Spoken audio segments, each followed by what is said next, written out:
Personal notice. Danger's my stock and trade. If the job's too tough for you to handle, you got a job for me, George Valentine. Write full details.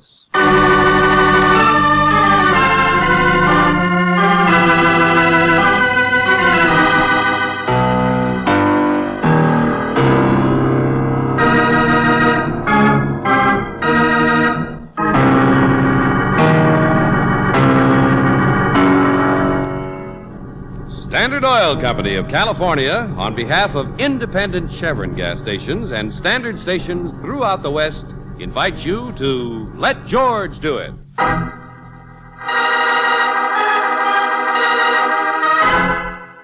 The Prairie Dog, a transcribed adventure of George Valentine.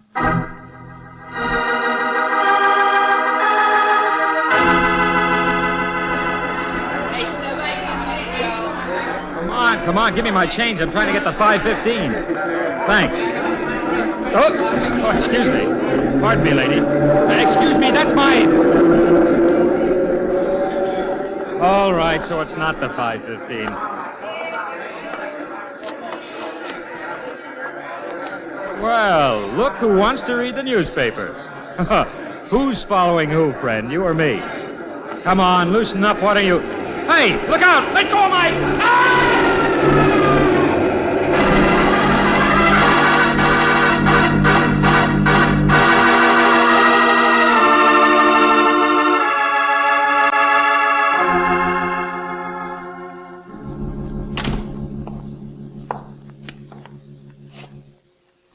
It's Jerry Mace. Yeah, that's who it is, all right.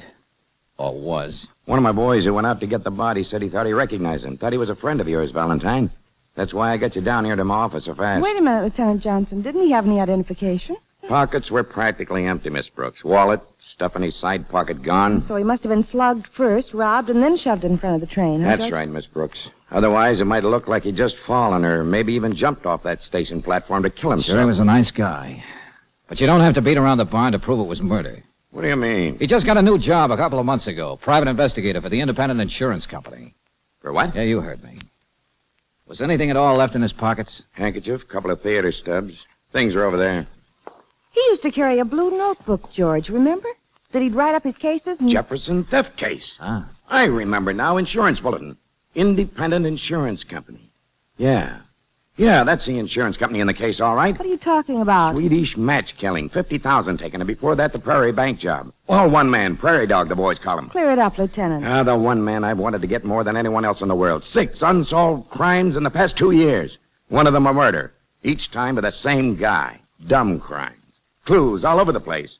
But we've never been able to catch him. What's that got to do with the independent... He's sloppy. Leaves cigarettes on the floor when he cracks a safe. Uses a funny black kind of Swedish safety match. Wears a pair of greasy gloves. Oh, we know lots of things, but we can't catch up. Lieutenant, I asked you what His had happened... last crime was another robbery murder. That insurance company your friend here worked for got hooked. Oh, so that might have been the case Jerry was working on. Prairie Pawn Shop. What, George? Hock your shirt, we'll loan you another. Yeah, it's a pawn ticket. Slipped down through a hole in his pocket, I guess, into the lining of his coat. No date on it. Yeah, well, I'm going to find out for sure what Jerry Mace was working on. From the independent insurance company. It's after 6 o'clock, Lieutenant. I know their office will be closed, but in a little while I ought to be able to find somebody. What's the Prairie? What is it? Didn't you ever hear it called that?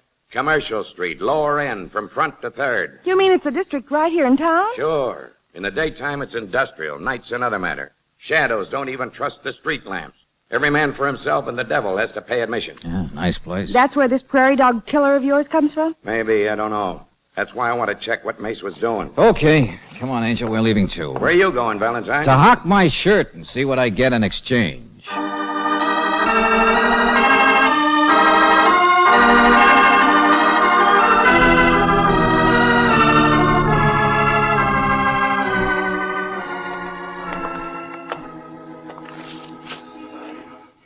Closed. George, the shop's closed. Yeah. Anyway, I don't understand why you're so interested Angel, why would Jerry hock anything? He's always had all the dough he needs. Oh, well... Unless he was interested in the place.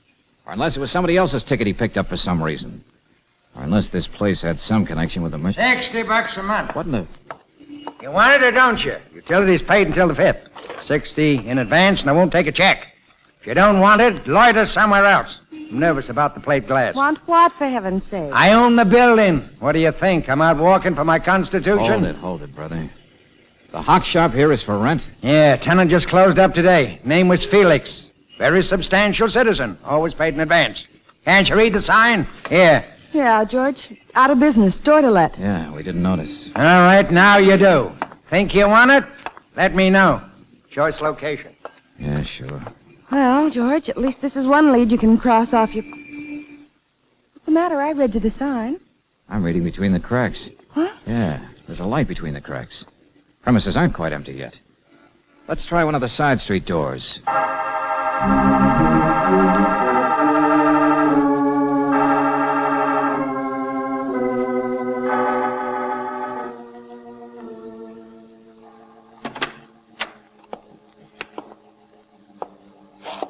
Hello?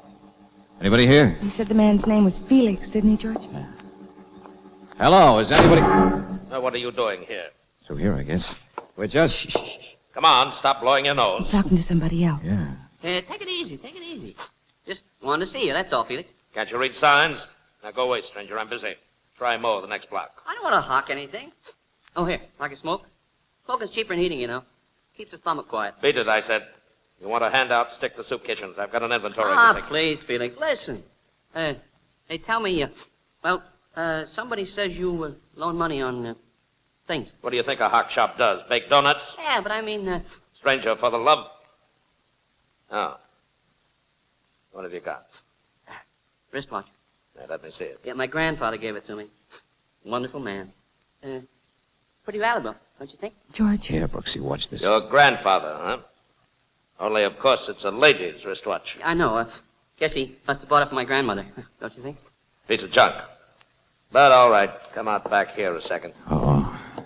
Pieces of junk are worth something sometimes, though, don't you think? You see, Your name Felix? Yes, that's right.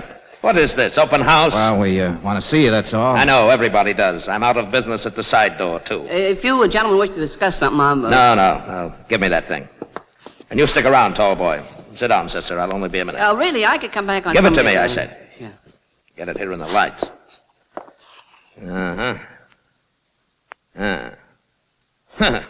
Look at that. Rhinestones aren't even real. Your grandfather got taken. Ah, shut up. Hello, Prairie Pawn Shop. Oh, hello, Sergeant. Well, the same to you. But look, Sergeant, I'm locking up my place, and I...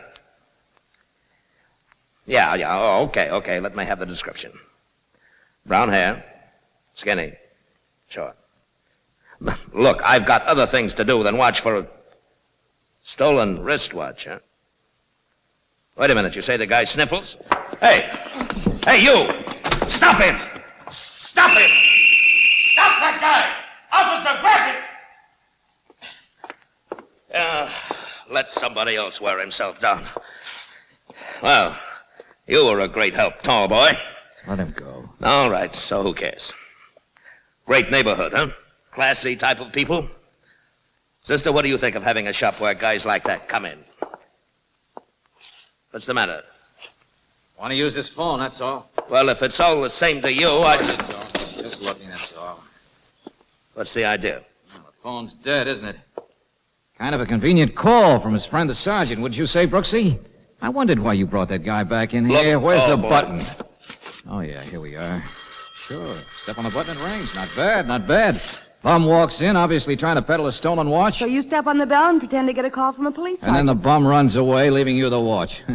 Nice clear profit. How to steal from a thief. Great neighborhood. Classy type people. All right. It's no skin off of your neck, is it? No. The prairie. Gotta watch yourself in the clinchers in these parts, tourist. George, what did Lieutenant Johnson mean about Swedish matches? What? Look. And it's black, too. It was a safety match. Let me see that. Yeah. Now sit down, Buster. You and I are going to have a little talk. No, George. It was the other man, the sniffy one who dropped it. It was when he lit his cigarette coming in here. I remember. You sure? I'm positive. Come on.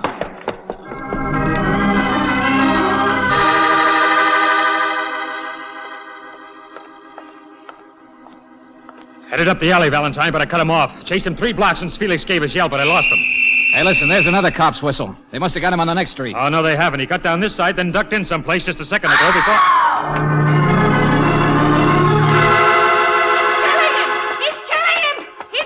Through here, back of the barber shop. Yeah. You like to shave, huh? Well, I'll give you a shave. Close to the skin from Tony, huh? I'll show you coming into my shop. There he is. like He's got him.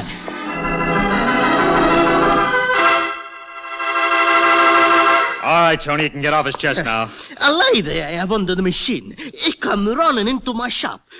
She could pull her hair out by the root. He was just trying to find a way through the alley, I guess. Oh, I catch him. Tony catch him.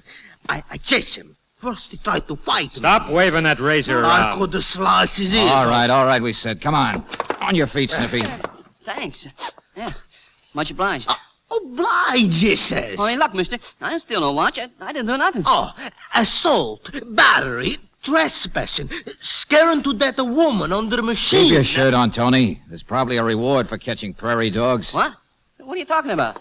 I'm getting out of here. Oh, no, you don't. Yeah, that's better. Yeah, Snippy. We'll forget the watch. You're under arrest for what's called suspicion of murder.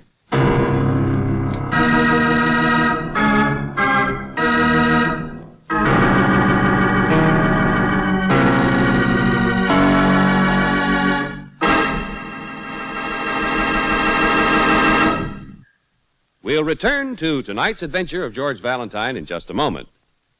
Listen to the difference. Yes, now you can actually hear authentic scientific proof of the difference between new RPM motor oil and premium type motor oils as designated by the American Petroleum Institute. Auto engines are equipped with irradiated piston rings, and during operation, minute particles of radioactive metal wear off the rings. Geiger counters are thus able to detect the amount of wear actually taking place. Listen now as the Geiger counters click off the difference. First, the low wear rate of new RPM. Now, the much faster wear rate of the conventional oil.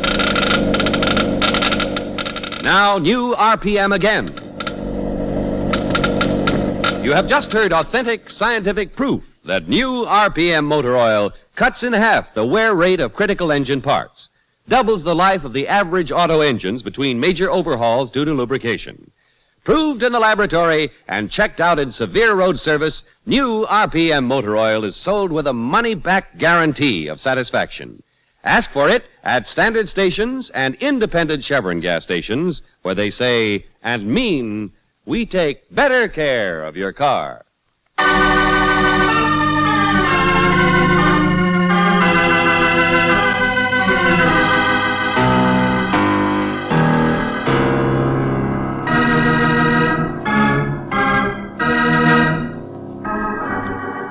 And now, back to tonight's adventure of George Valentine. 6 unsolved crimes in the past 2 years, all done by a man they call the Prairie Dog. Why? Well, because of the district they've occurred in, but also because of the robber-killer's strange ability to remain uncaught. That is, until now. Because if your name is George Valentine, you've just delivered a suspect to Lieutenant Johnson, and the lieutenant is liking him more and more. There, you see that?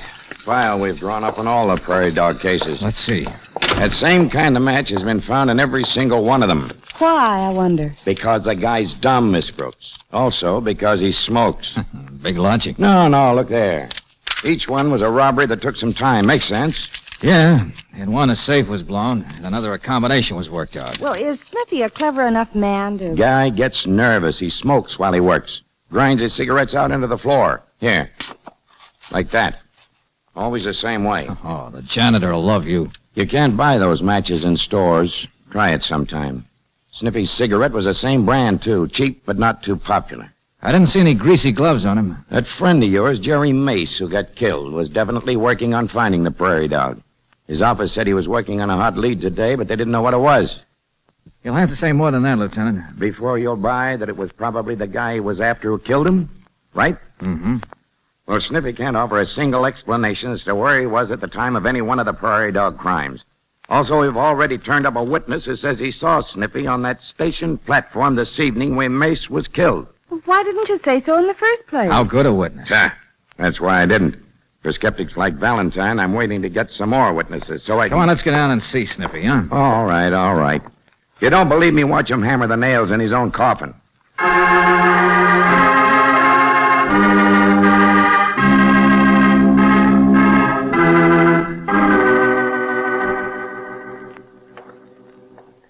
Now, you understand, I want to cooperate all I can, gentlemen.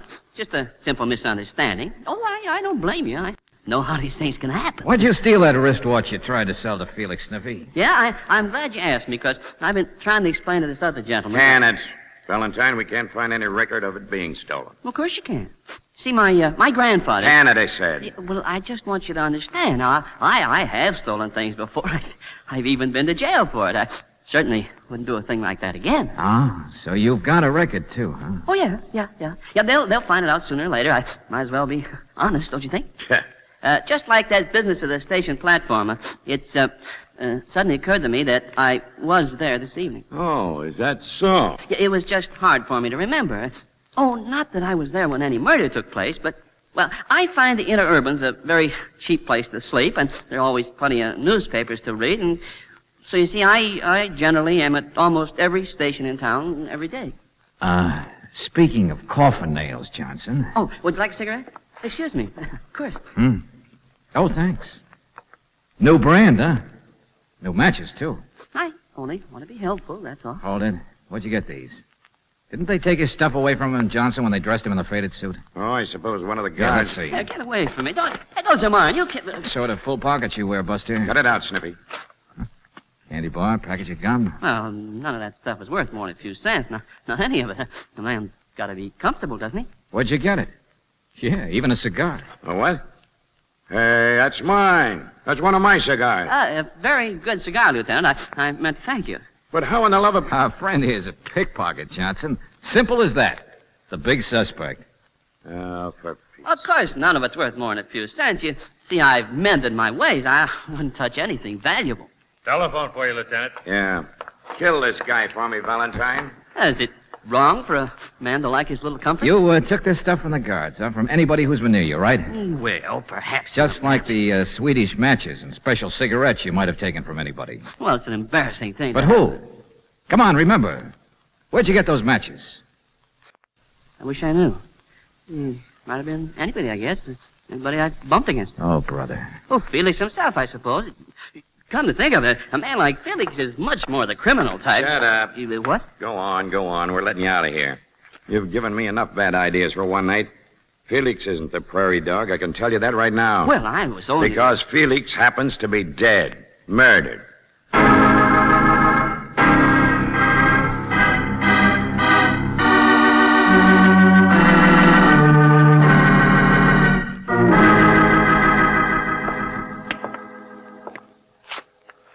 That's Felix, all right. How about it, Sergeant? Another prairie dog, sir. Fits all the patterns. Been hit over the head. Blunt instrument, grease stains on the paperweight there, same as on the briefcases. Motive robbery, huh? Sure. A pirate like this guy, Felix, must have made a pretty penny in Oh, his look time. out. Don't stand there, sir. Huh? A couple of marks on the floor, that's all. Hey, where's this landlord? Did you find him? Yeah. Come in here, will you? Sure. Say, ain't this a tragedy, though? It shows you never can tell. His name's Caligari, George. I've been talking to him in the other room. But I didn't say much. How could I? Left Felix here before you people came. You people saw me. Never mind the alibi, friend. Says he was here helping Felix pack before, George. Pack? Yeah, going to Florida. Fly to Nassau. He made his pile.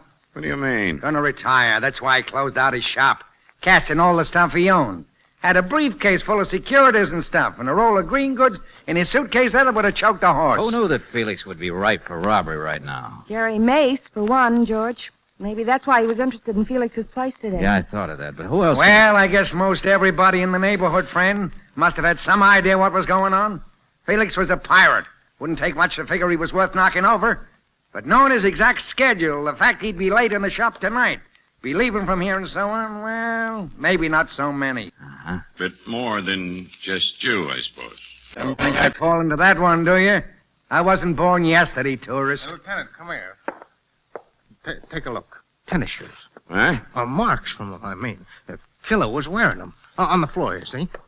Same as in the last prairie dog case. Same type shoe. What are you trying to do, rub it in? Every time we learn more and more about less and less. Clues. You just thought you'd want to know. The pattern is so... Cigarettes, matches, greasy gloves. Did we get any fingerprints? No. I tell you, this prairie dog is one guy who Take it easy, Lieutenant. Valentine, he could be practically anybody in this entire city. He's killed 2 people today. And we haven't moved 1 inch closer toward catching him. Yeah, I get the general idea. Only then I changed it. Huh? I decided I've heard enough. And if I'm right about what I've heard, then it's all over but the shouting. Now, look, Mastermind. Suppose you and Caligari here just sit tight, and I'll be back later. Come on, Angel. Let's go to work on a prairie dog while he's still out in the open.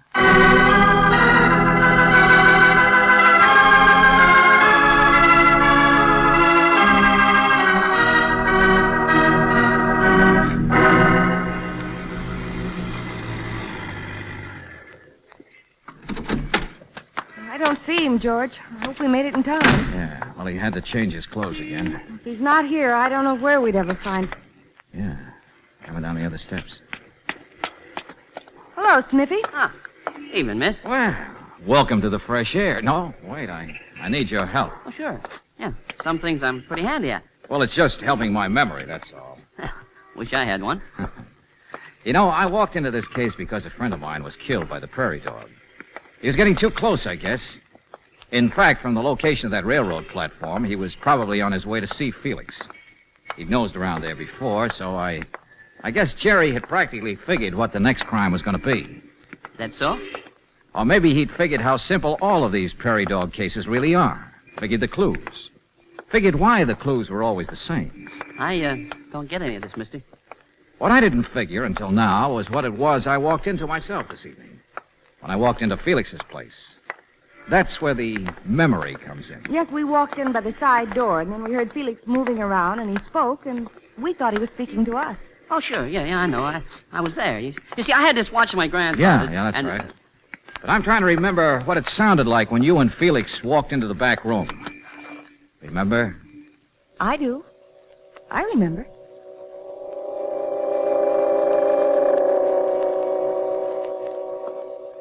Your grandfather, huh? Only, of course, it's a lady's wristwatch. Yeah, I know. I guess he must have bought it for my grandmother. Yeah, a piece of junk. But all right, come on out back here for a second. Pieces of junk are worth something sometimes, though. Don't you think?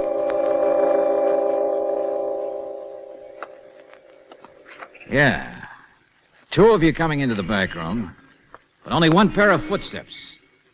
His. I don't get it. And I remember the same thing when he pretended to get that phone call and you ran. You didn't make any noise. I don't get it. I suppose you dragged that watch in just so he'd invite you to the back room, where people would be less likely to see when you robbed and killed him. I don't get it. Why don't you say something different? What we walked in on was murder. That's the real reason you ran. Look, you're worse than that lieutenant. I didn't kill Felix. Remember? I was in jail. You weren't in jail when Jerry Mace was killed. Huh? You don't understand why the same clues were always left by the prairie dog? Of course not. You're dumb like everybody else, so it never occurs to you those clues, the cigarettes ground out, the special matches, the greasy glove marks, the tennis shoes, were only to make people think in terms of one man. But suppose the prairie dog is 2 men, working together. And how to fool people. Not bad. Each would have an alibi one time or another. All sorts of neat ramifications. Huh. That's a pretty word. And you're trying to make something against me just because you think I was wearing tennis shoes. Well, you don't make sense. Look. That's leather. Best pair in the city don't. And don't the rest of your memory work? Felix gave a yell. The cops started after me. I've been in jail ever since. This is the same pair I got dragged in with. No spares in my pocket, see? That's why I'm so sure it's you. You've changed shoes. When could I change my shoes? What You had to change them. Your murder of Felix was interrupted by us, and there you were with all the evidence ready for planting. Well, you could save yourself on the matches and cigarettes by that little pickpocket exhibition in jail. But if you'd been caught with the shoes on, they would have hung you. So, I wished a pair of hard ones out of the air, mister. When could I have? So simple it hurts, Buster. Because there's only one person who could be your partner. Only one person you could have given the evidence to, so he could go ahead and kill Felix and get you off the hook as well as collect the loot. Only one person you could have run to when you knew the cops had you surrounded and would nab you any second. The guy who caught you. That barber, Tony. Yeah? Is that so? It's the only way it could work, Buster. Just like the only way Jerry Mace could have had his pockets emptied before he was shoved in front of that train. He couldn't have been slugged in public and then rolled and then pushed, could he? George, that's right. Yeah, Angel, we missed that before. His outside pockets were empty. In the crowd, the only way that could have happened was if a pickpocket did it before Jerry even knew he was there. So you hung yourself on that one, Buster, showing off your ability. Now, come on. We're going to go see the barber about a two-headed haircut. Look out, George! Thanks for giving me an excuse, Buster.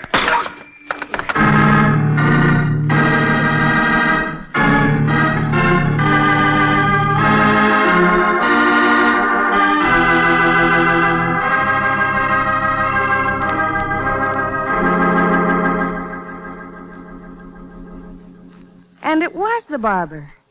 George, no one would ever have guessed if he'd been given time to get rid of the things he stole from Felix. Yeah, a couple of pretty sharp boys, Angel. Like Sniffy's act of being a bum.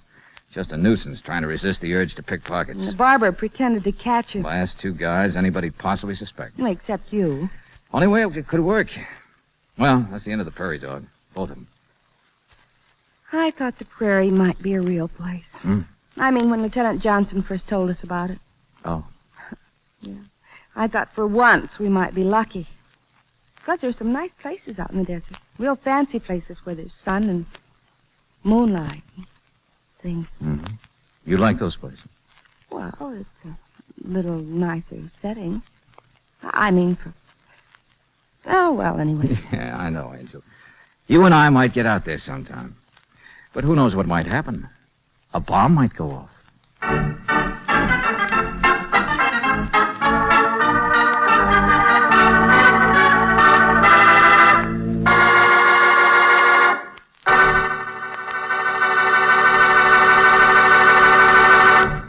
With warm weather coming on, it's wise to get your car all ready for spring driving. Motoring that's not only safe, but economical. There's one check you can make right now which may save you a good-sized repair bill later on. That's to drive into any independent Chevron gas station or standard station and have them check your front wheel bearings. These vital bearings should be repacked with fresh protective lubricant regularly. Badly adjusted or damaged bearings can cause excessive tire wear, pound out bushings and kingpins, make steering hard and dangerous, a real hazard to safe driving. So for your own economy and safety, take a look at your mileage since you last had your bearings checked, and if they're due for a repack, let the Car Savers lubricate them with RPM wheel bearing grease. Ask for this Car Saver service at standard stations and independent Chevron gas stations, where they say and mean, we take better care of your car.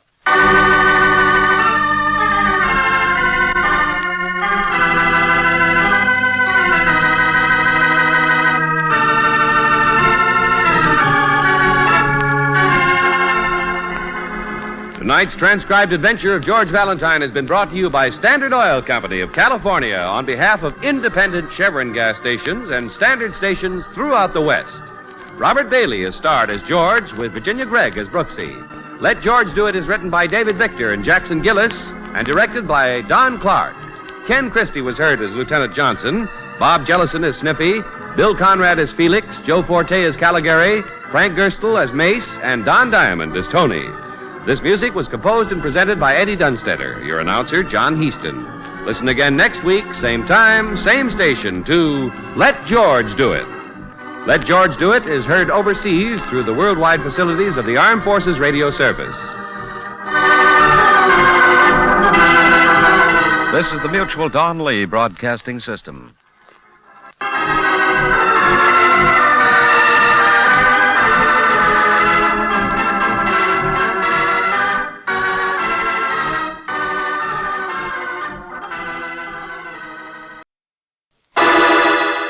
Personal notice. Danger's my stock and trade.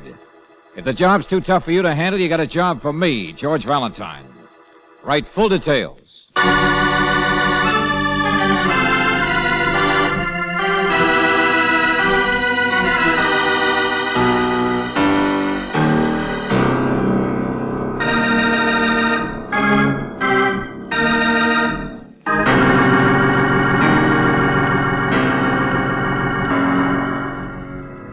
Stand Standard Oil Company of California, on behalf of independent Chevron gas stations and standard stations throughout the West, invites you to Let George Do It.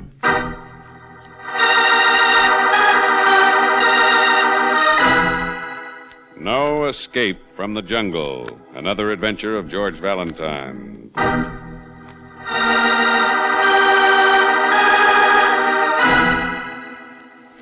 My dear Mr. Valentine, my name is Peter Van Russell. I'm a research chemist for one of the rubber companies with offices in Rangoon. I have devoted my life to my work, which I suppose to someone else would be about as dull as my own person. It has been years since I have even followed the American newspapers, let alone kept abreast of your customs. I have never been in your city before. Now, I say all this so you will understand how impossible it is for me to locate a certain man without your help. A man who, like myself, has just arrived from Burma. A man who is here, but is not here.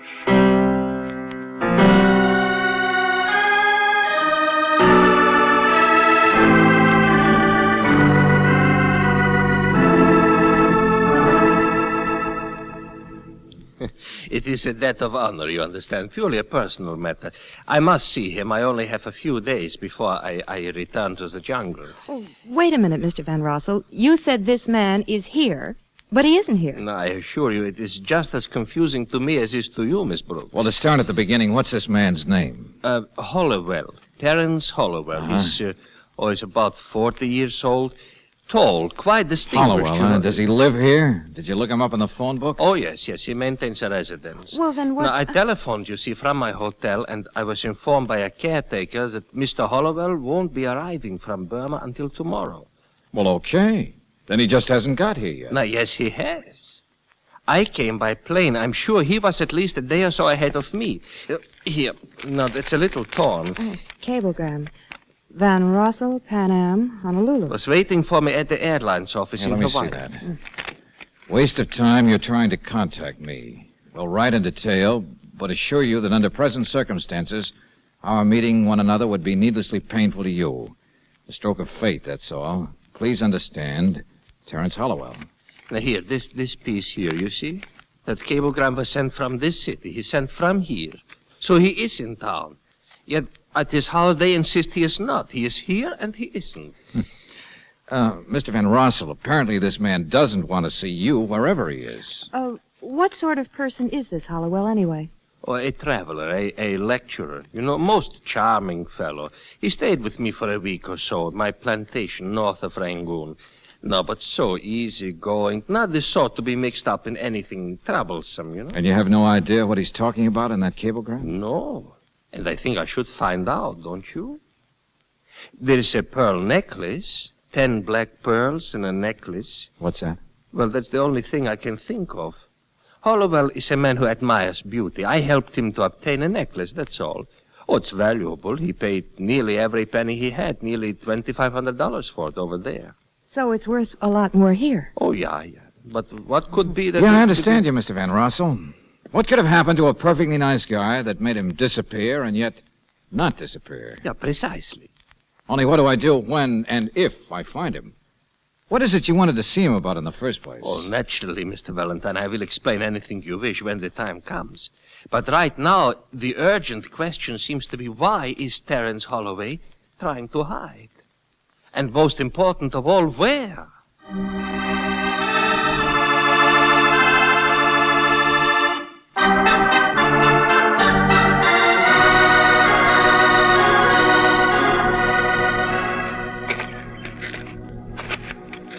It's a nice-looking house. And a hammock to loaf in. Pretty good. George, Mr. Van Rossel has already tried calling the house here. I can't see any reason for our Always try... start with the obvious, Angel. Maybe this Hollowell just doesn't want to be bothered with our Dutch friend. You know, look me up sometime, and then the people take you up on it and you're stuck. But he was his guest in Burma. He wouldn't be rude. Wait a minute. Hold on a minute. Good morning. Good morning. Are you from the house here? I mean... It seems so unusual. All those wonderful little birds out at this time of morning. Don't you think? Well... They should be sleeping in the middle of the day. But it's not hot, is it? There's no reason for them to be sleeping here. Well, we just wondered if you... Oh, my, no, I'm not from the house. No, indeed. You see? I have my umbrella. Yes, I see. Yes, this is Mr. Hollowell's house, though. I only carry my umbrella from habit, I suppose. It's ridiculous, isn't it? You haven't rung the bell yet. Yes, it's Mr. Hollowell's house. It's his. It's not like him, though, do you think? We've never met him. Oh, you've never heard him talk. You've never heard the beautiful words he uses. With such a sad expression. But so exciting. All the romantic places. The intimate, beautiful thought. What did you say? Oh, no, I haven't rung the bell, no. You may if you wish, but it won't do any good. Why not? She's at home. Perhaps she'll throw you out like she did me. What? His wife, Mrs. Hollowell. Yes, his wife. Oh, don't mind me. I'm just waiting. Just waiting.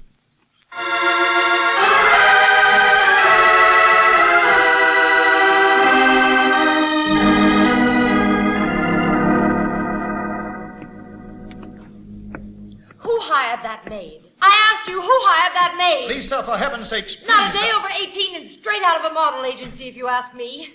You've seen her. How could any man help seeing her? But I tell you, George, I listen. didn't. Yeah, who the maid did said to wait in the hire her? hall, I but... won't have her around the house. I did not, Lisa. Now, please, why do you care? It's not your house anymore. You get your separation checks. That's all That's that why matters. I'm here. I haven't had a check for 2 months. You've been holding out again. There isn't any money, I tell you. You're lying. Oh, Lisa, darling, I couldn't lie to you if I tried. Don't you believe? hello. Is anybody... Oh, excuse me. How do you do? Excuse us. I'm Miss Brooks. This is Mr. Valentine. The maid said to come... Of course. Visitors all over the place. Why not? I'm Mrs. Hollowell. Oh, but then you must be Mr. Hollowell. My name is Cy Kirby. And you walked in and are offended because I make a lot of noise. All right, I don't mind. I'm a nasty woman. Mr. Kirby is my husband's business partner. He belongs here. I don't. He's the one you want to see. What club do you represent, Mr. Valentine? What club? Don't tell me you're a process server. Which one of my husband's rich women friends do you... Lisa. Isn't it about a lecture? Really, that's our only business, you know, travel talks. And I just assumed you were like the lady out there with the umbrella or the committee of women out in the hall. No. Newspaper, that's all. Wanted an interview. We understood Mr. Hollowell had just arrived from Burma. He won't be back until tomorrow. Yes, that's right. Tomorrow. Oh, I see. Well, I understood he might have arrived already. No, but I'm sure Mr. Kirby can tell you everything you want to know about my husband. Of course. Every bit of publicity counts. Uh-huh. Well, look, I wondered if we could get a picture of Mr. Hollowell. Naturally. Delighted. I suppose even Burton Holmes needs a little press cooperation now and then. Come along. We'll find a photograph in his desk.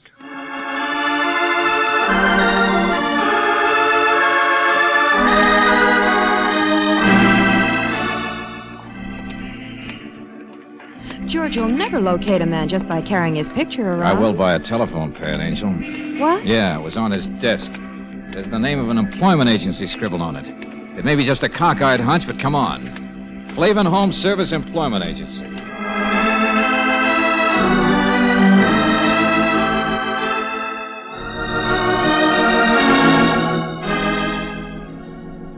No, Mr. Flavin, there's nothing wrong. I just phoned you to check, that's all.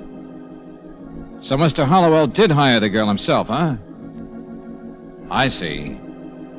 And he phoned from the Benson Hotel. Okay, thanks a lot.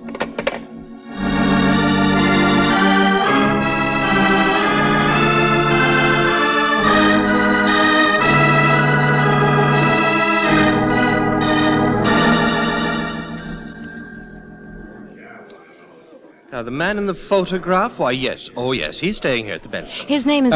Could you just tell me what his room number is, please? 325. Oh, but his key is in. I think he's probably across the street. What's this all about, Mr. Valentine? You mean that theater over there? No, a little jewelry store. I've seen him go in there before. Jewelry? Yeah. George, remember the pearl necklace? Yeah. What's that? I don't know, friend. It's all too much for me. Suppose we just wait. What's the matter? Give me that photograph. George. That's him, isn't it? Oh. May I have my key, please? 325. Mm-hmm. These people were just asking about you, Mr. Smith. Oh, they were? Mr. Smith? Why, yes, young lady. Mind if we step over here a second? Well, no, not at all. But, what do you wish to see me about? It's Hollowell, isn't it? Isn't that your name? Oh, why, yes. But who are you?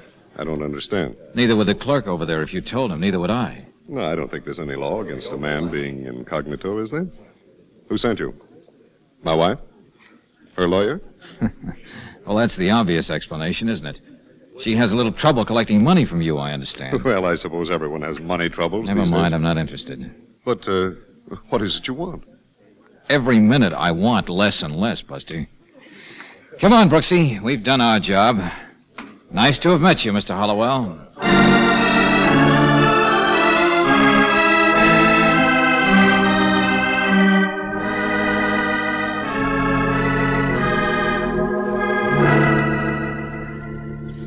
But, Mr. Valentine... I located him. That's all you hired me for, Mr. Van Rossel. Yeah, the Benson Hotel. Now, you've done a very good job. Oh, wait a minute. Not so fast, friend. You said you'd do a little explaining yourself. Why he sent a wire brushing you off is another matter, and I want to know. Of course, yes. I said I would tell you. Well, a debt of honor, that's all. And I appreciate so much your finding him. I am really not concerned with whatever his little problems are. Well, then? Because I am only here from Burma, you understand, to kill him. Thank you again, Mr. Valentine, for finding him for me.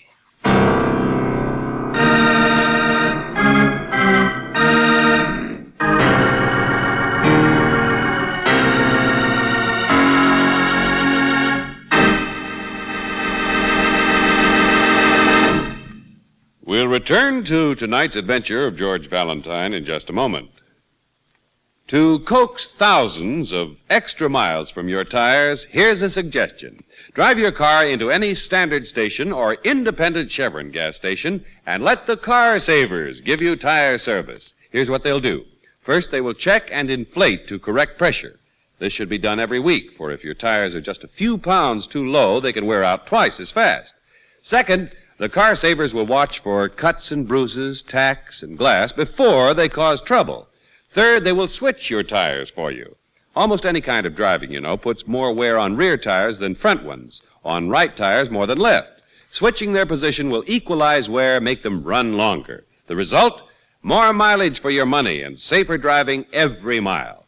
For expert tire care and for all car saver services, stop in at any independent Chevron gas station or standard station where they say and mean, we take better care of your car.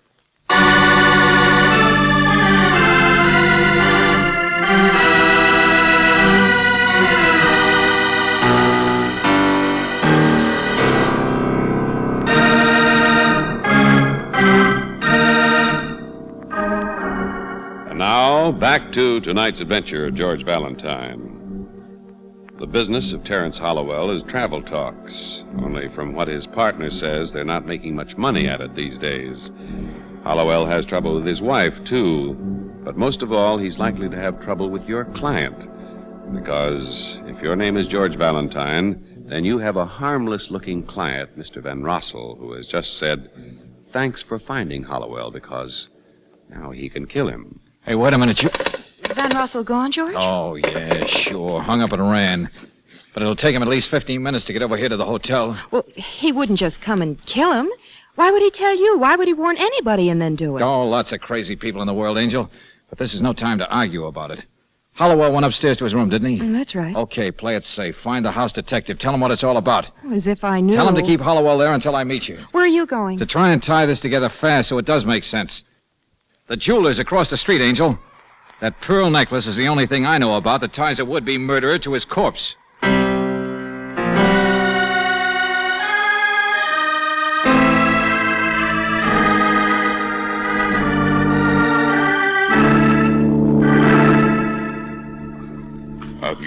Yeah, beautiful. Such pearls I have never seen. You mean this is it? This one right here? Yeah. Relic from the days when there was time to collect, when beauty was not rhinestone. Ah. Now Now, look, I asked you. Ah, so even to buy something, you must be in a hurry. All right. $15,000. There, you see. Now you think it is too much. Such a hot day, you should take your time. You should sit down. No, I was just surprised they were for sale. But Mr. Hollowell's pearls you asked about... Now, look, he sold them to you. These are the ones he bought in Burma. I know the man who helped him get them. Yeah, well, of course he sold them to me. Now I sell them. But he's been spending a lot of time over here. His hotel clerk said he was over... What do you do? Make puzzles for yourself? 2 days I spend making another necklace for Mr. Hollowell. That's all. Cheap, bad one, culture stuff, junk. Wait a minute. You mean he sold you this one for a nice profit, but got you to make an imitation? Every time you turn around, it's got to be a mystery. No imitation, just a bad one, that's all. Pearls, yeah, black ones, but nothing illegal, nothing to fool anyone. Nothing to fool a jeweler. Only to fool a wife, perhaps. Huh? I know this man from before. Well, what's wrong with that? I fool my wife. You fool yours, don't you? So, all right, it's a hot day. Yeah, Brooksy. George, he's gone. Mr. Hollowell's gone. You sure? He piled some of his luggage into a cab the minute we left earlier. Oh, brother, everybody disappears. No, George. The starter remembered the address, or at least enough of it. Well, where did Hollowell go? His home. The big travel expert's gone home, that's all. Such a strange thing to do, such goings on. Lady, this George, you should put in a mystery show.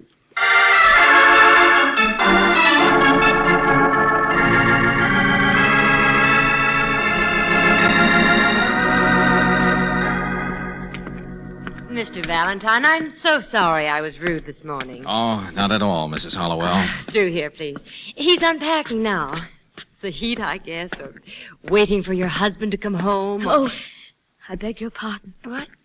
Oh, you said he was home. Of course. It's you. Still waiting. Aren't you patient?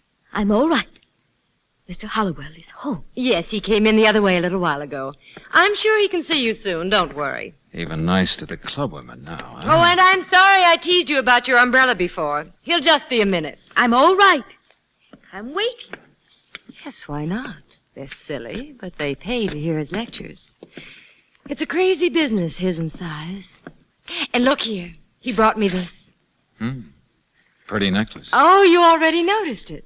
But see, it's real black pearl. Nice husband. He bought it with his last penny in Burma. I know it was, because Si keeps the books, and he told me. How could I stay angry at a husband like that? Oh, Terence! Terence, darling. Yes, my dear? I won't keep him long, Mrs. Hollowell.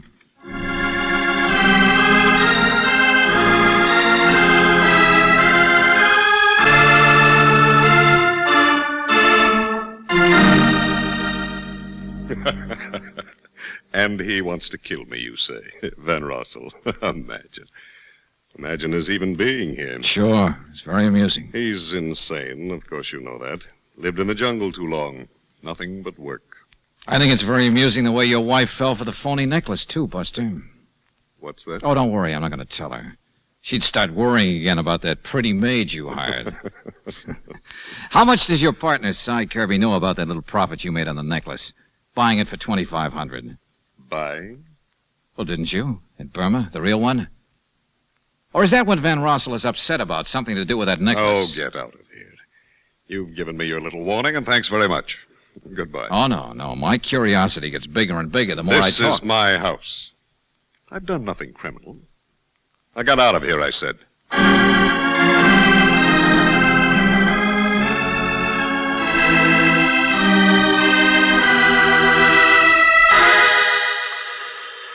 I'll get it, George.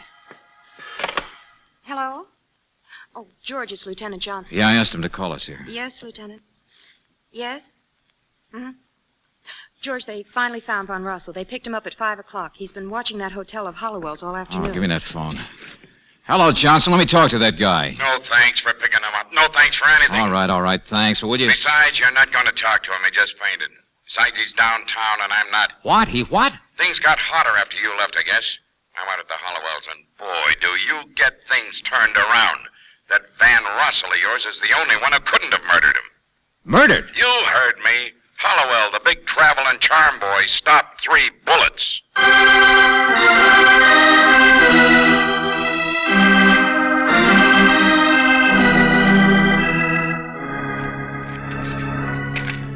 I don't know. I barely got here myself, Valentine. Well, his wife was upset. First she was hating him, then she was... Yeah, I got that. But after you left, she drove to the hotel to get some more of his baggage for him. Took the maid with her.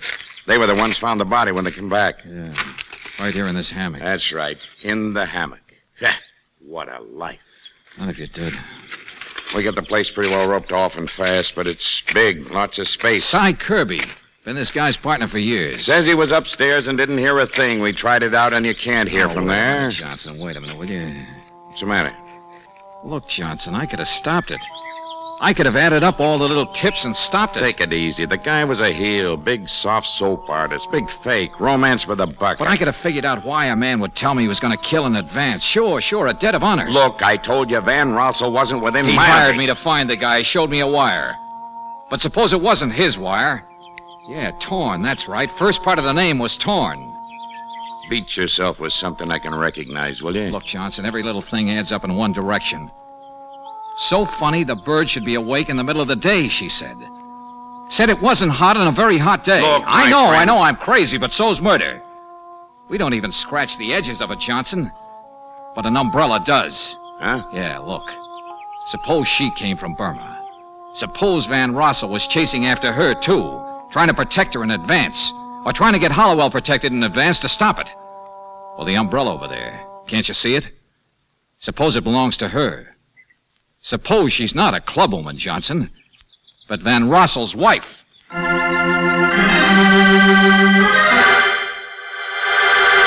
George, there she is. Yeah, I know. She's got a revolver. She's watching us. Stay where you are. All right, lady, sure. Now, don't worry. My name isn't Hollowell. I killed him.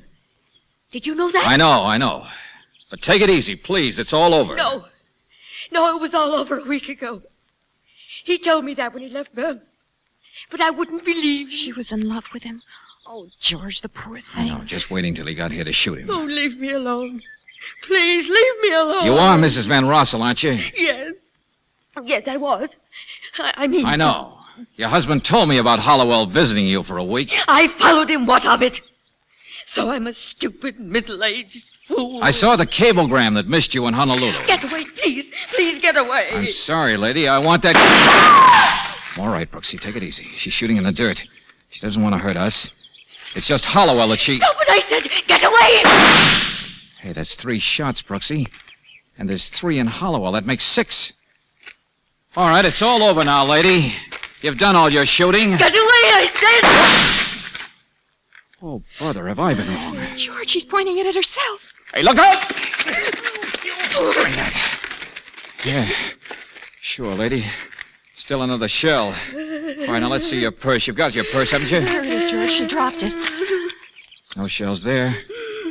Huh. Guess we did some good after all, Angel. Everybody else had a motive, too. Wonder which one shot him first. What? This revolver only holds 6 shells. Did Hollowell say anything to you when you found him out there in that hammock? What? Oh, no. No, I've been waiting until I couldn't stand it anymore. And I went out and I found him there. And I did what I came from Burma for. I shot him. Lady, you fired your gun 4 times just now. There are 3 bullets in Hollowell. 3 and 4 is 7. So who shot him first?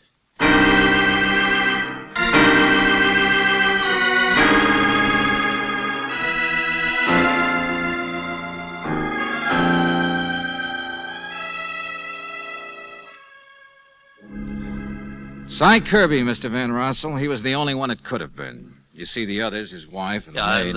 understand, yeah. Well, they got him fast enough. He didn't have any story cooked up. It wasn't premeditated or Oh, anything. of course. I think they'll be able to prove that your wife only shot a dead body, Mr. Van Rossel. Yeah, I see, yeah. You don't really, do you? I mean, you still haven't told us about your wife and Hollowell and Kirby, that was his partner, yeah. There was, some difficulty. Well, he'd been holding out on him. Over $10,000 profit on a necklace. The only reason Hollowell lied about his return to Kirby was to give him time to arrange for its sale without anyone knowing. It was going on for years, apparently. This time, Kirby caught up with him. Oh, it wasn't really that, though. It was Mrs. Hollowell. No matter how mad she got at her husband for carrying on with other women, no matter how many times they separated, she always went back to him. And Kirby couldn't stand it. He loved her, too. It's always love, one way or another. The same as your coming after your wife, even after she'd left you.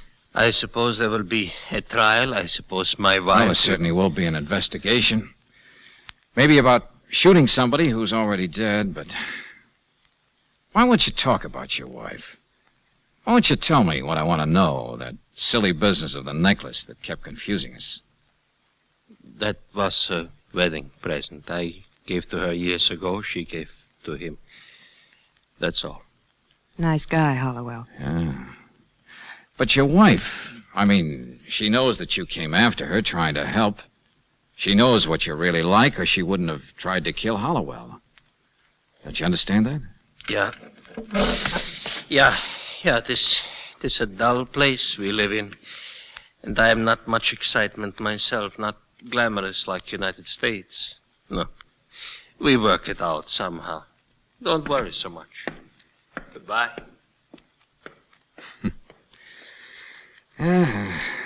What was that line of yours, Brooksy? One way or another, it's always love. Go on, darling. There's nothing I'd rather hear you talk about.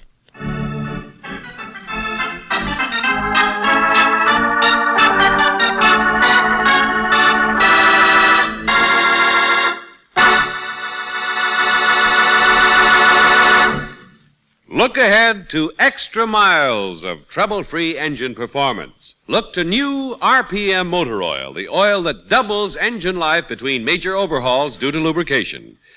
Friends, it's a fact that motor oil can make a big difference in how long your engine lasts.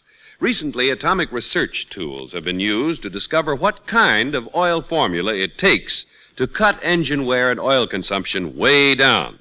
Scientists have developed a revolutionary motor oil, new RPM. Listen to what it can do for you. Compared with premium-type motor oils, as designated by the American Petroleum Institute, new RPM cuts in half the wear rate of critical engine parts in the kind of driving most people do. We call it stop-and-go driving, short trips around town, shopping, short commutes, when your engine never really warms up. Here's another point. New RPM doubles protection against gummy carbon, acid, and varnish. No matter what kind of driving you do, your car will be a better car longer with the motor oil that doubles engine life between major overhauls due to lubrication. New RPM. Ask for it at standard stations or independent Chevron gas stations where they say and mean, we take better care of your car.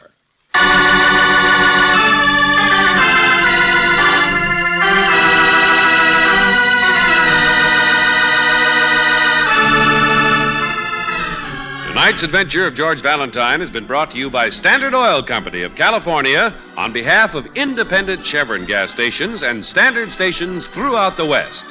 Robert Bailey is starred as George. Let George Do It is written by David Victor and Jackson Gillis and directed by Don Clark. Brooksy was played tonight by Michael Ann Barrett. Ken Christie was heard as Lieutenant Johnson, Larry Dobkin as Van Rossel, Lorene Tuttle as Mrs. Van Rossel, Bill Boucher as Hollowell, Doris Singleton as Lisa, and John Daner as Cy. The music is composed and presented by Eddie Dunstetter, your announcer, John Heaston. Listen again next week, same time, same station, to Let George Do It. Let George Do It is heard overseas through the worldwide facilities of the Armed Forces Radio Service. This is the Mutual Don Lee Broadcasting System.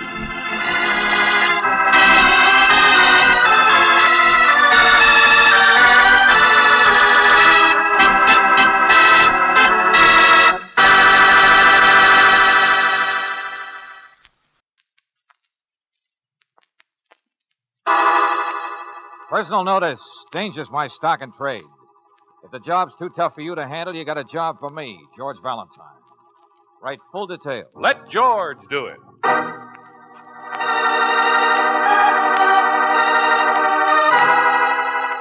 The Eightball, another adventure of George Valentine.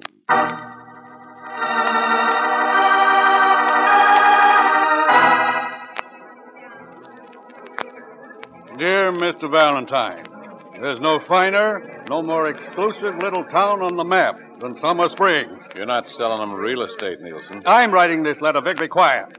Shut the door, will you, Emmett? Sure, Nielsen. Boys are a little noisy. Guess the luncheon's broke up. Civic League. Just a lot of talk. None of them will ever do anything but the three of us. Always away, isn't it? I don't know. You've only written one sentence. Shut up, Vic. And Summer Springs. Perhaps you visited the hotel here yourself, Mr. Valentine, but at least it's a sure thing you've seen the outrageous charges the federal grand jury and city newspapers have been making about us. Now, wait a minute, Nielsen. I'm still not so sure this is the right way to go at this. Here, the mayor speaks. Well, now, Vic, you're a lawyer. Would you hire a man you've never seen to investigate your own backyard? Now, there's a man I know, a fine detective, who would be only too glad to come down here. Fine detective like that police force of yours, I suppose. Can't see what's under their own noses. Well, I'm the responsible one, and it seems to me that I should Wall, his back's to the wall, and his head is all full of surmises. Now, see You've here, got Vic. to stop being cautious sometime, Emmett. In my bank, I make decisions, and I make them fast. Yes, but I agree with Nielsen, Emmett. If we don't get an outside investigator quick, the grand jury will do it.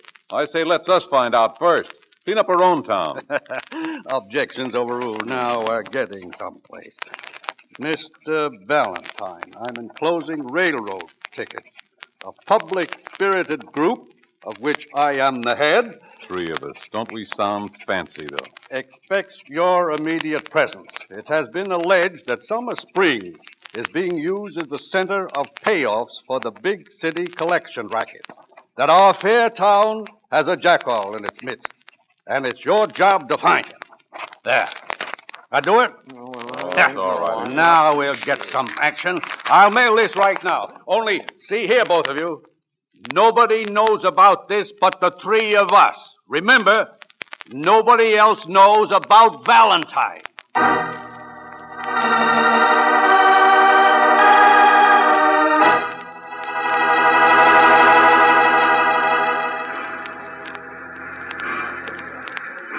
They made a reservation for me at the Summer Springs Hotel, Brooks, so you can phone me up there. George, why can't I go with you? Just because they don't expect me Look, to it's come... a five-alarm fire all set to go off, and you know it. Summer Springs is going to be hotter than But the 4th. nobody knows about you, just the men who rode. Angel, I'm looking for a guy who poses as respectable, a big-timer who hasn't been identified. And if you were there, I wouldn't be able to duck as fast. But when there's I have nothing dangerous if nobody knows. Hey, wait, Mr. Valentine. Huh? Yeah? The baggage man pointed you out. Yeah? I need your help. I need your luck. I got a case for you. Sorry, I'm tied up on one. My, grandmother's dead. Oh, that's too bad. My grandfather killed her. Used an axe. What? I'm not interested. You see, my aunt's insane, and what happened I doubt was if you ever had a grandmother, Gorilla Boy, or even a mother. Now say it in English and fast, because I'm not going to miss that train. I got $1,000 here for you to take my case. I could think of one. Uh-huh. You mean if I don't take the train? I don't mind. I could tell it to you on the way to Summer Springs. That's where you think I'm going, huh? No, just where you think you're going. So somebody else does know. Hey, Buster, get out of my way before I miss stay that. away, I'm telling you. Oh, no, you George, don't. look out! Now. Yeah, easy. We're attracting attention. A corpse would attract more. Who hired you? $1,000. Trip ain't necessary. Stay home. Okay, maybe you're right, mister. Too late now anyway. There she goes. It's a sooty kind of a trip. You wouldn't have enjoyed it. Uh-huh. Shall we go count the money? Sure. My name's Lemuel. You're a smart guy. I thought you'd see the light. Yeah. I hope you do. So you get to go after all, Angel. Yeah, you get to drop me off in Summer Springs yourself. From the car.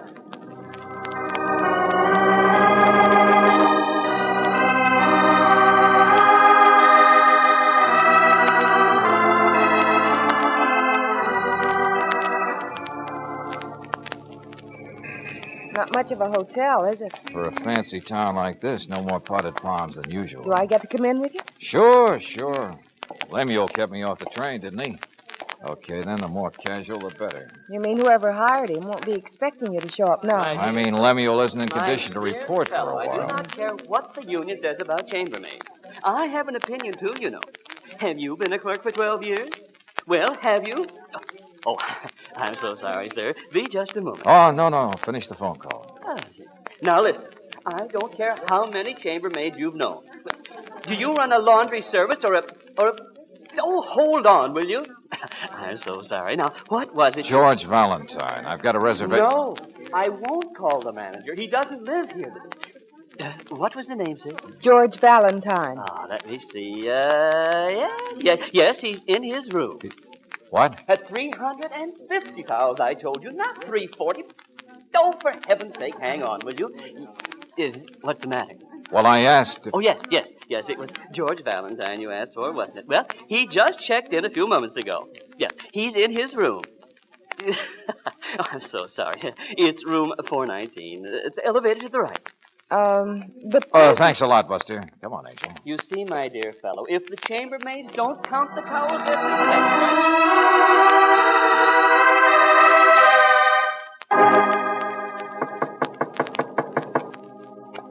But who is it, George? If somebody took your room... I don't know, Brooksy. Looks like they're still one step ahead of us, whoever they are. It's essential Lemuel couldn't have revived in time. Well, whoever the impersonator is in there, he doesn't seem to answer very fast. Come on. Sure. Of course he's dead. Hey, shut that door. There's no gun. I don't see Shut a the gun. door, will you? He's shot, all right. George, he's about your same build. Huh? Around the same age. Yeah. There's a briefcase over here under the bed. It's a sample case, isn't it? The kind salesmen carry? Neckties. Nothing but neckties. Look, George, there's a key on the floor next to it. Here, let me see. Yeah, to another room, 631. Hey, wait a minute. Yeah. Card in his wallet. Sure, of course. Harold Stark, Sure Silk Tie Company from Salt Lake City. Necktie salesman. Only suppose he came in on the train tonight, George. Yeah, sure. Single guy, looking generally my type. You mean suppose he got picked up by somebody watching the hotel here, somebody expecting me? So they kill him and put him in your Wait a room? minute. Let it ring. We ought to talk to the clerk, to the bellboys. Now listen, whoever shot this guy did it and ran. Okay, then so will we. George, that's crazy. Is it? I was hired to find out who a big-time collection man is in this town, right? Only whoever it is got one jump ahead of us. I can't even start working until I get out from behind the 8-ball, can I? Oh, George, that phone, it keeps ringing. Somebody's going to hear it. And... What are you doing? I'm putting my own wallet, on the body. What do you think? No. You take this, guys. Go back to that drive-in on the edge of town. Run a fast telephone check on him. Harold Stark, Salt Lake City. The clerk knows we're here. He'll keep ringing. Wait till I grab the neckties. We'll dump them in the alley. And I'll be out from behind the 8-ball if I'm dead, won't I? George. I'll be free to find out those guys who hired me. So come on, give the police a chance to find the body of George Valentine.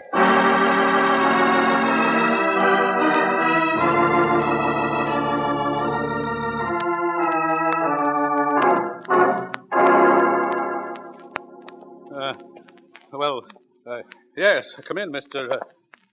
Valentine, I told you. Your name is Nielsen, isn't it? You sent for me, didn't you? Yes. Yes, of course. Well, don't look like a ghost, like you're scared. What do you want with me? What's that?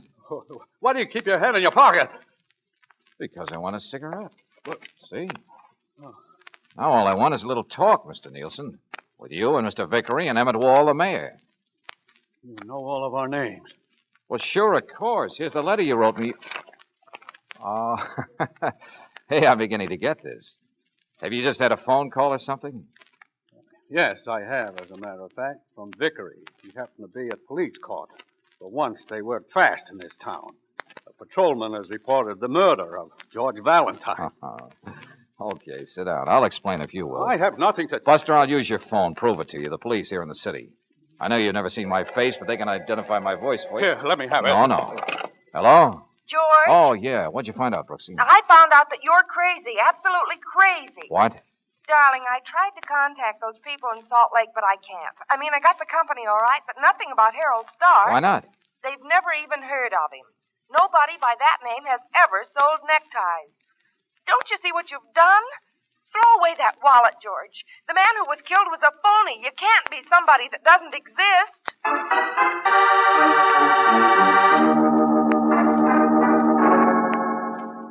All right, I believe you. I agree you're Valentine. Then you realize how fast I got to work, Nielsen. I told you what Miss Brooks said. The body was a plant of some kind. This thing gets deeper every minute. You haven't even started your investigation. Whoever the man is I'm after is calling the shots in advance. And you claimed only 3 of you knew about me. Yes, I understand. You think it's one of us. But I'm afraid it doesn't make much difference if I do help you now. What do you mean by that? Well, Mr. Valentine, I'm not a cowardly man, but I'll admit, when you knocked on the door... Yeah, sure, you were scared to death. But what's that got to do with... Valentine, I don't think you realize yet just how far behind that 8-ball you are. That same patrolman who found the body also saw a man and woman throw away a briefcase in an alley. Huh? You and Miss Brooks. There was identification with the neckties. At the door just now, I thought you were the man every policeman in town is looking for. Harold Stark. He doesn't exist, you say? His description is yours. And you know who you are? Never mind. I get it. I dug my own grave, didn't I? Yeah. I killed George Valentine.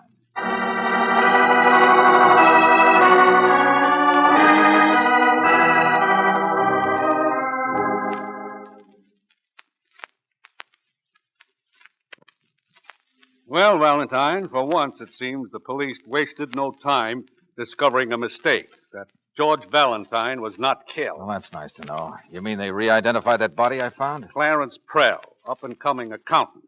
His name's been mixed up in this thing already. He's been making a tremendous amount of money the past few years. Just possible our big shot is already dead. Well, why would this man, this accountant, have the identification of Harold Stark on him? Who killed him? Who put it there? Who put him there in my hotel room? Now, listen to me, Valentine. You can get to work now. You're off the hook.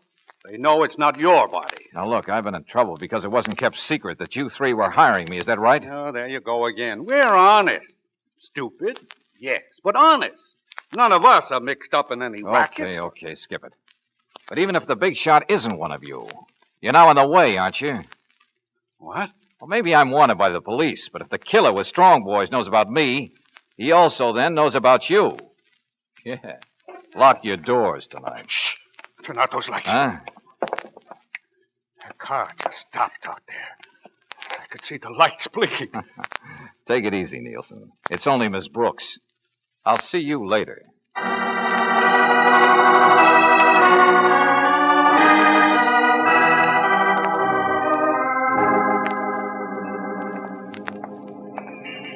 Oh, George, sometimes I think you're the 8-ball. Angel, the heat's on the big shot, whoever he is, a lot more than it's on me. Come on, we're going in here. The drugstore? Yeah. Got a nickel in your purse? Yeah. Why don't you go straight to the mayor himself? Brooksy, I need a little more time to work alone. You're going to give it to me. What? The mayor's got his own ideas. I've got mine. But if I don't work fast, a lot of people are liable to get hurt. Hello, operator. I want a policeman. This Mr. Rex will do anything to cover his tracks before a full investigation. George, what on earth are you doing? Hey, police, look. I just heard that thing on the radio. I mean that description of that guy and that girl, that Harold Stark with the girl who was dressed... Well, slow down. How can I? I just seen her, the girl, having a soda. Hey, what's her name here? Oh, yeah, Kleshimer's drugstore. She's wearing a brown coat. Hey, you better come and get her quick. George Valentine, of all the dirty tricks. At least you won't get hurt, Angel. Tell him to look for me any place but the Summer Springs Hotel, room 631. Now, you play 8-ball for a while.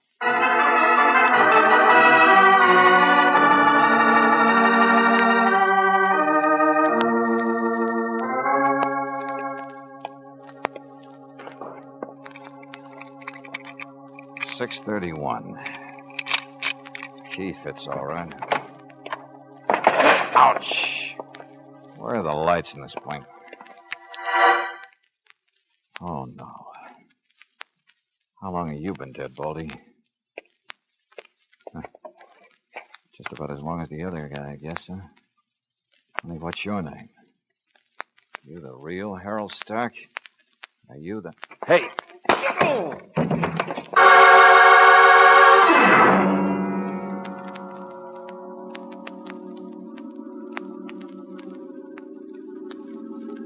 I didn't go out with him. You said I went out with him. Who said that?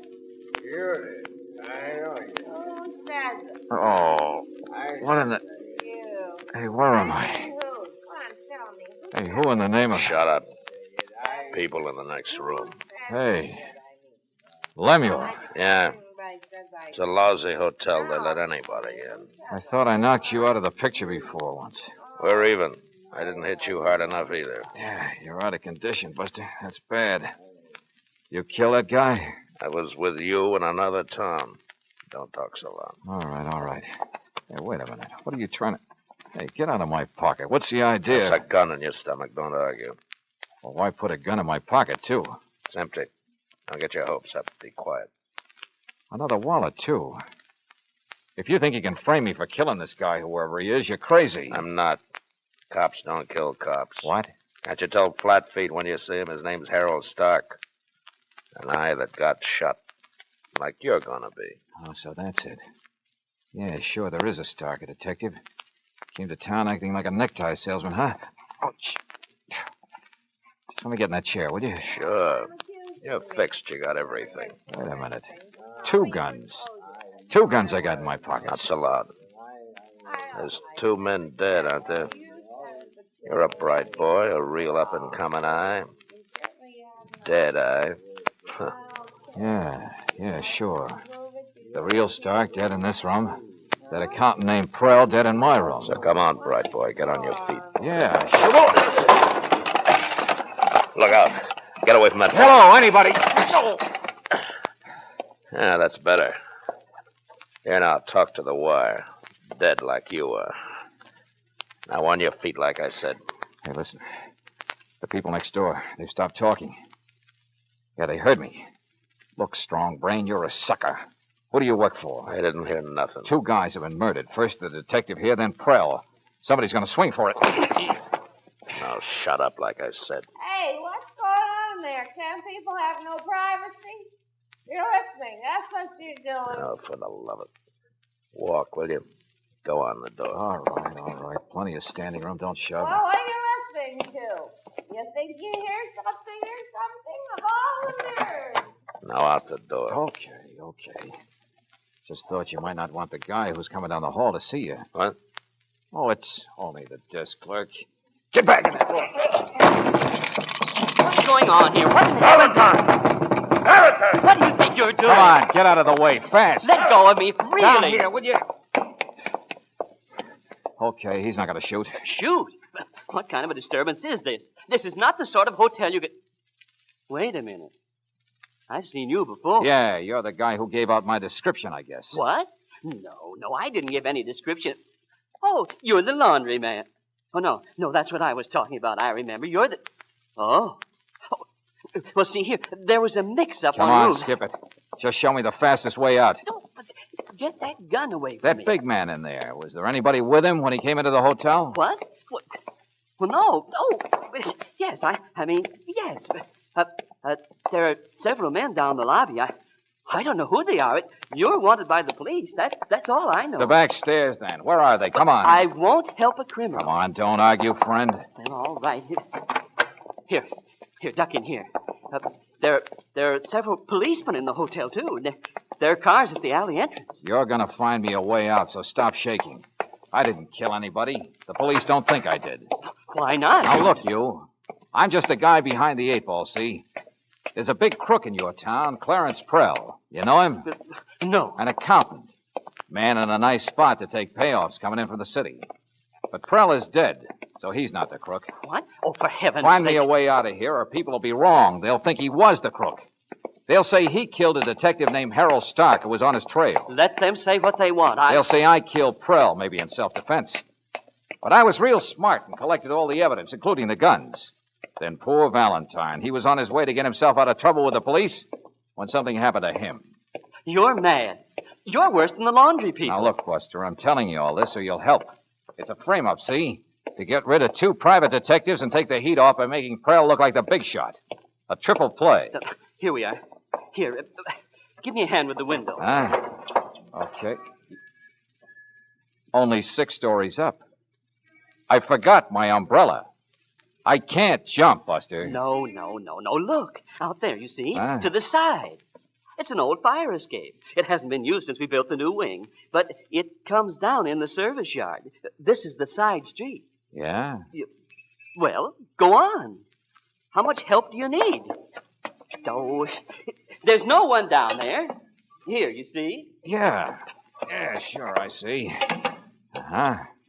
Little rusty, though, isn't it? Well, what do you expect? A red carpet? I expect you to go first. Lead the way. What? It just occurred to me it's not so bad being behind an 8-ball.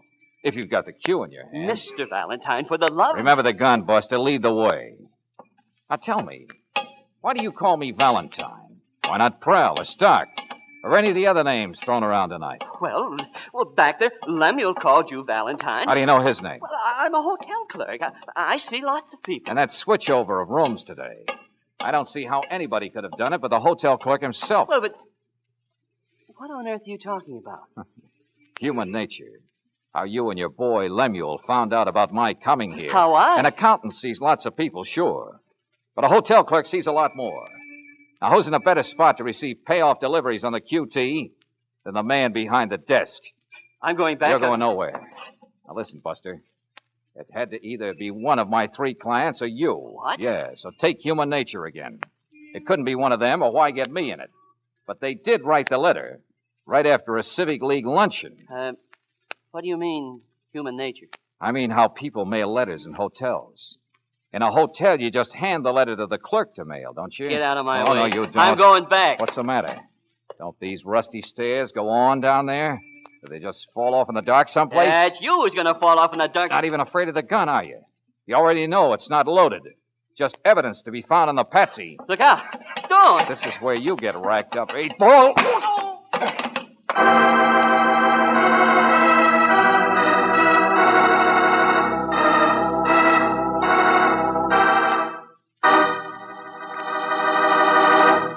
Back to George Valentine in just a moment. Do you remember a tune called One for My Baby? It ended with the line, so it's one for my baby and one more for the road. Well, you can feel sorry for a tenor on a record who drowns his sorrows with one more for the road. But when you're actually going to drive, one more for the road is something else. If you drive, don't drink. If you drink, don't drive. Not unless you want an ambulance or a chaser.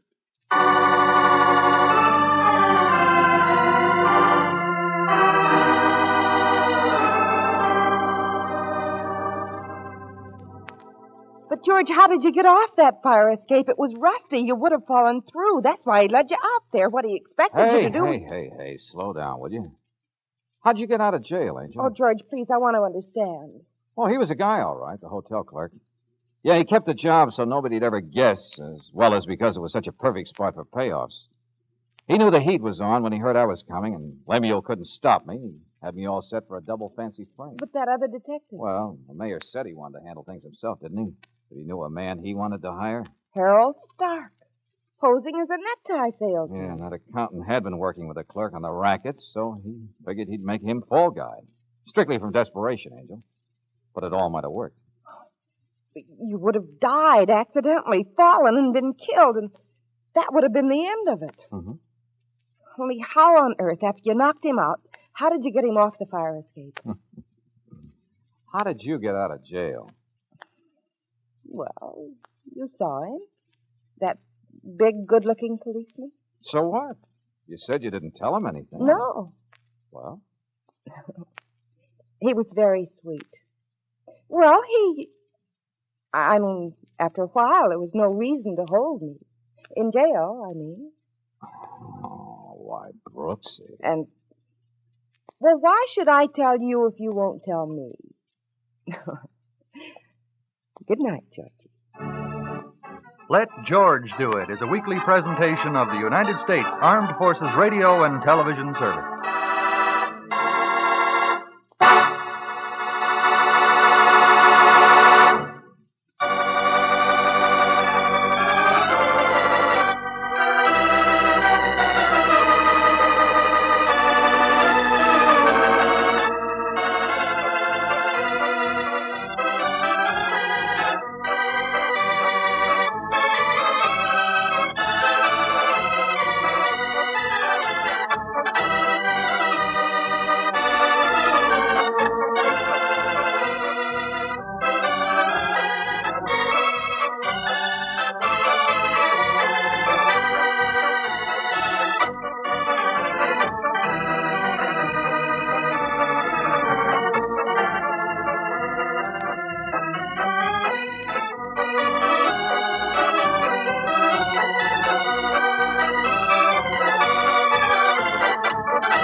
Personal notice. Danger's my stock and trade. If the job's too tough for you to handle, you got a job for me, George Valentine. Write full details.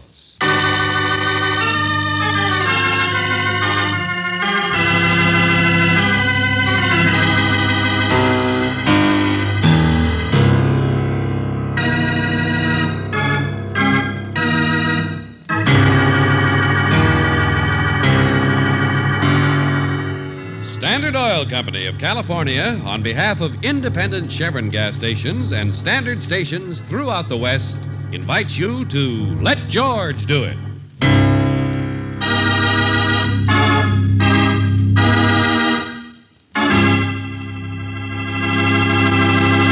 First, a suggestion about your car. Your car will be better longer with new RPM motor oil. Scientific tests with Geiger counters and atomically treated piston rings have proved this fact. New RPM actually doubles the life of auto engines between major overhauls due to lubrication. So to save money on expensive overhauls, use the oil that cuts in half the wear rate of critical engine parts. Ask for new RPM at independent Chevron gas stations and standard stations, where they say and mean, we take better care of your car. Now, for tonight's story.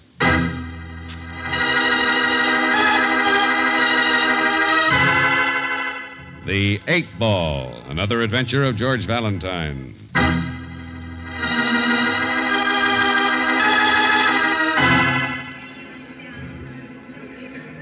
Dear Mr. Valentine, there's no finer, no more exclusive little town on the map than Summer Springs. You're not selling them real estate, Nielsen. I'm writing this letter, Vic. Be quiet.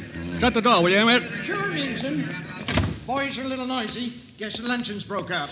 Civic League. Just a lot of talk. None of them will ever do anything but the three of us. Always away, isn't it? I don't know. You've only written one sentence. Shut up, Vic. And Summer Spring. Perhaps you visited the hotel here yourself, Mr. Valentine, but at least it's a sure thing you've seen the outrageous charges the federal grand jury and city newspapers have been making about it. Now, wait a minute, Nielsen. I'm still not so sure this is the right way to go at this. Here, the mayor speaks. Well, now, Vic, you're a lawyer. Would you hire a man you'd never seen to investigate your own backyard? Now, there's a man I know, a fine detective, who'd be only too glad to come down here. Fine detective like that police force of yours, I suppose. Can't see what's under their own noses. Well, I'm the responsible one, and it seems to me that I should be... Wall, his back's to the wall, and his head is all full of surmises. Now, see You've here, got Vic, to stop being cautious sometime, Emmett. In my bank, I make decisions, and I make them fast. Yes, but I agree with Nielsen, Emmett. If we don't get an outside investigator quick, the grand jury will do it. I say let's us find out first. Clean up our own town. Objections overruled. Now we're getting someplace. Mr. Valentine, I'm enclosing railroad tickets. A public-spirited group, of which I am the head. Three of us. Don't we sound fancy, though? Expects your immediate presence. It has been alleged that Summer Springs is being used as the center of payoffs for the big city collection rackets. That our fair town has a jackal in its midst. And it's your job to find him. There. I do it? That's all right. Now we'll get some action. I'll mail this right now. Only, see here, both of you. Nobody knows about this but the three of us. Remember, nobody else knows about Valentine.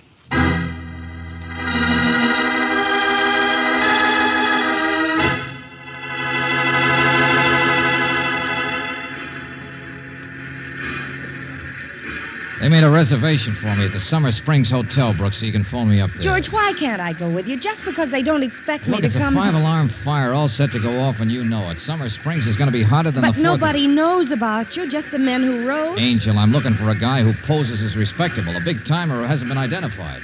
And if you were there, I wouldn't be able to duck as fast. But there's nothing dangerous if nobody knows.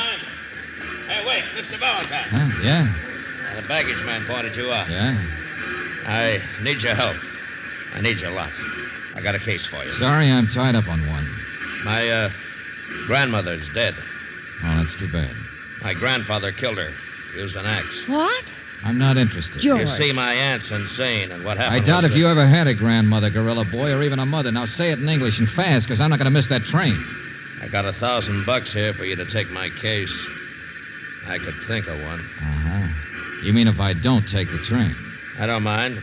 I could tell it to you on the way to Summer Springs. That's where you think I'm going, huh? No, just where you think you're going. So somebody else does know.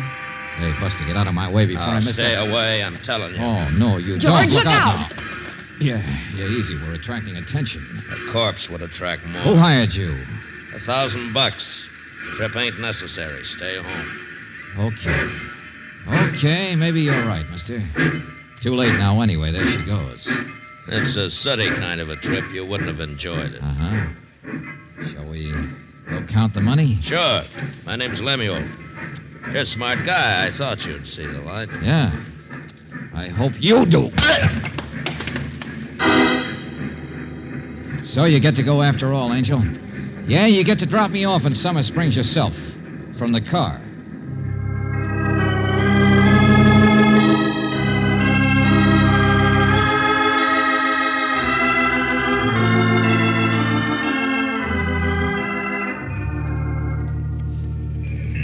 Not much of a hotel, is it? For a fancy town like this, no more potted palms than usual. Do I get to come in with you? Sure.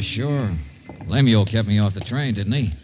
Okay, then the more casual, the better. You mean whoever hired him won't be expecting you to show up now? I mean, Lemuel isn't in condition to dear report for a fellow, I do while. not care what the union says about chambermaids. I have an opinion, too, you know. Have you been a clerk for 12 years? Well, have you? Oh, I'm so sorry, sir. Be just a moment. Oh, no. Finish the phone call. Oh, now, listen. I don't care how many chambermaids you've known. But do you run a laundry service or a... Oh, hold on, will you? I'm so sorry. Now, what was it? George Valentine. I've got a reservation. No, I won't call the manager. He doesn't live here. What was the name, sir? George Valentine. Oh, let me see. Yes, he's in his room. What? At 350 towels, I told you, not 340. Oh, for heaven's sake, hang on, will you? What's the matter? Well, I asked if... Oh, yes. It was George Valentine you asked for, wasn't it? Well, he just checked in a few moments ago. Yes, he's in his room. Oh, I'm so sorry. It's room 419. It's elevated to the right. But... thanks a lot, Buster. Come on, Angel. You see, my dear fellow, if the chambermaids don't count the towels, they're pretty late.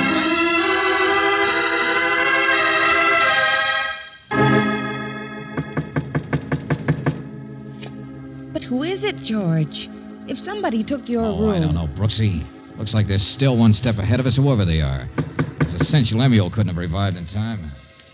Well, whoever the impersonator is in there, he doesn't seem to answer very fast. Come on. Yeah, sure. Of course he's dead. Hey, shut that door. There's no gun. I don't see Shut a the door, gun. will you? He's shot, all right. George, he's about your same build. Huh? Around the same age. Yeah. There's a briefcase over here under the bed. It's a sample case, isn't it? The kind salesmen carry? Neckties. Nothing but neckties. Look, George, there's a key on the floor next to him. Here, let me see. Yeah, to another room, 631. Hey, wait a minute. Here. Card in his wallet. Sure, of course. Harold Stark, Sure Silk Tie Company from Salt Lake City. Necktie salesman. Only suppose he came in on the train tonight, George. Yeah, sure. Single guy, looking generally my type. You mean suppose he got picked up by somebody watching the hotel here, somebody expecting me? So they kill him and put him in your Wait a room? minute. Let it ring. We ought to talk to the clerk, to the Now bellboys. listen, whoever shot this guy did it and ran. Okay, then so will we. George, that's crazy. Is it? I was hired to find out who a big-time collection man is in this town, right? Only whoever it is got one jump ahead of us. I can't even start working until I get out from behind the 8-ball, can I? Oh, George, that phone, it keeps ringing. Somebody's going to hear it. What are you doing? I'm putting my own wallet, on the body. What do you think? No. You take this, guys. Go back to that drive-in on the edge of town. Run a fast telephone check on him. Harold Stark, Salt Lake City. The clerk knows we're here. He'll keep ringing. Wait till I grab the neckties. We'll dump them in the alley. Well, I'll be out from behind the 8-ball if I'm dead, won't I? George. I'll be free to find out those guys who hired me. So come on, give the police a chance to find the body of George Valentine.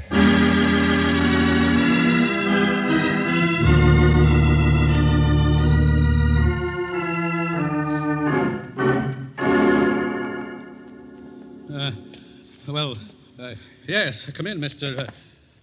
Valentine, I told you. Your name is Nielsen, isn't it? You sent for me, didn't you? Yes, of course. Well, don't look like a ghost, like you're scared. What do you want with me? What's that? Why do you keep your hand in your pocket? Because I want a cigarette. Look, see? Now all I want is a little talk, Mr. Nielsen. With you and Mr. Vickery and Emmett Wall, the mayor. You know all of our names. Well, sure, of course. Here's the letter you wrote me. Oh, hey, I'm beginning to get this. Have you just had a phone call or something? Yes, I have, as a matter of fact, from Vickery. He happened to be at police court. For once, they work fast in this town. A patrolman has reported the murder of George Valentine. Okay, sit down. I'll explain if you will. I have nothing to... Buster, I'll use your phone. Prove it to you. The police here in the city. I know you've never seen my face, but they can identify my voice for you. Here, let me have it. No. Hello? George? Oh, yeah. What'd you find out, Brooksy? I found out that you're crazy, absolutely crazy. What? Darling, I tried to contact those people in Salt Lake, but I can't. I mean, I got the company all right, but nothing about Harold Starr. Why not? They've never even heard of him. Nobody by that name has ever sold neckties. Don't you see what you've done? Throw away that wallet, George. The man who was killed was a phony. You can't be somebody that doesn't exist.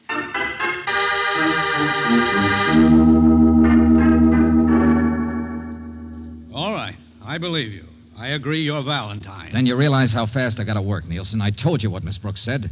The body was a plant of some kind. This thing gets deeper every minute. And you haven't even started your investigation. Whoever the man is I'm after is calling the shots in advance. And you claimed only 3 of you knew about me. Yes, I understand. You think it's one of us. But I'm afraid it doesn't make much difference if I do help you now. What do you mean by that? Well, Mr. Valentine, I'm not a cowardly man, but I'll admit, when you knocked on the door... Yeah, sure, you were scared to death. But what's that got to do with... Valentine, I don't think you realize yet just how far behind that 8-ball you are. That same patrolman who found the body also saw a man and woman throw away a briefcase in an alley. Huh? You and Miss Brooks. There was identification with the neckties. At the door just now, I thought you were the man every policeman in town is looking for. Harold Stark. He doesn't exist, you say? His description is yours. And you know who you are? Never mind. I get it. I dug my own grave, didn't I? Yeah. I killed George Valentine.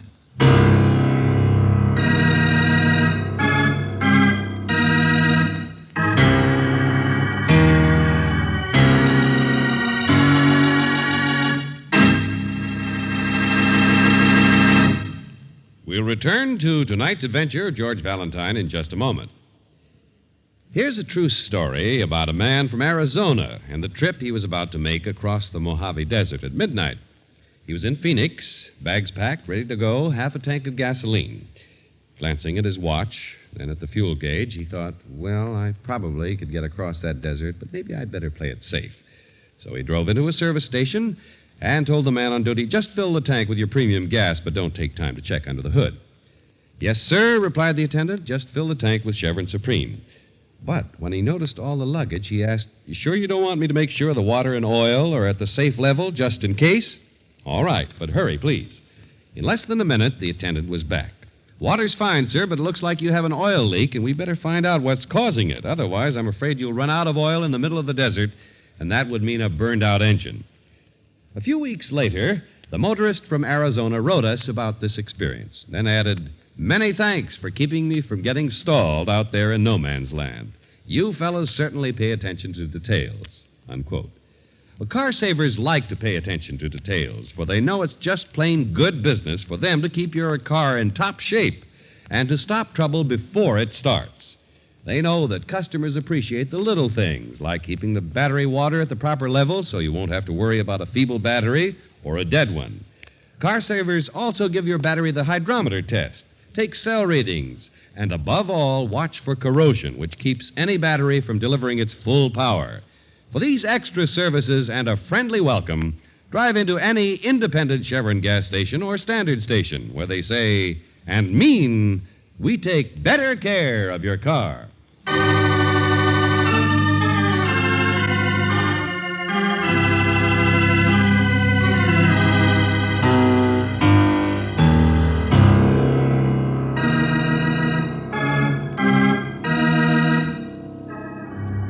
Now, back to tonight's adventure of George Valentine. It's quite simple. 3 men want you to find out who's been using the little town of Summer Springs as collection headquarters for the city rackets. They want you to do this before the federal grand jury moves in. Well, if your name is George Valentine, you think this might be an interesting case, if you could ever get to work on it. Yes, the trouble so far is in getting out from behind the 8-ball, because as matters now stand, you're wanted by the police for murdering yourself. Well, Valentine, for once it seems the police wasted no time discovering a mistake, that George Valentine was not killed. Well, that's nice to know. You mean they re-identified that body I found? Clarence Prell, up-and-coming accountant. His name's been mixed up in this thing already. He's been making a tremendous amount of money the past few years. It's just possible our big shot is already dead. Well, why would this man, this accountant, have the identification of Harold Stark on him? Who killed him? Who put it there? Who put him there in my hotel room? Now, listen to me, Valentine. You can get to work now. You're off the hook. They know it's not your body. Now, look, I've been in trouble because it wasn't kept secret that you 3 were hiring me. Is that right? Oh, there you go again. We're honest. Stupid? Yes, but honest. None of us are mixed up in any rackets. Okay, skip it. But even if the big shot isn't one of you, you're now in the way, aren't you? What? Well, maybe I'm wanted by the police, but if the killer with Strong Boys knows about me, he also then knows about you. Yeah. Lock your doors tonight. Shh. Turn out those lights. Huh? A car just stopped out there. I could see the lights blinking. Take it easy, Nielsen. It's only Miss Brooks. I'll see you later.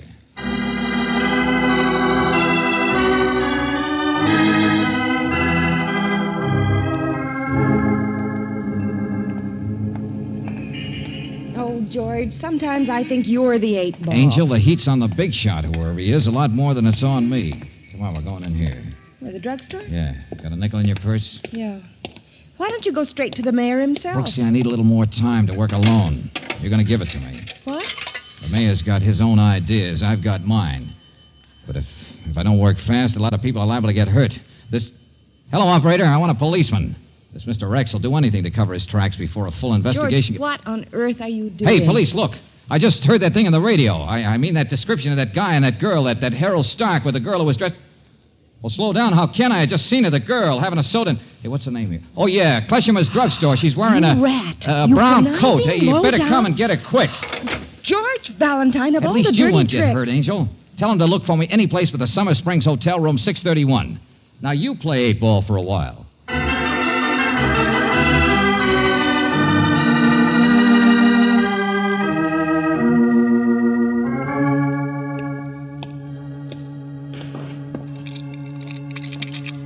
.631. Key fits all right.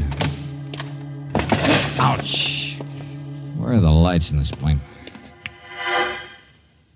Oh, no. How long have you been dead, Baldy? Just about as long as the other guy, I guess, huh? Only what's your name? You the real Harold Stark? Are you the... Hey!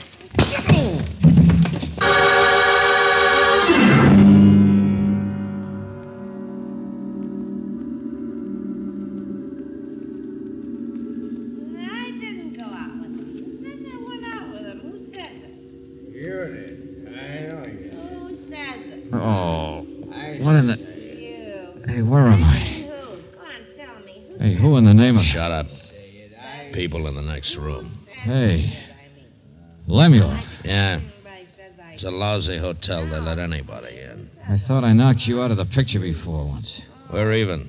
I didn't hit you hard enough either. Yeah, you're out of condition, Buster. That's bad. You kill that guy?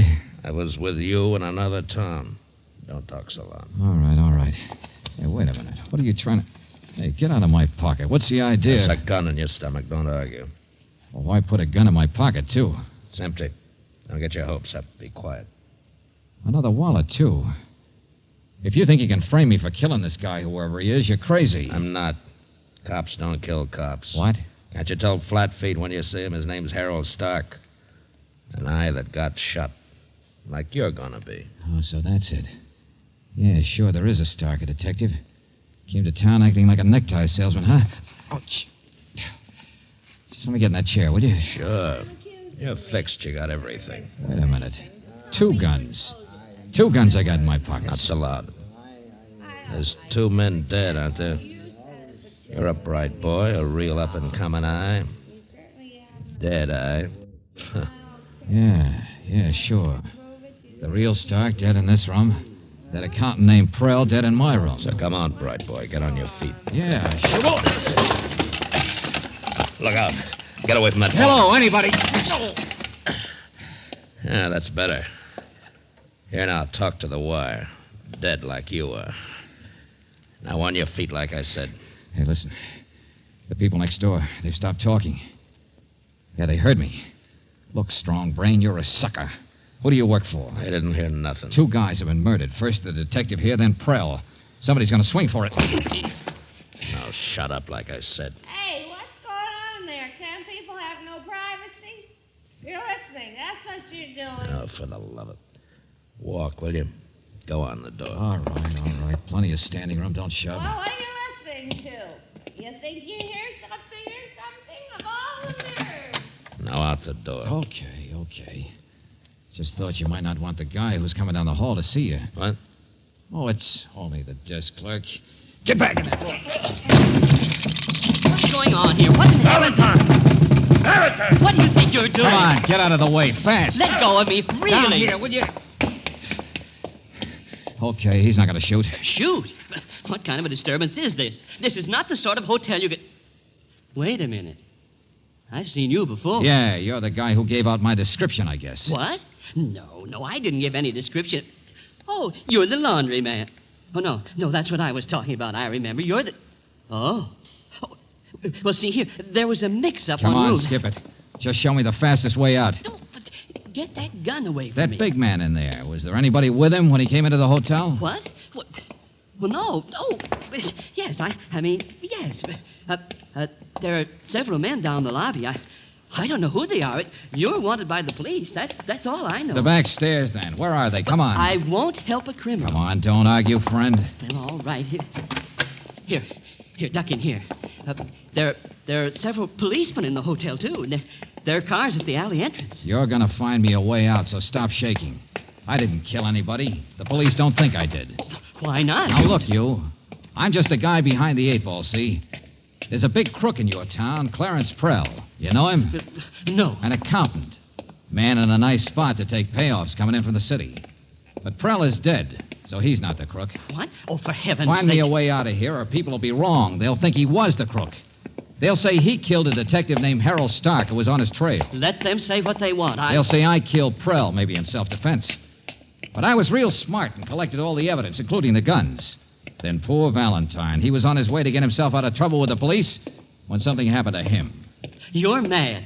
You're worse than the laundry people. Now, look, Buster, I'm telling you all this so you'll help. It's a frame-up, see? To get rid of 2 private detectives and take the heat off by making Prell look like the big shot. A triple play. Here we are. Here, give me a hand with the window. Okay. Only 6 stories up. I forgot my umbrella.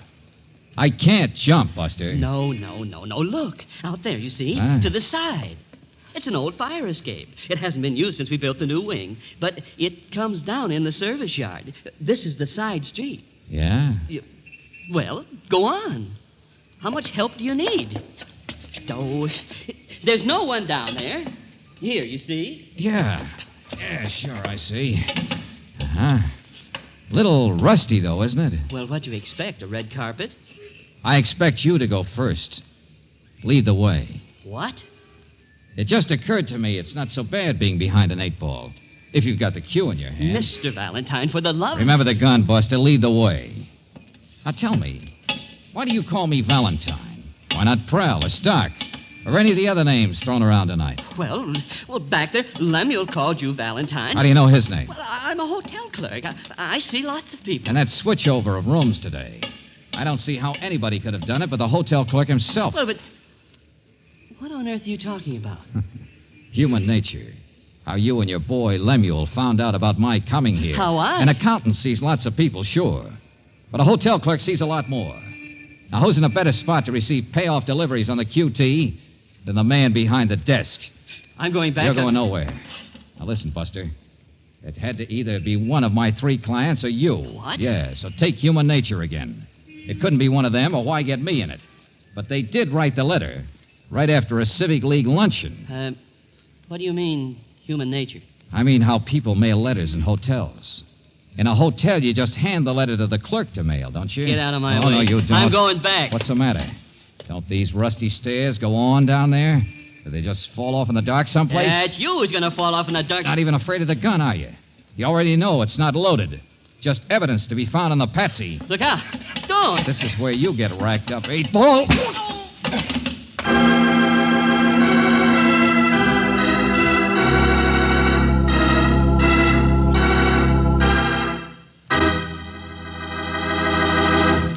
Back to George Valentine in just a moment. Here's a tip for every Western motorist who enjoys going for a pleasure drive.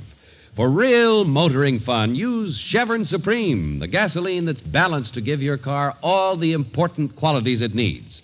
Wherever you drive throughout the West, you can count on Chevron Supreme for smooth power and for fast starts and quick warm-up, too.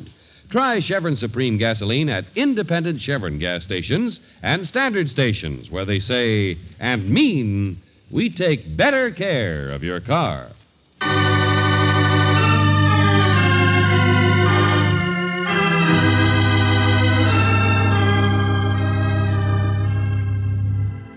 But, George, how did you get off that fire escape? It was rusty. You would have fallen through. That's why he led you out there. What he expected you to do. Hey, slow down, will you?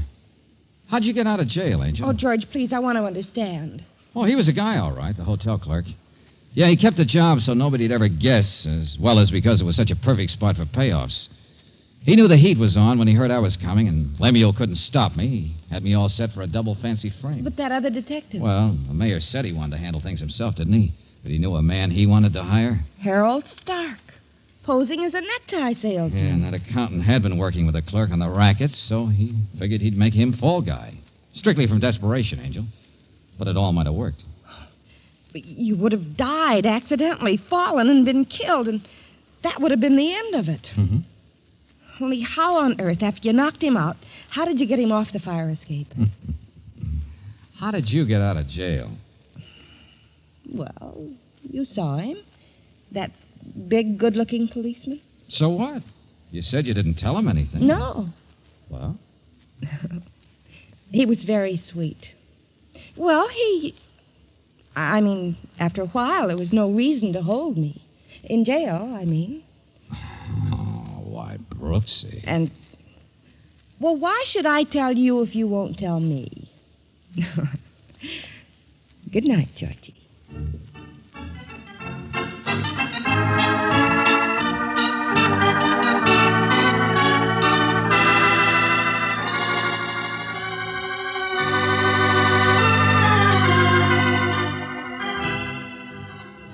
Tonight's adventure of George Valentine has been brought to you by Standard Oil Company of California on behalf of independent Chevron gas stations and standard stations throughout the West.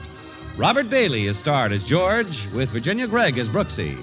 Let George Do It is written by David Victor and Jackson Gillis and directed by Don Clark.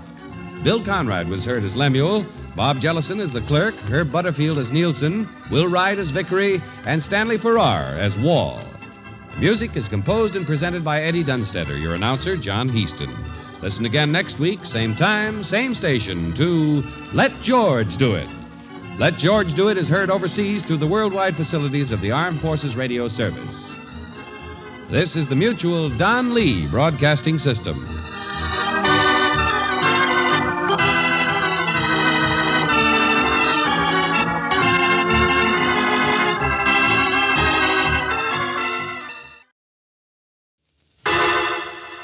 Personal notice. Danger's my stock and trade. If the job's too tough for you to handle, you got a job for me, George Valentine. Write full details.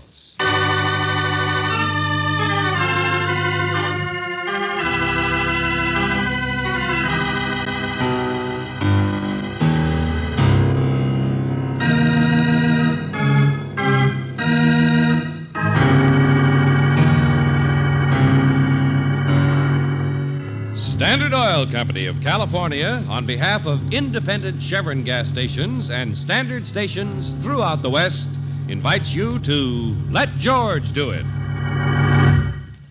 First, if your car is equipped with an automatic transmission, let specially trained car savers check and drain and refill, if necessary, according to your manufacturer's recommendation. Stop in for this convenient, dependable service at independent Chevron gas stations and standard stations, where they say and mean, we take better care of your car.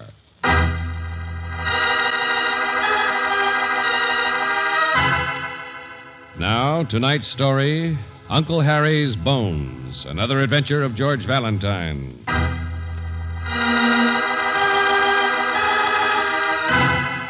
My dear Mr. Valentine, you will please report to me at the Stedman Farm. That's 2 miles down the road from Pine Lake if you turn right at the Red Silk Post Office, or the house with the unpainted shutters if you come over the hill. I want you to clearly understand that you're working for me, no matter what anybody says. And Lordy knows the people around here know how to say things.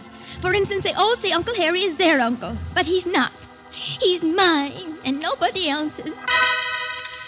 Mr. Valentine, please come quick. My trouble is I don't know if Uncle Harry is Uncle Harry or somebody else's who's not important. I've got to find out. Now, don't you think? Sincerely, Sophie Sturdivant.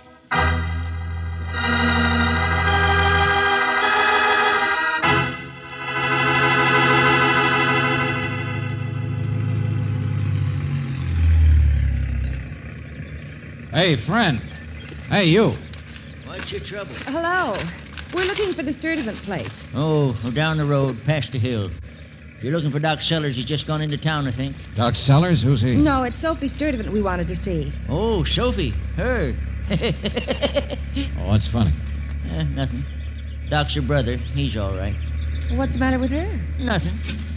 Okay, thanks. Look out for your foot. Hey, hold up. Don't see many strangers around here. Where you from? Looney Bin? Looney Bin? Sure. Sophie's all right. What are you driving at, Buster? My name's Dorky. What are you driving at?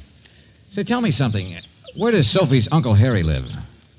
Who? Uncle Harry. Some kind of a character around here, I gather. Nope. No Uncle Harry around here. But she wrote Hey, look, this is a nice, peaceful place. People don't like strangers making trouble. None of my business, none of yours. Let well enough alone, I say. You'll live longer.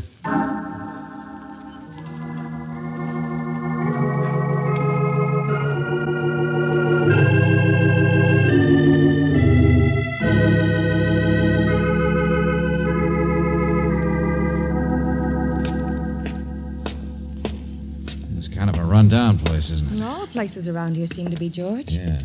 Red Silk, I figured that out. Used to be a big breeding farm up in this neck of the woods. I don't know how people earn a living now. Mrs. Sturdivant? The door's open. She's probably out back in the kitchen. Mrs. Sturdivant? Sophie? She's not in the kitchen, George. Of course she's not. Who do you think does the cooking around here anyway? Hello. Yeah. We didn't mean to walk right You must in. be Doc Sellers. Well, I ain't Abraham Lincoln. You looking for Sophie? Uh-huh. I'm George Valentine. This is Miss Brooks. I seen your car out there. Just come in myself. Hey, sis! Come to the party. You're a doctor, are you? Sure. Want a pill? Here. Oh. Pretty good size, huh? No, I haven't practiced for years, but I still got these. I was over trying to unchoke a neighbor's horse yesterday. Eminent Sawbones, that's me. Uh-huh. You're a vet. Yep. Retired livestock killer. Sophie! Hey, Soph! Upstairs, I guess, working on her butterfly collection. Come on through.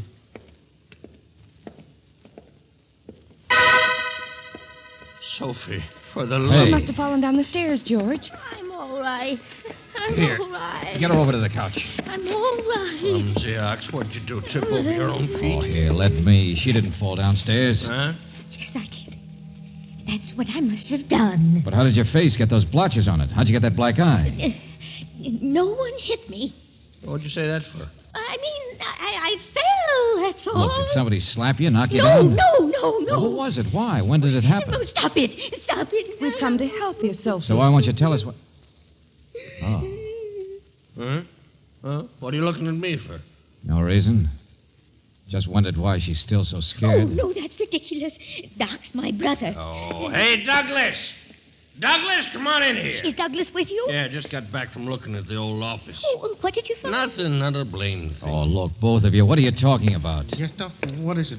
What do you want? Hey, Valentine, Miss Brooks, Douglas Kent. Just so you'll know, I'm not the kind of man beats up his own sister. How do you do? Hi. Sophie, what's happening? I'm all right, Douglas. Doug here's another crazy eager beaver like Sophie is, Mr. Valentine. Going off half-cocked whenever he gets... Mr. Valentine's here to help us. Isn't that right, Sophie? He's here to help find out. Oh, look, will somebody please explain what this is all about? No, I think that perhaps I was wrong. What? Mr. Valentine, I shouldn't have been so hasty in writing. Uncle Harry, that's what it's all about. Uncle Harry? No, Douglas and I only thought... Oh, be quiet, Soph. You started it, let's finish it. Come here, I'll show him to you. Show him? Uncle Harry, the great Uncle Harry, so they say. There, see for yourself. Skeleton. Nothing but a skeleton. Uncle Harry's bones. Says you. I was out fishing in the lake, Mr. Valentine, and my line got tangled, and here he is. But just a skeleton. I don't see how you can tell. Who was Uncle Harry? Man disappeared 5 years ago. Man who bought out the breeding farms, a hermit. Sophie's uncle. Uh-huh. Well, look, I don't know much about anatomy, but is a shin bone supposed to look like this? Well, go on, Doc. Tell him. Oh, sure. Jump to conclusions, yeah. I made the mistake of remembering that I once said a fracture for Harry, that's all. It's what I get for playing MD. We've been downtown looking for the x-rays in Doc's old office. We were going to the barn, too, to check in his old trunks and things. You see, I thought that if we could find the x-ray that he took 5 years ago, it might give us a positive way of identifying... Bones are bones. It's not going to tell you anything. How about this? Piece of rusty wire tangled around his leg. George. The lake is full of stuff. It don't mean anything either. But it means something if we knew his leg was tied with wire before he died. Exactly, Mr. Valentine. That's just the way See, everybody who reads mysteries goes off half-cocked. Well, what kind of a skeptic are you, Doc? Why don't you think it's Uncle Harry? Mister, I don't think one way or another. Only lots of people come up summers to fish in that lake. Could be practically anybody. Okay, Doc, I'm going to go with you to keep looking for that x-ray. Douglas, get the local sheriff up here as fast as you can. And tell him to send for a police x-ray man, too. Brooksy, take care of Sophie. Look, I'm just as upset about Sophie as Don't you are. bother, Doc. I finally got the idea. It's a skeleton in the closet we're after. Well, come on, then. We're going to start opening doors.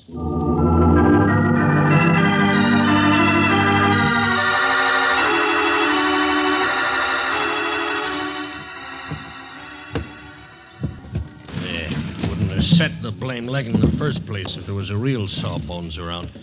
Blasted bunch of recluses in this part of the woods. Yeah, sure. Did you try this box here? Old Sears Roebuck catalogs.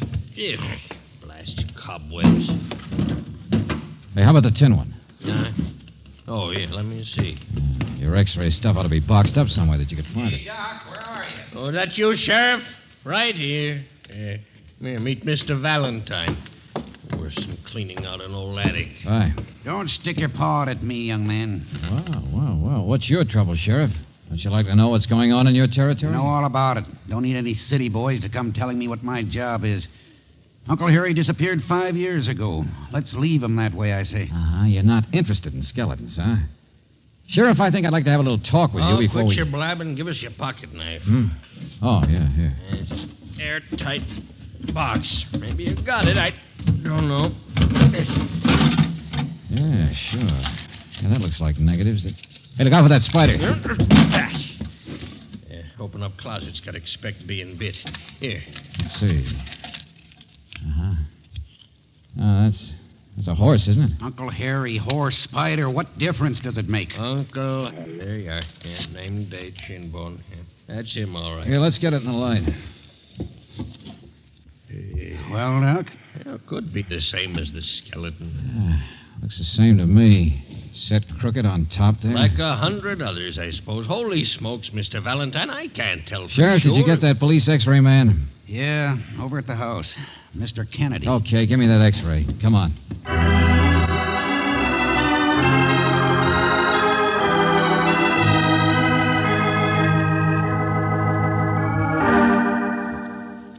Absolutely. There's no question about it. But isn't it true lots of people have broken bones, Kennedy? I'll be glad to swear before a jury that this is the same bone. Before a jury? Of course, Mr. Valentine. Hasn't anyone here noticed the fracture in the skull? Here, right here. Why, no. Enough to cause death, I should say, in that location.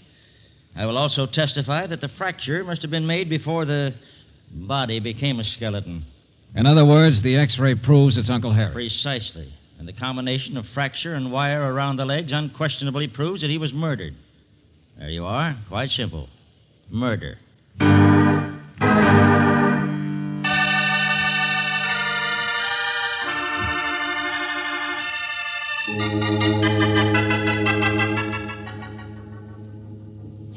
I knew it was Uncle Harry, all right, Sheriff, but the important thing is who did it. Sure, Sophie. Now me and Mr. Valentine Wait a have minute. Listen to her. Young lady, I've known Sophie for years, and anything... But she knows who killed him.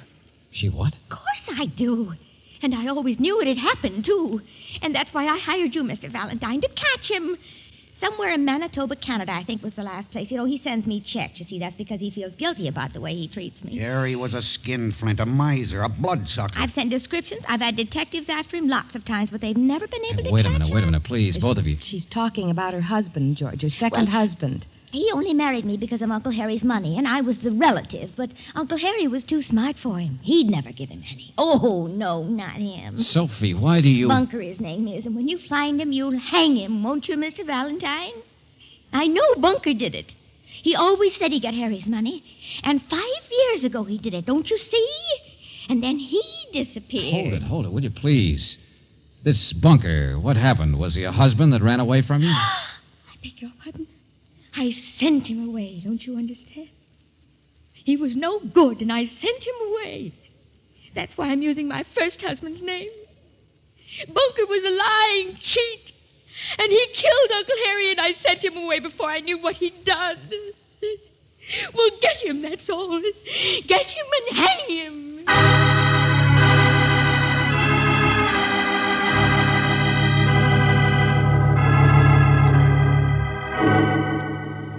And now, Valentine, will you listen to the voice of reason for a minute? Bunker ran away from Sophie in San Francisco, but it was 2 months before Uncle Harry disappeared. Oh. Sophie's just a little cracked on the subject, that's all. As I figure, Bunker's the one person probably didn't kill Uncle Harry. Forget him. What do you mean? Lonely area around here. Anything can happen. Nobody will be able to remember. 5 years is a long time. Mm-hmm. It's been nice and peaceful since... Valentine, I mean Harry was the man who ruined this place. He was old Harry himself. I mean, if I'd had the chance, I probably would have murdered him. Maybe I did. Mm-hmm. Okay, I understand it all now. It isn't just the skeleton in her closet, is it? Nope. Yeah, Sophie wanted me to prove it was Uncle Harry so she could prove it was her no-good husband who did it. Instead, now we've got to solve a 5-year-old crime that everybody else would have to have hushed up. Because everybody in the whole area is a suspect for murder. And you know who'll get the last laugh? Uncle Harry's bones.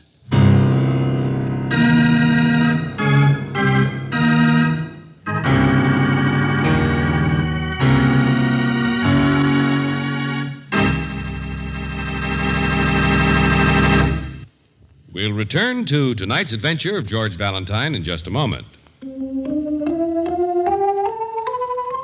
A musical scale has 8 notes. A musician can hardly use the scale unless it has not 1, not 2, but all 8 notes.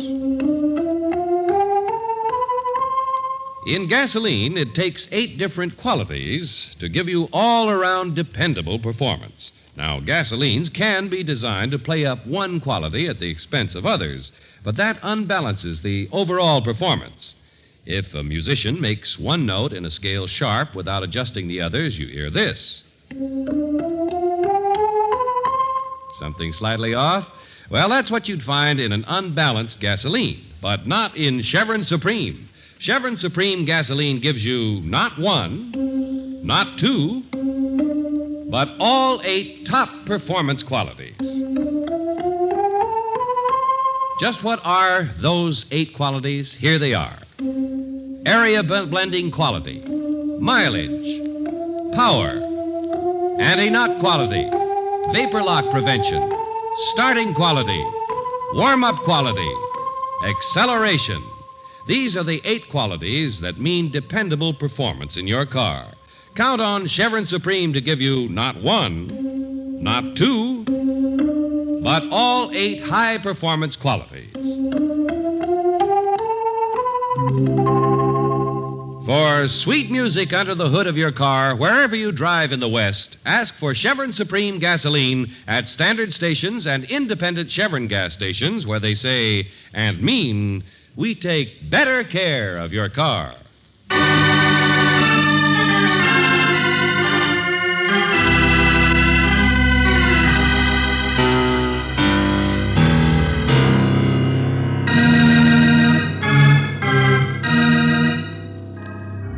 And now, back to tonight's adventure of George Valentine.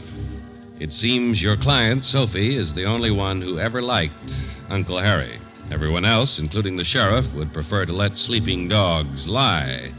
And if your name is George Valentine, you know how hopeless it will be to try to solve a 5-year-old crime when everyone in town is a suspect. Sheriff Harry was a miser, wasn't he? A hermit and a miser. What are you getting at? I don't know. Gold. Misers have gold, don't they? Of course they do. If they're smart, like Harry was. Well, sure, that's why he was killed, I guess. What do you mean? Well, most of his money was in property, but people always said he had a good many $1,000s stashed away somewhere. Somewhere like where? Up around that place of his. I could never find any, and I'm the one who boarded the place up after he disappeared. Uncle Harry's place. You mean there's a house, a farm or something? It's a cabin. Nothing but a cabin. Well, come on, Brooksy. What are we waiting for? About a mile around the lake from here. I boarded her up solid in case he ever came back. George, what about Sophie? Never mind her. Now I know who smacked her.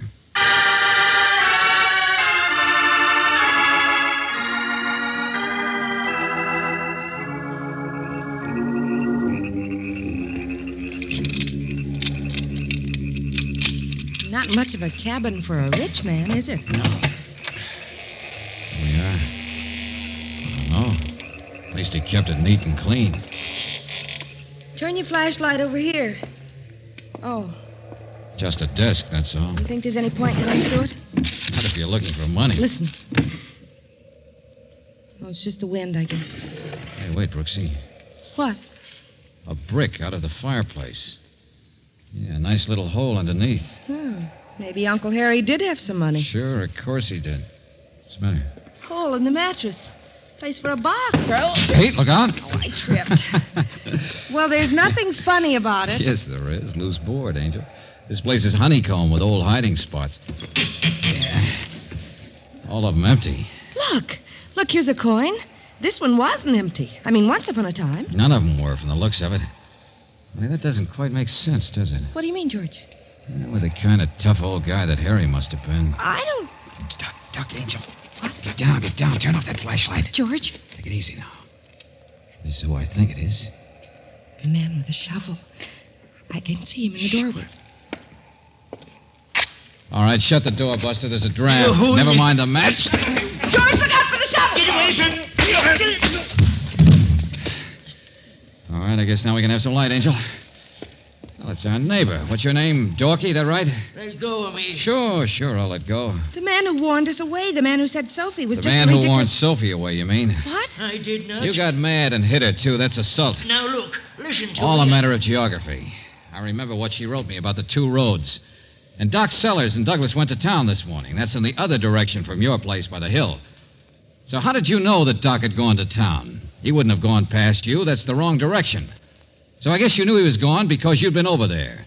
Sophie herself must have told you where he was. All right. Don't prove anything. No, but your shovel does.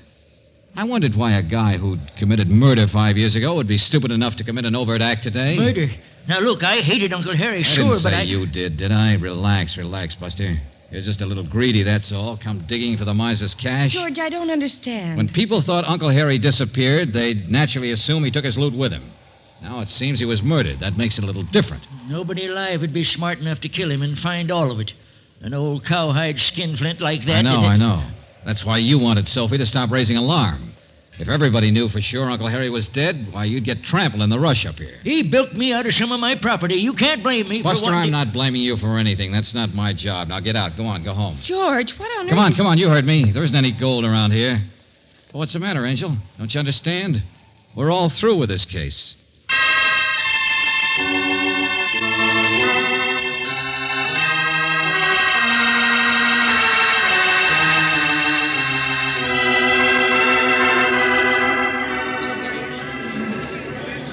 Quiet, all of you, or I'll throw you out.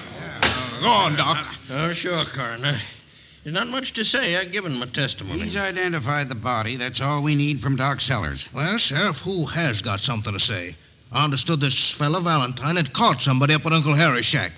I know this isn't a court, but we sure want to hear everything that... I haven't got anything to add, Coroner. Now, see here, Valentine. No, Coroner. I'm all through with this case. Yeah, I'm on my way back to the city.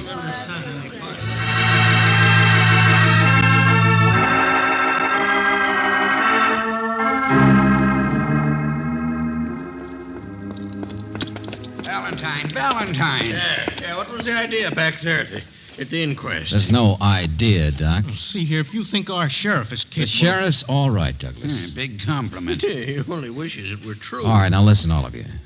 Uncle Harry was a heel. The whole town wished him dead. Sheriff, when the skeleton was found, your idea was to let sleeping dogs lie, huh? Well, not exactly, but holy smoke, we got to live with the people, you know. This place has been pretty nice for the past 5 years. Well, then? We'll take care of Dorky, all right. For assault, that's all, Sheriff. That's your business. Yeah, but now I got a murder to solve. You help get this rolling. You can't just walk off. All right. Keep your shirt on, Sheriff. You won't have to nail anybody in your town for murder. But you said that the... Well, let's start at the beginning. 5 years ago, Uncle Harry, the hermit, the miser, the boy with the gold. Somebody comes and tries to get his gold. Kills him, takes his gold. But you've been up to the cabin, Sheriff. How did the killer find all the loot in at least 3 separate hiding spots? Well, he could have twisted the old boy's arm or dug around. Nothing was disturbed. He went right to the spots. Yeah, I remember. And if he got rough with Harry, would Harry have told him where all the spots were? Well, no. I see what you mean. No, you don't, Douglas. Maybe Sophie's an unhappy, bitter woman, but she had the right idea. Sheriff sent some telegrams to, where was it she got her last money order from? Someplace in Manitoba, Canada? Bunker, that no-good husband of hers, he's the one. Bunker? Well, I grant you he could have come up here after he left Sophie in San Francisco. I guess nobody would have known if he was out at Harry's place. Yeah, but she's had detectives looking for Bunker, tracing those little money orders he sent once in a while. That's right. They ain't been able to find him, Valentine. Okay. But, Doc, you wouldn't be able to lie about x-rays of anybody who's still around here, would you? I mean, right out in public court and all? No, you couldn't do that. You'd be caught up. What are you talking about? Perjury. I waited just long enough for you to commit perjury at the coroner's inquest, Doc. Well, what are you talking about? A tin box with a live spider in it. Spider? Yeah, that's what gave me the idea, and it's the only way to explain everything. Suppose the spider got in there when the box was open, say, a few days ago. By Doc alone. You're crazy. No more than your sister is. Suppose you switch some x-rays. We'll tie that together with what I said about Uncle Harry's hiding places. There's only one person who could have gone right to the hiding places. And that's Uncle Harry himself. No, now look. But he couldn't do that if he were dead, could he? All right, then. Suppose Doc here once treated a fracture for Bunker. Bunker? Yeah. Oh, boy, that would... Yeah, simple as that. 5-year-old crime. Man killed another man, threw him in the lake. And now, because his sister would inherit some property and so on, Doc decides to make the skeleton into Uncle Harry, when it's really the skeleton of Bunker. That's not true. Now, Sheriff, you got to believe me. Perjury, Doc. Perjury, remember? But, Sheriff, I think the reason detectives haven't been able to trace Bunker is pretty simple now, don't you? Wrong description. Just send a description to Canada of Uncle Harry. They'll get him all right. And there you are, Sheriff. Instead of just a bunch of bones, Uncle Harry is a real live murderer. Uncle Harry? Well, I'll... Hey, Valentine, wait a minute. Where are you going? Back to the gal what brung me, Sophie.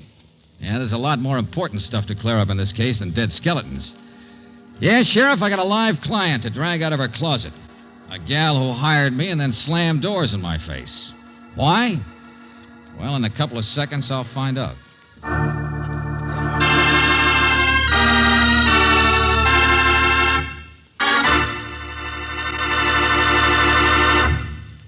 New RPM motor oil is the finest engine insurance you can buy. Compared with today's premium type motor oils, as designated by the American Petroleum Institute, new RPM cuts in half the wear rate of critical engine parts. No wonder in the toughest test a motor gets, new RPM doubles engine life between major overhauls due to lubrication. Ask for it at independent Chevron gas stations and standard stations where they say and mean, we take better care of your car.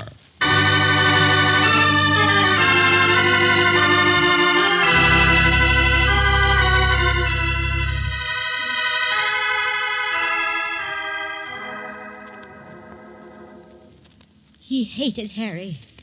Bunker hated Harry. Sure, Sophie. You must have come here to get some money out of Harry, and, well, Harry defended himself, I guess. It's been sweet of Uncle Harry to send me the money orders all this time. Even if it is trapping you. I wouldn't be too sure it was sweet. It's kept the illusion that Bunker was still alive. He'd do that on purpose. Oh, yes. Perhaps. In fact, I wouldn't be too sure you love that uncle as much as you claim. I think you just hated Bunker. But now Bunker's dead. Now you know he's dead. People can waste a lot of time hating, can't they? Oh, Sophie, I'll tell you something. You wasted a lot of our time before I caught on why you hired me, then didn't want to talk. Well, I told you were working. Well, I didn't think it was just Dorky's getting rough. It was the fact you began to remember whose leg had really been fractured, wasn't it? Well, I couldn't understand what the doc was up to. I'm so glad it was only perjury.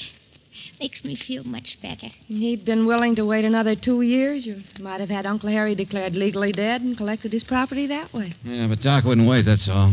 Too good an opportunity. And the ironic part is, if it had worked, Uncle Harry couldn't have done anything about the inheritance slipping away from him. Not without admitting the whole story. Well, I can see why Doc was tempted, all right. Doc hated Harry. Such a waste of time. You said that before. About hatred being a waste of time. I collect butterflies, you know. People say I have about as much brains as one. But anybody who wastes time is crazy. Sure. Butterflies, I suppose so, yeah. He's stupid, isn't he?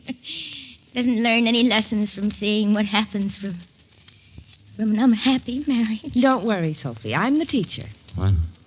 Hey, what is this? Come along, George. Time to say goodnight. Oh, now you haven't seen my butterfly collection. You come upstairs with me and I'll show you my rare prizes.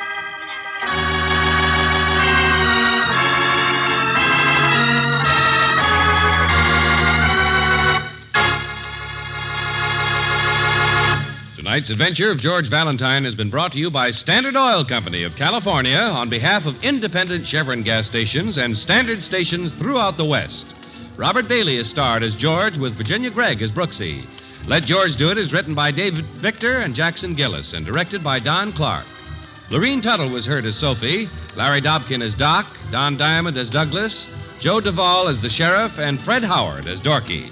The music is composed and presented by Eddie Dunstetter. Your announcer, John Heaston. Listen again next week, same time, same station, to Let George Do It. Let George Do It is heard overseas through the worldwide facilities of the Armed Forces Radio Service.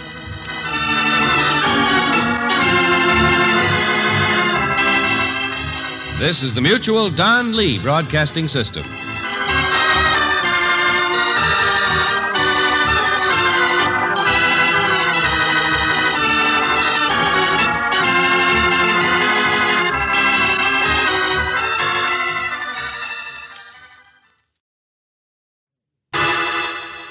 Personal notice. Danger's my stock and trade. If the job's too tough for you to handle, you got a job for me, George Valentine. Write full details.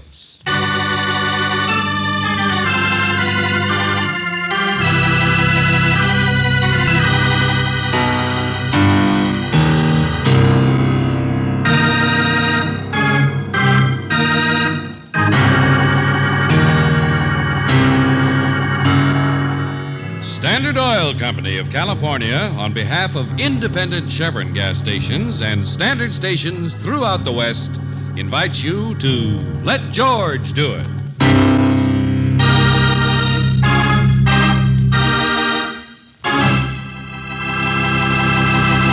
Friends, Friends, here is a value that starts paying dividends immediately and keeps on paying in years to come. It's new RPM motor oil, the oil that doubles engine life between major overhauls due to lubrication. Try it at your independent Chevron gas station or standard station where they say and mean, we take better care of your car.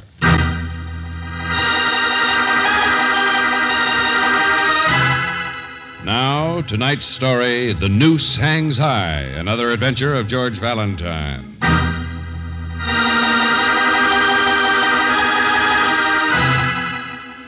Dear Mr. Valentine, I'm J.H. McHugh. I'm editor of the local Sunday magazine section, and come to think of it, I've always wanted to run a feature on you, that crazy admiral, but I figured the true revelations of a Turkish secret policeman had more family appeal, and so I forgot about it.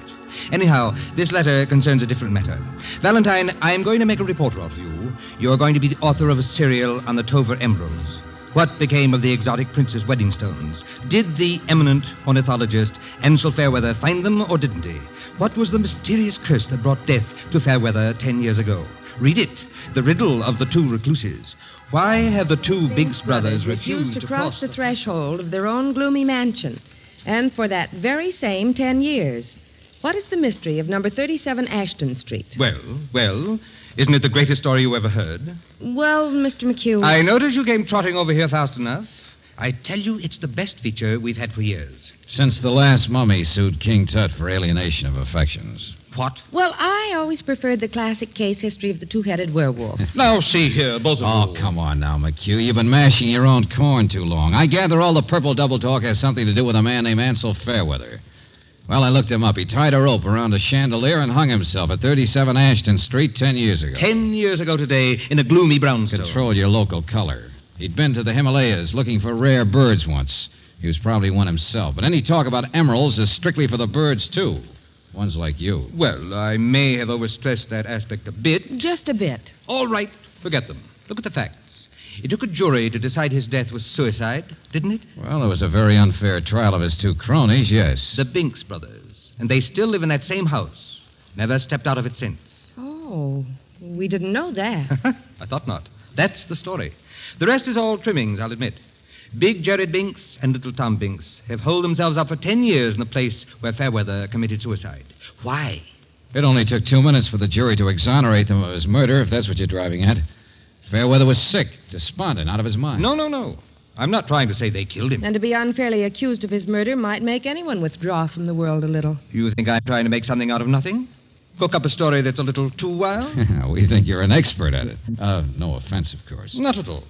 And, of course, you understand, Mr. Valentine. I would no more seriously think of hiring you even to write your own name than I would jump off the Golden Gate Bridge. Well, now, that's better. Well, now that we got that off our chest, what do you really want me for? Facts. For 9 years, I've tried to get a little anniversary story on Jared and Tom Binks. Why they're such recluses. Are they? Really? Every reporter I ever sent, and don't worry, they've been clever about it, too, has been thrown out on his ear. To my knowledge, the brothers have never been outside that house, and no visitor has ever been inside it. Why?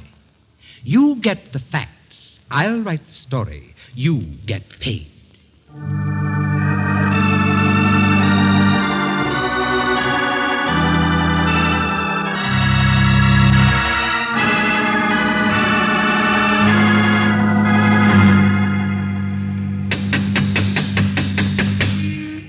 I hate to leave before I see you thrown out. Brooks, you're a sadist.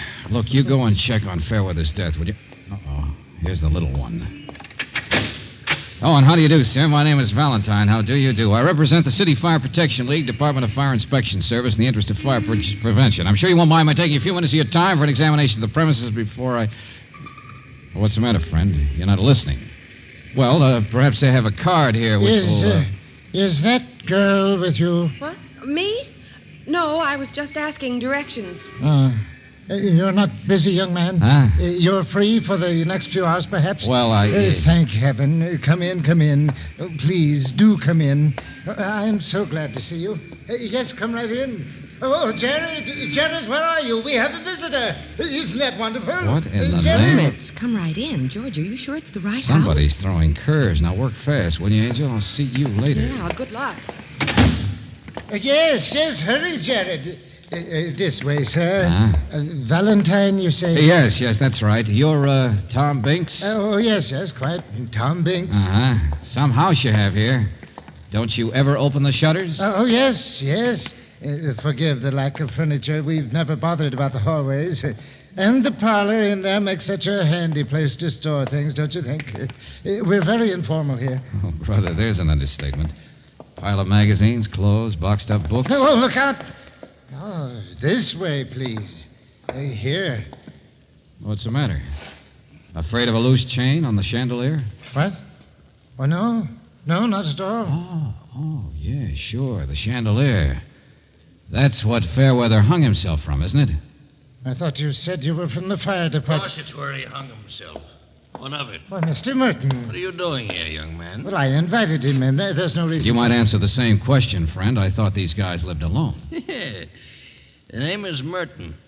Binks boys aren't crazy. I am. I handle their business affairs. Mr. Merton is just on his way out. Yes, see what I mean? I've been trying to leave for the past 3 hours. Now Tom kicks me out. Oh, no, but I think all of our That's because you walked in. I make one visit a year to this place. I spend the rest of the year calming down. I don't follow you, but I guess that's all right. Of course you don't. Who could? You don't know it, but you've been tapped to take my place holding hands. What? Now, Mr. Valentine is interested in our work, and I was just going to show him through the house. It's all yours, son. You scare the boogeyman for a while. The boogeyman? Yeah, sure. Make a good story for you. Now, come on, tell the truth. What newspaper are you from? Newspaper? None. But what's the story? Oh, I don't really care who you are. Tom, where's my coat? I hung it up. I'll get it for you. Boogeyman. That's the story, you know. It's a haunted house. Okay, Buster, I'm dumb. What's going on? So am I. Valuable property, but kept in a mess. Good securities, but all gummed up. Couple of loony clients, that's all. Well, look around you. Nuts. Lived alone so long, they imagine that this... No! Hey, what's the matter? The light cord. Merton, look. Oh, Jared, come down for here. the love of... What? Hey, you see? Another knot. It's tied in a knot like the others. The light cord in the closet here. Tied in a hangman's knot. A noose. He's found some others around like that. Well, now, who's the practical joker that did None this? of us. That's it. None of us ties those knots. What is it, Tom? What is it? Look here. I didn't do it. Well, of course you didn't. No one did. Oh, Jared, this is Mr. Valentine. I asked him to... I could hear you from upstairs. I could hear. I don't think it is good to ask people in. Hey, you see, young fella, you haven't got a card to the club like I have. You have finished your business, Mr. Martin. Get out. Jared, now wait. I know what happens when people come in, but... I'm not afraid of any nooses. There is nothing for anybody to be afraid of. Please, Jared. Perhaps you tie the nooses yourself, Tom. What? Perhaps you don't know that you do. But it's all right. There's nothing to be afraid of. No, I don't. It occurred to me when I saw the shadow on the stairway. From this same noose, I suppose. What shadow? Stairway? Oh, no. This door was shut. Oh, brother. Now, take it easy, Tom. Oh, look. Yes. You can see it on the wall. It's a shadow of a noose this time.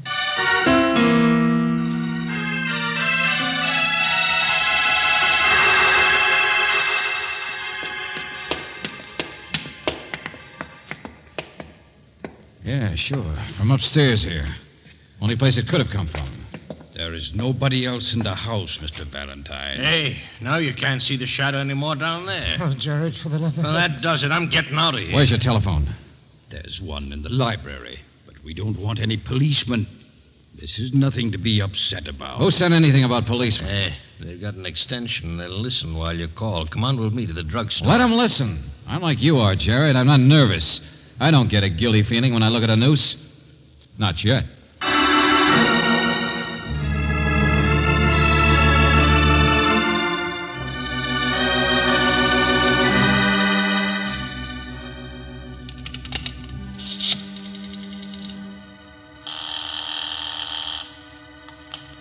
Operator. Hello, operator. Get me. Hello? Hello?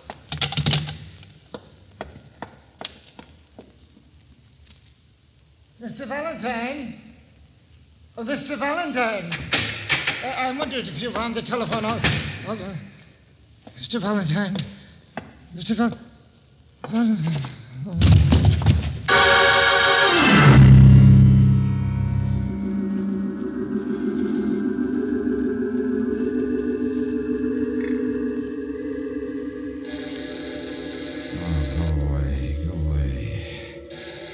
Shut up, will you? Shut up. All right, I'm coming. Yeah? Hello, is Miss... George, is that you? Brooksy, What's the matter? You sound so funny. everything's funny. I was just going to call you when the world caved in. What? I was going to tell you... Hey, Tom Binks. Looks like he fainted or something. George, for heaven's sake. Hey, he's crazy. They're all crazy. The whole place is crazy, Brooksy. So am I. Now, listen, Angel. I was going to tell you the malarkey out here was too thick to be true, but I guess I'm wrong. And I guess I was saved by the bell when you called. Will you please tell me... On account of everybody sees nooses out here. Well, now I do, too. What? Yeah, Angel. There's one made out of rope neatly draped around my neck.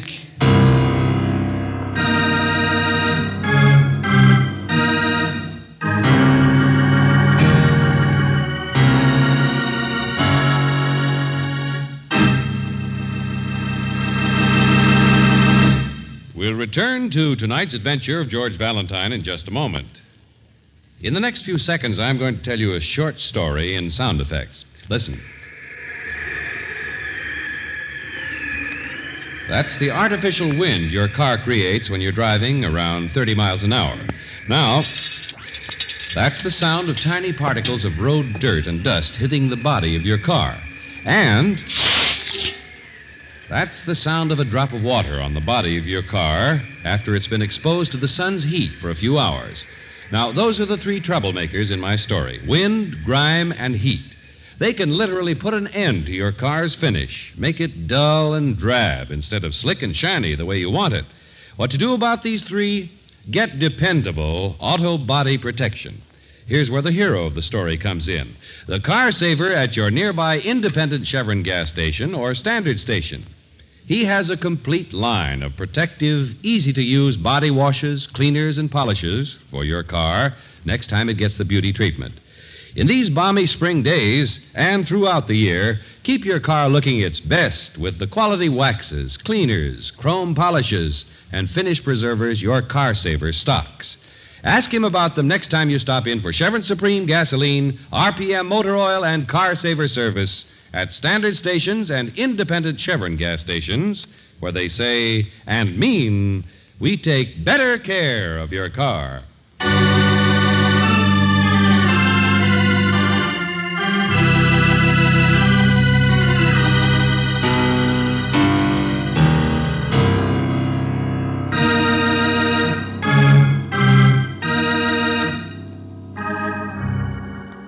And now, back to tonight's adventure of George Valentine. The two Binks brothers, Jared and Tom, two recluses whose friend hung himself 10 years ago. And now the Binks brothers are seeing the shadow of a noose. Light cords and sash cords have been tied with hangman's knots. Well, if your name is George Valentine, the whole thing looks a little wild to you. That is, until you yourself get knocked out and come to with a rope around your neck. Angel, I don't know what hit me, I tell you. But, I got a George, plenty sore neck, though. If I hadn't telephoned, someone must have been trying to kill you. Brooksy, skip it, will you? I'm all right. What did you find? Well, all that silly stuff about emeralds may not have been so silly. Huh? What? Oh, Mr. Fairweather's death 10 years ago was suicide.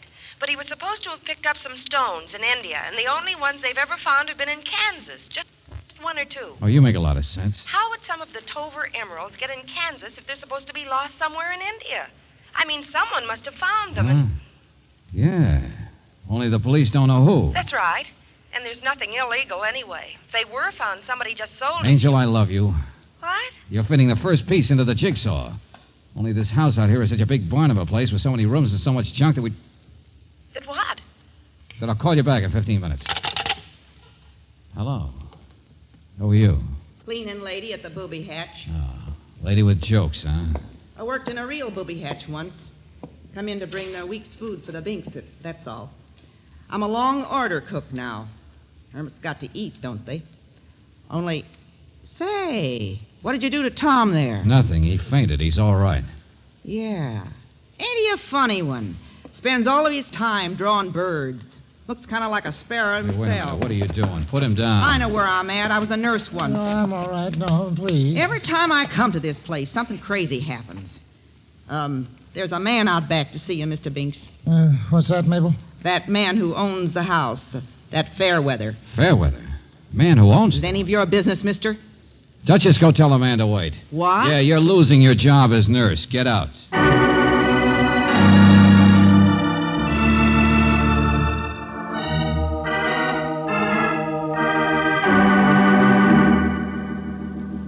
I never trusted anyone, Mr. Valentine. I was tried for murder once, Jared and I, but we hadn't done anything. Do you know what it's like to be tried for Sure, Mr. Binks, but I'm only trying to help. There's nothing secret about our work. All those crates of specimens downstairs, birds. That's what they are. We've collected them from all over the world, and I am drawing them, Jared and I. For 10 years? Oh, it will take much, much longer than that. We don't work very fast, and there are more than 7,000. Yeah, sure, I get the idea. And Ansel Fairweather was your partner in that work. He was an ornithologist, I remember. So now explain who this other Fairweather is who's alive and waiting for you out back. A cousin of Ansel's. He's been trying to get the house. Mabel said he owned it. Well, he has some old deed that Ansel gave him. He says it's quite valuable property. That's why we're moving. Moving? Well, didn't you know? That's why the birds are all crated. We're being thrown out of the house next week. Oh. Huh. Why didn't you buy it? Why'd you let him get it? You guys have money, don't you? Or something worth money, maybe? Now, see here, young man. You told me you were some sort of a fire inspector. I asked you into the house, and all you do is ask questions. You're just like all the rest. Jared told me not to talk to people. He warned me. Every time anyone gets near us... Take it easy. Only suppose I go out and talk to the new landlord, huh?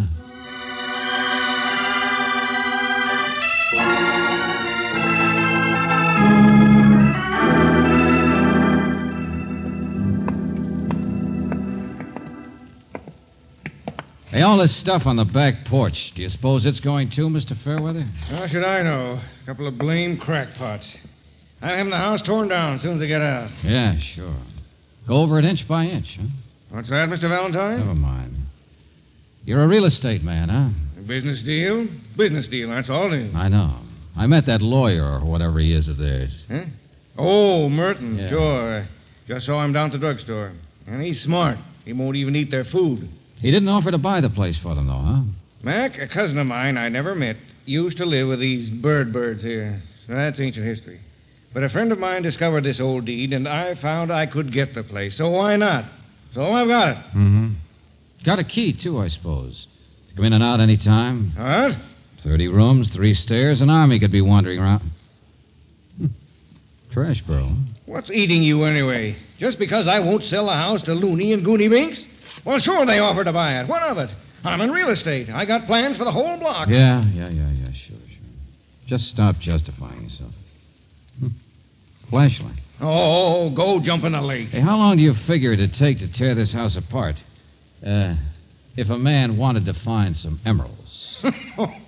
Oh, that old story. You're just another loony yourself, huh? Well, I'm in business, friend, and I don't have... So blame much junk, isn't there? Here. Ever see a flashlight rigged up like this?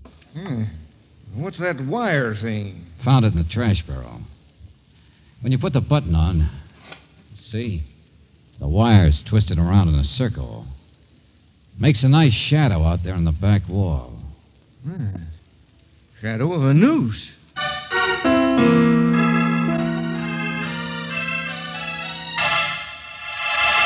Jared! What in the name of... Jared! Tom, where are you? What's happened? The chandelier. The noose. He's dead. He's dead! Tom, come back here. Come back here. Tom! Oh, you crazy idiot. Who says he's dead, huh? Might just as well be, I suppose. You hung yourself. Sure. Oh, brother. You're not heavy or anything, are you, Gerald? Tom, hey, anybody! Okay, come on, Hermit. Let's get you out of here. You need help fast.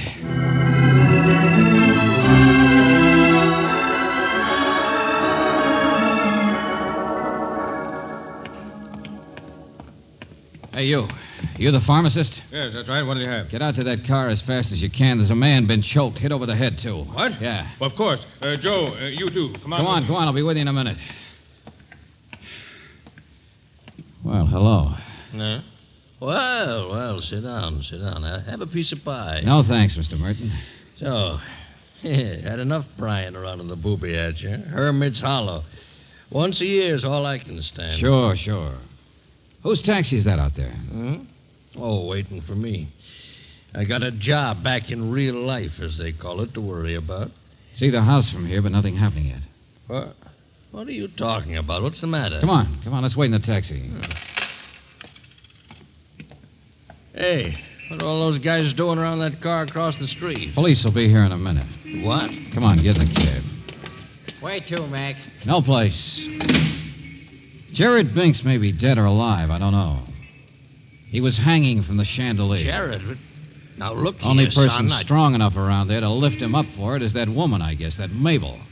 Well, get your eyes off of my muscles. Oh, you weren't there. I haven't got any muscles. Unless Jared hung himself, but that's a fat chance. Besides, I've got a sore neck, too. Now, look, And that Valentine, rope around me wasn't pulled tight. And I don't know what knocked me out. But if Mabel was telling the truth, if she had been a nurse and worked around an asylum, well, it's one way to quiet somebody in a hurry. Slap him in the back of the neck, heel of the hand. Hey, what are you guys talking about? Just keep turned around, driver. I'd like to know what you're talking about, too. Well, why wasn't the rope around me pulled tight?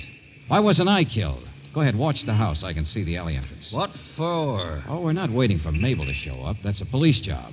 By now, she must be blocks from here. Yeah, so am I. You know, Merton, it's pretty clear.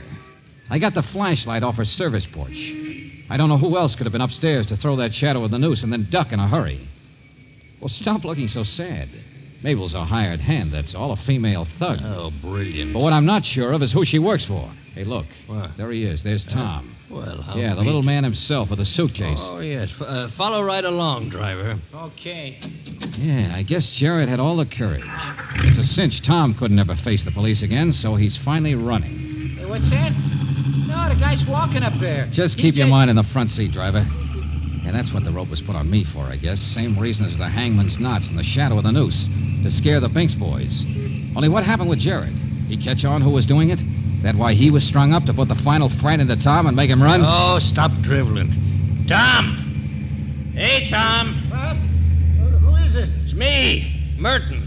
Over here, Tom. If there were any emeralds in that house, nobody'd ever find them. The Binkses never talked about them.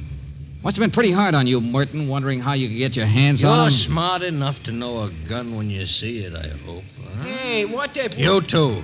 Shut up. Oh, hello, Tom. Hop in. Well, I don't know. It's all right, Tom. You can tell me some things. Like who this guy Merton really is. I told you... Tom, get in here. What? Get in. Oh, of course. Merton, don't point that gun at me. You see, Merton's been so careful to get himself an alibi. Taxi all ready and waiting. Shut up, I told you. And Merton told me he came to see you men once a year to handle your business affairs. Well, I have. What of it? Once a year in April? 1 month after income tax?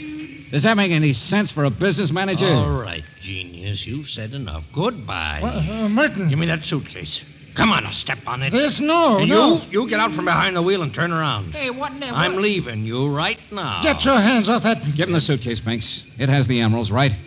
Isn't that the point of the whole business, to scare you into running? And when you run, the one thing you take with you is the emeralds that a man could spend his life searching for in that house? That a man could get one at a time, you mean, once a year. Yeah, that's who I am. I handle a business all right, one at a time, once a year. Merton, please. But never a glimpse of the rest of them. Well, now I've got the whole mess.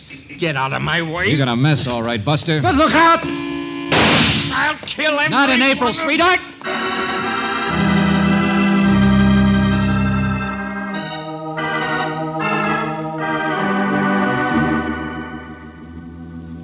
Mr. Valentine, yes. Yes, that's all true. Give me the suitcase then, Tom. This guy's safe for the police. I want to find how your brother is. But people will come and they'll bother me. There'll be policemen and photographers. Well, there's nothing wrong with you having the rest of the emeralds. But Jared and I only use the emeralds to carry on our work.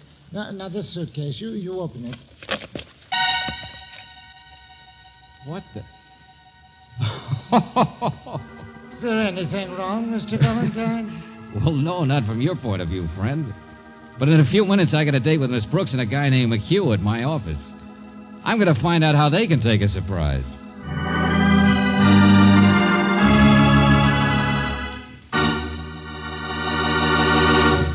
Count on Chevron Supreme to give you all 8 gasoline qualities you need for dependable all-around driving. Be sure you get not 1, not 2, but all 8 gasoline qualities. Area blending, mileage, power, anti-knock, vapor lock prevention, starting, warm-up, and acceleration. Ask for Chevron Supreme at standard stations and independent Chevron gas stations, where they say and mean, we take better care of your car.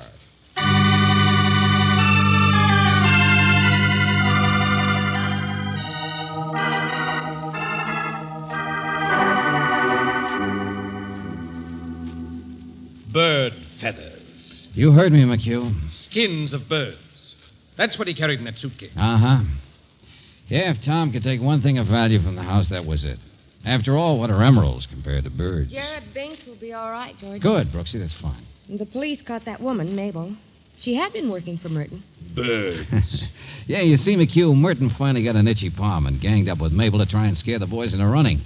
That's the only way they'd get excited enough to tip where they'd hidden them. Bird feathers. They had over 100 emeralds. And how many did Merton sell for them through the years? 7. Well, what's the matter? What are you sore about? He wants to know where the rest of them are, George. But Tom and Jared will never tell. Mr. McHugh, we got your story for you. What if we didn't find the emeralds? It's certainly a better story than the usual vampire Scotland Yard confessions of a werewolf that you usually print in that story. Yes. But it's a little wild, don't you think? The noose hangs high. See what I mean? Who'll ever believe it?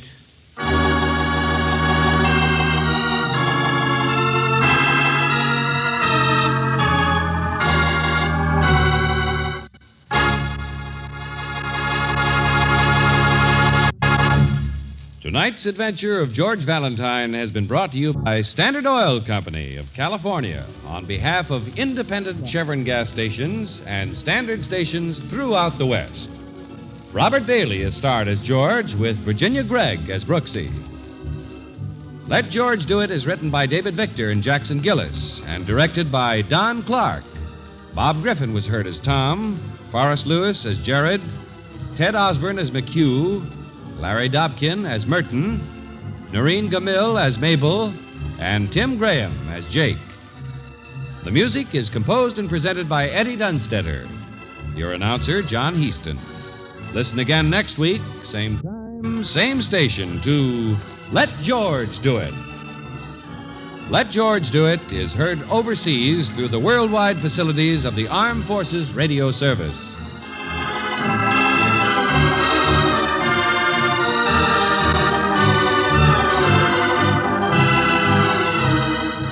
This is the Mutual Don Lee Broadcasting System.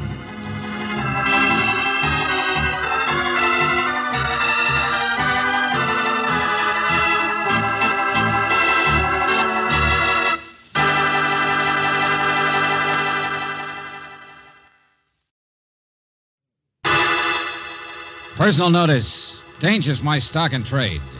If the job's too tough for you to handle, you got a job for me, George Valentine. Write full details.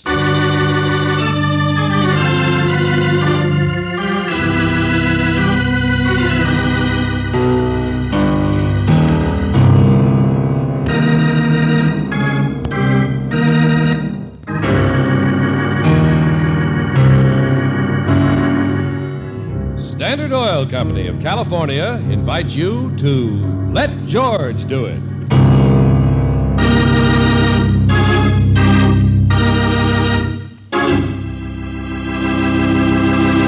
Before we begin tonight's adventure of George Valentine, here's a reminder about motor oil. Compared with premium type oils, as designated by the American Petroleum Institute, new RPM motor oil doubles engine life between major overhauls due to lubrication. And it doubles protection against gum, acid, and corrosion.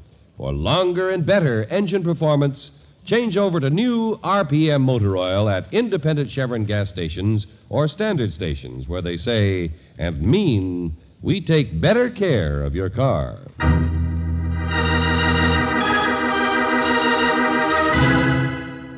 Framed for Hanging, another adventure of George Valentine.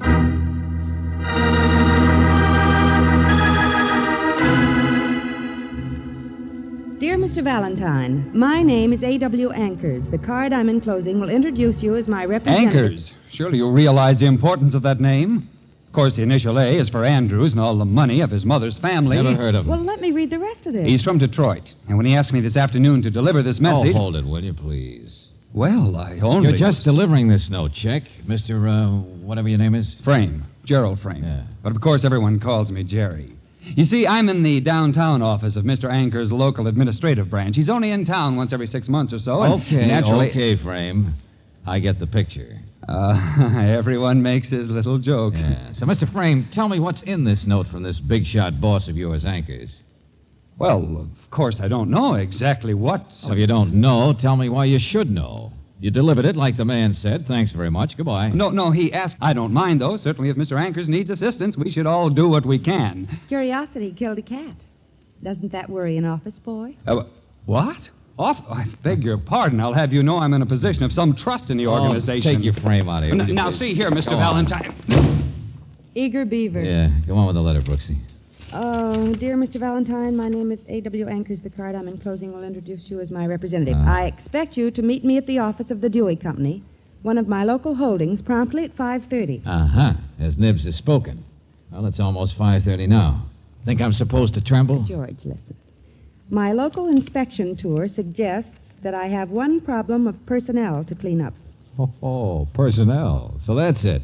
Name of Frame, you want to bet? Yeah. The office nuisance. Big case. Yeah, he's certain. What's the matter? Well, maybe this isn't quite as routine as it looks, George. Huh?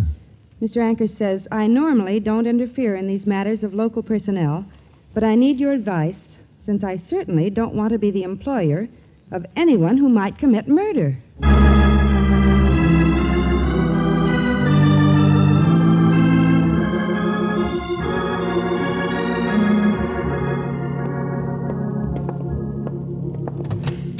Only a few minutes late, George. Don't see anybody waiting in the reception room. I'm dreadfully sorry, but we're closed now. Well, this is the office of the Dewey Company, isn't it? Administrative section, but I'm dreadfully sorry. I'm just locking up. We were supposed to meet someone here. Please leave your name on the pad. Besides, I have a date myself. I'm sure you understand. Supposed to meet Mr. Anchors. Dreadfully sorry. Who? A.W. Anchors. I have a card he wrote to introduce me. Oh, no, that's not necessary. I'm so sorry. Yes, of course, you're his personal representative. I mean, I had no idea. It's just that I had a date and I was trying to get away. Oh, please excuse me. Oh, sure, but where is he? Well, he was in and left. I don't know, but he'll be back if he said he'd meet you. Why don't you just sit down and wait? I mean, here, you take the keys.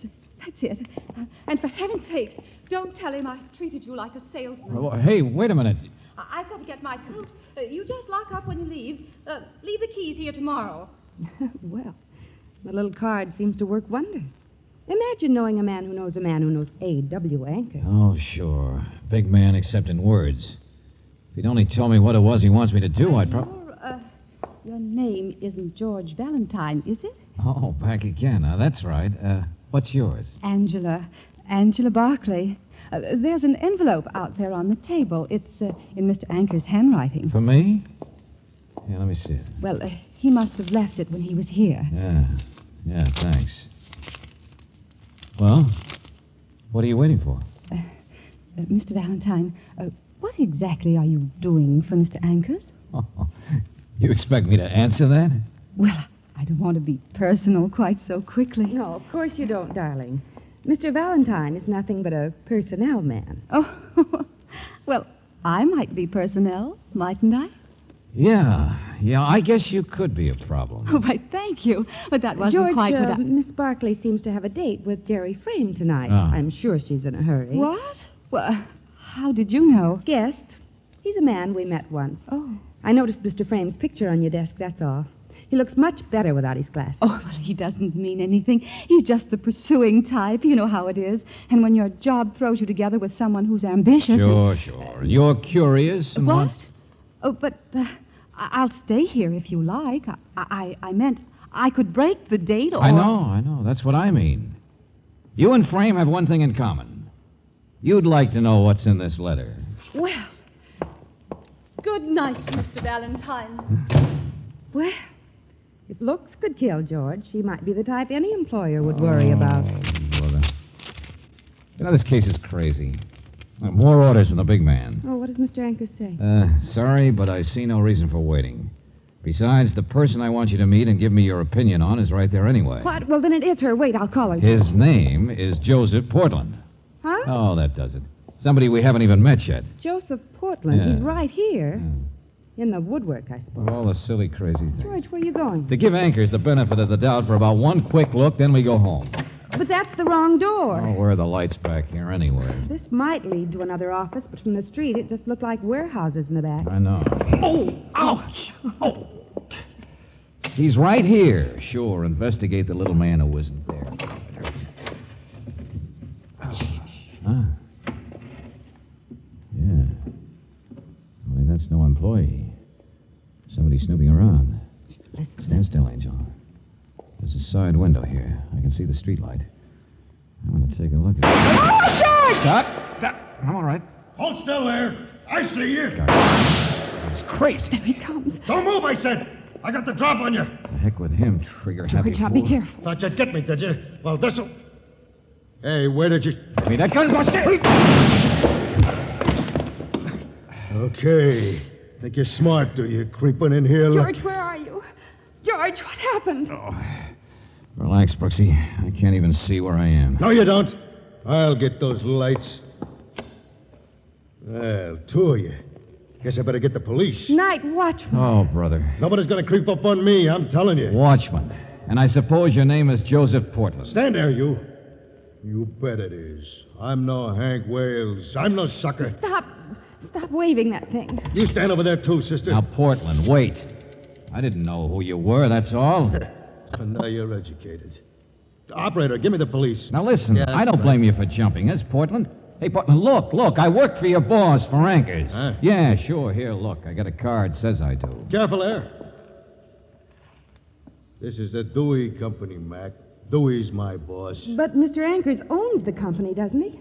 Yeah, I take my orders from Dewey, see? Sure. I understand that. But you're a sick man. You've got palsy of the trigger finger. Hey! There. Now shoot somebody. George, he can reach the gun. No, he can't. Come on, Brooksy. Let's get out of here fast. I don't have to dislike this case anymore because now it's all over.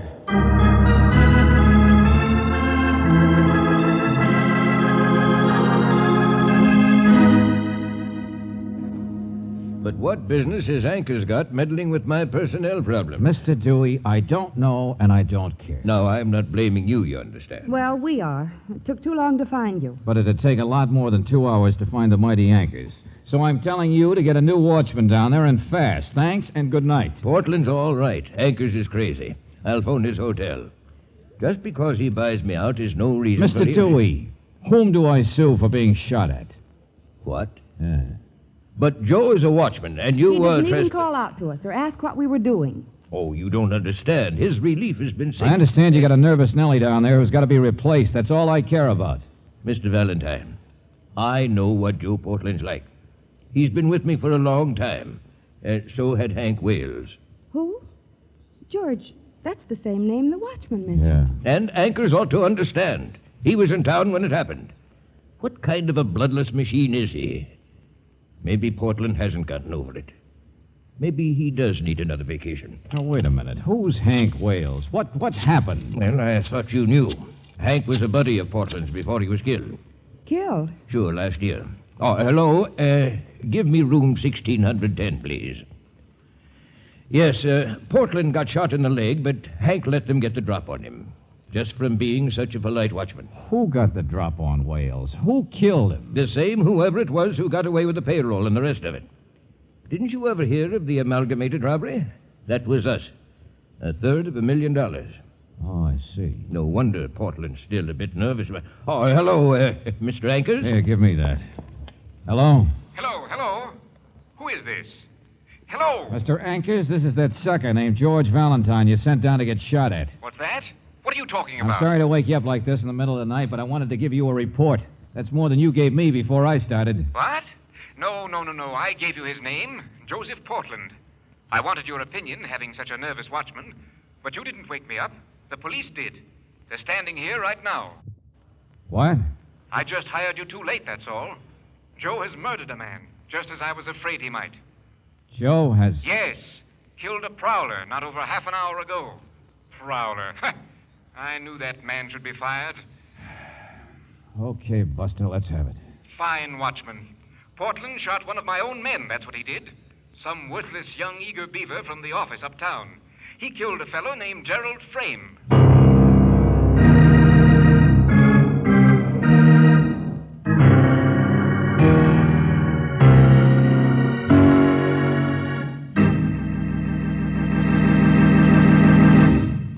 We'll return to tonight's adventure of George Valentine in just a moment. You don't have to be a musician to know that you can't play a melody with just one note. And trying to make your car give all-around performance with just one gasoline quality is equally impractical. Refinery engineers can make a gasoline that will stress one performance quality above all others. A gasoline can be produced that gives you quick starting but very little mileage. Another may give you lots of power but lack other necessary performance qualities. The makers of Chevron Supreme take into account the fact that a gasoline must have many different qualities in order to give all-around performance. Chevron Supreme gasoline gives you not one, not two, but all 8 high-performance qualities in correct balance. They are power, mileage, anti-knock, vapor lock prevention, starting, warm-up, acceleration, and area blending, qualities that are right for the kind of driving you do where you do it. Be sure your tank is filled with not one, not two, but all 8 high-performance qualities. Qualities you get in every gallon of Chevron Supreme at standard stations and independent Chevron gas stations where they say and mean, we take better care of your car.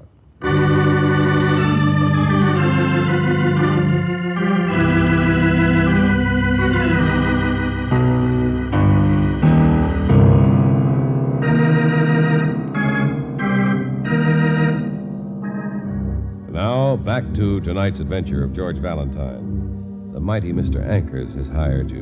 A nervous night watchman at the plant of one of his local companies needed to be replaced. The only trouble is he wasn't replaced soon enough. He's killed a man, the eager beaver named Jerry Frame. Well, if your name is George Valentine, it's a little hard for you to believe that this is anything but murder. He was crawling along there, I tell you. I thought he was trying to get in where the files are kept. But couldn't you recognize him? Worked for the same outfit that you do? I'm a night watchman. I never seen him before. It's true Frame had no business coming down here, Lieutenant Johnson, except in the daytime. Just a minute, Mr. Ankers, please. Joe, didn't you challenge him or anything? You think I'm doing guard duty? So you shot first and asked questions afterwards? Oh, leave me alone. You should have been fired months ago. Yeah, you can say that again. I'm not going to end up dead like Hank Wales. You cops ought to know what it's like to be all alone and responsible when people are snooping around. Yeah, he's right about one thing. This Frame guy was snooping, all right.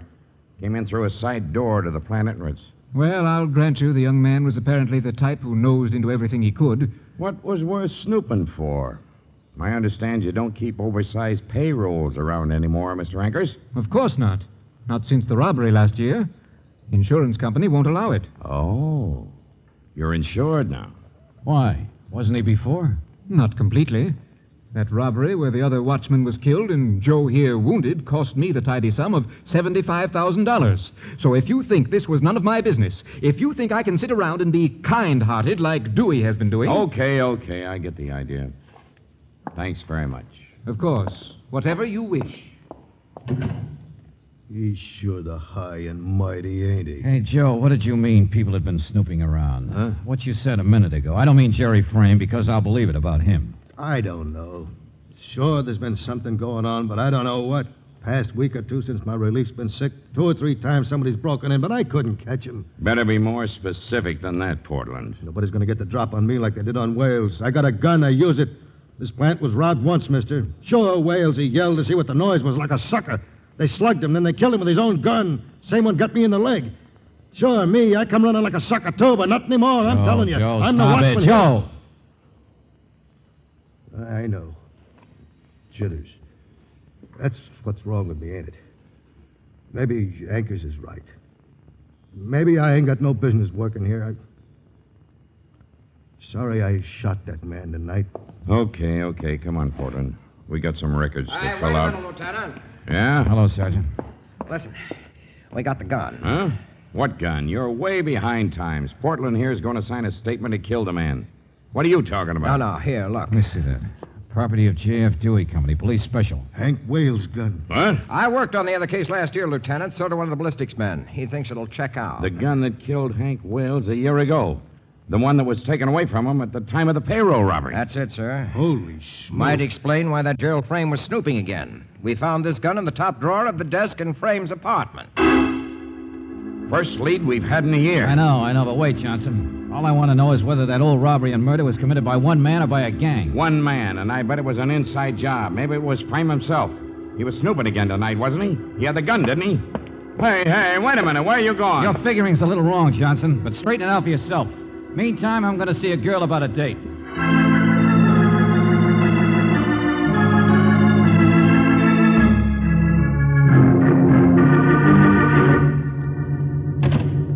You already knew I had a date with Jerry Frame. Sure, Miss Barkley, and you probably kept it, too. No, I didn't.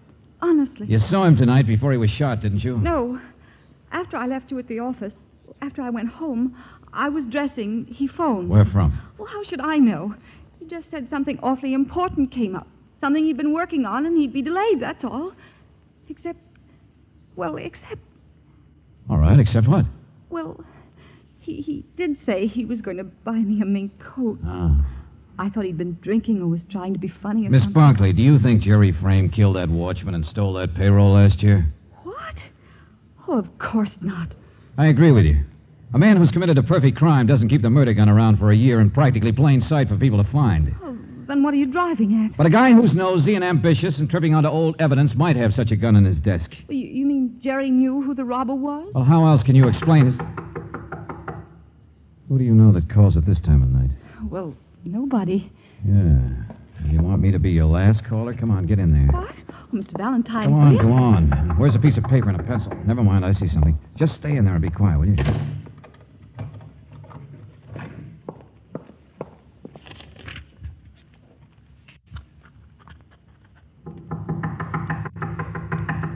Miss Barkley? I'm sorry, I didn't hear... Oh, hello, Mr. Dewey. Valentine. Yeah, me.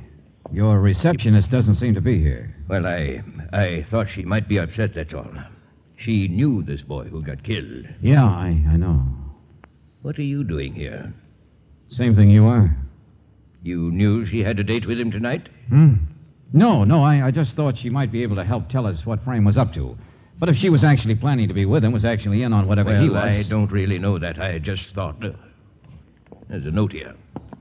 Oh, I didn't pay any attention. Just sitting here waiting for her to show up. Lane 62, 1:15 a.m. Well, yeah, but it's not her handwriting. It might be his, mightn't it?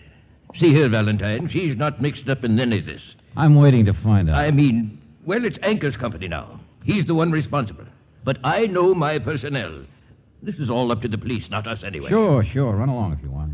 Yes, I guess I might as well. Sure, you do that. Mr. Valentine! Valentine! What do you think you're doing in there? Be quiet, lady. I'm thinking. Let me out of here. I heard those things you said. There isn't any note in there. Be quiet, I said. You're running away. You've already left for the airport. What? You're crazy. Get that key and let me out of here. Have a nice time in the waiting room. Happy landing. See you later.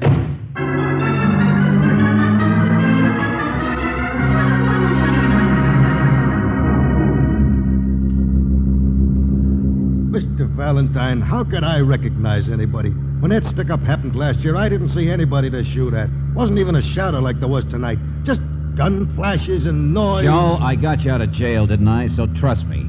Brooksy, you sure Mr. Ranker's got that message all right? He's convinced that Angela's running away, if that's what you mean. That's what I mean. Now, here we are. Here's the airport.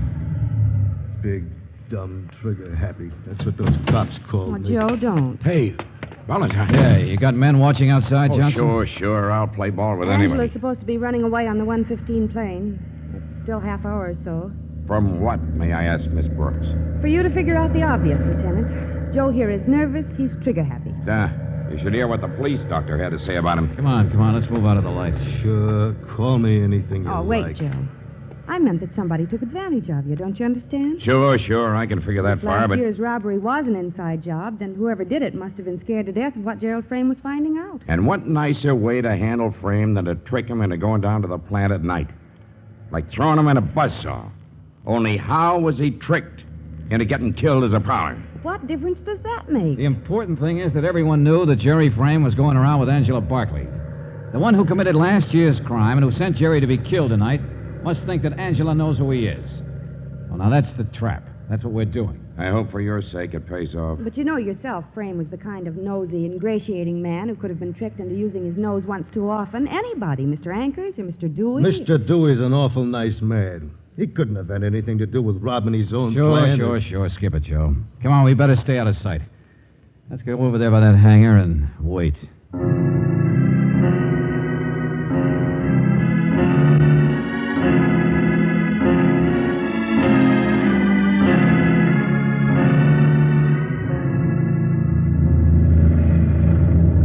George, the plane's leaving. The police didn't do a thing. They didn't stop anybody. The plane's leaving. Yeah, sure. Good bear trap. It just didn't work.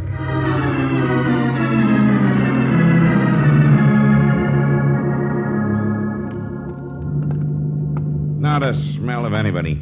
Ankers is still at his hotel. But didn't anybody try to send Miss Barkley a message or a telegram to the plane? 25 men checked every taxi, every family waving goodbye, everything. So she really could have left on that plane, and no one would have tried to stop her. Yeah, we're right back where we were a year ago, trying to solve that original robbery. Okay, Johnson. So if you haven't got evidence, you make up some. Huh?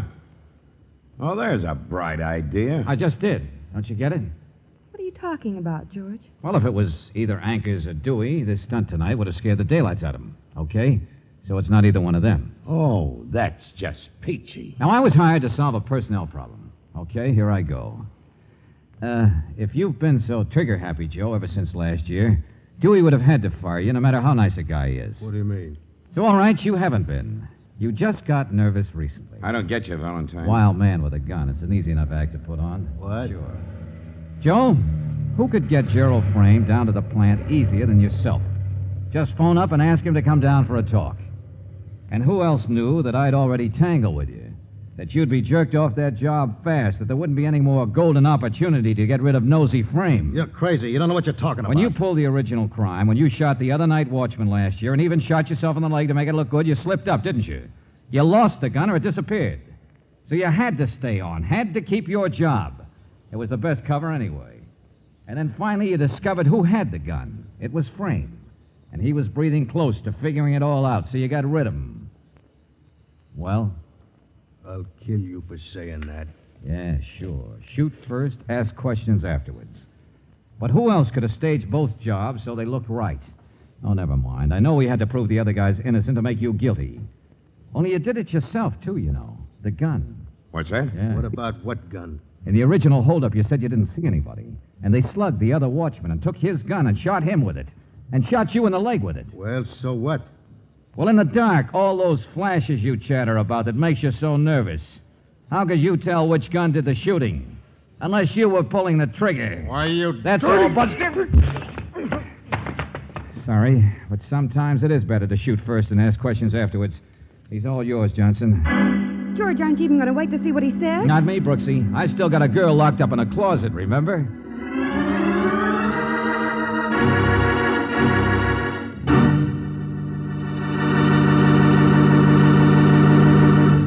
You know, every evening it gets dark a little earlier, and you're probably doing more driving during the twilight hours, the time when most accidents occur.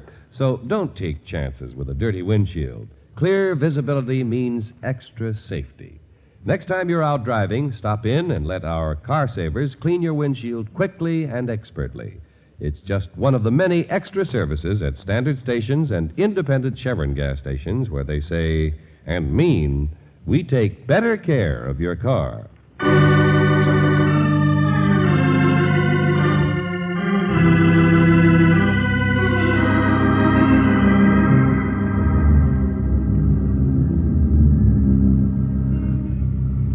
George, you mean Angela didn't have anything to do with it? That's right, Angel. Joe Portland ran strictly a one-man crime. That was all there was to it. I wonder if Mr. Anker's guessed. Wonder if that's why he hired you. I doubt it. Here, this is the street she lives on. No, Brooksy, Anchors might be a little high-handed, but I got over being sore at him a long time ago. Just like Dewey. Perfectly nice guy who hates to fire people, that's all. It was a pretty neat stunt of Joe's, wasn't it? Pretending to be nervous. He could shoot anybody, and it'd be called justifiable manslaughter. Sure, he even built up the legend by trying it out on me. Wait a minute, here we are. Oh, George, it's so late. Why don't you just give that key to the doorman there and ask him to go up and unlock the door?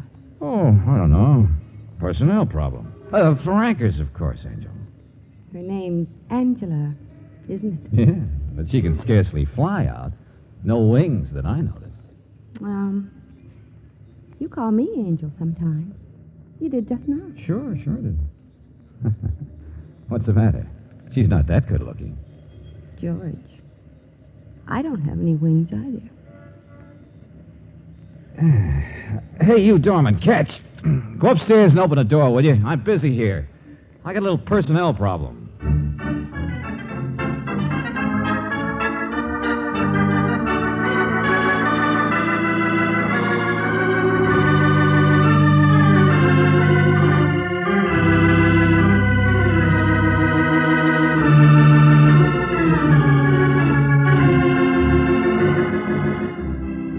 Tonight's adventure of George Valentine has been brought to you by Standard Oil Company of California on behalf of independent Chevron gas stations and Standard stations throughout the West.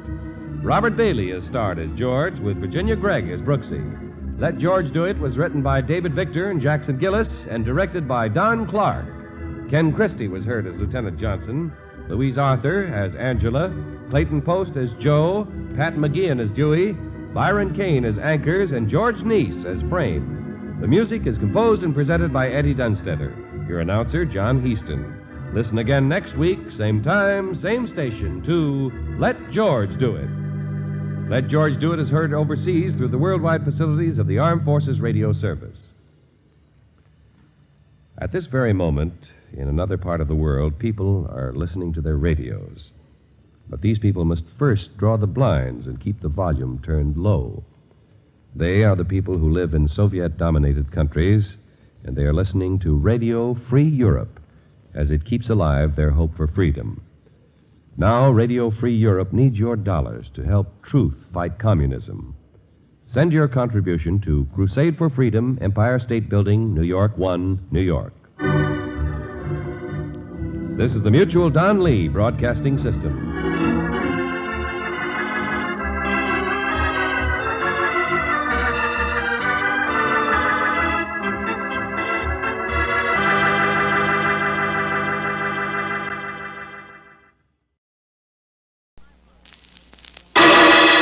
Personal notice. Danger's my stock and trade. If the job's too tough for you to handle, you've got a job for me, George Valentine. Write full details.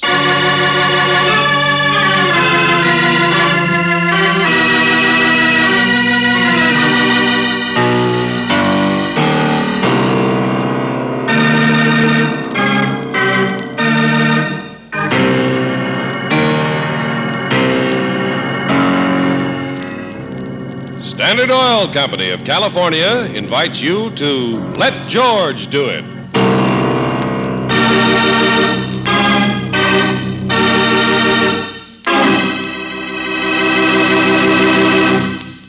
For the kind of driving you do where you do it, your engine needs a gasoline with many different performance qualities. That's why Chevron Supreme gasoline was designed to give you not one, not two, but all 8 high-performance qualities. Starting, warm-up, acceleration, anti-knock, vapor lock prevention, mileage, power, and area blending. They're all yours in every gallon of Chevron Supreme gasoline at standard stations and independent Chevron gas stations where they say and mean, we take better care of your car.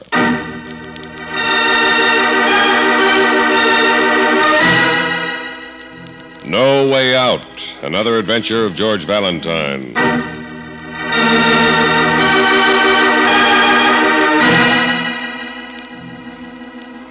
Dear Mr. Valentine, I guess I need your help as much as anybody ever did. I'm scared.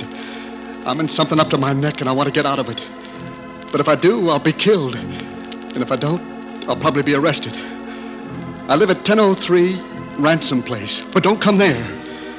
Please meet me in Morgan Park tomorrow noon. I'll be sitting on the third bench inside the Rand Street entrance. And please don't act as though you knew me, or something bad might happen to both of us.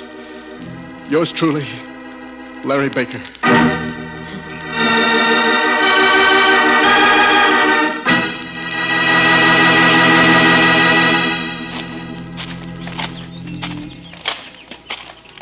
Third bench. Oh, there he is, George. Yeah, must be our boy, all right, Brooksy. Let's park on the other end of the bench. Okay. Hello. Hi. Mind if we sit down here? Oh, help yourself. Thanks. Larry? That's all right. Oh. You're George Valentine? Yeah, that's right. This is Miss Brooks. Don't look like you're talking to me. Act like you're talking to her. Brother, you are scared. Okay. Brooksy, I'd just like to know what this is all about. I think Larry's going to tell us, George. Yeah, but I got to make it fast. All right, make it fast, but start from the beginning. I will. I was working in a lunchroom, short order cook, making $42.50 a week. Yeah, go on. A man who'd been coming in once in a while talked to me one day. Said he was opening up a dry cleaning place. And how would I like to manage it? That sounds like a good break, doesn't it, George? At $200 a week. Wow, I'll say it's a good break. Keep looking at your girl. I don't know who's watching. If they knew I told anybody, they'd kill me. Okay. Brooksy, I wonder why they'd want to kill Larry. I'll tell you. A couple of weeks after I took the job, a fella came in and said that every few days a man would leave a package at the shop. I was to hide it overnight. And the next day, another man would be in to pick it up. George, that store must be a front of some kind. That's what I mean. And the man told me if I said anything to anybody about it, the boss would see to it that I'd be bumped off so fast I wouldn't know what... Wait a minute. What's the trouble? That guy walking up this way. Hold it. Make love to your girl. Act like you're engaged or something. Well, this is an opportunity I didn't expect. Put your arms around me, George, darling. Okay. Look, Angel, what's wrong with Santa Barbara for our honeymoon? I know a nice little place. All right, Bunny. I'll go anywhere you want to go. Because any place would be wonderful for a honeymoon as long as I'm with you, Bunny. Gosh, that's swell of you, Angel. You're wonderful. Bunny yet. Couldn't you think of any other name to call We'll me? talk about the honeymoon later. He's gone, Larry. Yeah, I know. All right, then let's have the rest of it. Have you been getting these packages? Not yet, Mr. Valentine. Another man came in yesterday and said the first one would be delivered to me this afternoon at 4 o'clock. That's why I wrote to you. Uh-huh. Well, we'd better be there to see what your man looks like. What's the address of your shop, Larry? It's 119 Murray Street. But look, you can't be in the shop. They'd suspect something. We won't come in. We'll look on from across the street. Mr. Valentine, I know this is something crooked. And if the police get onto it, I'll be arrested. I tried to quit, but they wouldn't let me. There's no way out. This man said I'd have to do what they tell me to, or... Just take it easy, Larry. We'll try and find your way out. Larry, I'm sorry I'm late with your sandwiches, darling. That's all right, baby. I got another half hour before I have to go back and open up the shop. Sit down. Okay, darling. Oh, Larry, what's the matter? Don't look now, baby. But the people on the other end of the bench are Mr. Valentine and Miss Brooks. Oh, you've told them? Yeah. I guess they're going to try to help us. Oh. Don't you look either, Mr. Valentine. This is my wife, Sally. I saw her coming up the path, George. She's sweet. He's okay himself, Angel. Yeah, I think we'd better be across the street from Larry's shop at 4 o'clock.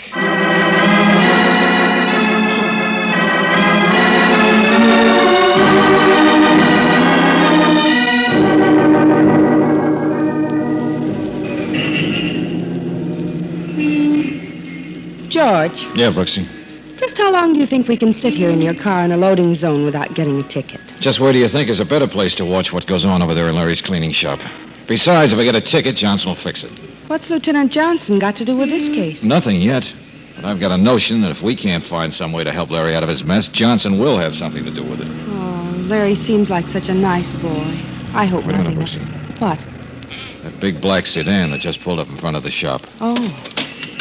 Man getting out with some suits to be cleaned. Oh, but that wouldn't be a package. Larry's... Angel, does anyone have to carry a package in plain sight to prove he's got one? Oh, I see what you mean. He's gone in. Yeah, what time is it? It's, 5 after 4. Uh-huh. George, what are you writing? License number of that car. I suspect anyone who goes in there. But, darling, it's a big car. The man's wearing a chauffeur's uniform. Probably someone just sent him in With some suits to be cleaned, yeah. That could be a good cover-up if this is a hot racket. What could it be? Narcotics? Narcotics, smuggled stuff, plain payoff. Who knows? He's coming out again, George. Yeah, that didn't take long.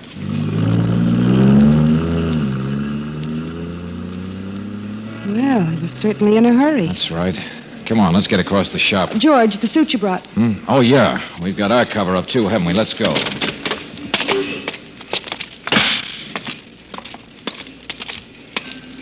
There's Larry behind the counter. Looking just as if he'd seen a ghost. That must have been our man, all right. Hello. Oh, hello. Got a suit here to be cleaned. Was that it, Larry? Yeah. Did he bring the package? Yeah. Well, come on, let's see it. No. Look, Mr. Valentine, I know you're trying to help me, but I got to think about Sally. If anything goes wrong... All right. What kind of a package was it? A big envelope. I don't know what's in it.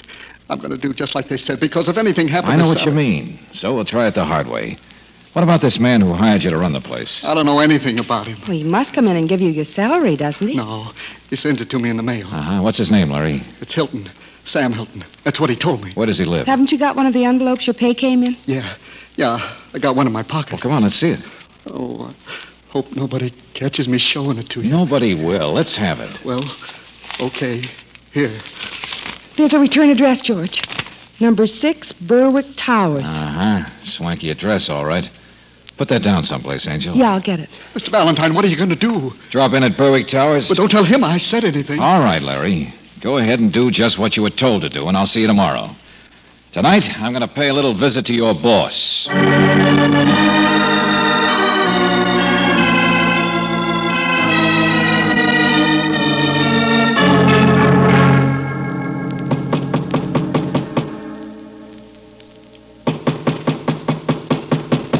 George, Mr. Hilton isn't home, and I'm glad. Yeah, Angel? Why? Because I don't know what you could say to him if he were in. Anyway, why did we have to come tonight? Oh, I don't know. Just a social call. George! Yeah. A man who doesn't lock his door deserves visitors. And with my curiosity... George, we're not going in there. No, we're not. You're going to stay out here in the hall and stand watch for me. Darling, sometimes I think your curiosity... Call out if the enemy approaches, sentry. Please be careful. Now, where's the light switch? Right there. Here we are. Wow. Nice room. And a nice big desk. Might be just full of information. Memo. The boss says to stay out of sight until... Hey, Brooksy. Why'd you turn off that light? I can't see... I didn't turn it off, George. I'm out here in the hall the way you told me.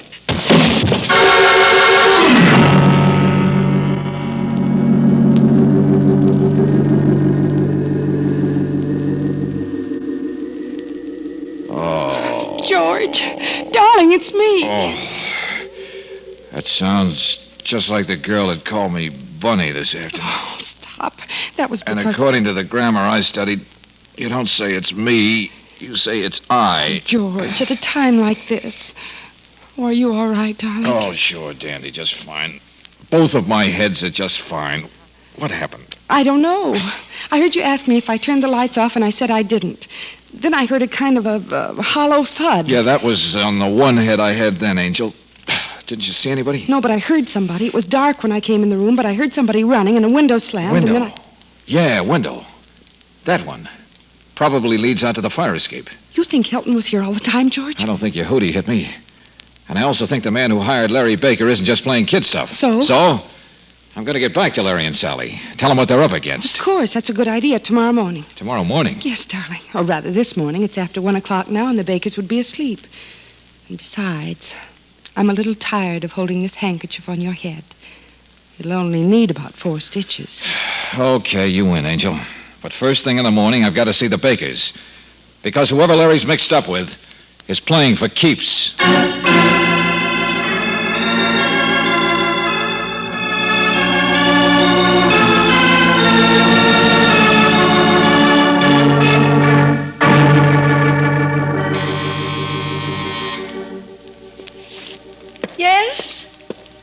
Yes, just a minute. What do you... Oh, Mr. Valentine. Miss Brooks. Hello, Sally. May we come in? Wait, Yes, but I... Don't mind the bandage on Mr. Valentine's head, Sally. Last night he got into a little accident. Oh. Has Larry left for work yet? Sally, what's the matter? What's happened? Larry's in jail. In jail? Why? The police just called me a few minutes ago. A man was shot in the store, and they say Larry did it. Oh, please, Mr. Valentine, can't you help us? I don't know what to do. All right, Sally, all right. At this point, I don't quite know what to do either. But I told you both yesterday that I'd help you, and I will. Come on, Brooksy, we got to get down to police headquarters.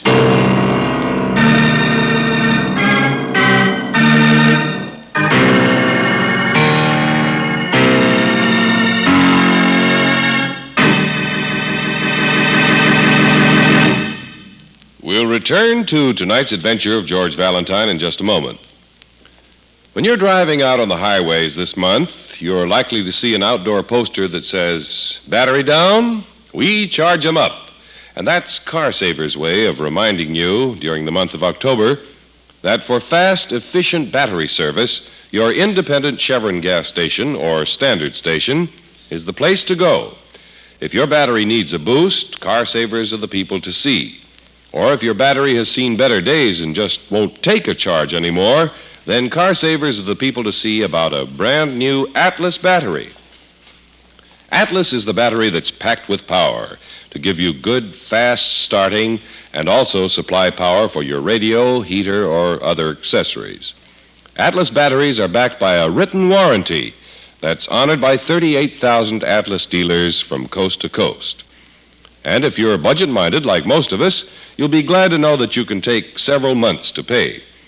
So next time you're out on the highways, enjoying a ride in the country, or just taking a short trip in your own neighborhood, look for the Car Saver sign that says, "Battery down, we charge 'em up."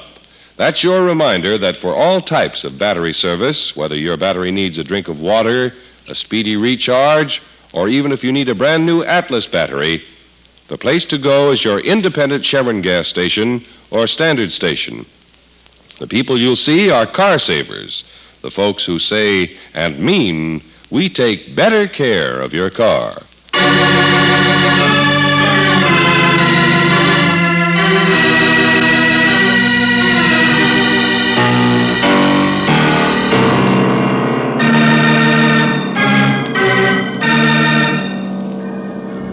And now, back to tonight's adventure of George Valentine.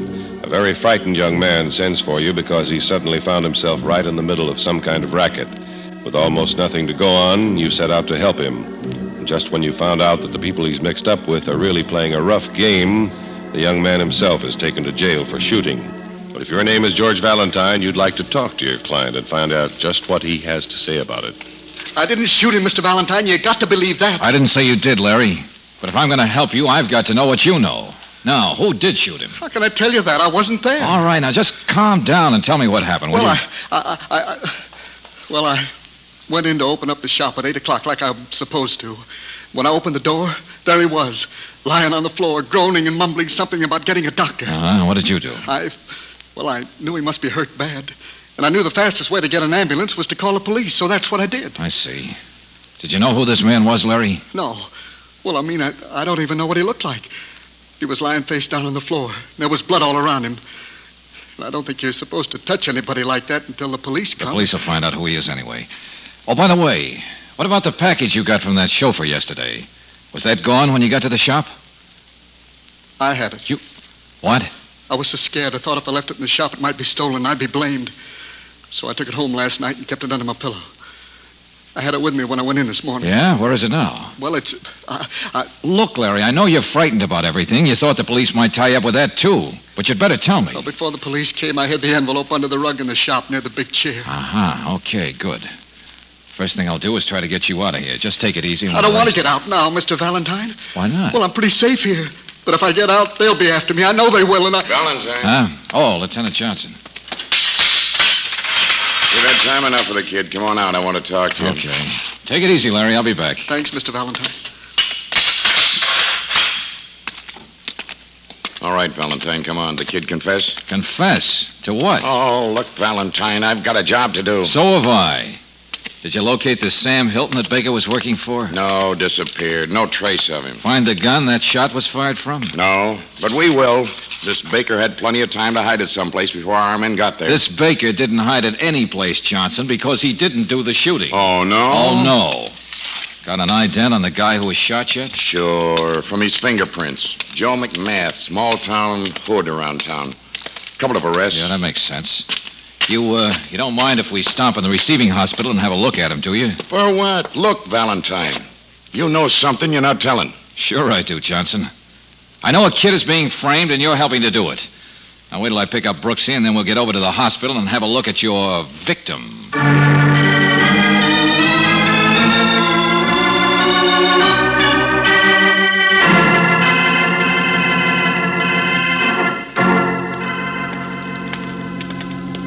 Oh, nurse. Yes?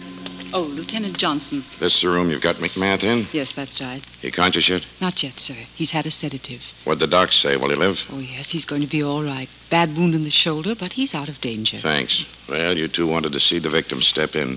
Though I can't for the life of me see why. Thanks, Lieutenant. You're so obliging. Come on in, Brooksy.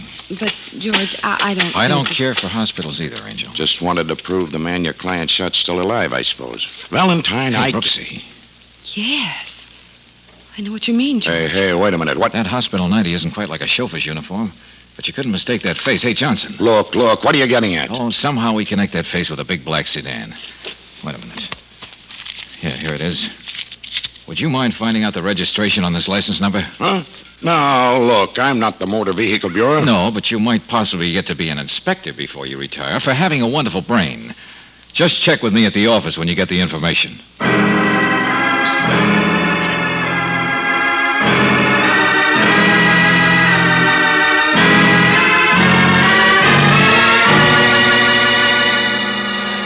Oh, that must... I'll get it, George. Okay, Angel. Hello, George Valentine's office. If the job's too tough for you to handle... Oh, Miss Brooks, will you stop that foolish chatter? Lieutenant Johnson. Yeah, let me talk to Valentine. He's busy right now. May I take the message? All right, that license number your boss wanted traced. Yes? The car's registered to Mike Lazzetti. Mike Lazzetti? Big Mike Lazzetti? Hey, Angel, give me that phone. Hello, Johnson. Yeah? I thought you were busy. I'm going to be in just a few minutes. And, Lieutenant, maybe you will get to be an inspector. George, Mike Lazzetti, the big gangster. He owns the car that brought the package to Larry's shop. That's right, Angel. So it is a racket. Right, a big racket. And you can cross off the narcotics and smuggling. That character is strictly a numbers racket, man. George, where are you going? Brooksy, I got an idea. I've just discovered that Larry's boss isn't this Sam Hilton at all. So, I'm going to a little office back of a large pool room and see his real boss, Big Mike Lazzetti.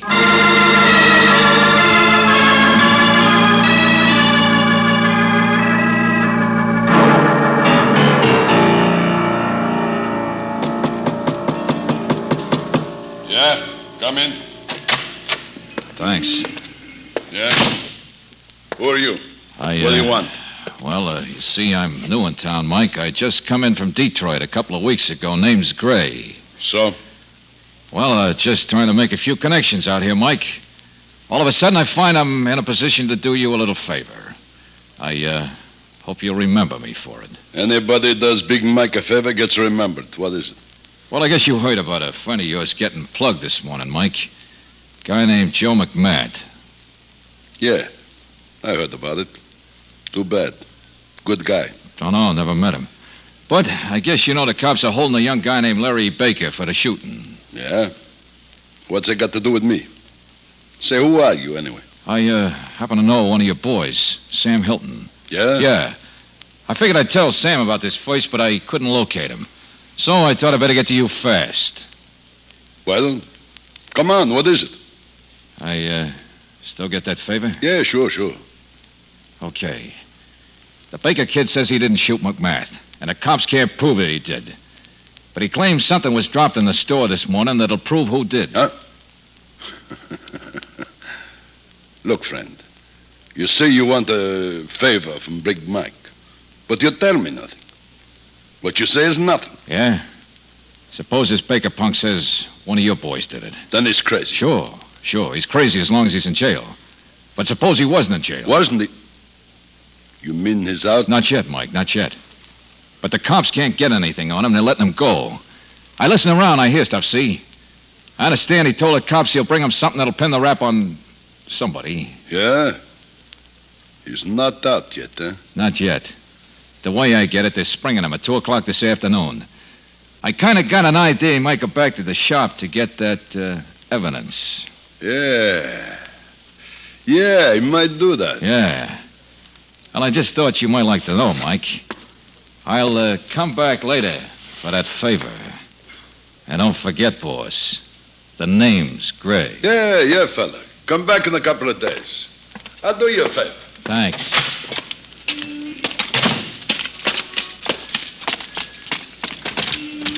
George, you're all right. Step on it, Brooksy. Get down to headquarters as fast as you can. I've got to make a deal with Lieutenant Johnson.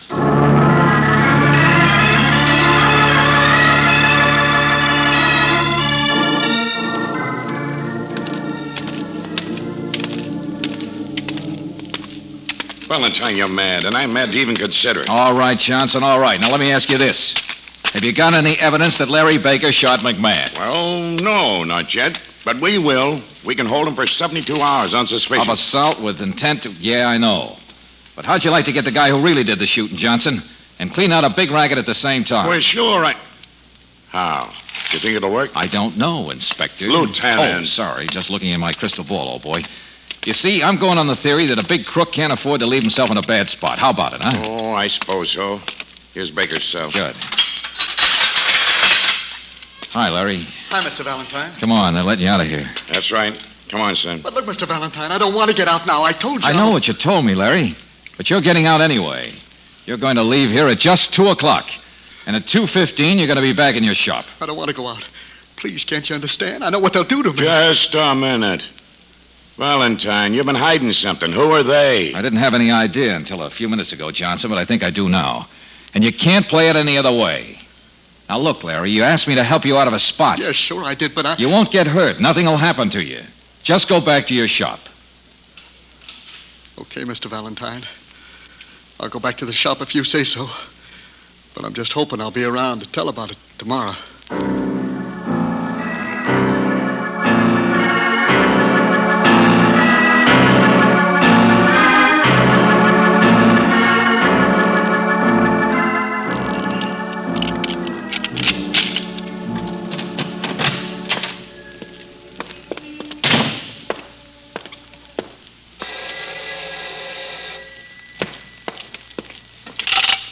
Hello? Yeah, that's right. Well, no, I'm sorry. We're not open today. No, I don't know if we'll be open tomorrow either. No. I'm sorry. Who are you talking to? Hang up that phone. Yes, sir. All right. Give it to me. Give you what? I don't know what you mean. We're not open. There isn't any money. I don't mean money. You know what I mean. Listen, punk. You came back here to get something you were going to turn over to the cops. I want it. And don't forget you're talking to the boss. Boss? I don't understand. Look, don't play dumb because you ain't. Hilton said you was a smart kid. You know what happened to McMath, don't you? Yeah, but... Sure you do. I took care of him because he was holding out on me. I brought him in here this morning before you opened the shop so as I could get the payoff, though, but I wasn't here. He didn't leave it like he said he did. He double-crossed me. You see what happens to people that cross Big Mike? You mean you're the... Shut up. Now, what did I drop in here this morning? What did you find? Give it to me. But I haven't got anything, I tell you. Oh, yeah? Well, maybe this'll convince you. Now, come on, hand it over. Suppose you hand over that gun, Mike. Huh? No tricks, you're covered. What? This is a trap. You're right, Mike. It is a trap. And you've already done me that little favor. I'll take the gun. What? You said you was from Detroit. Yeah, I know. Little white lie. And the name's Valentine, not Gray. Here you are, Johnson. One shot fired from his gun. And I think the boys in ballistics can tie it up with a bullet that came out of McMath, don't you? All right. So a guy attacked me and I winged him. Self-defense. They can't send me up for that. Oh, yes, they can, Mike, when McMath talks. Thing called assault with intent to commit murder. Oh, and that payoff envelope you thought McMath stole, Mike. Young Larry here hid it under a rug. It's full of names, including yours. So you see, Busty, you don't have to do me a favor. You're going to do everybody a favor by going out for a good long stretch. Mr. Valentine, you mean I'm out of this? That's right, Larry. Oh, that's great. Except I'm also out of a job. I don't know how to tell Sally. Well, don't tell her yet. I've got an idea kicking around in the back of my head that... Well, look, Larry, meet me tomorrow noon on that same bench in Morgan Park, huh? Oh, sure. Okay, Mr. Valentine. I'll be there.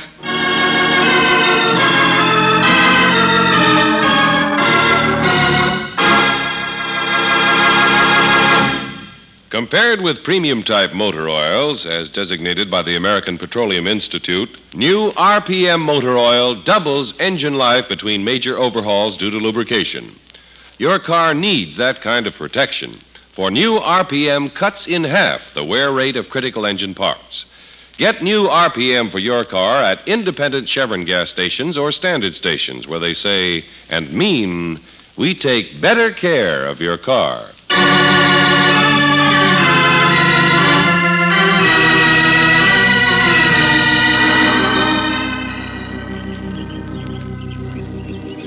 Mr. Valentine, you mean I'm going to get to be a cop? That's right, Larry. At least Lieutenant Johnson has made arrangements for you to go to police school, start out as a rookie. The rest is up to you. Oh, boy, you don't have to worry about the rest, Mr. Valentine. I know I don't. Now, suppose you go on home and tell Sally. I sure will. Thanks for everything. Bye, Miss Brooks. Bye, Larry. Good luck. George, Yeah, Angel. do you realize this is the same park bench we were sitting on when we first talked to Larry Baker? Oh, yeah, sure. George, What? here comes that same man. Where? Oh, no. Look, that's not the same It is guy. too, George. Quick, put your arms around me. Oh, all right, but it's so silly. Oh, Bunny. I thought we'd have to wait until next year to go on our honeymoon. But I think this is wonderful. Yes, Bunny. I will marry you tomorrow. Oh, brother, how crafty can you get? Come on, Angel. Let's go get some lunch.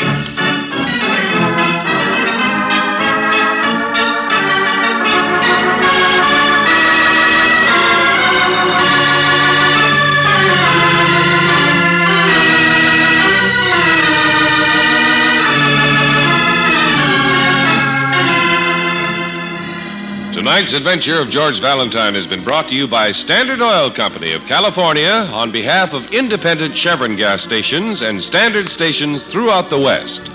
Robert Bailey is starred as George with Virginia Gregg as Brooksy. Let George Do It was written by Don Clark and directed by Kenneth Webb. Ken Christie was heard as Lieutenant Johnson, Jonathan Holt as Larry, Louise Arthur as Sally, and Ted DeCorsia as Mike.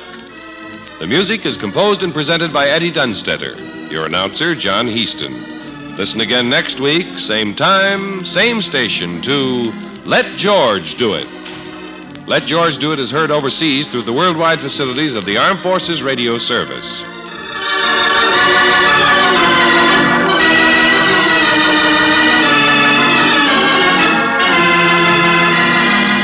This is the Mutual Don Lee Broadcasting System.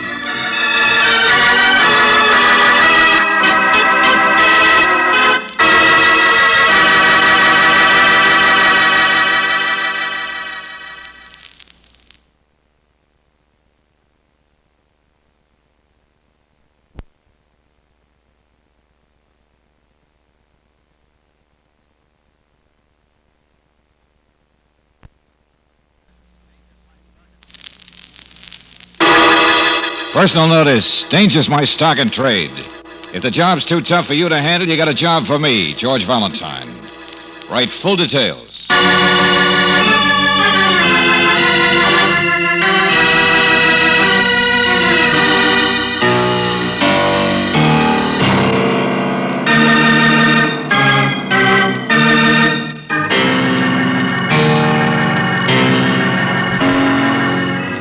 Standard Oil Company of California invites you to Let George Do It.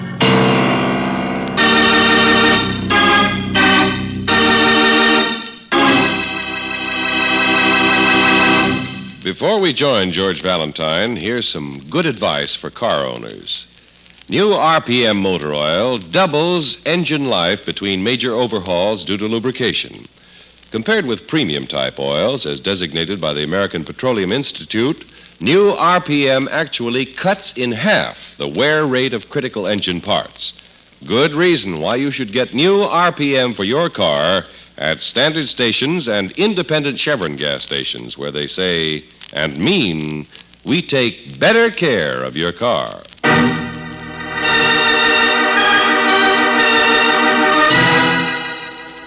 And now, tonight's story, A Crime Too Simple, another adventure of George Valentine.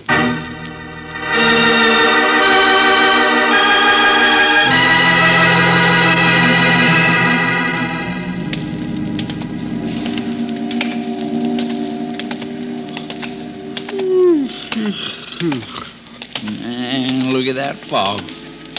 Great night to play post office. Shut up. Least you can see the next pier. That's more than you could last night. Shut up. Oh, look, you gotta keep talking to keep from going to sleep on this watch. Join the Coast Guard. See the world. I tell you. Who's your favorite movie actress? Oh, shut up. Can't you never say anything but shut up? Huh? Right at the end of the pier for the fence. Yeah, I see him. Carrying a rolled-up sail or something. No, it's not. It's something on a light overcoat. All right, you, what are you doing out there? Why, he threw it in. Stop! Hey, you! Holy told you! Well, you asked for it, brother.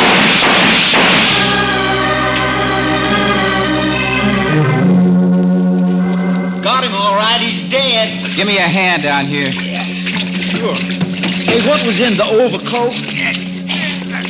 Yeah, also dead. Huh? Another man. This guy was tossing in a body, all right. Shot, too. Only, sailor, we didn't do this one.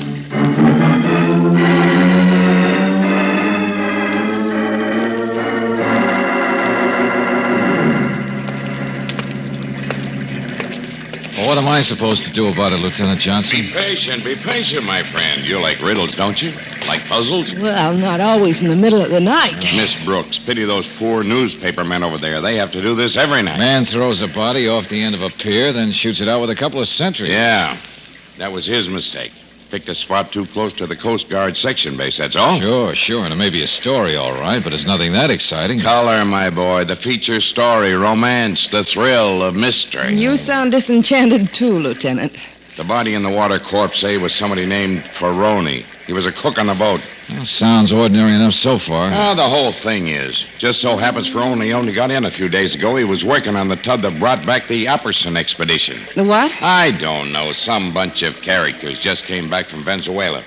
But that's all the newspapers need to climb up on their Sunday supplements. What was the other corpse, Johnson? Now we get warmer. Come here. You ever hear the rumors about a guy in town called 3 Grand? You mean that's a name? Yeah, I have, vaguely. Don't really know anything about him, though, do you? I don't need to, my friend. That's him. Corpse 2. Oh, but George, $3,000. His price for murder, Miss Brooks, a hired killer. Nice guy. Maybe those sentries deserve a medal. Sure, it wasn't their fault. I can't blame them. Well, what's wrong, then? Here, look. Found this letter with the killer's identification. Read it. Thank you for getting in touch with me. From your reputation, I know you're the man to handle my job. Fan letter to a killer. I have recently involved myself in a partnership where there's plenty of money to be made if I play it smart in dealing with my partners. I have a plan, but there's a man named Ferroni, a cook, who knows about it. He wants me to pay him to keep quiet. I guess you understand how to earn your $3,000. Ferroni is coming to my place tonight. Instead of me, you'll meet him. Not so. Type note, naturally. No signature. Man's not crazy. And bullet from the killer's gun there killed the cook. Yeah, one shot. Neat and efficient. Toss him in the bay and forget him. It's certainly simple enough. For once, you have all the facts. Of course it's simple. 1, 2, 3. But Valentine, don't you catch on why I thought you'd be interested? Yeah, Johnson, yeah. I'm beginning to get the idea. Hey, you officer. Your name Johnson? Huh? My name's Apperson. Apperson? Well. And I suppose they woke you out of a sound sleep. Out of a mug of beer, you mean? All right, so you need Apperson to work out your little problems. Dead people or typhoons, all the same to me. Hold it, will you, please? You mean you're the head of that Apperson expedition, whatever it was? Expedition? Just some guys I brought back from the jungle on my boat, that's all. Never met each other until then. I work for a living, Mac. But what kind of an expedition was it? I just own the boat, ma'am. Don't ask me nothing. You got the wrong man. Uh-huh. You just owned the boat and employed the cook. Yeah. He couldn't fry good hotcakes anyway. Death makes you real sad, huh? Come here. How about this guy? He work for you, too? Never saw him. Who is he? Captain Apperson, whom do we ask about this so-called partnership, this expedition that, of course, you don't have anything to do with? Well, try Boyle, Frank Boyle. He was along. Big shot lawyer, I think. He's a handy man with words. I can imagine. Who else? Well, that boat of mine's only a tub, you know, Chief. Only 3 of us come back together besides the cook and a couple of deckhands. So what's all the fire? Your problem ought to be simple. Wherever it is. Okay. Get back there with the sergeant and wait. Oh, sure, mate. Now, look, Valentine. Skip it, Johnson. He won't tell you anything. Let me see that note that was on the killer's body again. Yeah, here, George. Yeah. The note implies whoever wrote it was working on something against his partners, all right? That's what you want to know, isn't it? Oh, even I'm beginning to get it. A crime that's too simple. And that you can't solve. Sure, I know who murdered the cook, all right, and who shot down the killer. But the riddle is, who hired the killer? Some man has a secret. He's double-crossing his partners, maybe. But the only one who knew the secret was the cook. Check. So he hires a killer to kill the cook. Now the killer's dead, so we can never tell who hired him. I guess now you won't blame me for getting you down here, huh? Ever hear of one like that before? No, Johnson. From here on, there won't be a single clue, will there? This is the overcoat that the cook had on, the light one, isn't it? Yeah, that's right, but... Let me see that gun. You still got it in your pocket, the killer's gun? Sure, No, you don't need to worry about fingerprints. Uh-huh. And he killed the cook with one shot, and I guess squeezed off another at the sentries. What are you driving at? Those newspaper men inside. Why not let them help you solve your crime for a change? George, what are you doing with that gun? Nothing. Valentine, what Take it name easy, Johnson. Take it easy. Now you can show the gun around to people. Let them draw their own conclusions. George, come on, you Angel. Valentine, come back here. You got me into this, friend. Okay, that's my answer. When a crime's too simple, mix it up. Make it complicated.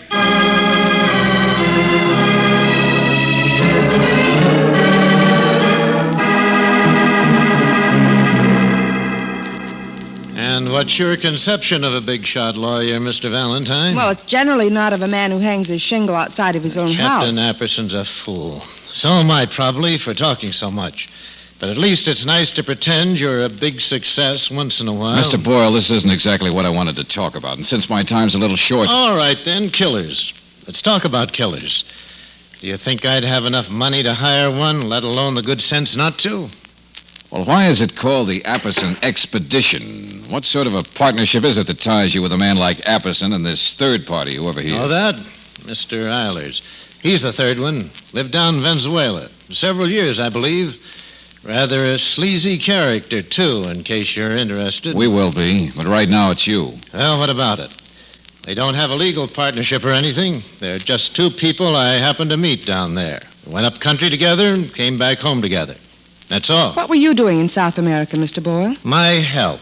And I mean the kind in physiology books, not mystery stories. You can ask my doctor if I'm All right. Take it easy. Found something together, isn't that it? What? Down there, the 3 of you. Word expedition means you plan to go back there together, isn't that it? Such a brain. You're doing very well. Well, it's pretty obvious. What is it, a mine? Steel? Oil? Gold? Or maybe some kind of a land swindle that you plan That's to enough, exploit. young man. I'm quite familiar with the law, remember? And you're only to inquire about murder. Any business plans I have for the future are quite out of your... Time's up, Valentine. Mr. Boyle, if you don't mind, we'd like to take you down to headquarters for a few questions. I know. I'm familiar with the procedure. But don't worry, Valentine. They have no right to find out any more than you have. Oh, I'm happy. Oh, is that so? Well, come on. You won't be happy when I get through with you. Johnson, why don't you let your driver take Mr. Boyle down? You come with us, huh? Oh, so nobody likes to ride with a lawyer. All right, sure. Go on. Do you mind? It might be mutual. I'll see you there. Well, Lieutenant? Oh, Valentine. Valentine, look what you've done to me. You and your tricks. Newspaper says mystery bullet. Oh, sure. Somebody noticed the extra bullet missing from the gun, all right, Valentine. Come on. They're around the corner now. Huh? Yeah, come on. Window in the hall looked like it wasn't locked. Yeah, here we are. You going back inside, George? Sure, if I can. There we are. Come on, Brooks. Give me your hand. Okay. Okay, Johnson, let's go. So now we're housebreaking, huh? That does it. Valentine, for the love of Pete, you're not going to find anything here. This bird's a lawyer. What kind of clues do you expect to find laying around? Give me your gun this time. Hey. Now, wait Will you a do as I minute. tell you, please? Of course there aren't any clues in this case. That's the trouble with it. Too simple. Simple, he says. All right. There you are. Now, Johnson, listen. This would be a good place to shoot a man, wouldn't it? What? Hallway? Sure. And the caliber's near enough the same. Can't tell anyway from the slug. Now look out. Hold your ears. Oh. Am I crazy? You just shot a hole in the wall. Sure, that's number one. What's the matter? Haven't you figured what I'm doing yet? I'm just fixing it so that you, for once, will have a crime solved by itself.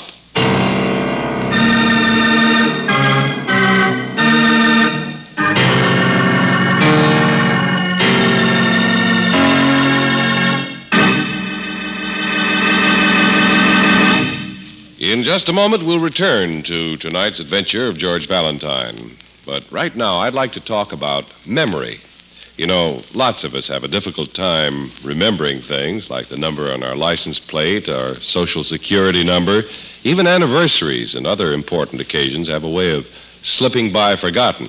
I'll bet you'd be surprised at the number of people who forget their own birthdays.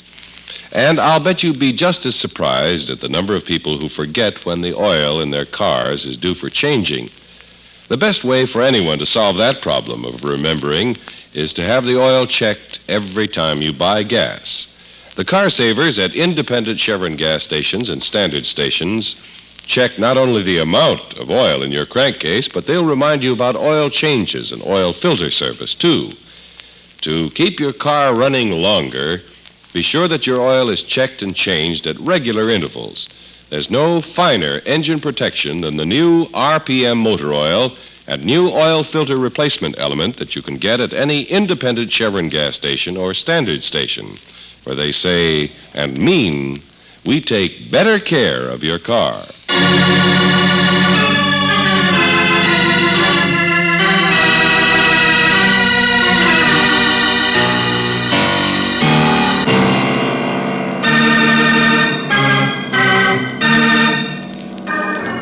Someone hired a killer, one of 3 men. Well, the killer did his job all right and disposed of the only person who might have known whatever secrets there are. But unfortunately, the killer, a mysterious man known as 3 Grand, is dead too. So who hired him? And what are the secrets?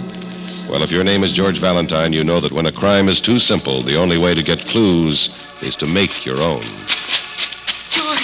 George, someone's coming. Yeah? A man just got off the streetcar. Well, probably this Eilers himself. He's been down to police headquarters, I suppose. Did you check the other cabins in the motel? Yeah, nobody in. Wouldn't make any difference anyway. Cabins are so spread out. Hurry up, Take it easy, will you? Take it easy. There we are. Any place will do. It doesn't make any difference. Here, strike a match, will you? No, he might see it. Hurry up.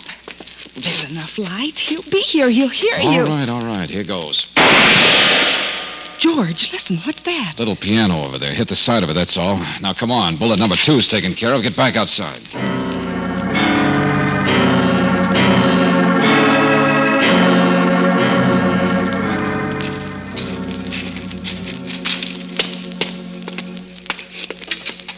Hello. I didn't see you there. Are you Mr. Eilers? Yes, that's right. Frank Boyle gave us your name. I'm George Valentine. Oh, well, I guess I might have known. That police lieutenant told me about you. I suppose you'd like to come inside. No, this is all right. You've lived in the jungle country for some time, I understand. Little trip to Bogota down the river for shopping once in a while was about my limit. Oh, but I'm an American, all right. See here, I really answered everything I can think of for that policeman fellow. Well, I was just curious what you were doing here. You're apparently not visiting friends. I guess I don't really have... You know what I want, that expedition stuff. I don't have to tell you that. Some way or other, you guys struck it rich. Came up here to organize or sell stock or get equipment or I something. don't have to tell you that. I worked hard for a living all my life, mister. Don't you understand? We understand there must be something a little crooked about this whole thing, or you'd be willing to tell us. No. Look, I'm not the lawyer. Don't talk to me. Sure, there's lots at stake, but I Why can't... do you band together with a bunch of guys when maybe one of them hired a killer? What? Why stick together? What are you afraid of? I don't know anything about that murder. I don't know anything about those things. I'm just a planter. I've worked hard all my life. All right, skip it. By the way, I noticed a piano in there through the window. That yours? What? Oh, no. No, belongs to the man who owns this place. I wouldn't know one note from an... Why? Good night, Mr. Riley's.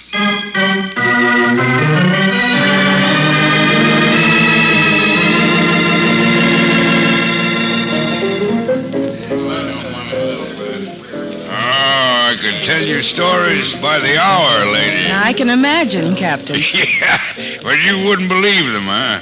All right, now how about a glass of beer? No, thank you, Captain Apperson. Besides, Mr. Valentine will be back in just a moment. Oh, sure, the snoop. Now, there's an unpleasant job. What do you bother me for? I got an alibi. I imagine everybody has an alibi. Okay, Angel, let's go. Oh, no. Sit down. Sit down, Valentine. How'd you like my ship? That's where you've been snooping. Oh, it's a tub, all right. Of course it is. But you didn't find anything, did you? Yeah, dirty dishes in the galley, that's all. Nothing to find. Now get off your horse and act like a human. Not tonight, Sailor. Huh? All work and no play. And don't get me wrong, either. I'm all through work. What? Yeah, you heard me. For further details, read the newspapers.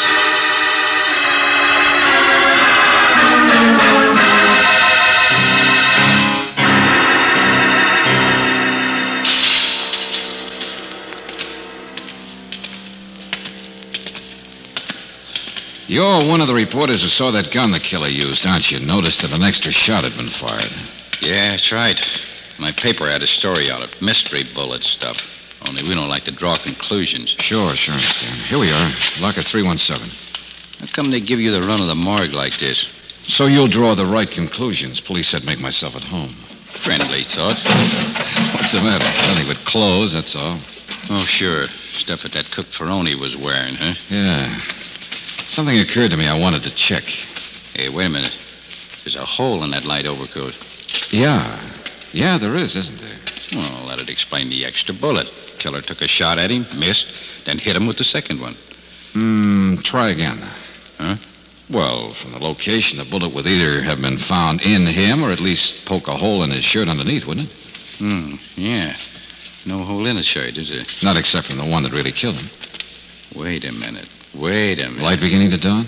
Just means the overcoat wasn't on him when it got that extra hole. That's what I wanted to make sure of. Looks that way. But then it means... Listen to this. Killer murdered the cook at a place unknown. But it had to be a place where he wasn't wearing his overcoat. Uh-huh. Gives us a new lead, doesn't it? Killer put the guy's overcoat on him afterwards, when he carried him out to toss him in the water. But inside, don't you see? Indoors. Someplace where his coat could be hit separately by a first wild shot. Proves the cook was murdered indoors, huh? Well, it was a cold, foggy night. What else? A note was found on the killer's body. I think the police will give you the exact text of it now. They will, eh? Well, that's great. Only, that wasn't quite what I meant. Huh? How come you're handing me all this on a platter? Or is it on a slab?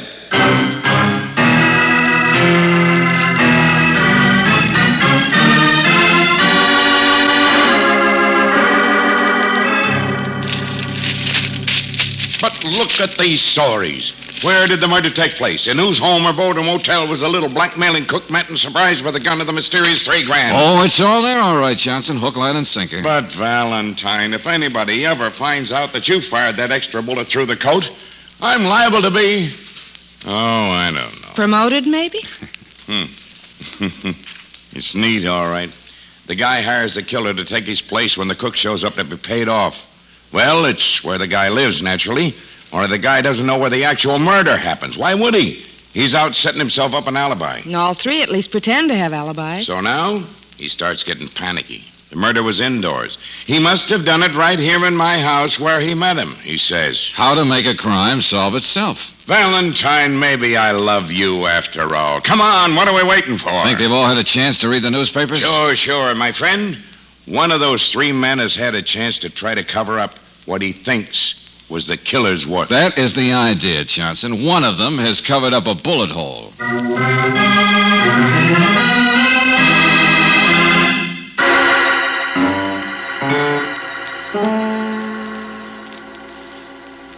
I don't understand. What are you doing there? I told you, I don't play the piano. There it is, all right. I'm not surprised. What?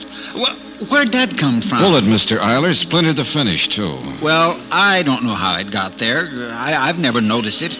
I've only been in from Venezuela a couple of days. I don't even understand Take it what's easy, going on. Eilers. Relax. You just got crossed off the list.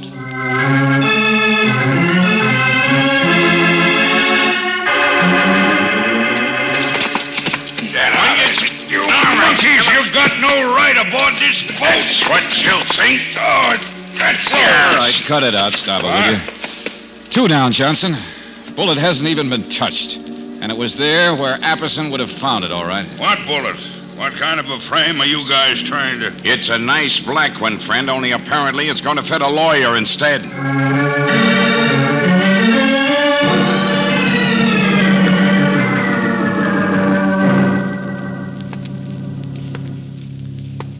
Mr. Boyle? Mr. Boyle! Don't waste your lungs, Johnson. Come here. Find the bullet? No. He's puttied up the hole where it was. Well, that's it. Simple crime, and we finally got a simple answer. Only what do you suppose he could have... Hello? Hello there. All right, Boyle, put him up. Oh, I thought I heard someone. I was out back in the garage getting my car. You won't need it. You'll ride in ours. What? See here. Put that gun down. No, you don't. Mr. Boyle, it gives me great pleasure to tell you that you're under arrest for... What? Now, stop it. I was just on my way to see you. Huh? Yes. Look there. On the wall. You see that putty? Yeah. I just put it in. I think someone must be trying to kill me. Here, look at this. I found a bullet in my wall. Valentine, I'll murder you. Make a crime simple, huh? Now look what you've done. Johnson, I know, but don't blow your top. Shenanigans all over the place, and now what happens? Not one of them suckers. Not one of them tries to cover up for what he thinks is the work of his killer. Oh, Valentine, for Would it 2 change cents, your opinion if I told you our stunt really worked? Huh? Yeah, sure. Get them together. I'll show you.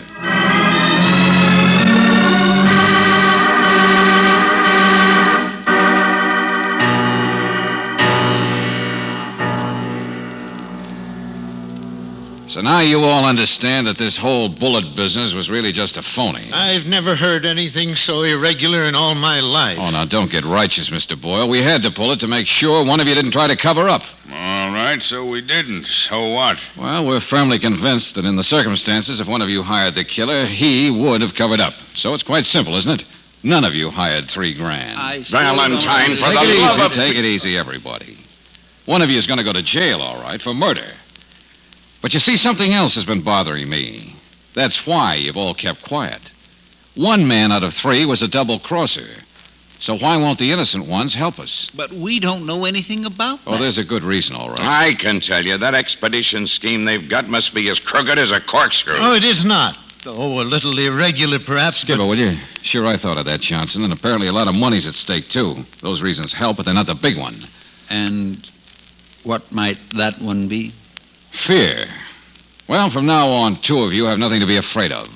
The killer's going to hang. Killer, what are you talking about? Captain Apperson, as I said, 1 man was a double-crosser. He hired $3,000 to kill that cook. But, of course, it's none of these men, because the man who did the hiring is now dead. Yeah, that's right. Shot down by a couple of sentries. Little identification job for you, Johnson.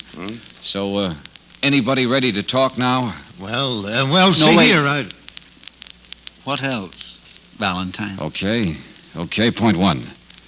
2 of you were afraid of the third because he's the professional killer.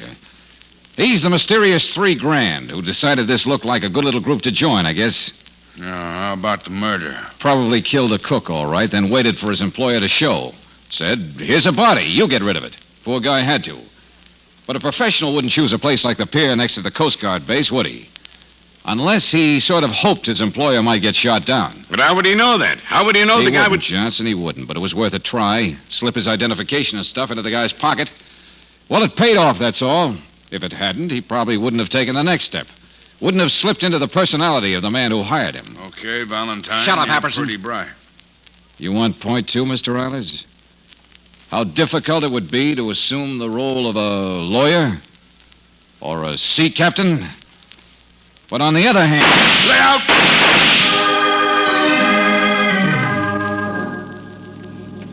Oh, thank heaven. He said he'd shoot like that if we told. He said he'd do the same to my family. He said... Now, take it easy, take it easy. It's all over. Nobody's hurt except him, Ireland's $3,000, or whatever you want to call him, but... Oh, Valentine, are you lucky? Pulling that one out of a hat. Why, Johnson, you mean you still don't know what the clue was? Huh? Let's see if Brooksy got it. She went to grammar school.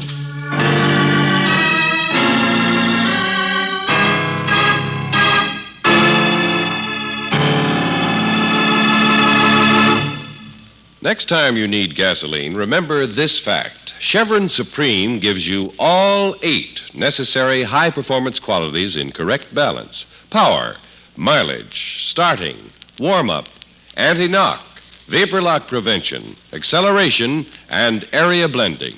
Not 1, not 2, but all 8.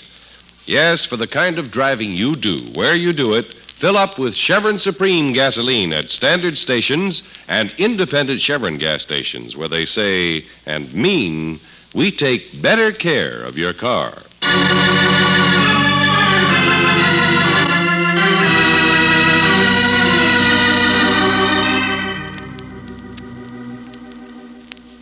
Well, of course, George. I knew there was something wrong about that man when we first talked to him. Well, he had kind of a wild plan, but it might have worked, you know. Once the real Eilers was dead, the other 2 guys weren't too hard to keep quiet. Yeah, I wonder if they'd ever really let him be a partner in that expedition, whatever it is. Maybe. There was plenty at stake. Now, look, I don't care about that expedition stuff. What it is or why. How did you guess? Well, Johnson, the explanation had to be something like what it was. Once I realized the man who lived in the jungle was a fraud. Yes, the real Eilers lived in Venezuela for years, remember? And yet that guy told us he did his shopping down the river at Bogota. Well? Oh, Lieutenant, really? Anybody knows that Bogota is clear across the mountains.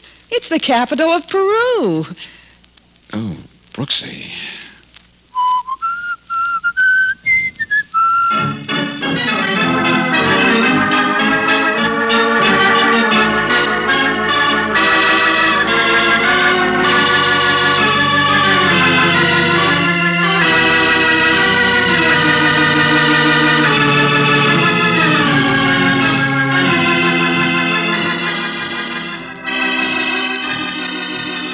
Tonight's adventure of George Valentine has been brought to you by Standard Oil Company of California on behalf of independent Chevron gas stations and standard stations throughout the West. Robert Bailey is starred as George with Virginia Gregg as Brooksy. Let George Do It was written by David Victor and Jackson Gillis and directed by Kenneth Webb. Ken Christie was heard as Lieutenant Johnson, Kenny Ray as Apperson, Stephen Chase as Boyle, Parley Bear as Eilers, and Forrest Lewis as the reporter. The music is composed and presented by Eddie Dunstetter. Your announcer, John Heaston. Listen again next week, same time, same station, to Let George Do It. In 1 minute, a child will be born who needs a community chest home. In 1 minute, you can help. It's easy. Pledge a minute out of every working day for a full year. Support your community chest with one gift for many services.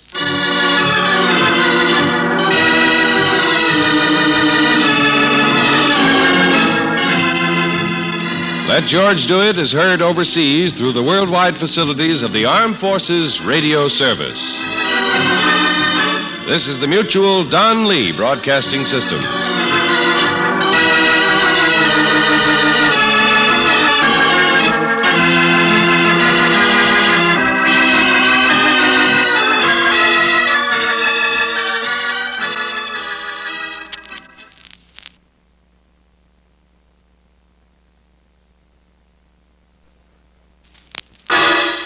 Personal notice. Danger's my stock and trade. If the job's too tough for you to handle, you got a job for me, George Valentine. Write full details.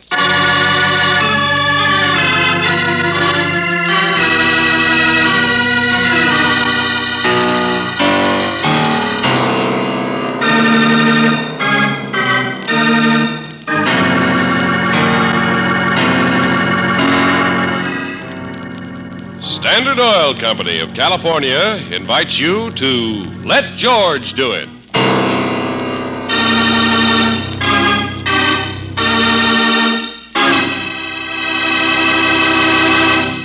Before we join George Valentine, here's something to remember when you buy gasoline. Any gasoline can be made to stress one performance quality at the expense of others, but Chevron Supreme is balance blended to give you all 8 necessary high-performance qualities: power, mileage, starting, warm-up, anti-knock, vapor lock prevention, acceleration, and area blending. For the kind of driving you do, where you do it, your engine needs Chevron Supreme gasoline. Get a tank full tomorrow at your independent Chevron gas station or standard station, where they say and mean, we take better care of your car.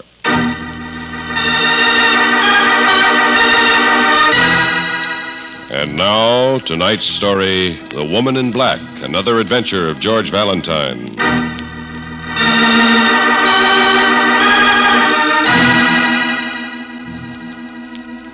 Dear Mr. Valentine, I need your help. And coming from little Gladys, that's quite an admission. I suppose you've heard about Pygmalion, who barked his shins on his own statue. Well, I seem to be the same thing, girl type. You see, Mr. Valentine, in my vast wisdom and vaster love of money, I have created a monster. And since the monster is a good foot taller than I am, I'm sure you'll appreciate how much I mean it when I say, get here quick. The monster is slipping out of my control. Sincerely, Gladys Jenkins.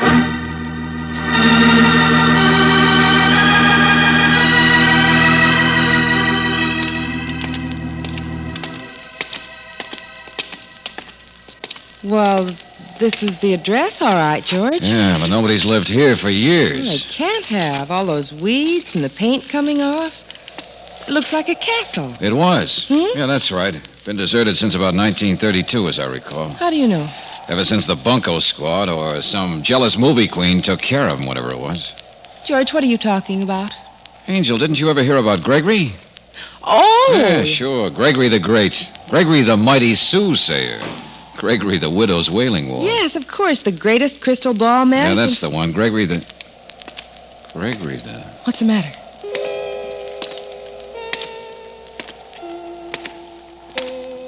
George, I don't... Gregory the Ghost. What?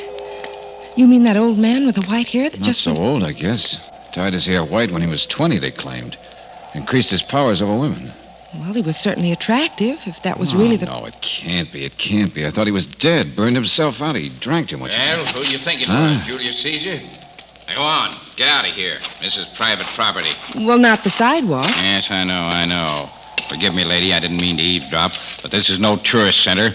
I get sick and tired of people standing there saying the same thing, that's all. Well, now, that's really too bad. And no smart cracks out of you, either. This is my property here, all of it.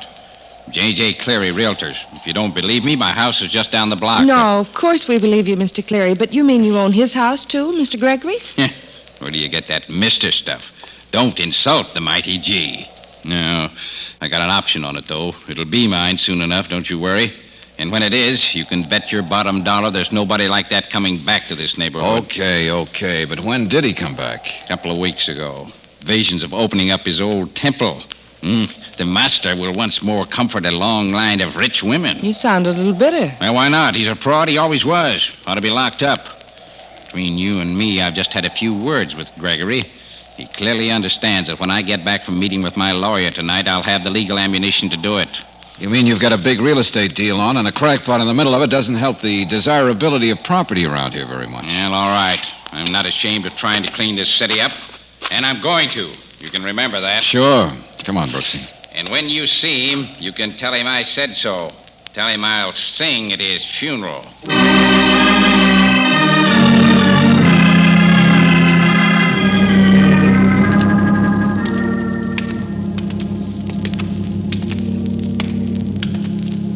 Well, be a good place for a funeral, all right, wouldn't it? Yeah. I wonder if... Oh, excuse me, lady. Could you tell me where... Oh, I didn't see you. Well, it's a little dark in here, even without a veil. I was only going to ask if you could... Who are you? What do you want with him? Are you a believer? Gregory never sees callers and... Excuse me. Well, now, look, you... Well, how do you like that, for the love George. George, there's somebody else behind you. Huh? Look at him jump. It's got him already. What good are you going to be, Mr. Valentine? Come on in and relax, suckers. Just me. Who's the woman in black, Miss Jenkins? How should I know? Sit down, sit down. Huh? This is the boss's old stomping ground, not mine. Ask Joe Brady. He's up on his ectoplasm, if he's out of the hospital. Who? Now, look, start at the beginning, will you? Yes, we didn't even know that Gregory was still alive. Neither did anybody else until I resurrected him. Hit me with the tombstone, will you? Oh, yes, he's back in business, all right. Been making a fortune with his comeback in the East.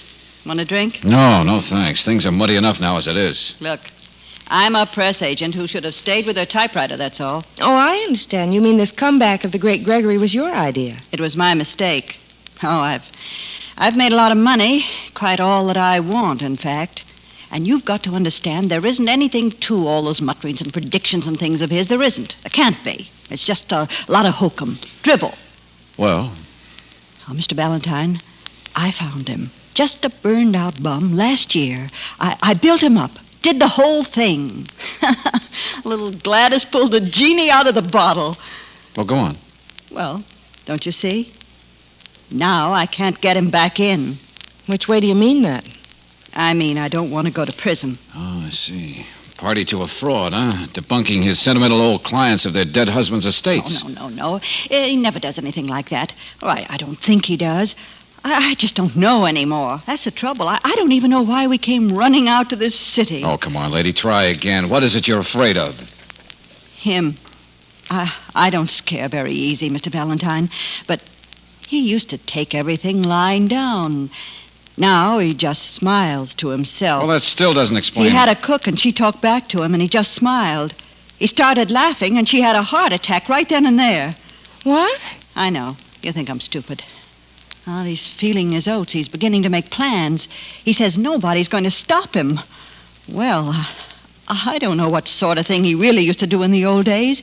Maybe he does have some sort of power. Oh, now, look, he has lady, disciples that come to him. Like that woman in black out there. You saw her. She sneaked in here to see him 5 times since he's been back. I don't know what he does to people, but they get a funny, fanatic gleam in their eyes. Oh, all right, wise man. Joe Brady's a skeptic, too. He writes bifocal articles exposing psychic frauds. The man in the hospital? Yes, he threatened to make Gregory look silly in a magazine article, to expose him. And the master laughed, I suppose. He said a man should never act like a cat. That night, Joe Brady, out walking across the lawn here, heard this awful screech. And that's all he remembers. When he came to, his face had been clawed. Okay, Gladys. I begin to get the idea. Mr. Valentine, I want to quit my job. But when I speak of it, he says, no, I'll never leave him. Well, what do you expect me to do? Spit in his eye?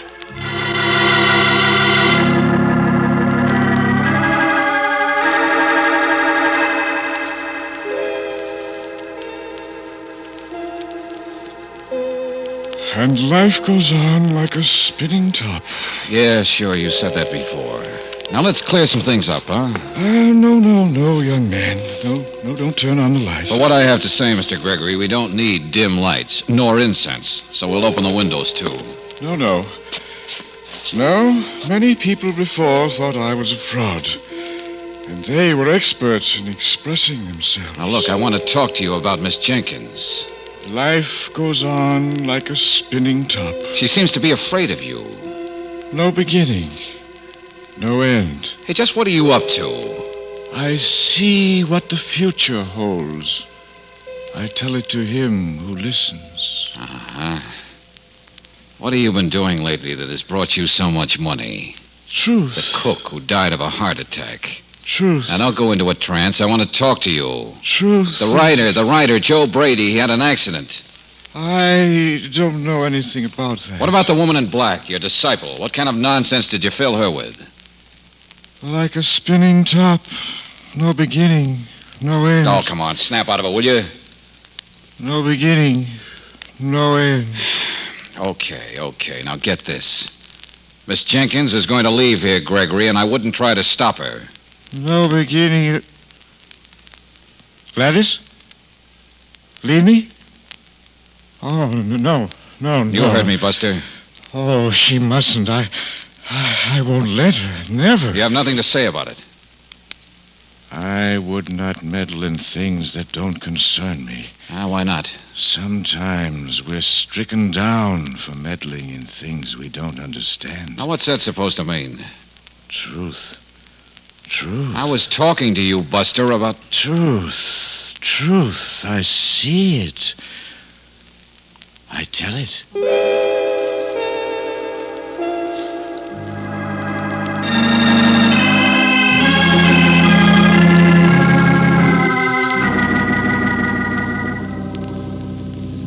No, Gladys, I didn't get very far with him either.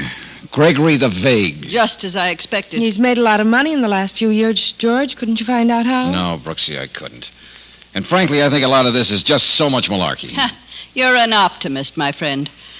All right, so you're no use. A temple like something out of India. A woman in black.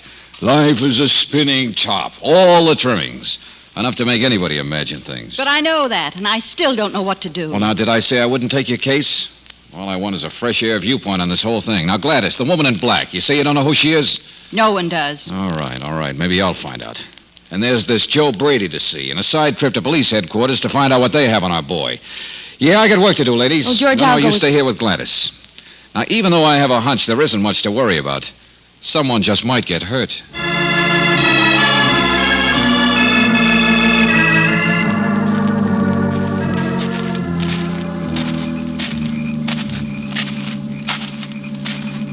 Life is like a spinning top. A temple overgrown with weeds. No moon. Oh, this is just fine.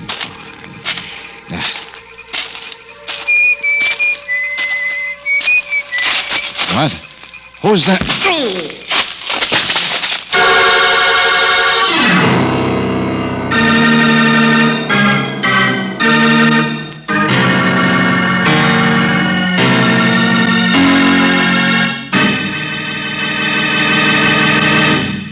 We'll return to tonight's adventure of George Valentine in just a moment. But right now, I'd like to remind you about something you may have forgotten.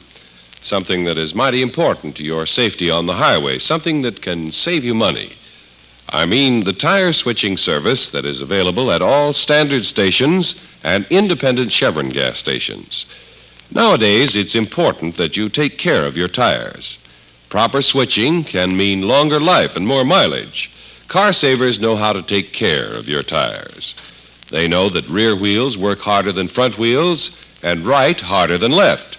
So they recommend a scientific pattern of switching the tires, all four and the spare, at regular intervals. This distributes the wear evenly and keeps the rubber in the spare flexed and lively. Car savers will check your tires for cuts and bruises when they switch them, and they'll keep them properly inflated, too. So the next time you're at your favorite standard station or independent Chevron gas station, ask the car saver about tire switching. It's just one of the many services available to Western motorists at the stations where they say and mean, we take better care of your car.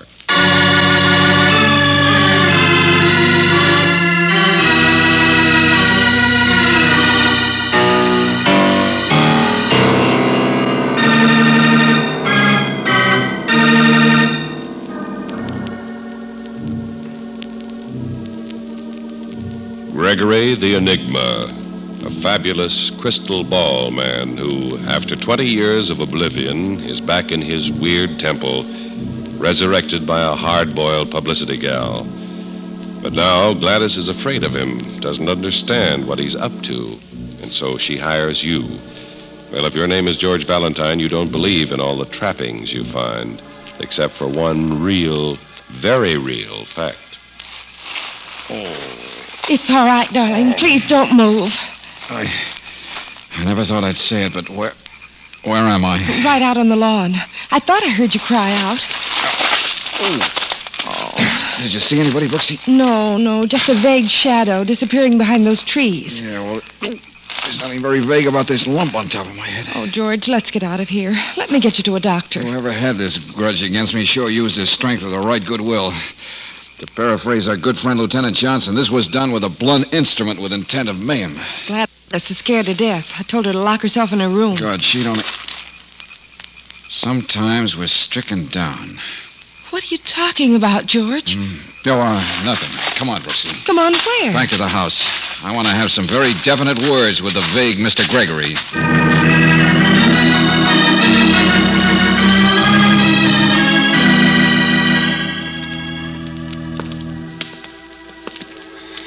This looks more like a museum than a library, George. Wait, I'll find the light. Hey, the window's... George, look, out there, the lady in black. Huh? Hey, you, wait! She was peering in on us. Yeah. Maybe she was looking for Gregory the elusive, too. She found him. Huh? Yeah, in the chair. Is he... I mean, just sitting there. Wait a minute now. Hey, Gregory. Gregory! George! Wait a minute. Gregory! Oh, he's alive. You mean dead to the world. He's been drinking, that's all. Uh-huh. The genie is back in his bottle. So that was the reason for his vagueness before. Oh, brother, he must have been working on this bun for hours. Then he didn't do it. Hey, maybe there is something more than we know going on. Brooksy, you can tell Gladys, the Pygmalion, that her statue is ossified. Aren't you staying here? No, I'm off again on my rudely interrupted journey. I want to talk to Brady.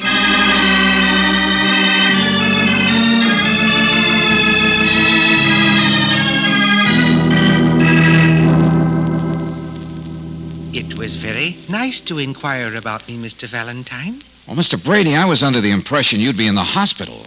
I'm surprised to find you here at home. People underestimate the strength of little men. Gregory always did. Oh.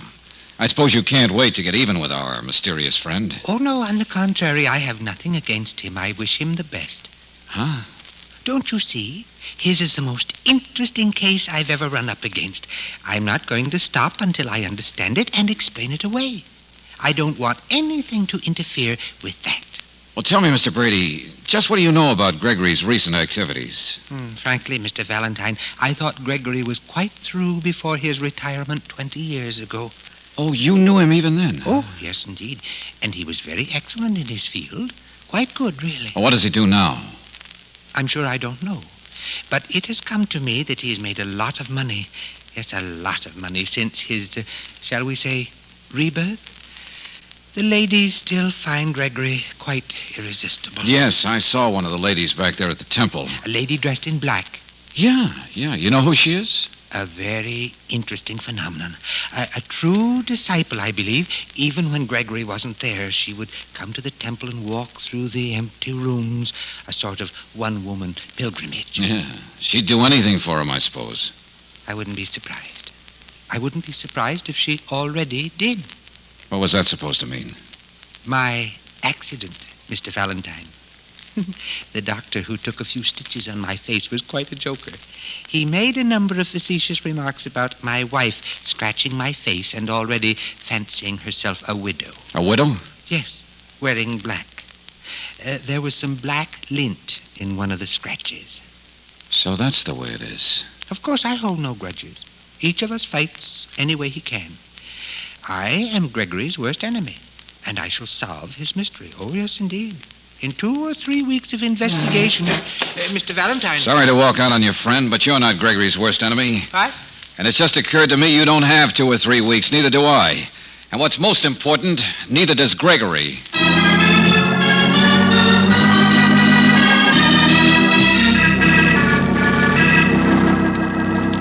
George, where were you? Where have you been? What are you doing out here, Brooks? I phoned you at Brady's from a phone booth. Huh? Why? Gregory, I'm afraid your diagnosis wasn't quite right. I mean about him being out for hours. What? Well, I was upstairs for a minute, and I looked out of the window, and I saw him talking to the lady in black. Where was that? Out on the lawn, where we found you knocked out. Come on. They separated. I wanted to try to talk to the woman, so I called out to her from the balcony, but she pulled a gun on me. Say that again. A gun from her pocketbook. She waved it at me and then ran out across the back lawn. Well, did you see what happened to Gregory? Oh, he's somewhere in the house. But Gladys was in the kitchen. She saw her, too. George, aren't you going inside? No, that real estate man, that Cleary, he lives out across the back, doesn't he? Well, yes. I was going to phone from there, but his house was dark, so I ran down to the drugstore. Oh, come on, Angel, step on it. Don't you realize? Maybe Cleary is what this is all about. He's the one who said he was out to get Gregory if it's the last thing he ever did. Well, I told you I didn't see any lights in his house. Well, I may be wrong. I hope so. Oh, no. We're too late.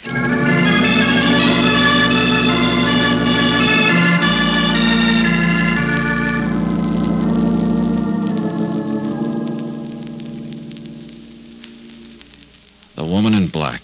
Dead? You're sure she's dead? She can't be. I could barely see her. But who are you? Yeah, your concern is a thing of beauty, Buster, whoever you are. Look. Her gun is still in her hand. Well, who do you think I am? I'm the one who shot her. What? There was somebody at the door, her. She didn't say anything. She was like in a sort of trance, and the minute I opened the door, she started shooting. Well, what would you do? Well, what are you doing in Mr. Cleary's house? What are you doing with a gun? I got a license. I work for him. Private investigator. Oh. Sure. To see what I could get on a Gregory guy. That's what Cleary hired me for. Oh, poor crazy woman. She came here to kill Mr. Cleary, didn't she? Thought I was him, I guess. Well, that's it. Where's the phone here, Buster? Dan Ritchie. It's over there in the corner.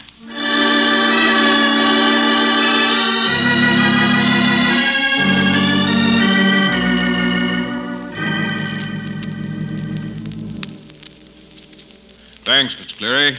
That clears up matters fine for the police. Yeah, I guess so, Sergeant. You have any more questions, Valentine? No, Cleary.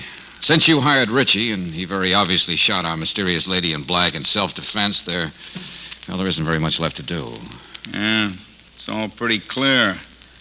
I did a fine job, all right. No doubt about that gun, is there, Sergeant? None whatsoever, Miss Brooks. As a matter of fact, I think we'll find it was the gun that was used to slug Mr. Valentine, too. I knew that Gregory guy was no good. I said so all along, you remember? Using a half-crazy woman to do his dirty work. We found out who she is. Laura Terrell. Used to be Gregory's secretary before he retired.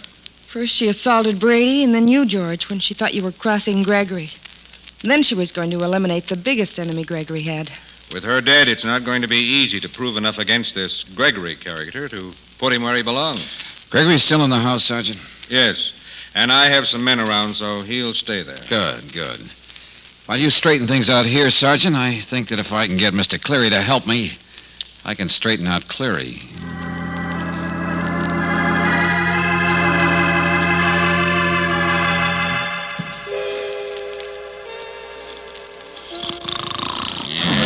Doubt now about Gregory being no use to anybody until morning. The sleep of the innocent. He must be insane to do anything like that. He must be.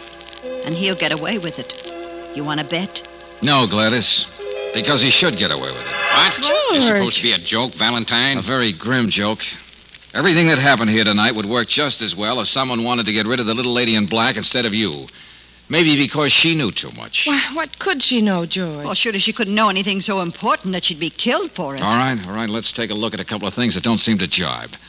Mr. Cleary, Gregory knew that you wouldn't be home tonight. You told us yourself that you warned him you were going to your attorney's house. Yes, that's right. I remember.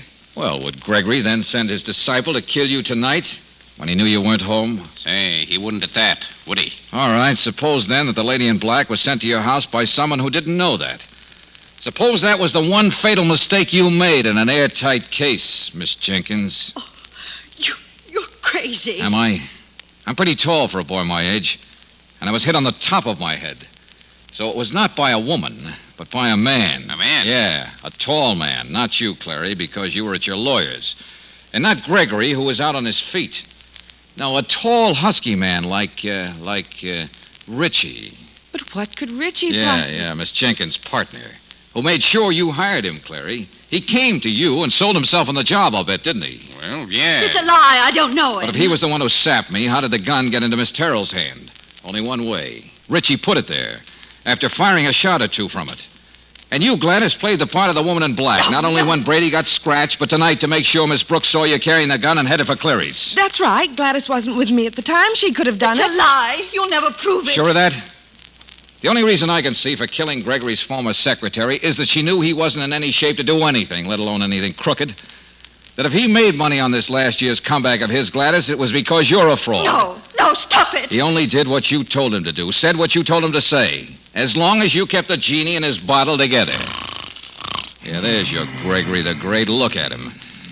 Miss Terrell was going to expose you, Gladys, and you had her killed, presumably in self-defense.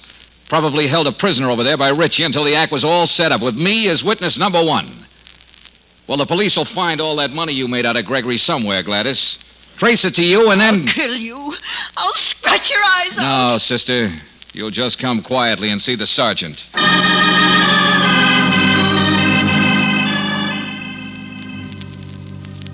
George, it was such a silly, dangerous thing for Gladys to do. She thought she was smart enough, and she and her strong boy almost got away with it. Pygmalion. I only wonder what the statue will have to say once he comes back to life again.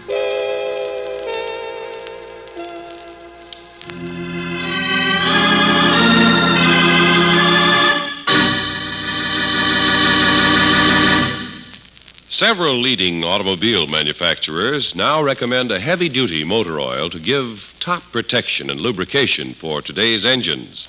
New RPM motor oil is the answer.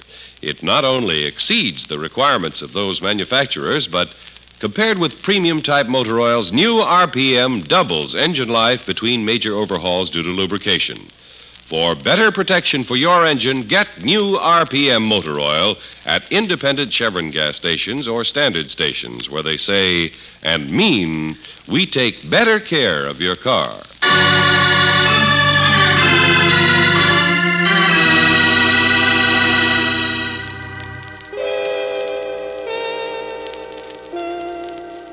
I'm sorry.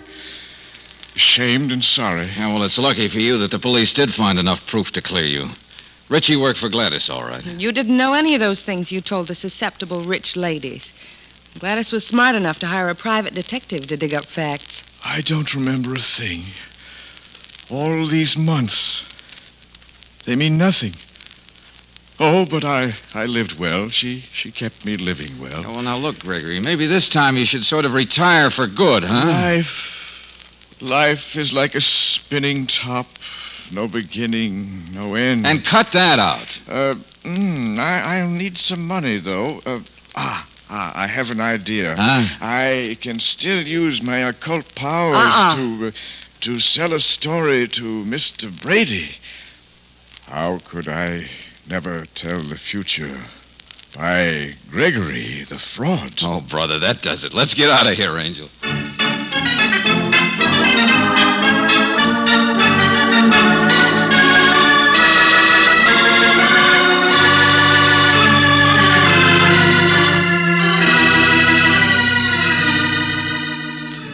Tonight's adventure of George Valentine has been brought to you by Standard Oil Company of California on behalf of independent Chevron gas stations and standard stations throughout the West. Robert Bailey is starred as George with Virginia Gregg as Brooksy. Let George Do It was written by David Victor and Jackson Gillis and directed by Kenneth Webb. Lee Patrick was heard as Gladys, Theodore Van Eltz as Gregory, Forrest Lewis as Cleary, Ted Osborne as Brady, and Herb Vigran as Richie. The music is composed and presented by Eddie Dunstetter. Your announcer, John Heaston. Listen again next week, same time, same station, to Let George Do It. 4 out of every 10 families directly benefit from community chest hospitals, clinics, orphanages, and youth services. It's your community chest. Support it. Pledge a minute, only 1 minute out of every working day for a full year.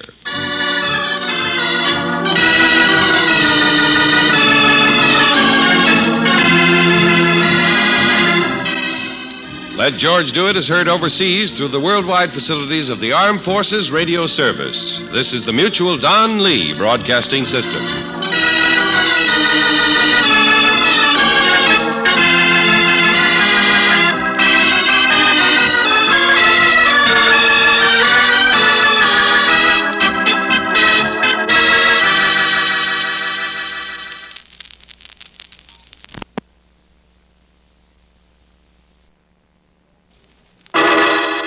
Personal notice. Danger's my stock and trade. If the job's too tough for you to handle, you got a job for me, George Valentine. Write full details.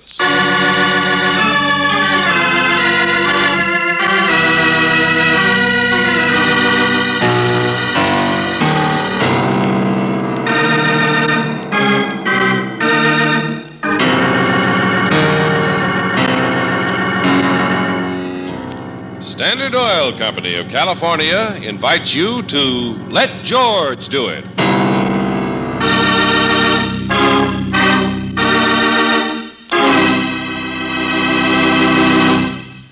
As a motorist, you know that the job of a motor oil is to lubricate and protect your car's engine, so you'll be interested in this.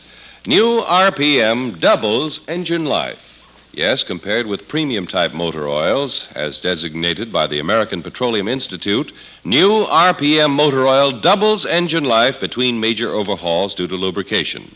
More than meets heavy-duty requirements of all car manufacturers. Get new RPM at independent Chevron gas stations and standard stations, where they say and mean, we take better care of your car.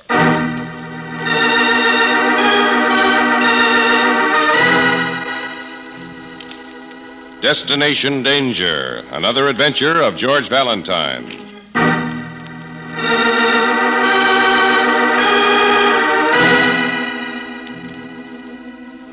Senor Valentine, you ask for danger, I have it for you. If you succeed in my assignment, you will be doing a service to many people. If you do not, it is quite possible that your services will be at an end permanently. In the briefcase that was delivered with this note, you will find sufficient cash to cover your fee and expenses, tickets for yourself and your assistant on a Pan American clipper leaving for Panama at 11 o'clock tonight, and some unimportant papers. When you arrive in Panama, you will find that rooms have been reserved for you at the Hotel Tivoli in Ancon. And, George, we're going to Panama. Wait a minute, Brooksy. Wait a minute. This sounds like a gag. Let's see what's in this briefcase. I suppose you didn't notice your initials are on it in gold. GV. Yeah, sure, I noticed that. It's a practical joke. Huh? Well, darling, what is it? Oh, with all this cash, it'd be an expensive practical joke. Ought to take care of Ali Khan's traveling expenses for a week. And here are the tickets. To Cuman Airport, Panama, via Mexico City. Yeah. A letter of introduction to a Captain Santos Silvera. No address. Wait a minute, another note. Senor Valentine. The papers you will carry in this case mean nothing. They are only to make you appear as a traveling businessman from the States. Please destroy both this note and the first. A young man at the Tivoli will give you complete instructions. Hasta la vista. Hasta la vista. Until we meet again. Yeah, bad choice of words. Up to now, my so-called client and I haven't met. George, you mean you're not going to do it? Well, now, did I say that? Sure I am. We got to find some way to spend all this moolah. Yeah, you better run home and get packed, Angel. I'll pick you up on the way to the airport.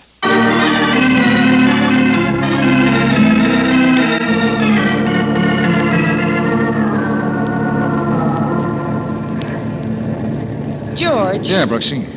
You don't even know what we're supposed to do in Panama, do you? Just relax. We need a vacation anyway. Where'd you put the briefcase? The fancy prop? Under the seat. The letter of introduction is in my pocket. Oh. Darling, when the man wrote about danger... Senorita.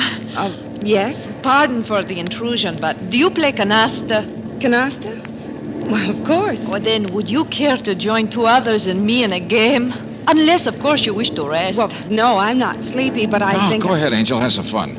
She's quite a canasta player, young lady. You better watch it. Oh, that is fine. Come, it is a few seats ahead. All right. I'll be back in a little while, George. Okay. I'll read the paper and get a fresh cup of coffee from the stewardess. Good luck. Thanks. Senor? Oh, hello. I hear you say you like another cup of coffee. The stewardess brings some to me. I do not wish it. May I offer it to you? Oh, sure. Thanks. Oh, not at all. Here you are. Okay, thanks. Oh, won't you sit down over here? Gracias. Permit me to introduce myself. I am Manuel Perez. And you? Valentine, George Valentine. This is your first trip in the Clipper, senor, eh? Yeah, that's right. You're bound for South America? No, just Panama. Traveling for pleasure, sir? Yeah. Well, no, not exactly. Pleasure and business, you might say. Ah, that is nice. Together, business and pleasure. You are not drinking your coffee, senor? Oh, yeah. Well, they serve good coffee on these planes, don't Muy they? bueno, muy. I've traveled this land many times. I always have found the food excellent. Oh, but perhaps you wish to read your paper, senor. No. Rather chat. Good coffee. You're going to South America? No. I too am going to Panama. Oh? But when the stewardess took the information, I thought you said that... South America eventually, but I'm making a short stop in Panama also. Like yourself, I am a businessman. I have many interests. Yeah, I see. That's funny. I didn't think I was sleepy. But It is the steady drone of the plane, senor. Yeah, I guess so. Well, take a little sleep. We continue our talk later, eh? Yeah, that's a good idea. That's right. Thanks for the coffee.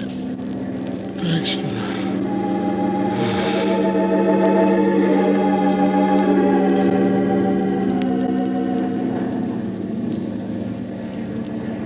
George, wake up. What? Oh, it's you, Roxy. We're almost in Mexico City, darling. That's where we make connections for Panama. Oh, yeah, I guess I fell asleep. And you weren't sleepy. I wasn't, but... Hey, wait a minute. George, what's the matter? That letter of introduction I had in my pocket, it's gone. Oh, how could it be? Hey, the briefcase still down there under the seat? Well, wait a minute now, look. Yes, George, it's right where you put it. Hey, I didn't just fall asleep. I was drugged. Yeah, it was in the coffee, that guy across the aisle. Hey, where is he? George, you're not even awake yet. Oh, yes, I am. Somebody took that letter out of my pocket while I was asleep. You must have put it somewhere else, darling. Why would anybody want It was in this pocket, and it's gone. It was that character across the aisle. I'll call the stewardess and have her report it before we land in Mexico City. Well, she's up ahead. I'll call her, George. Ah, Senor Valentine, you are awake now, eh? You had a long sleep. Oh, there you are, Perez. Yeah, I did. And maybe it was somebody else's idea. What? What do you mean, senor? Something is wrong? Something is missing. Stewardess? Well, perhaps I may help you to find it. What is lost? In case you didn't know, a letter from the inside pocket of my jacket. Oh, senor, it must have fallen out of the pocket while you were sleeping, you know. Would you mind to stand up? Oh, no, but that won't do any good. There, you see? Is this the letter, senor? George, that's it. Yeah, that's it, all right. But how did it get stuffed down beside the cushion? Strange things happen when one is asleep, senor. You must have done it in a dream. Well, I am so glad you have lost nothing. We will meet again, no doubt, in Panama. Yes. Thank you, senor. Thank you for nothing. I think he took that letter out of my pocket, looked at it while I was out, and stuffed it down there. But, George, he's so nice, so polite. Yeah, sure. So's Joe Starling, probably. Now, listen, Angel. Somebody knows more about why we're going to Panama than we do. And when we get there, we'd better have eyes in the back of our heads. Fasten your seatbelts, please. Everybody fasten your seatbelts.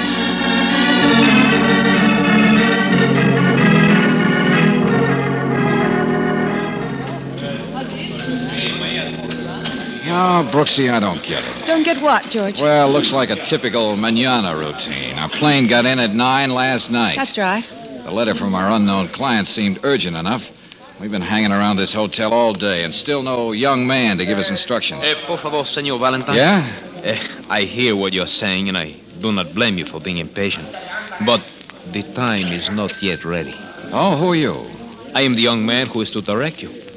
My name is Carlos, Senor. Well, it's about time you showed up, Carlos. Now, would you mind telling me what this is all about? I'm so sorry, Senor. At this moment, I cannot tell you. But soon you will know everything. But, Carlos, can't you tell us what we're supposed to do? We've been here almost 24 hours. As I said, Senorita, the time is just not yet. Tomorrow, I think I can take you to the man. Man? Would his name happen to be Captain Santos Silvera? Senor, again you ask a question which I cannot answer. Believe me, I will have word to you as soon as possible. And we're to stay around the Tivoli here until you have it, huh? Oh, no, Senor, no. Tonight you are free. You may do just as you like. You would perhaps like to see the nightlife in Panama City? Oh, well, that'd be fun. Well, then I would suggest the Ritz. There is entertainment, music, fine tropical Yeah, drinks. sure. Okay, Carlos. Tomorrow I will see you again. You mean here in the lobby? No, Senor. I will know where you are. Your rooms are 212 and 213. Wow. You just know everything, don't you, Buster? It was I who made the reservation. Please, senor, to be patient. Huh? Tomorrow, I think your job can be done, and then you may go back to the States as soon as you wish. Hasta mañana. Well, we're still in the dark. Yeah. But we know our services aren't needed tonight, at least. So, let's go to our rooms and change, and then see a little of Panama.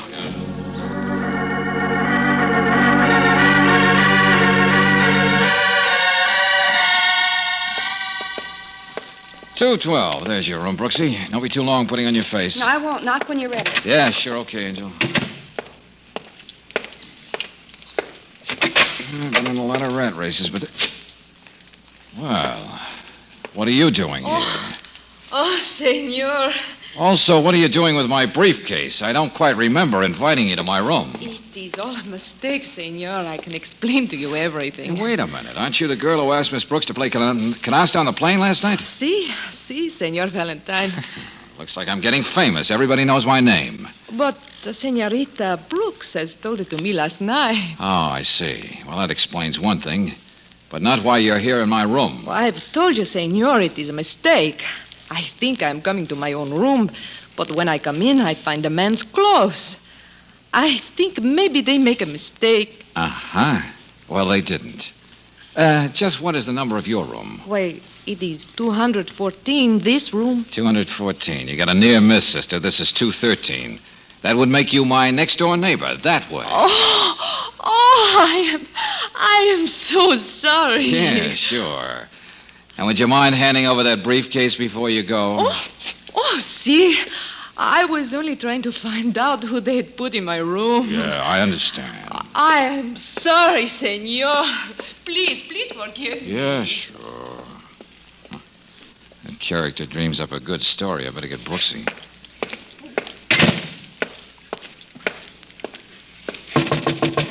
Yes, George? Yeah, Angel. Come on in. I'm almost ready. Hey, look, Brooksy, I'm going to take this briefcase down and leave it at the desk for safekeeping while we're out. Meet you in the lobby. That briefcase? Why? George, there's nothing in it but those silly catalogs. They don't mean anything. Yeah, that's what the man wrote, all right. But I wonder if he was telling the truth. But we looked at the stuff. Just brochures. Angel, on this trip, I've decided that anything can mean something, and I'm just going to play it safe. Come on down when you're ready, and we'll have a look at this place called the Ritz.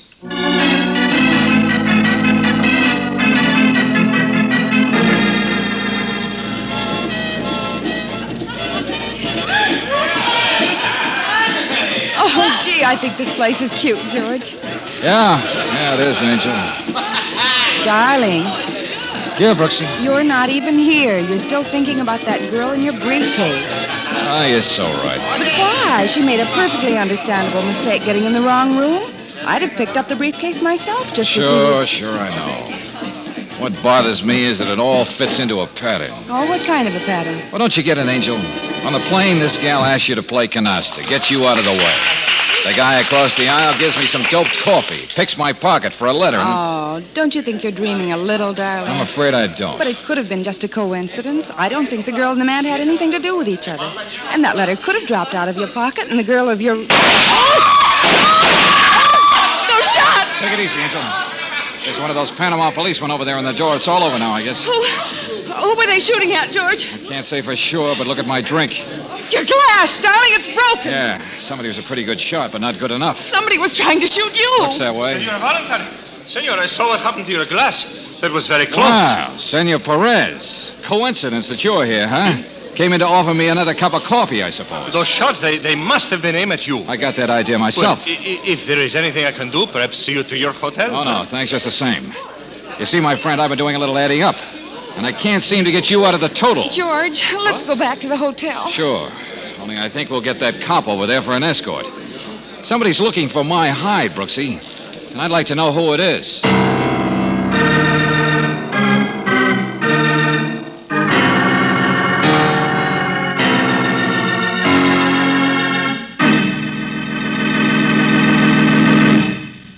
We'll return to tonight's adventure of George Valentine in just a moment.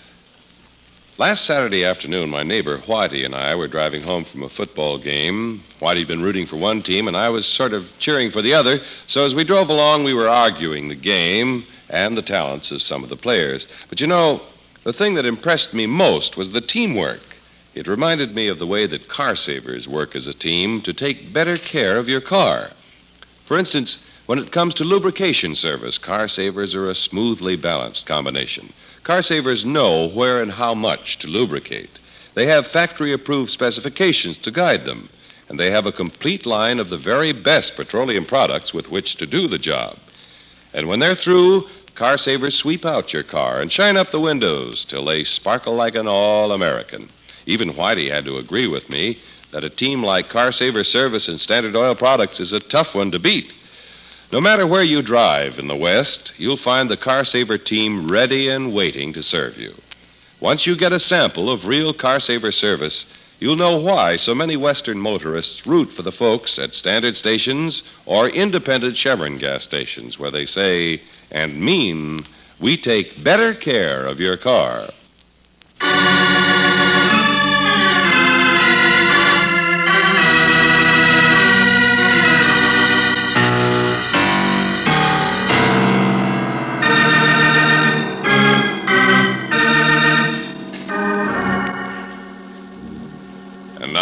Back to tonight's adventure of George Valentine. You're sent off to Panama on a mysterious errand by an equally mysterious client who indicates that the job may have its dangers. Now, after being apparently drugged on the plane and definitely shot at in a nightclub, you're inclined to believe he was right. And still you've had no further instructions.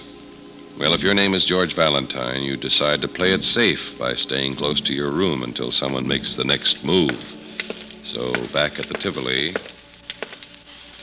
Well, Angel, try and get some sleep, huh? See you in the morning. I'll try. George, let me take the briefcase tonight. This? Why? Because somebody apparently wants it. And they'd naturally expect you to have it. Well, so? It may be more important than we think, darling. So, if you don't have it in your room, they can't get it, can they? Well, no. All right, then. Give it to me. I'll hide it in my room until we know what to do with it. Yeah, okay. But be sure and lock your door tonight, huh, Angel? I don't want you in any danger. Here you are. I'll be careful. Lock your door, too. Sure. Night, Brooksy.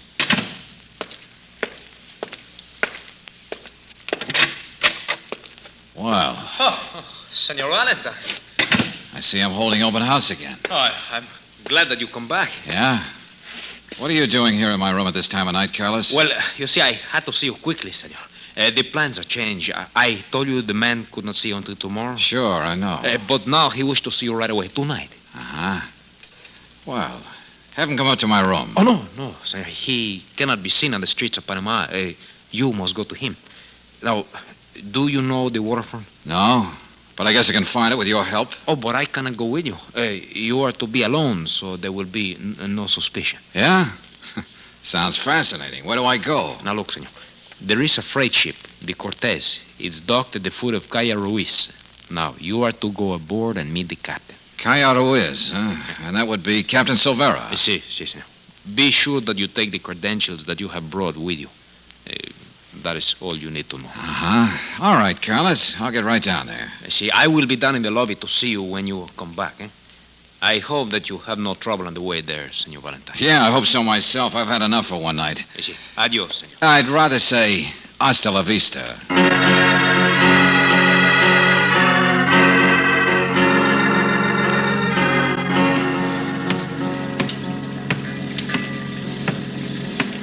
This is Cortez. Here she is.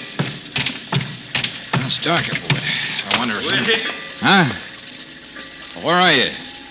I can't see in the dark. Call out your name? The name's Valentine. Are you Captain Silvera? Well, Senor Valentine, we meet again. Oh, hey, now, wait a minute. You're that guy from the plane. You're Perez. That is right, senor. Now, what are you doing here?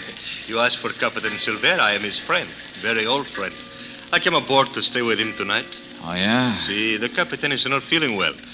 He asked me to get from you some papers he is expecting. Uh-huh.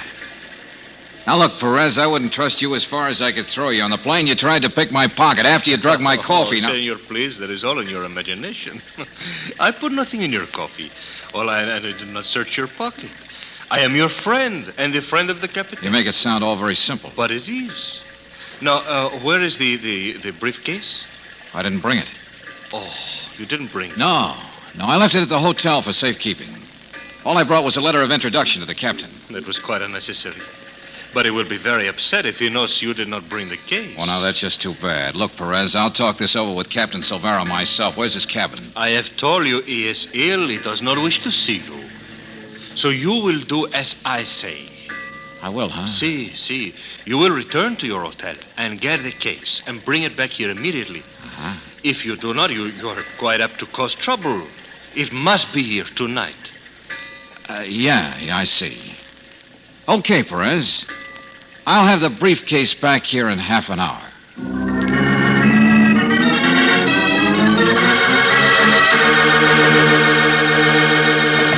Brooksy. Hey, Brooksy. Brooksy, wake up. Come on, put on a robe. Get up. George, you're all right. You're safe. Oh, sure, I'm all right, but... Hey, you're all dressed. What's the idea? I had a visitor, Maria, the girl in the room next to yours. The one I found snooping in my room? What'd she want? Well, she was worried about you. She knocked on your door, and when there wasn't any answer, she came to mine. Oh, I'm sure she was worried about me. Oh, we had her figured wrong, darling. She's our friend. Oh, yeah? She didn't happen to get out with that briefcase, did she? Of course not. It's under my other pillow. Good. All right, let's see it. There's something darned important about that case, and it isn't just the brochures and catalogs that are in it. Well, what else could there be? Here. Good, thanks. Have a look. Maybe we can find out. You've looked through it before, George, and you couldn't find anything then. Well, maybe I didn't look very well. Nothing on that side. Nothing at the bottom. Yeah. What? Hidden flap down here at the bottom of this section, Brooksy. Darling, there's some papers in there. Yeah, I'll say. Now maybe we'll find out what all those... Oh, George, what is it? Wow. No wonder a lot of people wanted to get their hands on this thing. You still haven't told me. Angel, right here is a very neat blueprint for a revolution, complete with details. You mean we've been mixed up with somebody who's trying to overthrow the government? Not here in Panama, Brooksy, a little South American country that... Hey, here, look at that. Hadn't we better just destroy it, George? These are plans for revolution, all right. But we're delivering them for the other side. Our mysterious client found out what they were up to in detail, and he wants... All this is to warn the government of his country. Yeah, sure. Captain Silvera is to take this plan back to South America and nip a revolution in the bud. Well, then we better find him right away. Well, it's going to take a little doing. But I think I know how to manage it. Might put you in a little danger for a few minutes, but it's the only way. Well, that's all right. What are you going to do, George? Well, we're going to go down to the lobby and pick up Carlos. He said he'd be waiting there. Then he's going to drive us down to the waterfront, and you can get to work. Tell you how on the way down.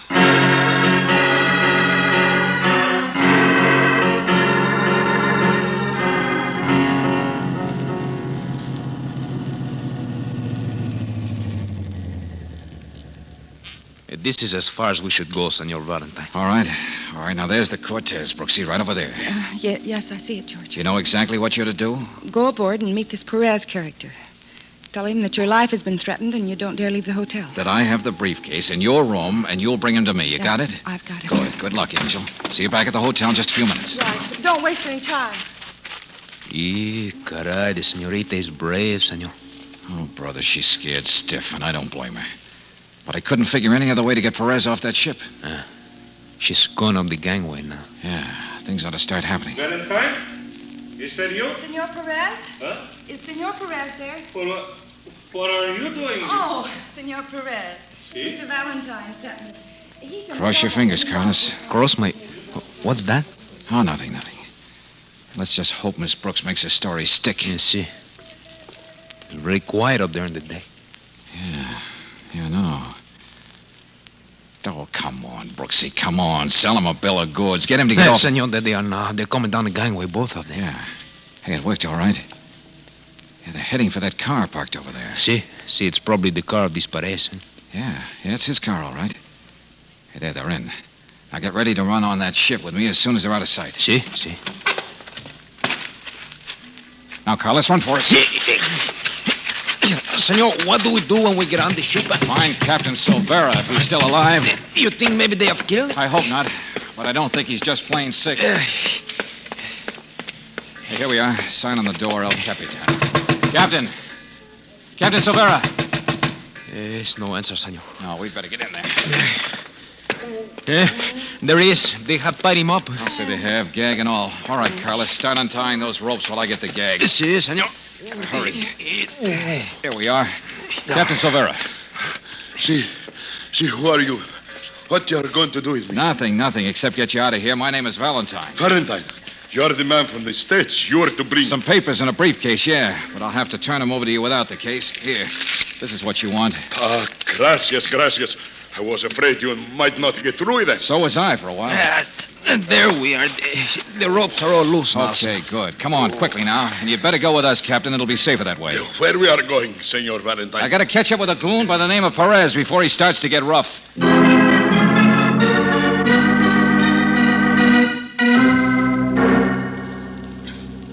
It is quite plain, Miss Brooks, that you and your friend have attempted to play a trick on me. But I can't see why. George isn't here, but the briefcase you wanted is. You have it. I have it, see. But without everything it contained when you brought it to Panama. I don't know what you mean. I think you do. The flap in this secret compartment was not tucked in again after the papers were removed. Where are they? Papers? What papers? Oh, you do not wish to tell me, huh? Very well. There are other ways. When the young man returns and finds that you are gone, he will no doubt wish that he... George! Easy, Brooksy. Take it easy. All right, Perez, now it's my turn. What? What do you mean? Why do you... You put me to sleep once, I'll return the favor. Yeah, like this. Darling, you didn't have to... Oh, yes, I did. I aim to keep this guy out of Silvera's way until his ship has sailed. Hello, front desk. I want you to call the police and send them up to room 212. I just caught a man up here trying to kidnap one of the guests. Yeah, that ought to do it. George, what happened to you after I came back here? Tell you later, Angel. Right now, I want to make plane reservations back to the good old USA.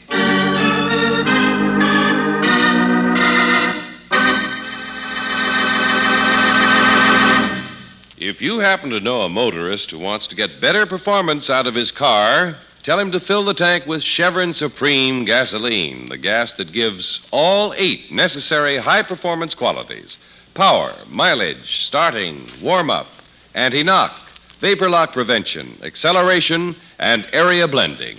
You'll be doing that motorist a favor, especially if that motorist is you, by recommending Chevron Supreme gasoline at standard stations and independent Chevron gas stations, where they say and mean, we take better care of your car.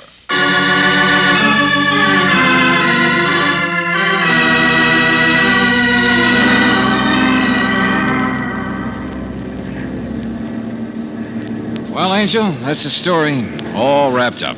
And a nice piece of cash left over for the fee. You were wonderful, darling. Figuring out that Perez wasn't the captain's friend at all. Well, the way he talked to me on the ship did that.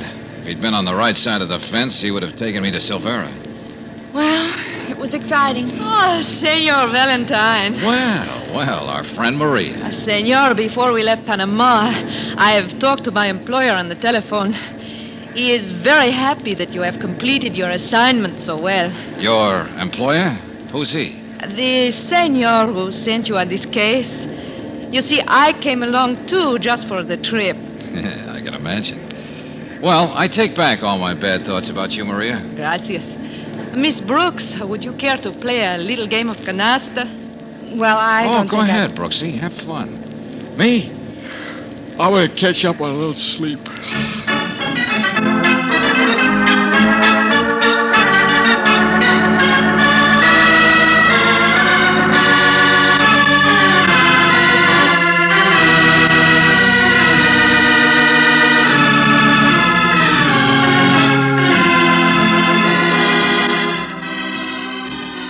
Tonight's adventure of George Valentine has been brought to you by Standard Oil Company of California on behalf of independent Chevron gas stations and standard stations throughout the West.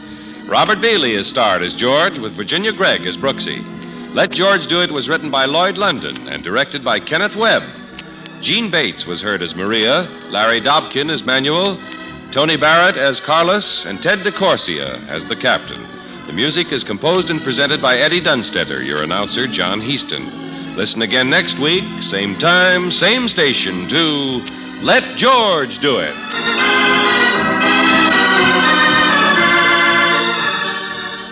Let George Do It is heard overseas through the worldwide facilities of the Armed Forces Radio Service. This is the Mutual Don Lee Broadcasting System.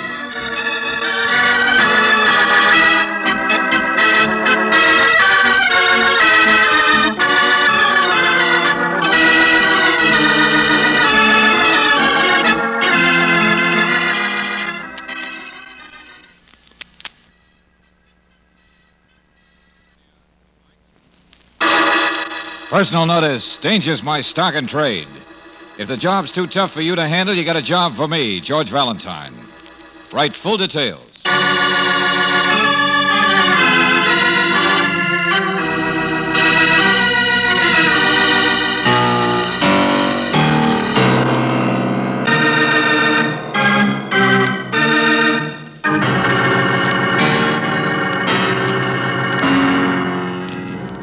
Standard Oil Company of California invites you to Let George Do It.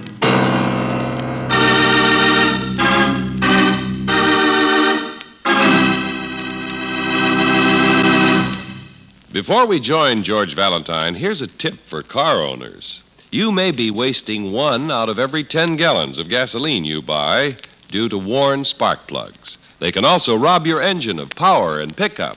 To avoid this waste, let Car Savers check your spark plugs soon. They'll clean them and reset the gap, or if necessary, they'll be glad to install new plugs. It takes just a few minutes to check the condition of the spark plugs in your car. So stop in tomorrow for a Car Saver spark plug checkup at your independent Chevron gas station or Standard station, where they say and mean, we take better care of your car.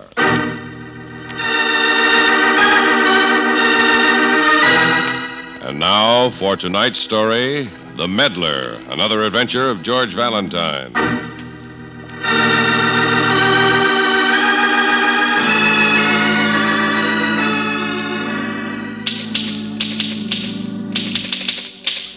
Hey, Angel, how do you spell inaccessible? Inaccessible, I think. What? Who in... There was no one in the outer office, and I saw the door open, so I walked in. Oh. Well, you might as well put those suitcases down. They must be heavy. Thank you. I wish a person could put other burdens down as easily, don't you, Mr. Valentine? Coffee coming up, Master. Oh, maybe I should have brought another container. Mr. Valentine, my name is Sally Riker, and I'm supposed to be on a bus going back to college. I'm a freshman at Laurentine. But I just had to see you. Why? Because I feel as though I'm living under a dark, heavy cloud just before the storm breaks. Oh, did you have breakfast, Sally? No, I could hardly think about food under the circumstances. Okay, well, here. Oh, thanks. Oh, this is Claire Brooks, my assistant. Hello. Hello. All right, now, Sally, what's this about living under a storm cloud? Well, last night I heard a shot. There was no mistaking it. But when I asked about it, everyone in the house just simply clammed up, said I'd imagined things. Even after I saw the broken glass in the French doors where the bullet hit. You mean this happened in your parents' home? Oh, no, my father's been dead ever since I was a little girl. My mother works for Mr. Mayhew. She's his secretary. And since it's such a great big house on Fairway Terrace, we all live there, too. Except now that I've grown up, Mother doesn't like me to be around there, and so she sent me to college out of town. Mayhew on Fairway Terrace. You don't mean Henry Mayhew. Of course. No wonder your mother isn't too anxious to have you live there. Yeah. Oh, you're wrong about Mr. Mayhew. I know he has a rather romantic reputation, but after all, an actor... Romantic reputation? He's a middle-aged chaser. As I get it, even his wife is finally fed up with him, going to divorce him. He's a sensitive man, and people don't understand him, not even Mother. All she thinks of is business. And Mrs. Mayhew... Yeah, well, never mind, please. What happened last night? Why did you come to me? Well, I couldn't go to the police. The publicity and all. Why don't you start at the beginning? Well, I heard a shot. It sounded as though it came from Mr. Mayhew's study. I ran there, and he was just coming out. He was pale and shaken. But he said there wasn't any shot. And the broken glass? His study faces the garden. They're big French doors. One of the panes was broken. Didn't you talk to your mother? Well, that's just it. She was very upset, too, but she bawled me out for making such a fuss and said I was to go back to college immediately. Say, was Mrs. Mayhew there? Well, she was somewhere in the house, but I didn't speak to her. And another thing. Earlier in the evening, I saw a man sneak away from the garden. I couldn't see him clearly, but he was a very tall man. Mr. Valentine, something, well, sinister is going on. And you must find out what it is. Hey, Sally, you're not worried about your mother being mixed up in all this, are you? Oh, no, of course not. She's wonderful. She couldn't do anything wrong in her life. But she was so happy to see me when I came home for the weekend. Happier than she's ever been. And she laughed and said maybe next summer we'd go to South America. And then after that shot, she wasn't the same person somehow. Well, now, look, apparently no one was hurt. And it's not a good idea to go meddling into other people's lives. But I won't go back to school until I know I can't. Mr. Valentine, you don't have to let them know who you are. George, maybe you could. Okay. You stay here with Sally, Angel. You say there's a pane of broken glass in Mr. Mayhew's study, huh? Yes. Well, I fixed a broken window once. Maybe I could fix another one.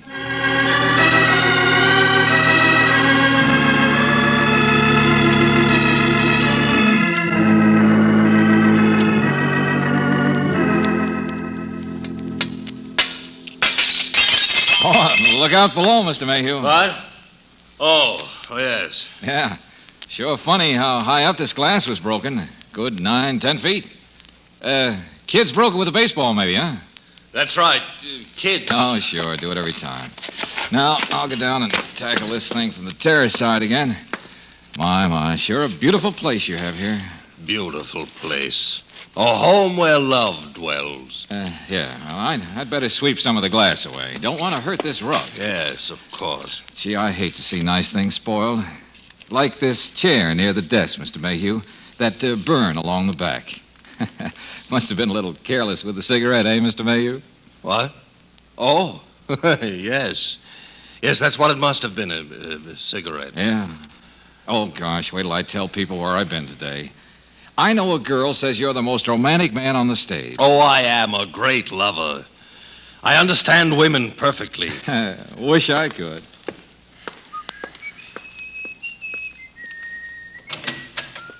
Here you are, Mr. Mayhew. I'm sorry, but I had to wait a few minutes for the druggist to make them up. Thank you, Mrs. Riker.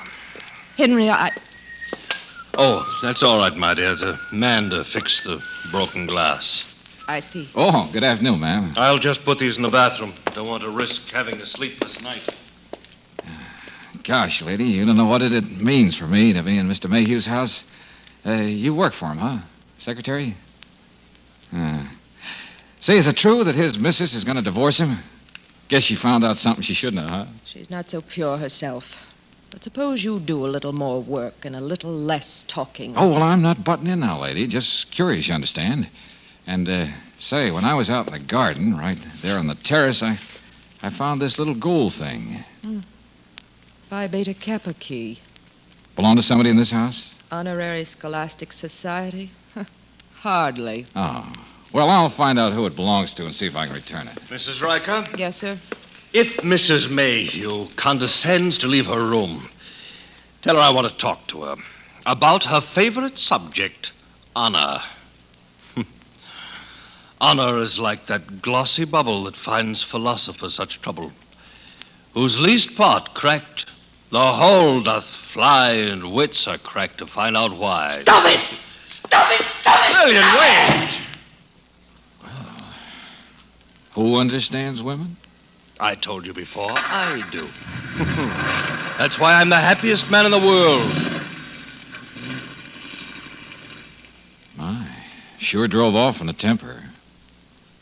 Young man, how did you know about the broken glass here? Who called you? Not that it makes any difference. Well, if it doesn't make any difference, why answer? Who knows about men, either?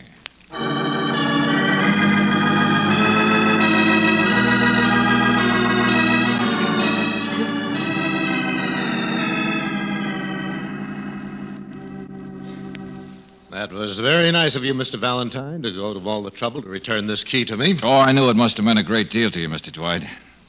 People say someday soon you'll be giving up your law practice and running for Congress. I'll finally have a friend in high places. Well, thanks again. Yeah. That's funny the way I found this thing. I just happened to be visiting the Henry Mayhew home, and the key was in their garden. Who? Oh, you must be mistaken where you found it, Mr. Valentine. No. That's where it was, Mr. Dwight. I tell you, it's impossible. I don't know the Mayhews and never met them. Besides, someone saw a tall man, as tall as you, out there only last night. Get out of my office. Okay, friend. Take it easy. You're not just someone who happened to find this. How did you trace this key to me anyway? Saw your name on it? Check with the Alumni Association? No, spoken like a detective. Well, go back to whoever hired you. Hired me? Tell him you were as unsuccessful as the others have been. Because there's nothing to find out. Now, I said get out. Oh, easy. I said relax. Why? I know. You're a lawyer. You'll sue me. So long, Buster.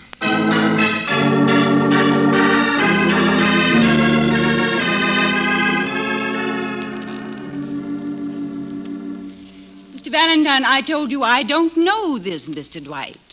And as long as no one was hurt by what you say happened here last night, I see no reason for you to go on meddling. No, neither do I, Mrs. Mayhew, but I think it's your business to listen to what I have to say first. Really? Well, I'm sorry Sally Riker went to you. She's too imaginative. She romanticizes things. Maybe.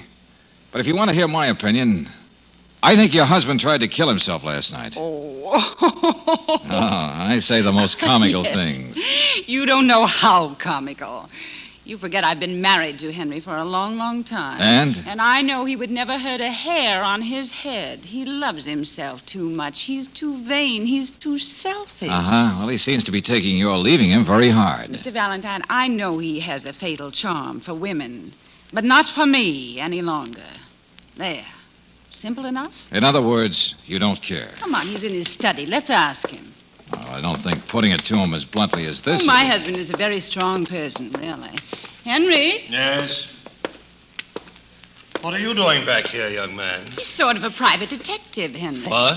You've had dealings with private detectives before. Don't be shocked. But why would a private detective... His name is George Valentine. And he thinks you tried to kill yourself last night. Oh, now, that's silly. It's not true at all. Mr. Valentine says he has some proof for his statement. What is that proof, Mr. Valentine? Well, where the bullet hit, so high up. If anyone shot at you or if you shot at anyone else, it would never be that high. Not even an amateur would have such bad aim. Well, that doesn't prove anything. Well, there's that chair. You were sitting in it. The bullet from the gun you held left that burn. You lost your nerve at the last minute. I even think I could find the gun somewhere in this house. Of course there's a gun. I was cleaning it last night and held it just the way you described. And accidentally it went off. That explanation seems logical, Mr. Valentine. The whole matter can be considered quite closed now, can't it? Yeah, I guess so. Okay, I'm a meddler and I'll get out. But if you don't mind, I'm going to check with Mrs. Riker on who to believe and what to believe in this thing. Excuse me. Yes, hello. Yes, this is Mr. Mayhew. State police? What? No. Oh, no. All right. Oh, what is it, Henry? What happened? Lillian Riker. She's had an accident. Her car swerved off the road and crashed into a ravine. She's dead.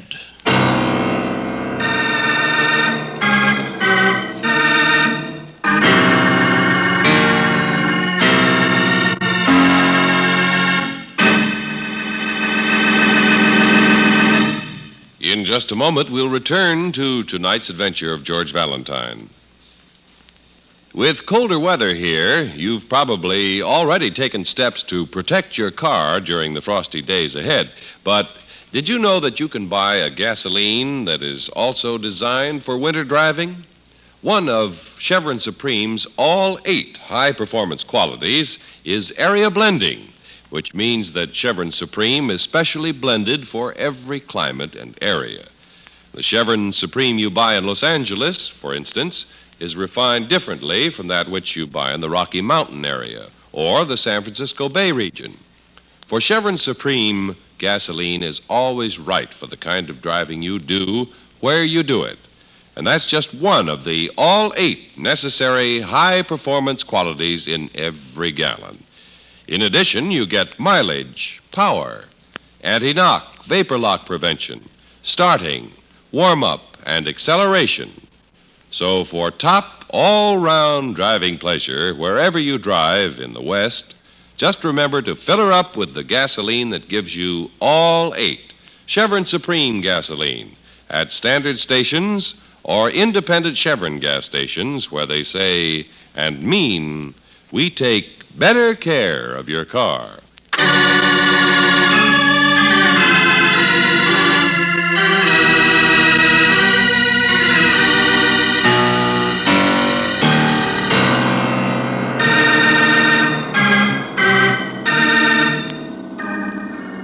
Now, back to tonight's adventure of George Valentine.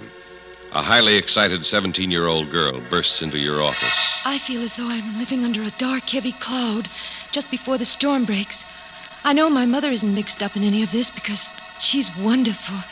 She couldn't do anything wrong in her life. But you must help me. Well, you've just about convinced yourself that all there is behind the storm cloud is the attempted suicide of a man who also likes to dramatize himself. The aging matinee idol Henry Mayhew, whose cynical wife is finally leaving him. Of course, the girl's mother could help to explain all this, but now she's been killed in an automobile accident. Well, if your name is George Valentine, you know there's need for more meddling in this case. I went down to identify her. It was Lillian, all right. And she's gone. Well, what sent her out of here like a bolt anyway, Mr. Mayhew? She was my strong right arm. Took care of me all these years. Helped me out of scrapes so my wife wouldn't know. You didn't answer my question. Oh, I don't know. I suppose she was upset over the way I've been acting. She told me to snap out of it, that I had to snap out of it. I guess she was impatient with me. But I never I thought... see. What do you intend to do now, Mr. Mayhew? What can I do? Maybe it's some sort of poetic justice. I haven't been exactly a model man or husband, Mr. Valentine. Besides, a man can only fight up to a certain point. You don't still have any fancy ideas left, do you, Mr. Mayhew? I don't know what you're talking about. By the by, I've invited Philip Dwight to come over here this afternoon. Dwight? Do you know him? Not exactly, but I think I should. Yes, I think I should meet him once. You know, there's something that's been bothering me, Mr. Mayhew. Yes? Both Philip Dwight and Mrs. Mayhew have made some cracks about private detectives. Now, what were they driving at? I don't know. Anyway, all that is unimportant now. That's all in the past. Oh, stay where you are, Mr. Valentine. I'll see who it is. Honor is like that glossy bubble that finds philosophers such trouble. Oh, George. Yeah, Brooksy. I came out as fast as I could. Where's Sally? The poor kid must be half crazy after she learned about her mother. She's a pretty wonderful girl and brave. I left her with the state police lieutenant. Well, what about that accident? Not a single thing to show that it wasn't just that. Apparently, Mrs. Riker was driving too fast and lost control of her car. She sure took off here in a great big hurry. Hey, what's going on out here? I came in with a tall, distinguished-looking gentleman. You did? That'll be Mr. Dwight. Come on, Brooksy. Let's find him before Mr. Mayhew gets cute again.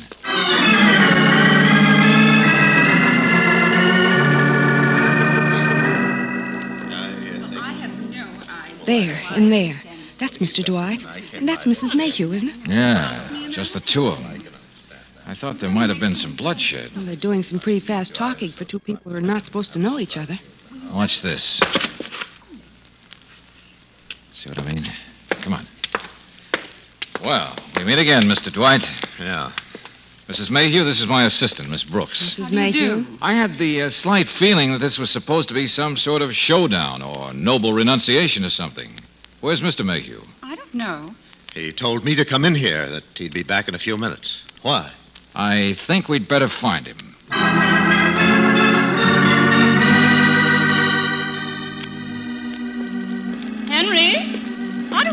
Harry could have gone. And I certainly don't see the need for all the excitement. It's a big house, Mrs. Mayhew. We'd better keep looking.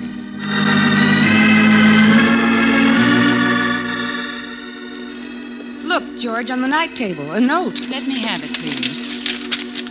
Dear Rhoda, forgive me for all the heartache I have caused you in the past. But I still can't let you go unless I go first. This time, I won't miss. Love, Henry. Oh, no. Oh, no. Oh, he'd never kill himself, I tell you. He wouldn't. Come on.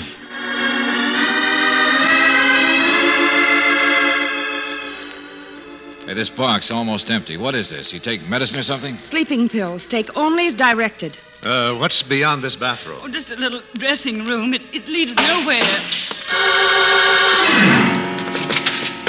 Henry! Don't come near her, any of you. Don't be a fool, May. You put that gun down. And Phil. Yes, this is the gun you were looking for, Mr. Valentine. I didn't have the courage to shoot myself last night at the last minute. But this way is simpler. I'll phone for a doctor, George. Stay where you are. I don't want to be rescued. It'll all be over in a minute. There were 10 pills in that package. Henry, please. No, it's too late. Better this way. You must listen to me. I want to explain something to you. Better this way. Oh, Philip. Rhoda, darling, please. Brooksy, get that doctor. Hurry.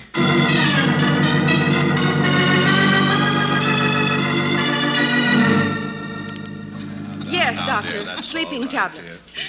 Please, as soon as you can. Oh, that's a fine thing. Oh, I can't help crying, Philip.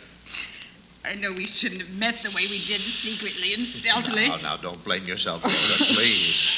But I knew what he would have done with his love for scandal. And I didn't want you to get hurt. Your career. No, we didn't do anything wrong. I've had enough of that. So you finally succeeded, you poor sap. The stupid way out. Big romance. Only this was a pretty fancy death, even for a character like you. Too fancy. And why you did it before me, a stranger. Unless you wanted a witness. Do you hear me, Mayhew? Of course I hear you. But let them go on. Listen, let them dig their own graves. Let them keep talking. Detectives could never find out anything like that. Get up off that bed, you No, low-driving phony. Throw them out. Get up here. What's going on in this? What's the matter? Mr. Mace. Welcome, mourners. Come in, join the party.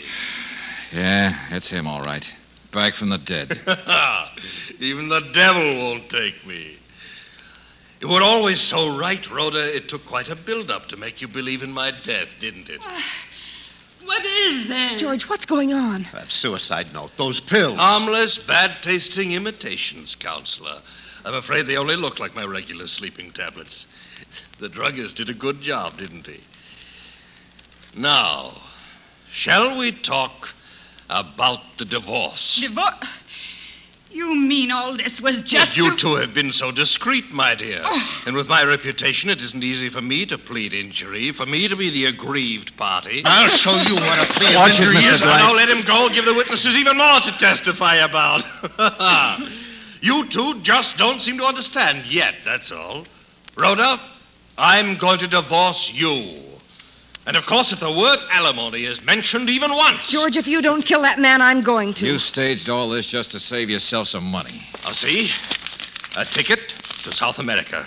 And a delightful blonde showgirl waiting for me there who would be much too expensive for me to afford otherwise, don't you think? Oh, Buster. You don't think I would use my talent as an actor just for love, do you? Do you? What's the matter? You want an answer to that? No. I mean, of course it's money, to save money. To get my grounds for divorce on that ridiculous wife. Money. George? Now leave me alone, all of you. What more do you... What more... Mr. Valentine, come here. I said leave me...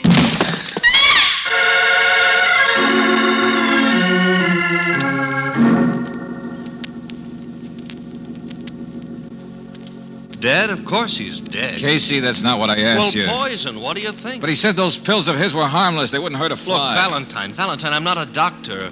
I'm not a magician. I don't know who switched his medicine around. I don't know who took advantage of a silly suicide to make a perfect murder.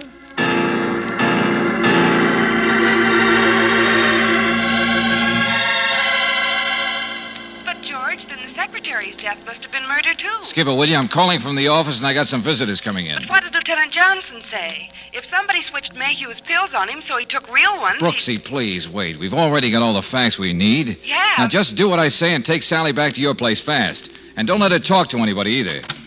See you later, Angel. Hello, Mr. Valentine. Yes, we got your message. We got here as soon as we could. Yeah, hello. Well, sit down. Make yourselves comfortable. Oh, Mr. Valentine, please. You told me on the phone you knew who killed my husband. Don't you?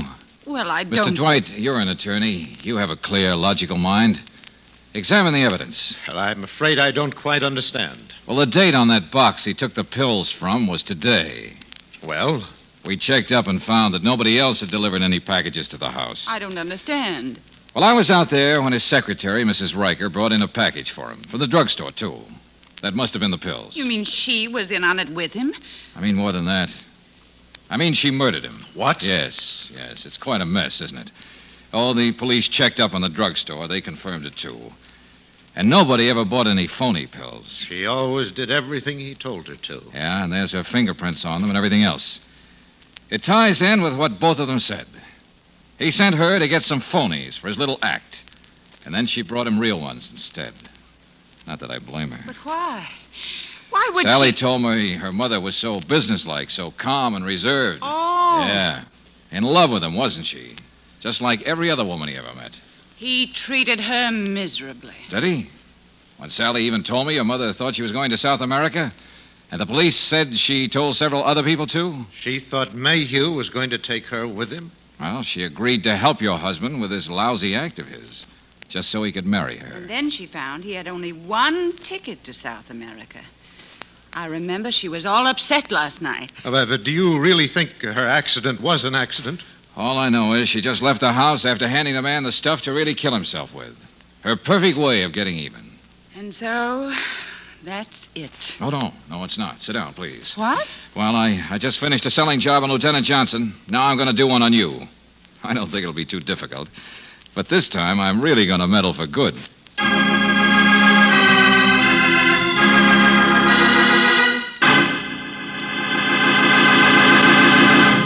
If you aren't already using new RPM, the motor oil that was developed through atomic energy, then you're not using the oil that doubles engine life.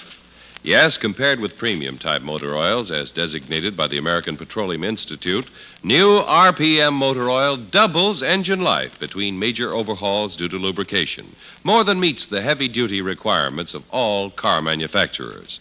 Get new RPM for your car at independent Chevron gas stations or standard stations, where they say and mean, we take better care of your car.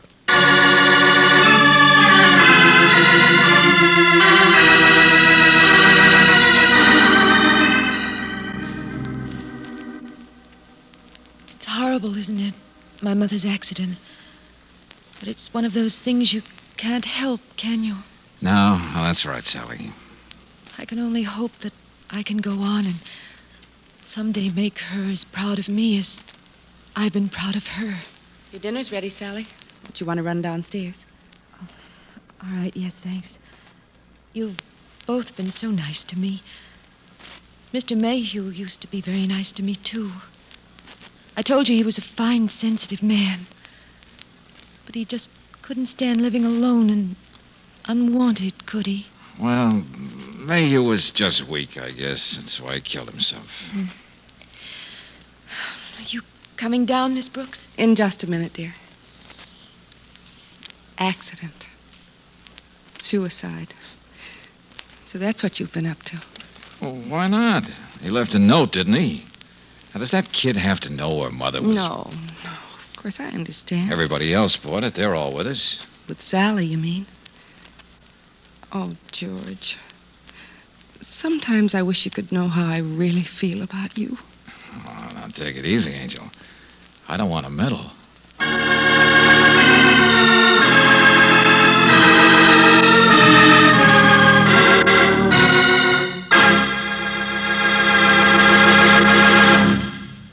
Tonight's adventure of George Valentine has been brought to you by Standard Oil Company of California on behalf of independent Chevron gas stations and Standard stations throughout the West. Robert Bailey is starred as George with Virginia Gregg as Brooksy. Let George Do It was written by David Victor and Jackson Gillis and directed by Kenneth Webb. Larry Dobkin was heard as Mayhew, Frank Hale as Mrs. Mayhew, Stephen Chase as Dwight, and Gene Bates as Sally. The music is composed and presented by Eddie Dunstetter. Your announcer, John Heaston. Listen again next week, same time, same station, to Let George Do It. Let George Do It is heard overseas through the worldwide facilities of the Armed Forces Radio Service. This is the Mutual Don Lee Broadcasting System.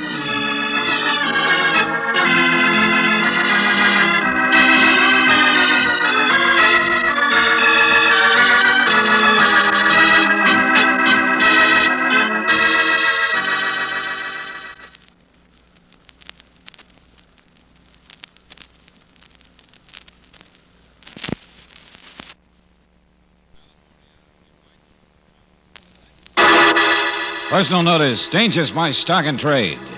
If the job's too tough for you to handle, you got a job for me, George Valentine. Write full details.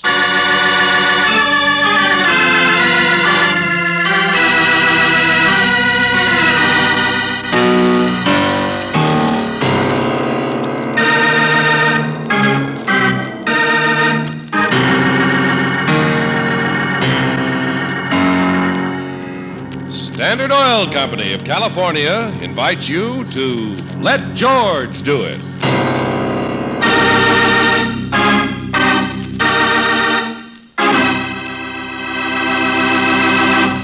In just a moment, we'll begin tonight's adventure of George Valentine. But first, are you using new RPM motor oil in your car?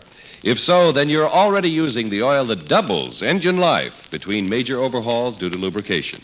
If not, then now's the time for you to switch over to new RPM, the oil that more than meets the heavy-duty motor oil requirements of all car manufacturers. And be sure you always get new RPM at independent Chevron gas stations and Standard stations where they say and mean we take better care of your car.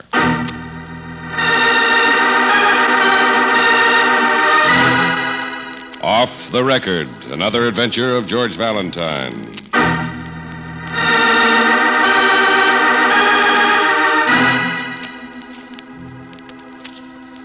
Dear Mr. Valentine, I need you to do a little job for me. Somebody, I don't know who, seems to feel that I would be better dead. Of course, you've heard of me, Dan Dana, radio commentator. My broadcast is called Off the Record. Well, strictly on the record, I've been getting a number of anonymous letters suggesting that if I don't change my tune, my career will come to an untimely end. Suppose you drop in my office at the radio station tomorrow afternoon about 3. George? Yes, Angel? This man must be crazy. Somebody's threatened to kill him, and he acts as blasé about it as though he were buying a new necktie. Well, he probably feels that way about it, too. Haven't you ever heard him on the air? No, I don't think so. Well, if you had, you'd know it. Crusader type. Rips the daylights out of everybody he thinks is out of line. I'm surprised somebody hasn't bumped him off before now. Oh, if he needs protection. Oh, he'll get it. A fee is a fee. Make a note, Brooksy. This afternoon, 3 o'clock, Dan Dana.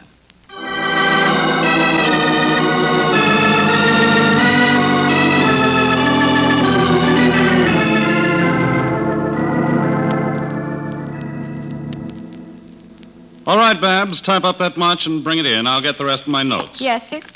All right, now, what is it you wanted to see me about? I'm George Valentine. This is Miss Brooks. Oh, yes, I'm sorry. I sent for you. Yeah, that's right. 3 o'clock. You're punctual. It's good. I have to prepare the rest of my broadcast for tonight. Now, here are the letters. The rest is up to you. Oh, yes, I've made out this check for your fee. Oh, thanks. All these notes are typewritten, huh? That's right. Haven't any idea who sent them. May I see one of them, George? Oh, sure. Sorry, Angel. As you'll notice, they all suggest that I know too much, talk too much, maybe even live too much. Yeah. Mr. Dana, just as a starter, could you tell us, haven't you made enemies with your broadcasts? Enemies? Certainly. I've stepped on toes when I've revealed local corruption. Someone is afraid I'll ruin him with what I'll dig up. But If you think I'm going to stop... Oh, I don't, of course. Well, that's the way I've built my reputation, Valentine. That's the way I'll continue to build it. You certainly believe in living dangerously, don't you, Mr. Dana? That sort of thing pays off, Miss Brooks. All right, Dana. I'll do what I can to uncover this person who's threatening you. But just for a little help, whom are you working on at the moment? I'm digging up a lot of stuff on Corey Dennis. You mean the big politician? That's right. I think the man's crooked. I can't prove it yet, but I'll have my report in this afternoon. And give it on your broadcast? Naturally. And now I have work to finish. And so do I. Okay, Dana. I'll see what I can do. Thanks, Valentine. You might listen in tonight. 9 o'clock? Sure. We'll be listening. George, this is the craziest case you've ever taken. You haven't a thing to start with. Yeah, that's right. So, I think we'll have to talk with the guy who hired this fearless Fosdick, his boss. His boss? Who? Manager of the station, Emerson Craig. I saw his name on the door when we came in. Let's find him.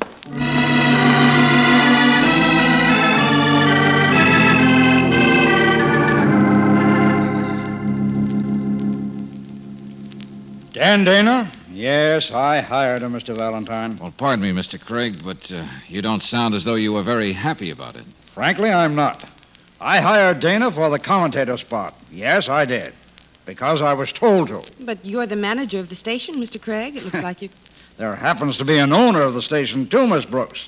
He ordered me to hire Dana. Oh, you had somebody else in mind? Why, certainly. I had another of our announcers all groomed for the job, Bill Trask. But the boss didn't say it that way. Uh-huh. I gather you don't like the way Dana operates. I don't. He fancies himself a crusader.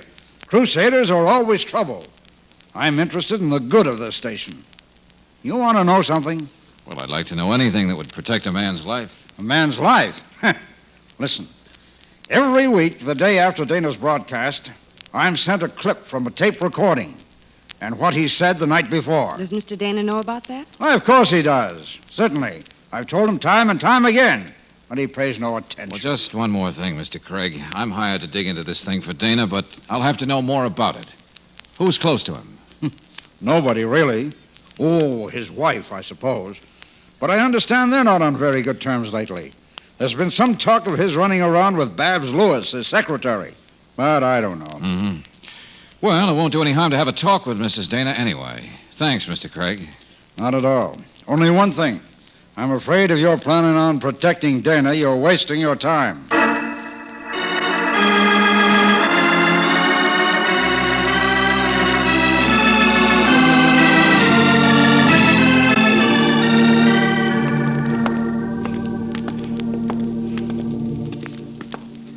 There's the door, George. This is the way out. Finally, yeah. Guy that designed this radio station must have built the catacombs. Come on, Angel.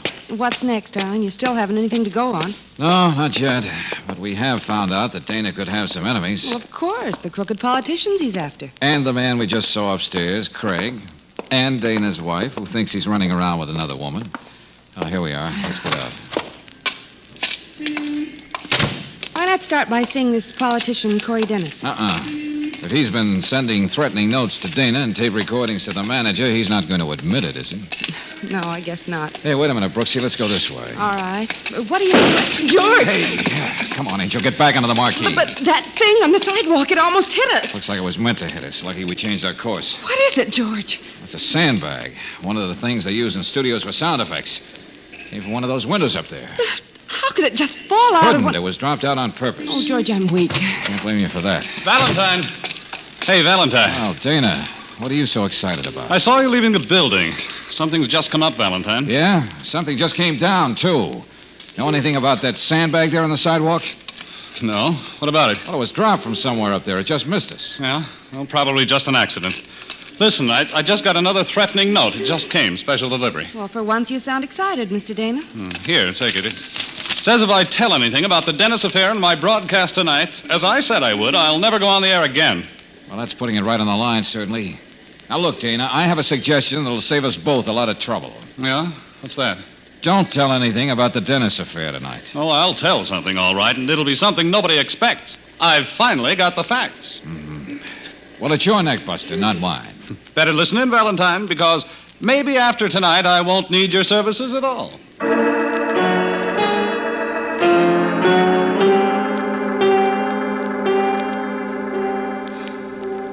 that certain forces are working against the best interests of the people in this city has been stated and proved many times. This commentator has called shots and named names. One of those names is well known to every citizen. Get to the point? He's a man of power and great influence. We've made it a point to unearth all possible information about this man. Very well, ladies and gentlemen, the facts are all in. And the result will be as much of a surprise to you as it was to me. Now, in the case of Mr. Corey Dennis, the facts, and here they are. Only this afternoon... George! Oh, Dan. George, that sounded like a shot. Exactly what it was, Brooksy. We'd better hot-foot it down there and find out the condition of our client.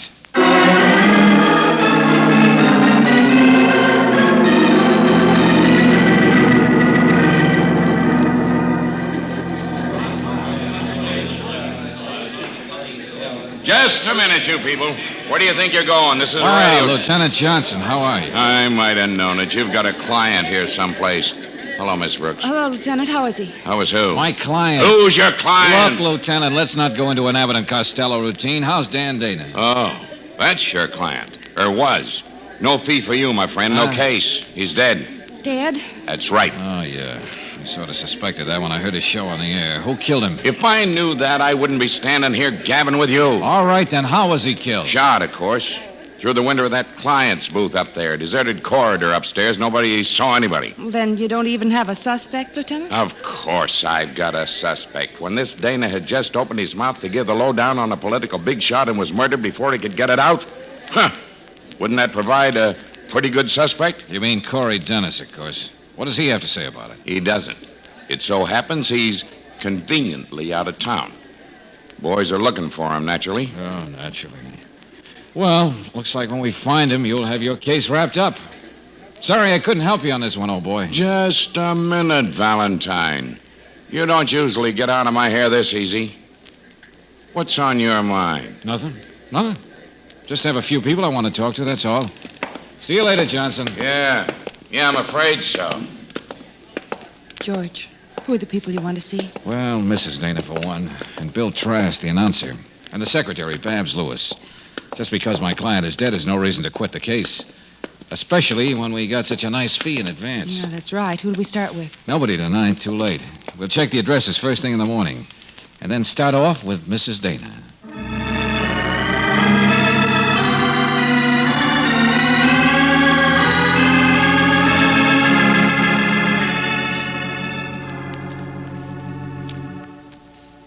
Then you don't think you can help us, Mrs. Dana?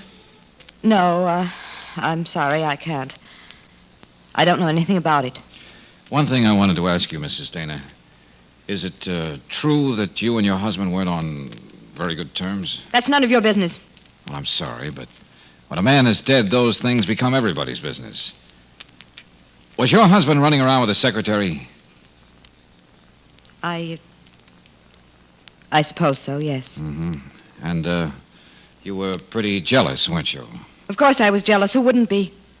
But if you think I killed Dan, you're dead wrong. I suppose you have an alibi for the time of his death anyway, Mrs. Dana. Of course I do. I was at a bridge party. Got there at 8 o'clock and didn't leave. You heard the broadcast from there? The shot? Yes, I called the station and they told me Dan was dead. The police are going to call me this morning to go down to the morgue. Yes, I know. Well, just one more thing, Mrs. Dana. Do you have any idea who did kill your husband? No. Probably one of those big shots he was out to get. He was a fool. Well, thank you. Thank you, Mrs. Dana. Come on, Brooksy. Goodbye, Mrs. Dana. Well, all roads seem to lead back to Mr. Corey Dennis, Angel. Guess we'd better see him after all. Well, George, you don't know where he is. Lieutenant Johnson said this morning they hadn't found him yet. Yeah, that's right. But I happen to know that whenever anything happens, this Dennis spends a few days at a certain golf club. We'll tee off for there.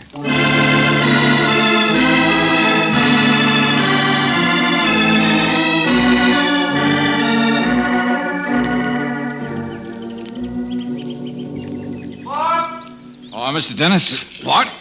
Oh, yes, I'm Dennis. Oh, I'm very sorry to disturb your shot there. My name is Valentine. This is Miss Brooks. Yeah, how do you do? Valentine, huh? I've heard of you. You're a detective? Well, something along that line. Mr. Dennis, I suppose you know the police are trying to locate you. They are? Why? Something in connection with the death of Dan Dana, the commentator, I believe. You heard that he was murdered. Oh, yes, I did. Too bad. Of course, I didn't quite agree with his tactics. I believe they'll want to ask you where you were around 9:25 last night, Mr. Dennis. Thought I'd beat them to it. Last night? Why, I was out of town, making a speech. The meeting lasted from 8:30 until, about 10. But why do you ask me this? The police seem to think you're their number one suspect, Mr. Dennis. I? Suspect for a murder? Why, that's ridiculous. Why would I want to kill Dana? Well, now, Mr. Dennis, they seem to feel you had a motive. Dana had unearthed a lot of stuff on you, and he was just on the point of putting it on the air when he was killed. Oh, that. Yes, Dana did have the idea that I was being crooked about something, but he found out differently.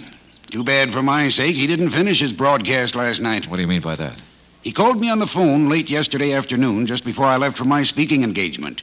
He apologized, said the facts proved he was completely wrong, and he was going to say so on the air. Oh. He was also going to call the names of the people who were guilty of this fraud. He was? Who were they? Mr. Valentine, I haven't the slightest idea.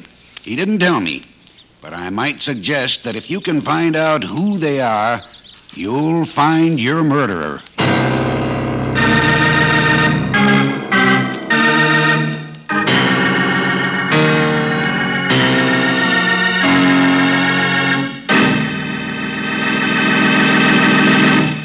We'll return to tonight's adventure of George Valentine in just a moment.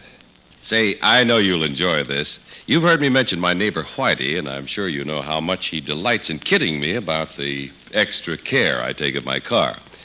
Well, the other morning, I looked out our kitchen window and spotted Whitey trying to start his car. But the battery was dead.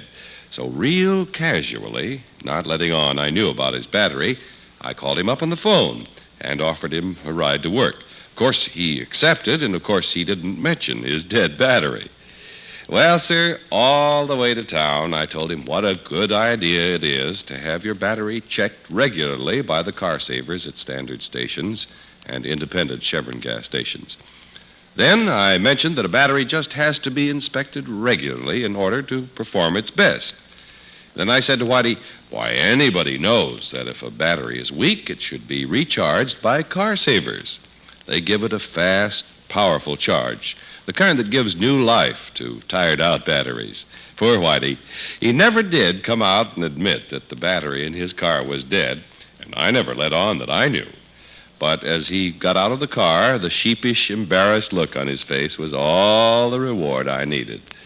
So, friends, if you want to avoid the embarrassment of having to hitch a ride some frosty morning, better drive in soon and have your battery checked, and if needed, recharged by the car savers at any independent Chevron gas station or standard station, where they say and mean, we take better care of your car.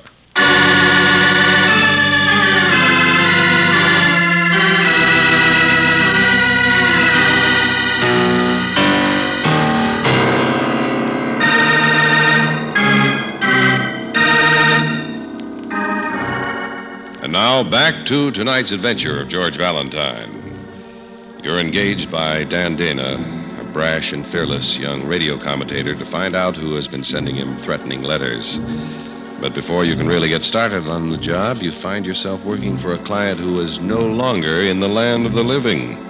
Two people you've talked to have seemingly perfect alibis, the dead man's wife and the big-shot politician he's been out to expose. If your name is George Valentine, you decide to go back to another theory. George. Yes, Angel? I know you'll laugh at me, but I think coming to see this announcer, what's his name? Trask, Bill Trask. Well, I think it's foolish. Just because Dana got the job this Trask person wanted is no reason for him to kick. Yes? Oh, hello. Mr. Trask? Yes, that's right. Well, my name is Valentine, Mr. Trask, and this is Miss Brooks. I'm working on the Dan Dana case. Oh, police. Well, no, not exactly. This is more of a private investigation. May we come in? Oh, why, certainly. I'm forgetting my manners. I'm sorry. Do come in. Thanks, Brooksy. Too bad about Dana, really. Sorry, I can't say he was such a nice chap. No, I know. Now, look, let's not waste time. You hated Dana, didn't you? Hated him? No, I wouldn't exactly say that. Disliked him, yes, as most everyone did. But I guess the one who killed him must have hated him. Trask, I'm not going to waste your time or mine. Would you mind telling me where you were last night at 9:25? Would I mind telling you? Of course not, my dear chap. I was right here. Here? In your apartment? That's right. It was my night off at the station. Was anyone with you here, Mr. Trask? Oh, I know, but... Well, then you don't have an alibi for that time last night, do you? Now, look here, Valentine. If you're trying to accuse me of killing Dana, you're making a big mistake. I'm only interested in facts, Buster. You dislike Dana because he got the job your station manager, Craig, had all set up for you, right? Well, suppose I did. Is that any reason... And if Dana were out of the way, you'd still get that job also, right? Of course. All right, then. It seems to me you'd better find yourself an alibi for last night, or you might be in trouble. Oh, wait a minute. You know, boy, even though I'm not guilty of murder, you had me worried about that alibi business for a moment. You mean you do have an alibi, Mr. Trask? Of course I have, and I don't know a better one. Come over here to my breakfast nook. What's your breakfast nook got to do with it? I'll show you. Just that. A tape recording machine? That's right. You see, I have a hobby of recording shows off the air. So? So last night, I happened to be recording Dan Dana's broadcast. He said he was going to blow the lid off something, and I thought I'd record it. You mean Dana's broadcast is on that tape? The one that's still on the machine? That's just what I mean.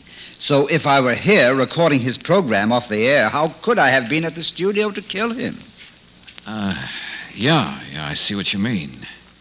You heard the whole thing, then? The shot and all? How could I miss it? Mm-hmm. And when you heard it, what did you do? I turned off the radio and called the studio. The lines were all busy, but I finally got through and asked what had happened. They told me Dana was dead. You might check an operator by the name of Myrtle. She answered the call. Yeah. Well, that puts you in the clear, all right, Trask. But another thought occurs to me. Yes, what's that? Wouldn't you be the person who's been sending clips from tape recordings of Dana's shows to the station manager? All right. So I am. You see, Valentine, I did want to kill Dana. But professionally, not physically. That was one way I was taking to do it. Uh-huh. Now, if you'd like me to play back this recording to prove what I've done... No, that won't be necessary. Sorry to have disturbed you. I wish I might have been of more help to you. Oh, that's all right. I have another call to make, and that may clear up everything. Oh? Where are we going now, George? We're going to see Dana's secretary, Brooksy. Babs Lewis? Yeah, that's right. Think she might help us, Trask? Well, I don't know. I doubt it, but it's worth a try, isn't it? Now, since that's our last hope, I think it is.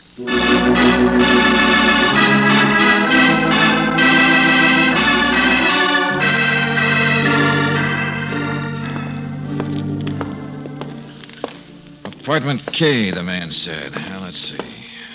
There's A.D. You certainly don't think this Babs Lewis would kill her own boss, do you, George? Especially if they were supposed to be going around... F.G. No, of course not, Angel. I want to see her for two reasons. One, she might have an idea who killed Dana. Two, she might know if Dana was actually going to make a public apology to Corey Dennis. I'm afraid I'm a little confused. Afraid I am too, Angel. Here we are, Apartment K.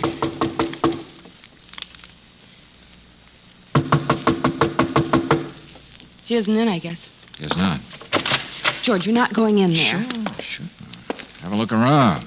Never can tell. Maybe the lady kept her records. What is it, George? What'd you say? I didn't. Miss Lewis can't help us much, I'm afraid, Brooksy. What do you mean? On the floor there. The lady happens to be dead. Wait a minute. Dad. Shot through the heart. Been dead for quite a long time, too. George. Yeah? Doesn't this prove something to you? What? Well, don't you see? Maybe Mrs. Dana had a phony alibi. Maybe she killed Dana and then his sweetheart. I doubt it. Oh. Well, all right, then. Maybe Dennis's alibi was a phony. Maybe he killed Dana and then his secretary because she knew what he was going to say. Well, that makes more sense than your first idea, but that would make Johnson right, and Johnson's so seldom right, I can't believe it. Lieutenant Johnson could be right once in a while, couldn't he, George? Oh, yeah, sure, I suppose so. Hey, wait a minute. All right, George, I'm waiting. I got a hunch. Yeah, what is it? Come on. Well, all right, but, darling. Yeah? Don't you think it would be a nice idea to call Lieutenant Johnson and tell him we've managed to find another murder? Oh, yeah, sure. And I'll also tell him to stand by. Because I think I got an idea how to find out who the murderer is.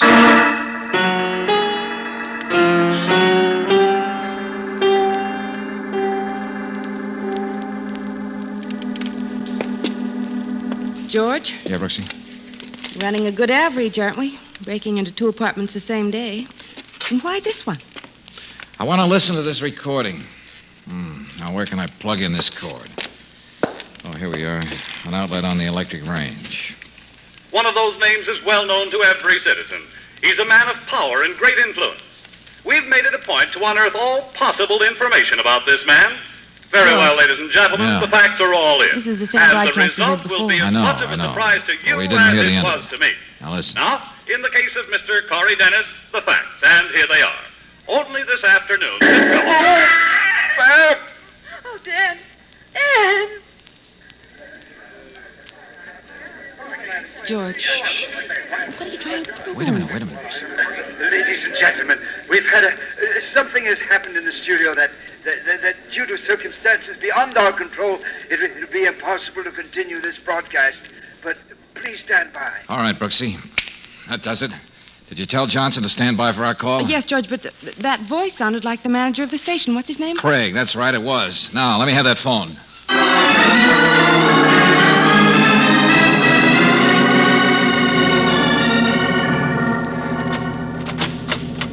Valentine!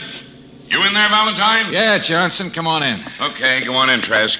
Once more, Lieutenant, what's the meaning of this? Don't ask questions. Go on in. Oh, hello there, Trask. Valentine, what are you doing in my apartment? Here on business, Buster, working for the exterminator. Don't be stupid. I was on duty at the studio this afternoon, and this lieutenant came out and got Well, me... that's all right, Trask. Don't get excited about it. I fixed everything with Mr. Craig. What do you mean? Yeah. Just what do you mean, Valentine? Well, you won't be seeing Mr. Craig for a while, Trask. Oh, Brooksy, Yes, George. come here a minute, will you? Yes, darling. Brooksy, when we heard Dana's broadcast, heard the shot over the air, what did we do? Well, we shut off the radio and went down to the station. Ah, that's right. Normal reaction. And, what did Trask here say he did? Well, he said he shut off his radio and called the station on the phone to find... George. Just what are you building up to, Valentine? Yes, what? And why did you get me up here? Because you've been the witness to 2 murders, Trask. What do you mean? What do you mean? You had to be a witness. Because you committed them. You lie. I do. Did you bring that little package, Brooksy? Yeah, here it is, George. Okay, thanks. This is for you, Johnson, and handle it carefully. It's a gun with 2 shots missing. You'll find those and a couple of bodies you're holding in the morgue. Where did you get that? Hidden in that compartment in the back of your tape recorder, Trask. Too bad you couldn't have had time to get rid of it. All right, how about it, Johnson? Okay. Come along, Trask. I guess you've made your last announcement. I would have to get mixed up with some little smart jerk like you. Get going. Okay, I'm going. George, Yeah, Angel? how did you even suspect Trask? He had a perfect alibi. Well, I'll tell you in a minute, Brooksy. But let's get out of here. I'm hungry.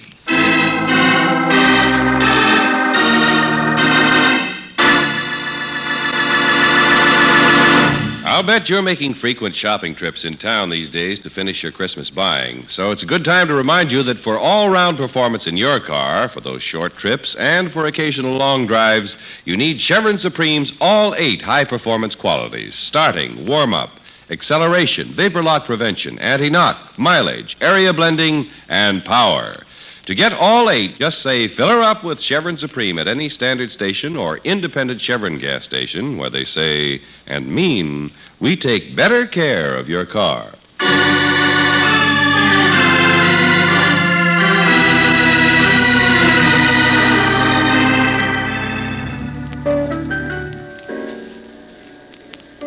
Well, you earned your fee, all right, darling. But I still don't understand why you suspected Trask. He had a perfect alibi. Sure he did. He was home recording Dan Dana's broadcast when Dana was killed. Only he wasn't. Oh, now I'm mixed up again. You mean somebody else made the recording? He made it all right, but he wasn't there. You remember when we broke into his apartment to play it back? Sure. It wasn't turned off right after the shot, as he said, because he wasn't there to turn it off. He had the recorder in the breakfast nook in the kitchen, remember? That's right. What's wrong with that? Well, the plug-in cord just reached to the appliance outlet on the range. And that outlet has a timing device. It was set to start at 9 and turn off at 9:30. Easy as that. You mean he set the thing, went down and killed Dana? Call from a phone booth somewhere, and he had an airtight alibi. Oh, darling, that's wonderful. You work out so many mechanical things. Sometime, Why don't you try Work to out work... some culinary things? That's a good idea, Angel. Oh, waiter, bring us a menu, please. Oh, George.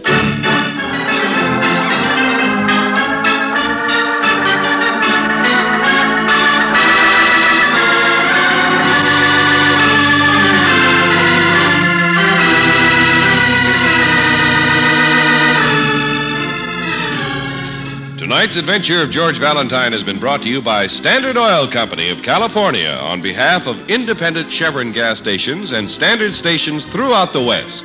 Robert Bailey is starred as George with Virginia Gregg as Brooksy. Let George Do It was written by Lloyd London and directed by Kenneth Webb. Ken Christie was heard as Lieutenant Johnson, Bob Stevenson as Dana, Joe Duvall as Dennis, Alice Reinhardt as Kathy, and George Pembroke as Trask. The music is composed and presented by Eddie Dunstetter. Your announcer, John Heaston. Listen again next week, same time, same station, to Let George Do It. Let George Do It is heard overseas through the worldwide facilities of the Armed Forces Radio Service. This is the Mutual Don Lee Broadcasting System.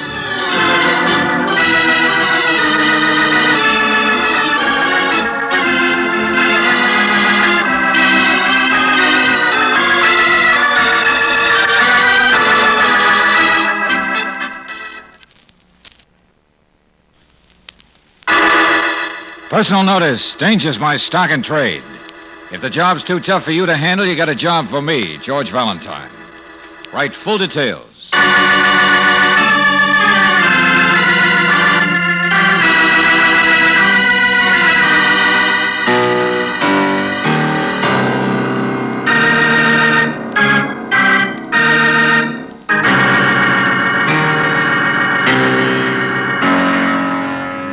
Standard Oil Company of California invites you to Let George Do It.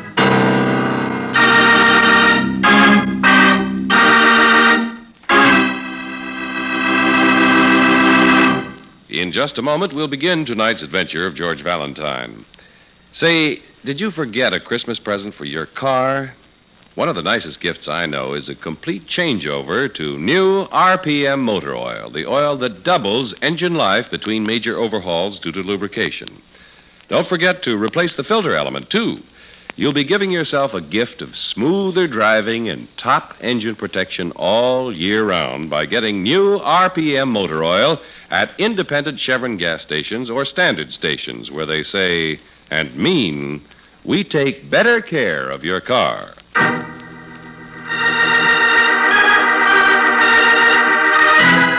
And now, tonight's story, The Last Payoff, another adventure of George Valentine.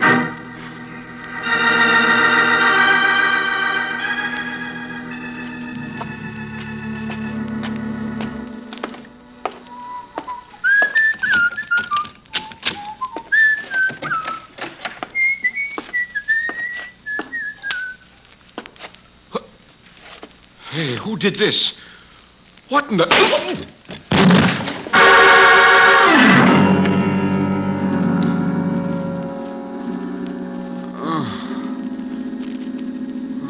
whole room is torn apart. Why? Who? What are they trying to do to me? What's that guy's name again? Veda Valdez... Valentine. That's it. George Valentine.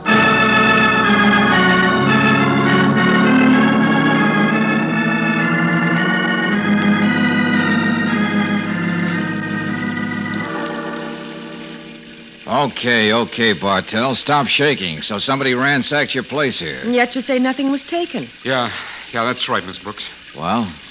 Well, don't you understand? It's why did anybody take this place apart? What are they trying to do to me? What do you mean, do to you? I can't afford any trouble. I'm an ex-con. Oh, a little matter you forgot to mention when you wrote to me, eh, Buster? Yeah, I forgot. Isn't that terrible? I figured I'm entitled to get a little help like any other human being. Wasn't that a lot of nerve for me to think that? Okay. Skip the dramatics. What were you in jail for? I stole a car. Got drunk and stole a car. It was my second offense. Spent 18 months in the pen. So I figured I'd find me a small town somewhere and make a new start. Why this particular small town, Lenfield? Because I knew someone here. someone I thought might give me a hand. Clear that up, will you? Man, my wife and I met in Chicago. That's where I come from. Big fat guy. Nice. Good connections. John Logan. We hit it off fine. Said if I ever needed help, I should look him up. I suppose your wife is here with you. You suppose wrong, lady. She left me flat while I was in jail. She's someplace in Europe, on the chorus line of a girlies show. Ruthie is the loyal kind. Why make a big mystery of all this? A sneak thief got in here, you surprised him, he knocked you out and ran. No, that's not the answer, Valentine. Somebody was looking for something special. Looked in every little place. Even went through my pockets when I was dead to the world. Ripped open the lining of my jacket. Look. See? Uh-huh. The only thing I own that's worth anything is this wristwatch. It's a good one. But the guy didn't take it, did he? No, it was no sneak thief. But who else could it be? And why? I don't suppose your landlady noticed any strange men prowling around here. No. As I figure it, whoever it was climbed in through the window. Hey, tell me, how long has it been raining hard like this? Oh, a couple of days now. This time of the year, it always rains in this place, they tell me. What are you driving at, George? Those footprints near the window.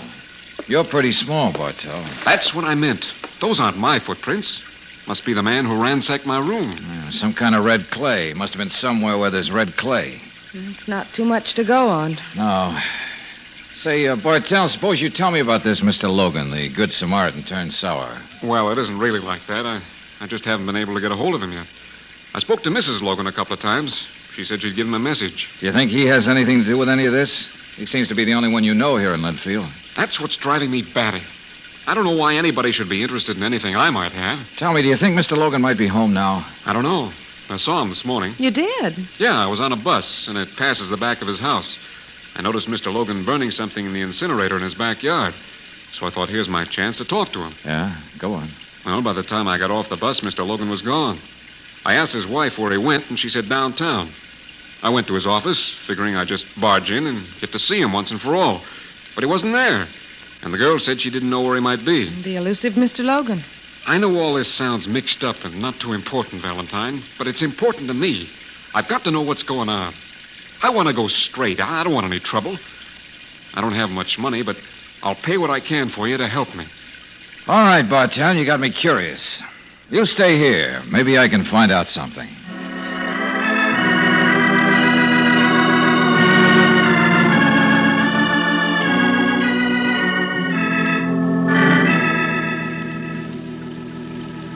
No, Mr. Valentine.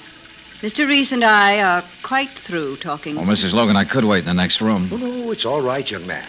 Mrs. Logan is right. Talking doesn't do much good. You will convey my message to Mr. Logan, won't you? Of course. Although, frankly, I don't understand it. He'll understand. That's the important thing. And I know he'll listen to you very carefully. Really? Oh, you might also tell him I'm a patient man. Very patient. But my patience is wearing thin. I'll tell him. I know he'll understand that. Good day. No. I'll let myself out. Now, where were we before we were interrupted by Mr. Reese? You assured me you didn't know a thing about that client of mine, Mr. Bartell. And that's right. And I certainly didn't know a thing about his wife, his young, pretty wife, as I gather now. Mm-hmm. So, that's that, I guess. Surely, Mr. Valentine, if you really want to know about Mr. Bartell, our local police will help you. Our sheriff is a very efficient man. Well, as a matter of fact, my assistant, Miss Brooks, is checking that angle. I asked her to call me back here, if you don't mind. Not at all. You have no idea where Mr. Logan might be right now? Oh, yes. Hmm? He's out buying a raincoat. A raincoat? Well, he was simply soaked when he got to the office this morning, so I told him I wasn't going to have him come down with a cold or worse. So he's out buying a raincoat. I see. Would you like a cup of tea, Mr. Valentine? If you're going to wait. No, thanks. Don't bother.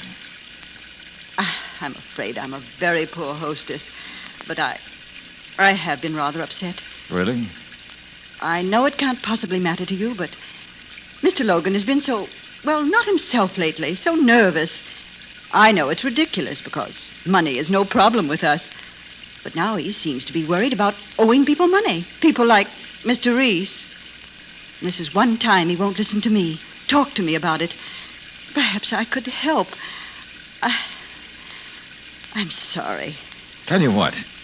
Maybe we will have that cup of tea. It might cheer up both of us. And this constant rain might be good to have a cup of... Excuse me. Hello. Hello. May I speak to Mr. Valentine, please? This is Claire Brooks. Of course. Just a minute. It's for you, Mr. Valentine. Oh, thanks. Yeah, Brooksy, did you find anything about our friend Bartell? No, George. I'm afraid the police are in too much of a dither to be much help. Dither? What are you talking about? Most of them are down at the only place in town where there's clay. What? That's right, red clay. And, George, there's been a murder there.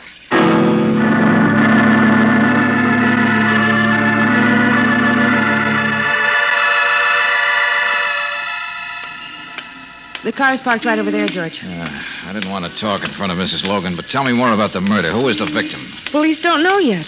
A weasel-faced little man who was seen coming here to Linfield every month or so for almost a year. Yeah? Very interesting thing, George. There were some footprints leading away from the clay pits. Large footprints. Our ransacking friend, maybe, huh? It could be. Oh, there was something else. Oh, what? Some woman walking in the street a couple of 100 yards away from the clay pits was scared by a man hurrying away from there. A big fat man in a dark blue raincoat, she said. Or at least that's what a boy who runs a service station not far from there reported. Uh-huh. Come on. Come on, where? This way. But that goes to the Logan's backyard. George, what? I'm playing a long shot, Angel. Ooh. Careful of the puddles. Bartell told us he saw Mr. Logan burning something in the incinerator this morning, didn't he? Well, yes. And Logan is a big man, and his wife told me he's buying a new raincoat this morning. Well, what happened to his old one? Oh, there's the incinerator over there. Yeah, now wait. Here's some kind of a poker. Yeah, this'll do. You see anything, George? Everything pretty well burned to ashes. Everything seemed... What is it? Oh, it's a piece of metal. Belt buckle. Still covered with some cloth. Blue cloth. That's it, all right. Logan burned his dark blue raincoat.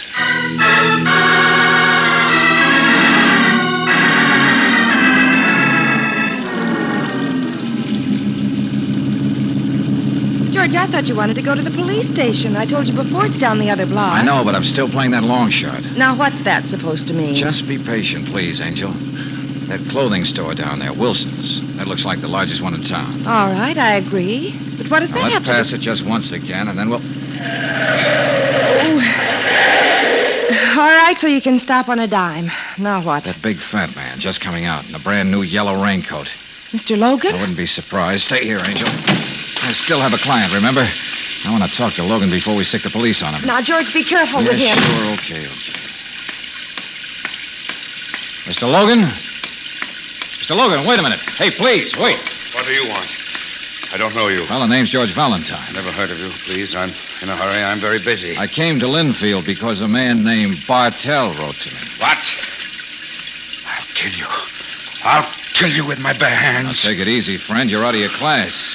What else do you want from me? Haven't you done enough? Huh? Leave me alone. Leave me alone. I just want some straight answers to a few questions, that's all. We can talk right there in that car. Oh. Look at your shoes, Mr. Logan. What? There are still traces of red clay on them, see? No. I want to talk to you about a clay pit and murder, Mr. Logan. Now will you come along? Yes. Yes, I'll go with you. I must talk to somebody. Anybody. Please talk to me. Help me. Please help me.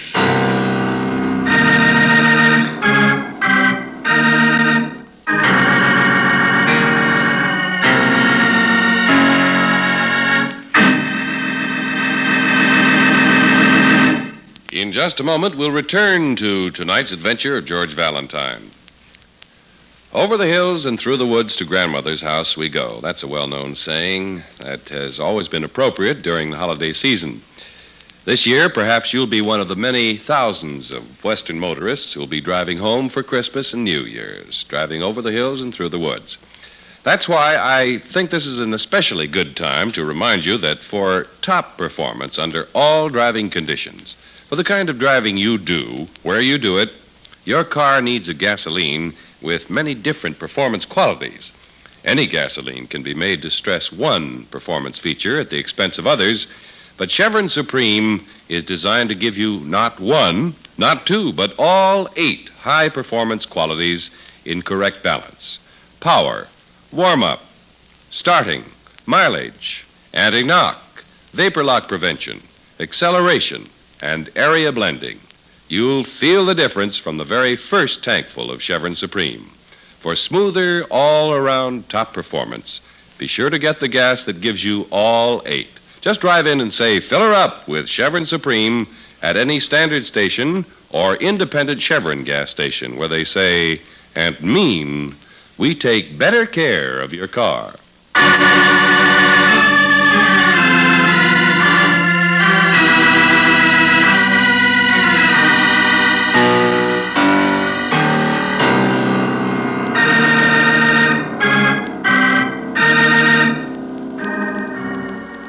An ex-convict, Ray Bartell, pleads that he's trying to go straight and hires you to find out who ransacked his room and why.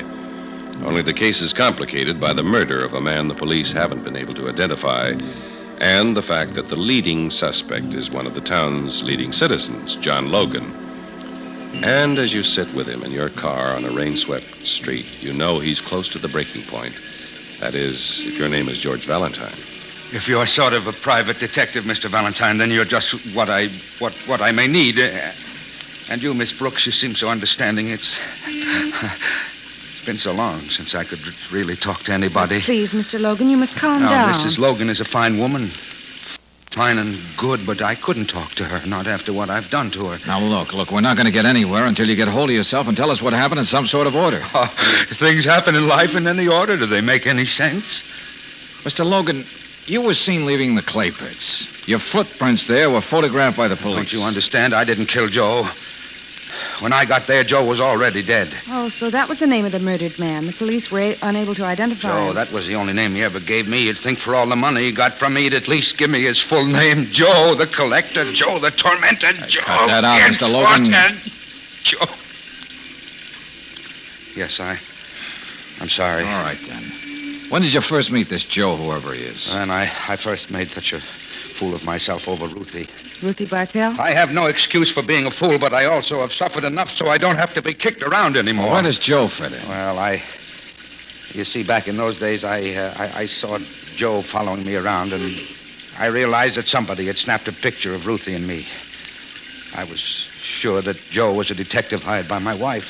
Of course, I stopped seeing Ruthie. I died 1,000 deaths waiting for the showdown. But it never came, huh? Not from Mrs. Logan, is that it? Yes, I was wrong about who we worked for, you see, because then I got a blackmail note presented to me by Joe. I was to pay and go on paying each month. And you paid and paid. What else could I do? I was already a failure as far as my wife is concerned.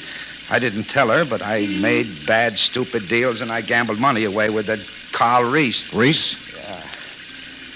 Best I could only pay back half my debts, but if Mrs. Logan, Martha, found out about Ruthie, she'd never forgive me. I couldn't let her know that, don't you see? Well, didn't you suspect Bartell, Ruthie's husband? I did, but by then he was in prison. I didn't know what to think.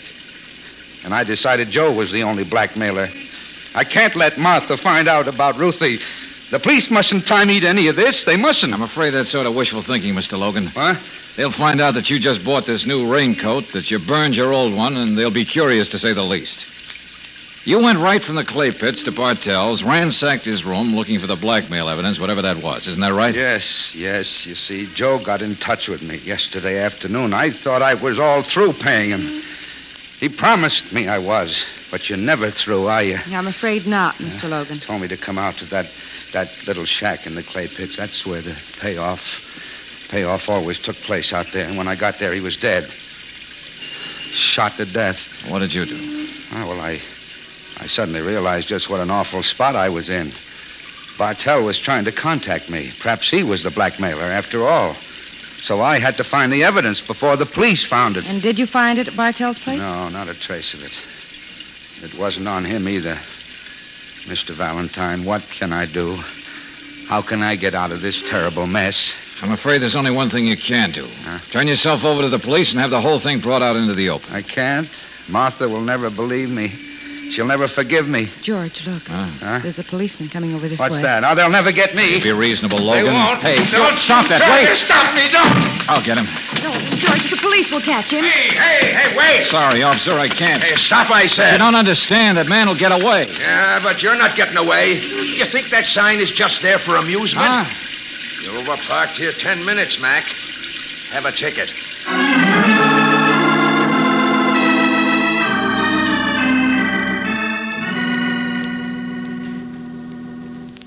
Don't worry, Valentine. The pickup order is out on Logan. He seems to be our man, all right. Was there any additional information about this man, Joe, Sheriff? Not much. Typical blackmailer, shifty, covered his tracks. Anything on the gun? We'll know when we find it. 38. 2 bullets fired. Thanks, Sheriff. Where you going, George? The sheriff's got his murder, but we still have a client, remember?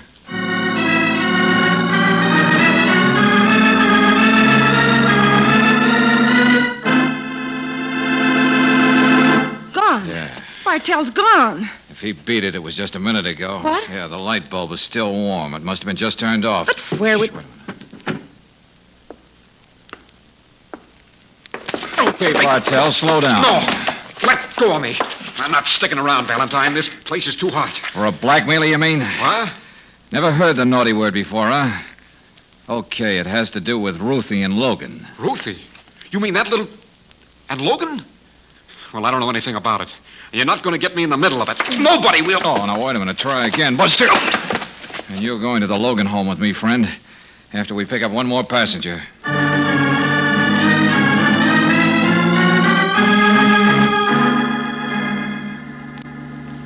Yes, I'm a gambler. Is there anything wrong with being a gambler? Well, let's leave that to the Kefauver Committee, Reese. But Mr. Logan owed you a large gambling debt, didn't he? As a matter of fact, he did. He didn't pay it, huh? Not yet. Uh-huh. I think we'd better take a little trip to the Logans, Mr. Reese. This whole thing needs some clear light thrown on it.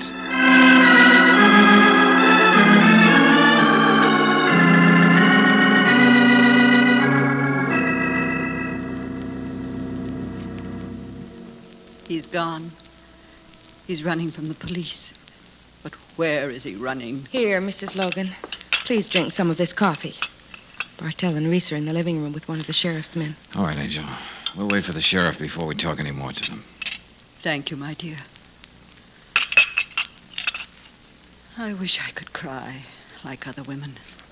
Cry for John and cry for me.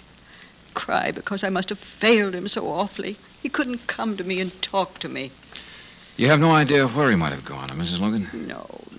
In the state of mind he was in, it would be better if the police knew where he was.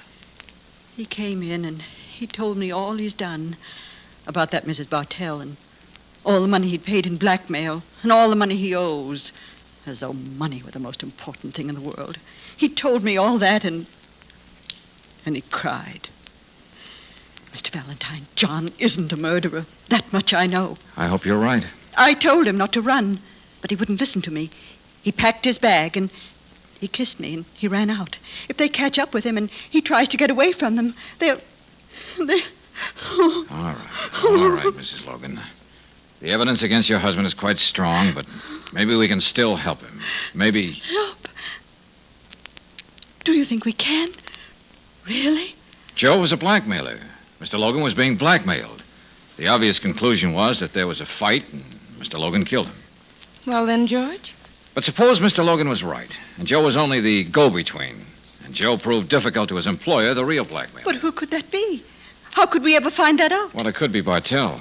Even though he was in prison, he could have kept in contact with Joe. And all this business about coming here to get a job and going straight is so many lies. Maybe you're right, Mr. Valentine. Or perhaps it was even somebody like Mr. Reese who's the real blackmailer. Mr. Reese? Aren't you reaching a little now, George? Well, why? Mr. Logan had quite a bit of money, all right, but not enough to pay all his legal debts and his gambling debt, which, by the way, couldn't be collected legally.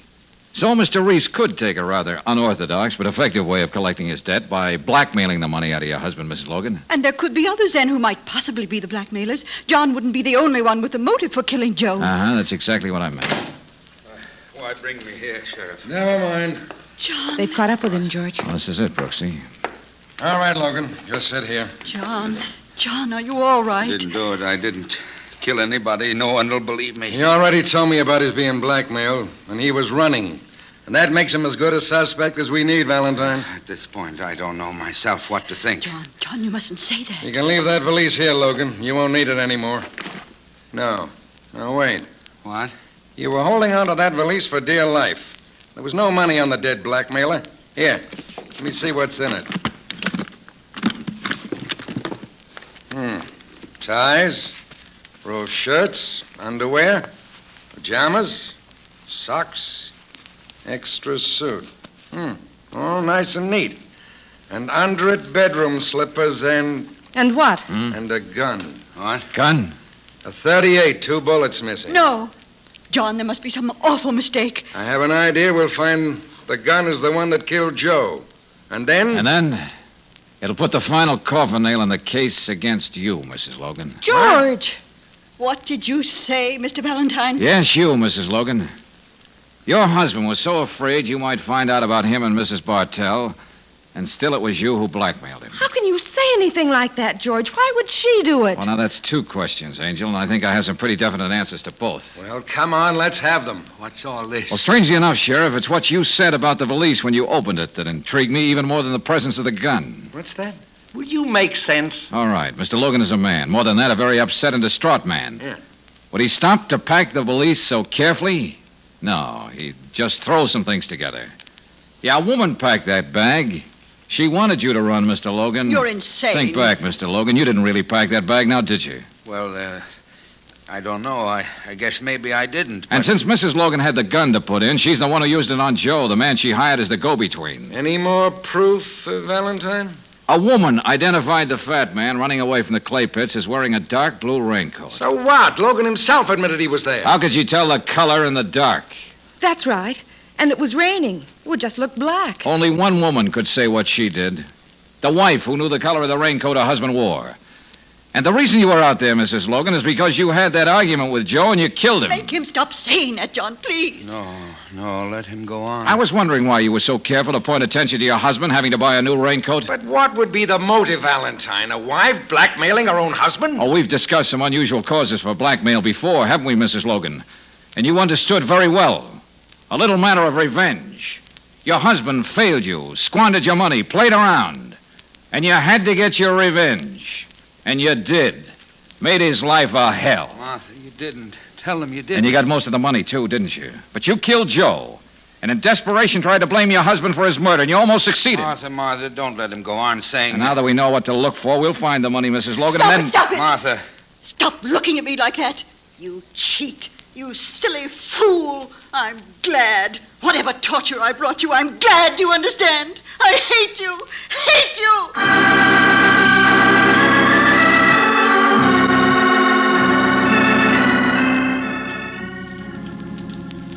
George, there isn't any reason to stay here any longer. A house can be so cold when hate has lived in it. Yeah, Brooksy, we're going. I still have to straighten out something with my client.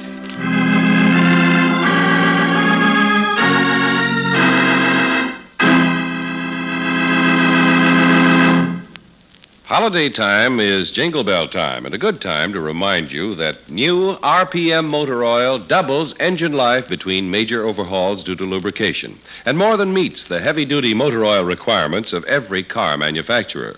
New RPM helps cut unnecessary repair bills and puts the jingle back in your pocket where it belongs. Get new RPM motor oil for your car at independent Chevron gas stations and standard stations where they say and mean, we take better care of your car.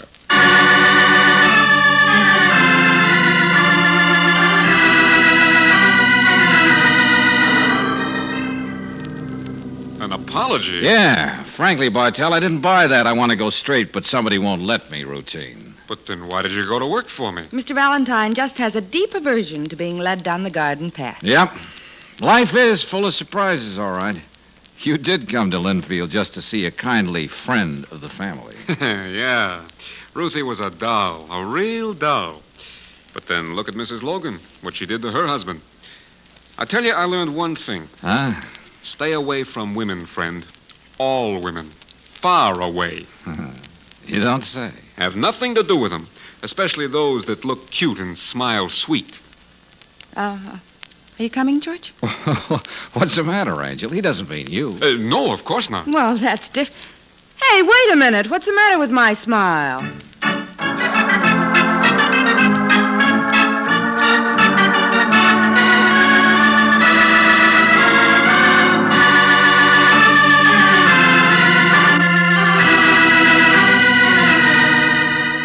Tonight's adventure of George Valentine has been brought to you by Standard Oil Company of California on behalf of independent Chevron gas stations and Standard stations throughout the West. Robert Bailey is starred as George with Virginia Gregg as Brooksy. Let George Do It was written by David Victor and Jackson Gillis and directed by Kenneth Webb. Lee Patrick was heard as Mrs. Logan, Kenny Ross as Logan, Byron Kane as Bartell, Hal K. Dawson as Reese, and Joe Forte as the sheriff. The music is composed and presented by Eddie Dunstetter. Your announcer, John Heaston.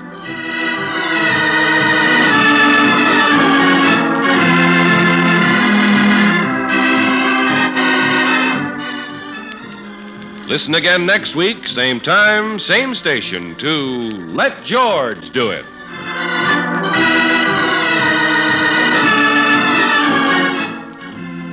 Let George Do It is heard overseas through the worldwide facilities of the Armed Forces Radio Service.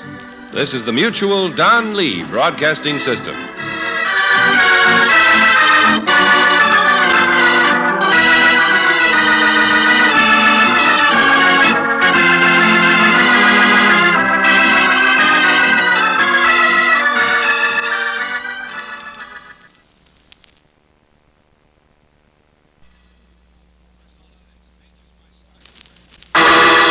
Personal notice. Danger's my stock and trade. If the job's too tough for you to handle, you got a job for me, George Valentine. Write full details.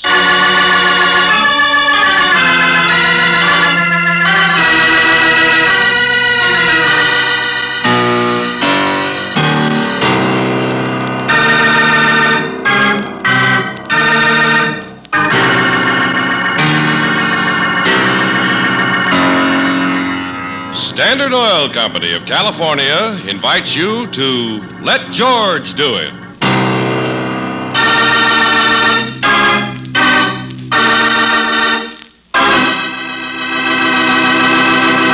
In just a moment, we'll begin tonight's adventure of George Valentine.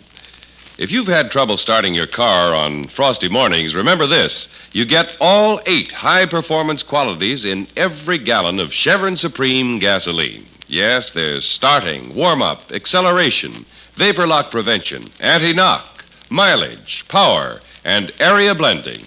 So for smoother, all-round top performance, fill up with Chevron Supreme gasoline at standard stations or independent Chevron gas stations where they say and mean, we take better care of your car.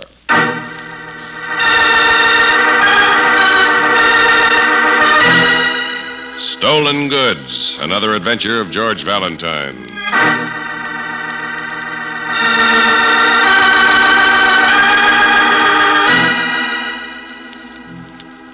George, darling, what's happened to you today? And just when I need you so badly. You're always in the office by 10 o'clock. I waited as long as I dared, even called you at home, but there wasn't any answer. When you do come in, no matter what time it is, get over to my apartment as soon as you can. Don't call me. I can't tell you about it on the phone. But please, darling, hurry. This is one time that I need help. And don't spare the horses. Brooksy needs help. Probably wants me to fix a broken zipper. Okay, Angel, at your service.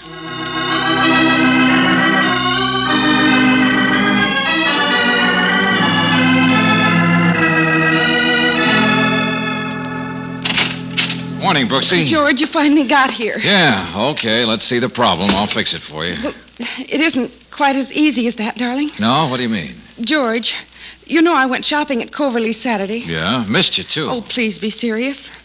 The things I bought came this morning. Uh-huh. Good service. The things I bought and something else. Yeah? What?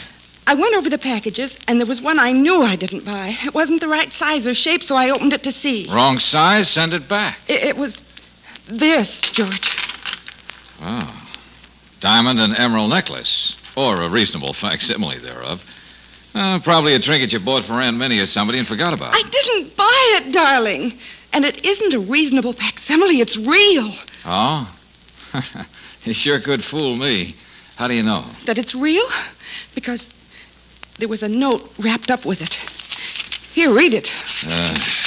Miss Brooks, the little item enclosed is a bit too hot for me to handle just at the moment, so I'm taking the liberty of smuggling it in with the purchases you're having delivered.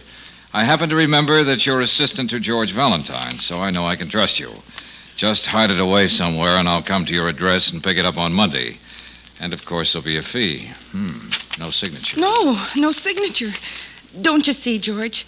Somebody stole this thing, found a way to get it in with my packages, and now I'm in possession of stolen goods. Oh, now, wait a minute, Angel. Suppose the police are following this, whoever it is, and they trace him here. Oh, look, Brooksy, stop dramatizing. Can't you see somebody's just playing a gag on you? This thing isn't real. It's only paste.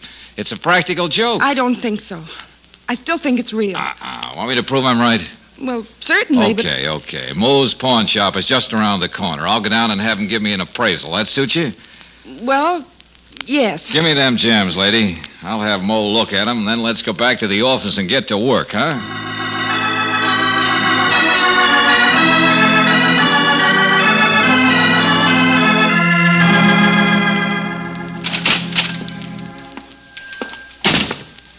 Yes, sir. Good morning. Is there something George Valentine. How are you, my friend? Fine, Mo, fine. I stopped in to get a little expert advice. Of course. Always glad to be of service to you, Georgie. And no expense, you understand? Yeah, I understand. So, like they say on the radio, what's your problem? Well, it's like this, pal. You know Miss Brooks. Sure. Well, I'm thinking of getting her a necklace, a gift for a special occasion. So that's it. And I can help you, Georgie. It so happens I have several very fine pieces in right now. And I could give you a special price. Oh, not so fast, old boy. I know just what I want. I have a sample in my pocket. Well, I can have one made up for you and save you some money. Here, this is what I have in mind. Very pretty, Georgie. Now, how much would it cost me to have one like that made up in diamonds and emeralds? You kid me, my friend. I apologize, of course, but you could not afford such a necklace, Georgie. No? Well, just roughly how much? I don't know. With real diamonds and real emeralds, I would say about... Well, what's the matter? Wait. I'll put my glass on these stones. You understand, I might be wrong, Georgie, but... Look, Mo, what's the gag? You've seen paste before. You don't need a glass to look at it. Georgie, you're a good boy. I don't know where you got this necklace, and I'm not asking any questions. What? What do you mean by that? My friend, for this, I would give you today $15,000, and I could sell it for $20,000. You could? If I had the $15,000, which I ain't. You could leave it on consignment with me, Georgie. When I sell it, I'll just take 10%. Now, let me get this straight, Mo. You mean this thing is real? Now, Georgie, you know it's real. Just making fun with me. Where did you get it? Well, it's... you see, Mo, a friend of mine bought it, and he was afraid he'd been gypped. That's it. I knew you were fooling. How much did you pay for it? $20,000, I think. That would be right. You could tell your friend he was not cheated. Yeah. Thanks, Mo. Be seeing you. Hey, Georgie, what's the hurry? I gotta get back with this necklace. My friend will be in to pick it up any minute.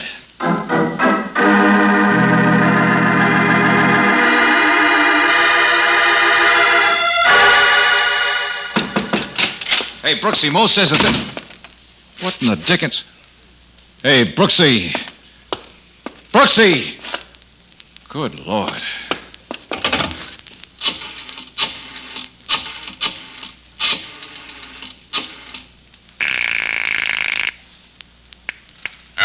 Hello, give me Lieutenant Johnson? That's right. Valentine Johnson. Yeah, I thought I recognized the voice. Now, look, I'm up in Brooksy's apartment. Well, it's nice. Give my regards. Johnson, to her. something's happened to her. I left her here just a few minutes ago. When I came back, the whole place had been turned upside down. She's gone. What do you mean upside down? Stuff turned over, drawers pulled out. Looks like a struggle. Now, listen, I'll probably need your help. Well, it's a novelty for you. I thought you always Wait a wanted minute, me... Johnson. Somebody's here. I just...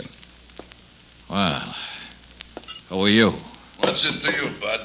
Where's Miss Brooks? Miss who? You know who I mean, the girl who lives here. Sorry, Bud. Don't know who lives here. Just come in to fix the plumbing. Oh, yeah? Well, now, you listen, Buster.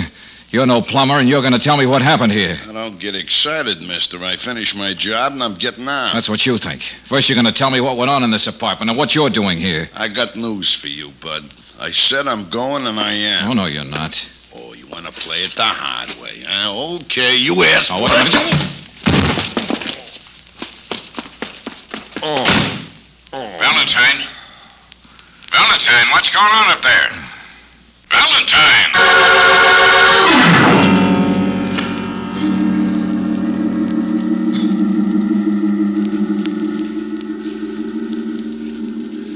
All right, Valentine, I follow you so far. Somebody managed to get a necklace in with Miss Brooks's shop. Oh, I thought it was a gag, Johnson, a fake. But when Mo told me it was real, I came right back up here to her apartment. She was gone. You can see for yourself how the place looks. Yeah, somebody made a shambles of it, all right. Now, look, Johnson, the way I figure, whoever put that thing in with her packages came here for it. She told them she didn't have it, which she didn't. I did. They didn't believe her. So one of them dragged her out while the other one combed the apartment for it. Oh, you think there might have been two of them? Naturally, somebody had to grab Miss Brooks. Somebody else had to tap you on the head. Well, he didn't have to, but he did, Johnson. Now, I gotta find Brooksy, and I don't know where to begin. I could make a suggestion. Well, come on, what's stopping you? You might start by getting a line on who put the necklace in with her packages. Must tie up some way. Oh, yeah, sounds easy. How? Where'd she buy the stuff? How do I know? Hey, wait a minute. Coverly, she said. Coverly's department store. All right, they've got a jewelry department, a good one. Yeah, I see what you mean. By the way, I suppose this mug got the necklace. Hey, wait a minute. I had it in this pocket. Yeah, here it is. Guess he didn't think I'd have anything to do with it. Okay, then. Straighten your tie and get down to Coverly. See what you can find out. Can't you come along? Valentine, it happens I'm in homicide, not the robbery detail. I gotta get back to work. If you need any help, give me a call. Good luck.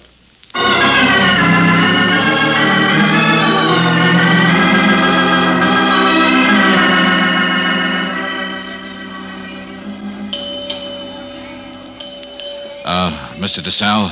Oh, yes, sir. May I help you? You're in charge of the jewelry department here? Yes, that's right. Okay, now tell me. Do you have a diamond and emerald necklace in stock with 5 emeralds worth around $20,000? Yes, we did have a necklace such as you describe until yesterday. That's what I thought. It was stolen, huh? Stolen? But of course not, sir. Look, DeSalle, you don't have to be cagey with me. My name's Valentine. I'm working with the police. Oh, I'm happy to know you, Mr. Valentine, but I know you're covered by insurance, but what was it, a holdup? Got a description of the man who took it?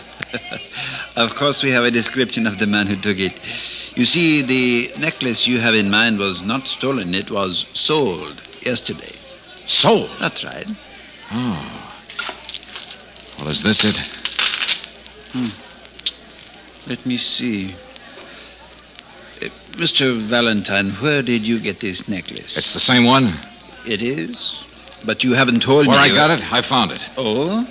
And what made you think it came from Coverly's? Because there was a Coverly's label on the box. At least I'm glad it wasn't stolen. That's a help. I should think it would be. Oh, Skip it. You don't understand. Now, what I want to do is find the owner. Who bought it? Perhaps we could return it. Yeah, and perhaps you could. And all because of this thing, a girl. Who bought it? A gentleman by the name of Guy Farrell. Guy? You mean Slick Farrell, a big gambler? I believe he is known as a gambling operator, yes. Well, that puts a different light on the whole thing. Oh, it does? Yeah, it does. Now maybe I can find a missing girl and clear up this whole mess. Thanks, DeSalle. Just a moment, young Call man. Farrell on the phone in half an hour. He'll tell you he's got his necklace.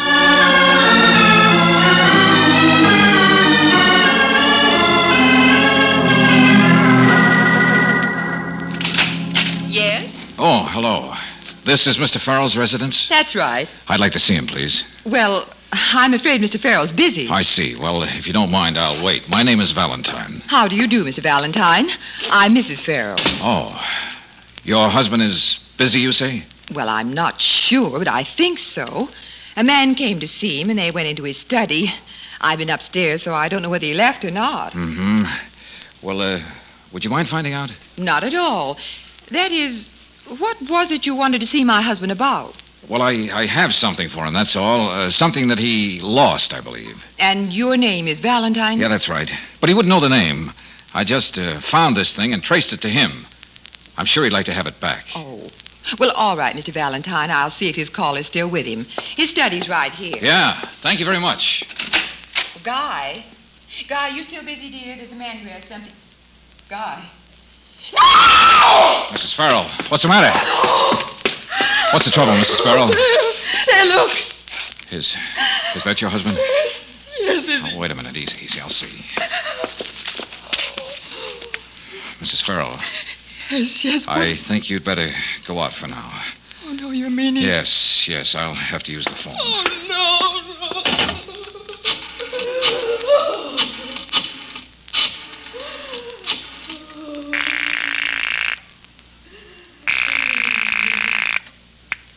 Hello.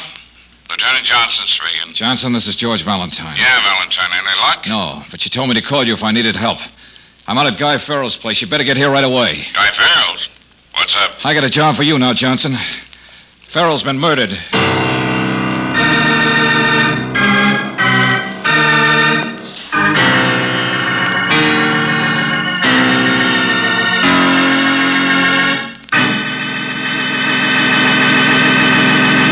In just a moment, we'll return to tonight's adventure of George Valentine.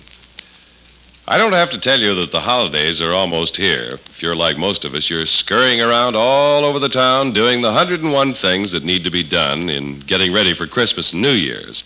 What's that got to do with automobiles? Well, I'll tell you. The kind of driving you do when you're Christmas shopping is the kind of driving you do all year round. Stop and go. Stop and go. Technically, it's called cold operation, and scientists know it's the hardest kind of driving for a car. New RPM motor oil solves this problem for hundreds of thousands of Western motorists because it more than meets the heavy-duty motor oil requirements of all automobile manufacturers. In fact, new RPM doubles engine life between major overhauls due to lubrication. Compared with premium-type oils, as designated by the American Petroleum Institute, new RPM cuts in half the wear rate of critical engine parts. Yes, new RPM motor oil, the oil developed through atomic energy, protects your car during stop-and-go cold operation, the time when your car needs protection most. Be sure you get new RPM motor oil for your car at independent Chevron gas stations and standard stations where they say and mean, we take better care of your car.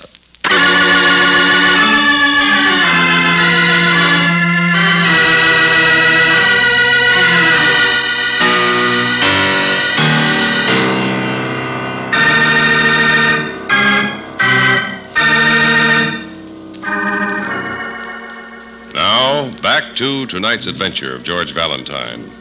You're sent for, not by a prospective client, but by your own secretary. She has a problem, which you laugh off for the moment. But you can't laugh off the fact that she was sent a valuable necklace along with her shopping, or that the man who bought it and smuggled it in with her order was a big-time gambler who is now dead, or that Brooksy herself is missing. If your name is George Valentine, you know that finding Farrell's murderer will mean finding Brooksy, or vice versa. With Lieutenant Johnson at the Farrell home. Miss Farrell, you say you haven't the least idea who your husband's caller was? Not the slightest, Lieutenant Johnson. But you showed the man in, and your husband apparently knew him. Oh, yes, he knew him, Mr. Valentine. I'm sure of that. Because when he saw him, he called him by name. Oh, it's something. What name? It was Gus. He called him Gus. Uh-huh. No last name, of course. No, that's all he said. Just hello, Gus. Well, did your husband seem glad to see this, Gus? Well, now that you mention it, I don't believe he did. He seemed a little upset. You know the man if you saw him again, of course? Oh, yes, certainly. He was short and stocky, very dark hair, black, I believe, and he had a mole or something on his left cheek. Hey, Johnson, that's my man. That's my man, Valentine. Only I don't happen to know who he is. No, I mean, that's the mug who knocked me over the head in Brooksy's apartment. Answers the description perfectly. Yeah, that's great. Only you don't happen to know who he is either. Miss Farrell.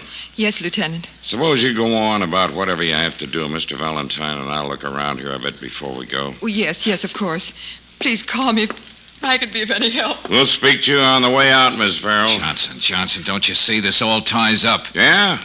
How? The necklace, Brooksy, Farrell's murder, everything. All right. What's your theory? All right. Farrell bought the necklace, probably as a present for his wife. That we know. Sure. Go ahead. As he took it away, saw a mug named Gus watching him. He knew the guy. Knew that if he tried to take it home with him, he'd be held up and robbed. So he quick figured out something. He went back to the shipping room and had someone put it in with Brooksy's order. That makes sense, but... But this Gus followed him and saw what he was doing. All he had to do was get to Brooksy first. Which he apparently did. Yeah. When she told him she didn't have it, he didn't believe her. So he had an accomplice take her away and scoured the apartment for it. When he didn't find it, he came here. Figured Farrell had already picked it up. Look, Valentine, I believe all you say, but we still got a couple of question marks. This mug Gus and his pal. Yeah, well, don't forget, I got a big question mark, too. Brooksy. Yeah, I know. Well, all I can do is go back to headquarters and pull out the pictures of every mug named Gus. You and Mrs. Farrell can look at them. Johnson, I got to cancel out those question marks faster. And I got a way to do it. Yeah, how? Farrell obviously knew who Brooksy was. He said in his note he knew she worked with me. So? So he knew, but 9 chances in 10, Gus and his friends didn't. Still don't. George Valentine wouldn't mean a thing to them. That's getting us somewhere? I think it will. Suppose they find out that a certain diamond and emerald necklace was lost, found by George Valentine, and he's trying to locate the owner. Yeah, it's good. But how'd you go about fixing it so they don't? That's the easy part. Johnson, I got to get Brooksy back, and you got to get a murderer. I think we can do both at the same time.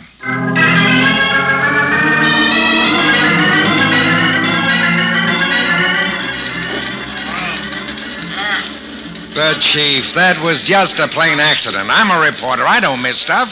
I checked on it, I tell you. Yeah, I know. Huh? Okay, Chief, I'll cover it. That guy's off his rocker. Well, George, what's on your mind, if any? Look, Hank, I found a diamond and emerald necklace. Oh, great. I never have that kind of luck. It's worth $20,000. Better still. Tell you what to do. Turn it over to the police. Nobody claims it in 30 days. It's yours. Will you settle down for a minute?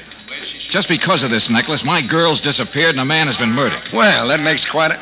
Huh? Yeah, now listen. I want you to do something for me. Sure, George. Glad to. Find the murderer or your girl? I'll find both of them and give you the exclusive story, but you got to do something first. Okay, such as... I didn't find the necklace, Hank, but the guys I'm after don't know it.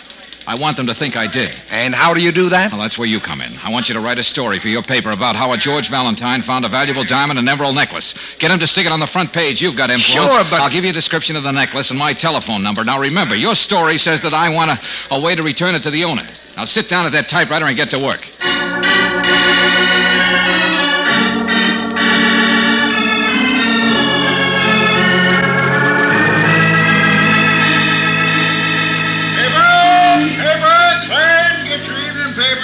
Cinderella man finds fortune in jewels. Get your paper. Clarence, man finds diamond necklace. Read all about it. Hey, boy. Yes, sir. Paper. What's that headline you were calling? What do you mean, mister? That diamond necklace thing. What is it? Yeah, ain't that something, boss? Guy found a diamond and emerald necklace worth $20,000, it says. Yeah? What do you know about that? What's his name? Fellow by the name... Hey, what are you, a cheapskate? You want to read about it, you buy a paper. See, I got to make a living, you know. All right, okay, sure. How much? 7 cents, mister. Yeah, here's a dime. Keep the change. Well, thanks. Fellow by the name of Valentine found it. Story even gives his telephone number. Valentine. Sounds like a phony name to me.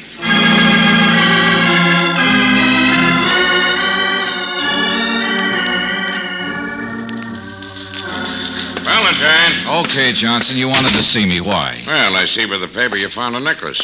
Look, Johnson, is that the reason you got me down to headquarters? You could have told me that on the phone. No. Keep your shirt on. I know that was a gag to smoke out the guys that ran off with Miss Brooks. And a gag to get your murderer. Maybe we've got a little bit ahead of you, Valentine. I got you in to show you a picture. Yeah? Yeah. Wasn't exactly necessary. I showed it to Mrs. Farrell, and she'd made the identification all right. Just wanted to double check. Okay. Where's the picture? Here. Recognize the character? Yeah. That's the guy that conked me in Brooksy's apartment. Who is he? Mug by the name of Gus Scully, common hoodlum, second-story man, two-bit gambler, long record. You got him? Well, no. No, he doesn't seem to be sticking around his regular haunts. But we'll catch up with him. Don't worry. Oh, yeah, sure. I suppose you will. But if my hunch is any good, I'll catch up with him first. Yeah? How? Because of that story you saw in the paper, that's how. And right now, you're keeping me away from the phone. And by the way, Johnson... Well? Don't get me down here again unless you've got something. I'm going to be busy finding my girl.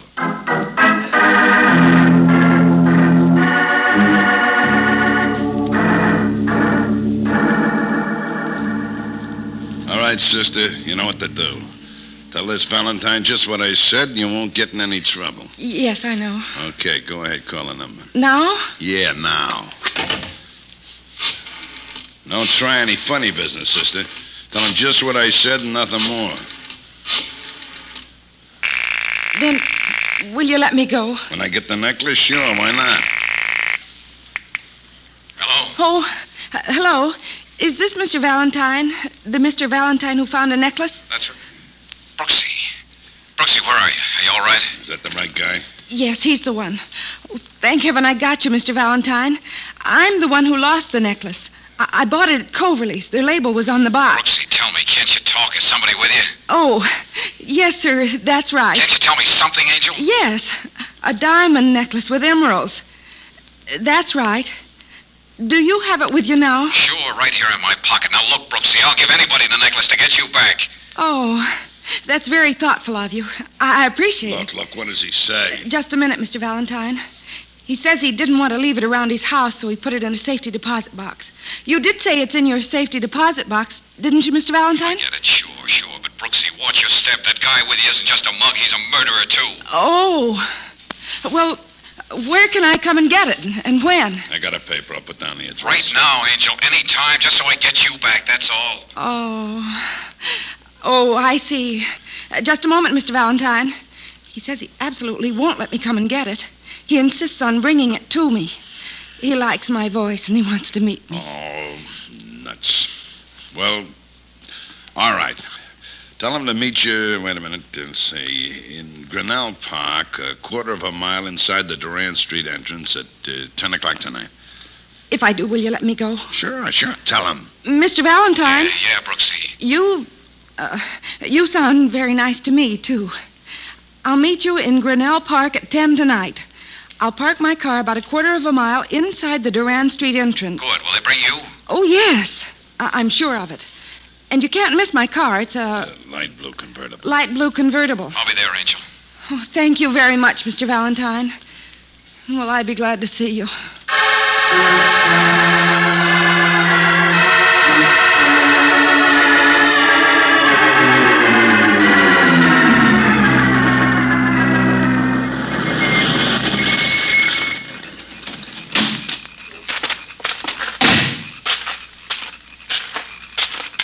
Okay, mister, stop right there. What?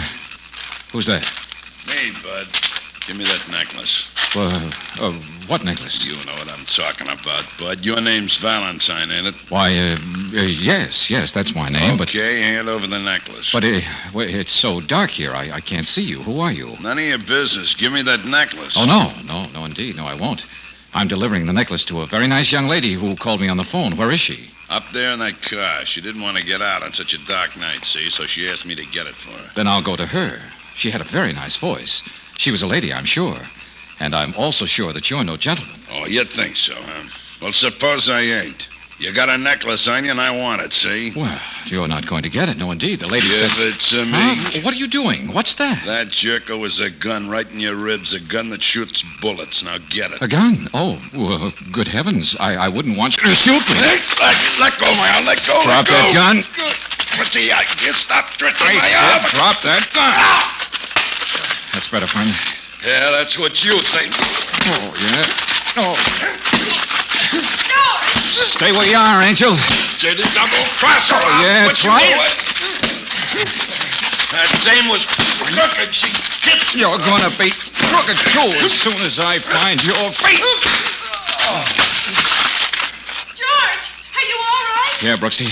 Be right there. Oh, Johnson. George, he almost killed you. Or vice versa. Johnson. Okay, Valentine. You waited long enough to call. What are you trying to do, run a one-man war? It worked, didn't it?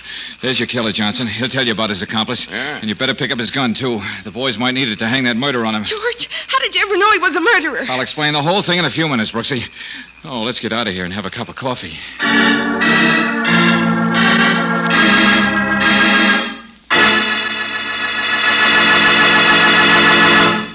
If you're planning to drive home for the holidays, then here's an important reminder. You'll find independent Chevron gas stations and standard stations throughout the West ready and waiting to serve you with friendly, courteous service, top quality products, and spotless restrooms. Car Savers are particularly proud of their spanking clean restrooms and make it their business to keep them well scrubbed. Stop in during your holiday trip at any standard station or independent Chevron gas station where they say and mean we take better care of your car.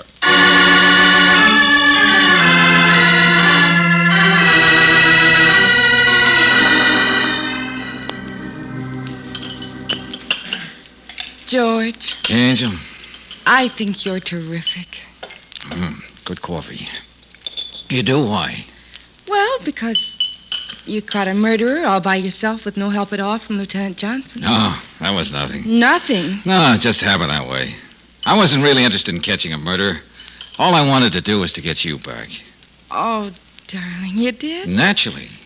George, you're sweet. I had to get you back, Angel. You did? Sure, all those letters I dictated have to go out by tomorrow. Oh. And I can't read your shorthand. Oh, George!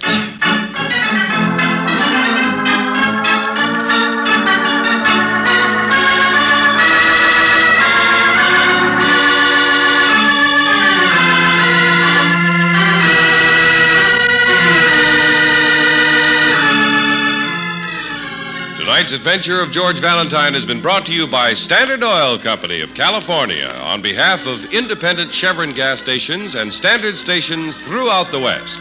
Robert Bailey is starred as George with Virginia Gregg as Brooksy. Let George Do It was written by Lloyd London and directed by Kenneth Webb. Ken Christie was heard as Lieutenant Johnson, Joe Forte as Moe, Ted DeCorsia as Scully, Lois Corbett as Mrs. Farrell, and Parley Bear as DeSalle. The music is composed and presented by Eddie Dunstetter, your announcer, John Heaston. Listen again next week, same time, same station, to Let George Do It. Let George Do It is heard overseas through the worldwide facilities of the Armed Forces Radio Service. This is the Mutual Don Lee Broadcasting System.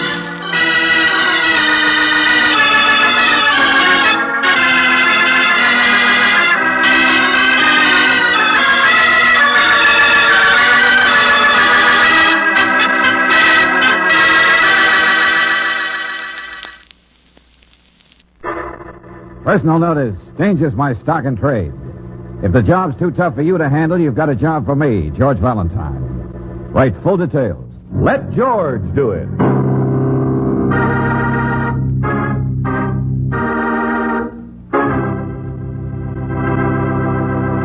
Tonight's story, Christmas Letter, a transcribed adventure of George Valentine.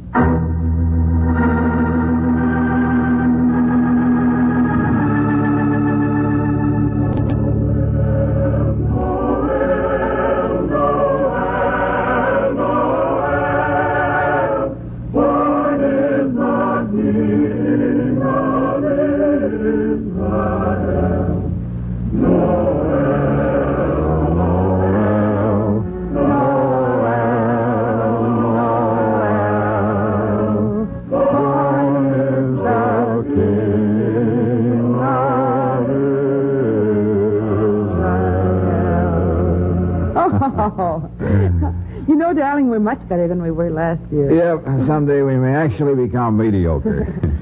Any more of those silver thingamajigs? This branch looks kind of gone. Oh, wait a minute. Yes, here we are. Ah, good. Oh, that's better.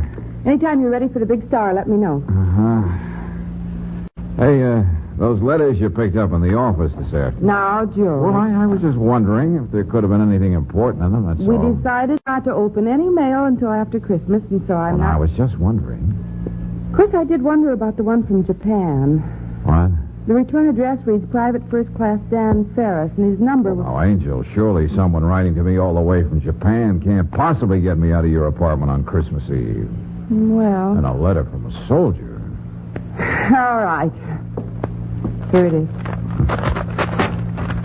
Let's see.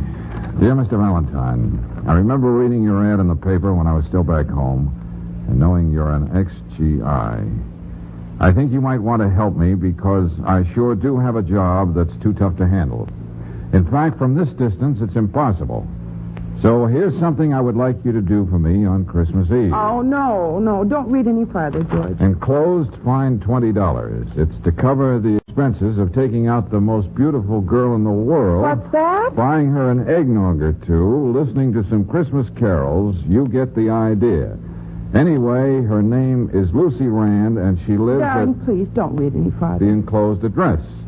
You'll be doing me a big favor if you'll be my proxy this Christmas Eve and write me all about it. Very true to yours, Dan Red Ferris. Well, Proxy. well, a boy who's obviously pretty lonely Yes, but I thought we were going to on spend... Christmas Eve. Come on, stop talking so much. Oh, no, hey, wait a minute. Not you, me. Red said I should take out his... We're going. Christmas spirit is fine, up to a point. But that does not include a date with the most beautiful girl in the world.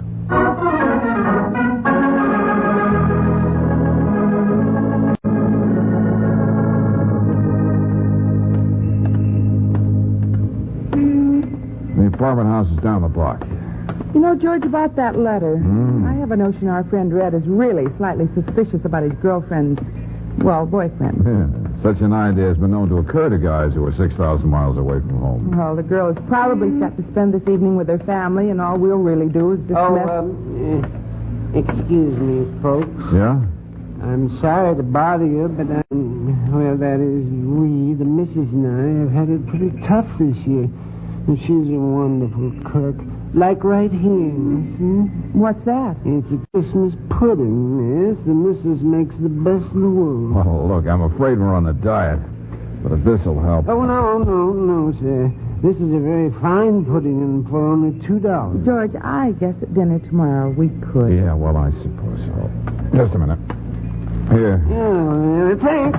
Hey. George, he's running away. Pudding and all. Hey, wait, you! Okay, wise guy. Let go of me. All right, now, hand me back that money. No. And this wonderful Christmas pudding your wife made. Give. No. I said give. You. That's a pudding? Well, it's a brick, miss. A plain, ordinary brick wrapped in some Christmas paper. Why, you crooked little... I have no wife. I have nothing. And I don't care if you call the cops and they put me in jail. At least I get a good meal there. They give turkey and trimmings on Christmas. Oh. So put me in jail. But go ahead, I dare you to put me in jail. Oh, never mind. Keep the money and keep the brick. But you go on with this fancy shuffle and you'll end up in jail, all right. Oh, well, gee, thank you, mister. Thanks a lot. And Merry Christmas. Yeah. Oh, Brooksy, let's get going and play Cupid so we can get back to that tree.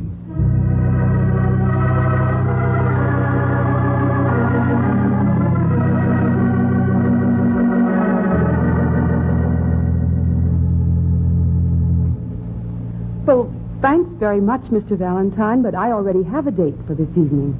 So you said. This boy, Red, he has no hold on me, you know. Not at all, Miss Brooks. Well, the only thing we know, Lucy, is what he wrote us in that letter. Well, I don't even know why I started writing to him. One of those silly things. A friend of a friend of a friend of mine is engaged to a boy in Red's outfit, and she said boys need cheering up. So I wrote to him. He's nice and sounds like fun, but that's all. Yeah, well, Red must have taken some things for granted, I guess. Well, he'll just have to get over it. After all, I didn't make him think I cared. I see. And as for tonight, I'm perfectly all right. I'm in good hands. Walter Denning is a perfect gentleman. Walter Denning? You make it sound like a naughty word. Do you know him, George? Slightly. He's in the neighborhood. Tall, handsome boy, sharp with a buck. Why, he's not. Wolf by avocation and vocation and inclination. Stop that. Small-time impresario. How's his big girly act coming along? Denning's Delectables, isn't it? Playing at the Blue Grotto? He's doing very well, thank you. I've had a very busy day. Selling in a department store on the day before Christmas is wonderful for a girl's feet.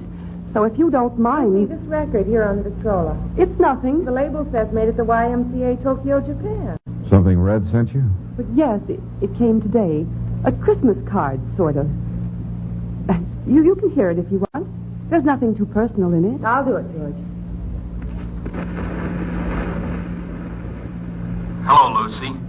I don't really know what to say into this thing. I guess pretty soon it's going to be Christmas. But here it isn't very much. So a fella gets to do a lot of thinking and hoping, remembering. When I do that, I keep thinking mostly of the things you wrote me in your letters. I really don't even know what you look like, but I can imagine. And what I imagine is, well, when you listen to some Christmas music or see a guy in a funny red suit ringing a little bell in the street, I hope you'll think of me. Well, I'm running out of time, and so... I guess he overran his time. Yeah. Well, come on, Angel. Lucy, I didn't mean to shoot my mouth off about this Denning guy. I know. That's what people may think of him, but he's in love with me. He's sincerely in love with me. Are you sure, Lucy? Wait a minute. Here. Take a look at this.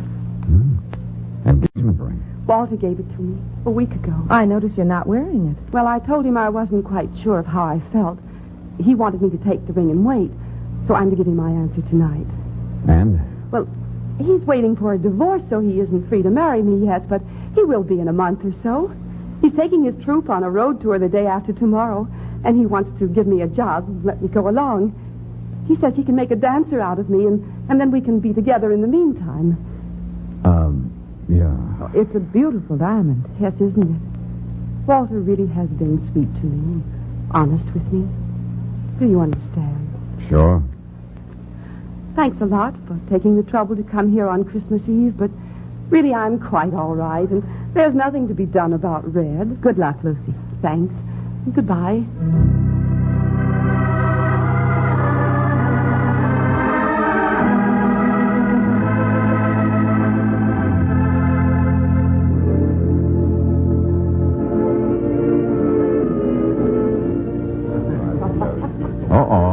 Hi there, Denning. What? Oh. Now watch this. Never would pass up a free drink. Say, how about having a drink with us? Valentine, isn't it? Yeah, that's right. Oh, and this is Miss Brooks, my assistant. Miss Brooks? Well, how charming. I want you to join us at the bar. Only if you'll be my guest. I never knew Valentine had such a beautiful associate. Well, thank you. Yourself. Perhaps someday I might give you a call and we could have a talk. Well, that would be nice. Yeah. Say, how you doing with the horses lately, Walter? Oh, I haven't been playing the horses. Gave them up. I see. A beautiful girl like you, Miss Brooks, should be able to wield a great power over the life of any man. I should? Any man who isn't absolutely blind. Your line is still pretty smooth, friend. Blind? Oh, no. It's just that I guess I'm sentimental. I'd like to play Cupid. Cupid? Yes, you see, I'm in love. Practically engaged to a lovely girl. Oh, really? Yes, you don't know her, but she's wonderful. Lucy. Isn't that a lovely name? Yes, indeed. So I want everyone to be in love and happy. Now, tell me, Miss Brooks, doesn't this guy Valentine ever notice you? All right, now what do we have to drink? Well, I think we'll skip it, if you don't mind, Miss Brooks. No. But I thought... Some other time, huh? All right. As a matter of fact, I was leaving to see Lucy. Did you want to speak to me about anything? No, I guess not. So long. Goodbye, and Merry Christmas. So you owe it to Red to prove to yourself Walter Denning is still not Oh, well, guys like that don't change. Not even when they fall in love. He's penny pinching. So he wants to buy us a drink. I'm hard to convince. He gambles and he's a wolf and no pretty girl is safe with him. So he wants to play Cupid for another night. All right, okay, I heard him. George, I know it's tough on Red and maybe you don't like the idea. But I think we just have to forget all this. Yeah, I guess so. Now, let's go back to my place and finish decorating the tree, huh?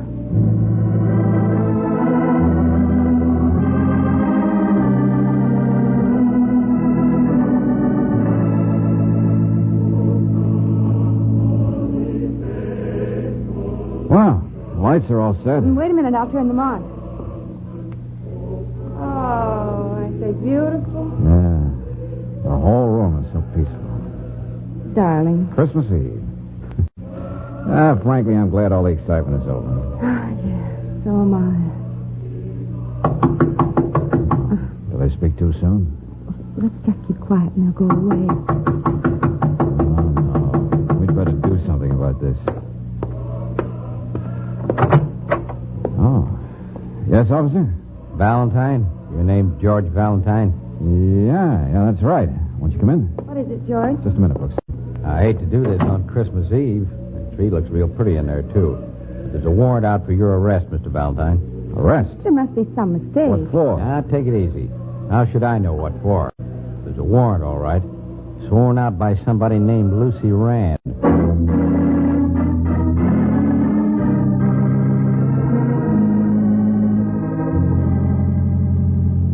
Sorry. Is that all you're going to keep on saying, Lucy? Well, I feel so terrible about this. Well, that's a variation, at least. Well, why on earth would I steal your engagement ring? But don't you see? I didn't know who you were. Not really. I thought coming here with a letter from Red was just a trick, and I did show you the ring, and it was Oh, gone. now, look. Now that the police told me you're all right, Look, Lucy, I realize that the ring must be an expensive one, and you were upset, but I still No, don't... it's not that.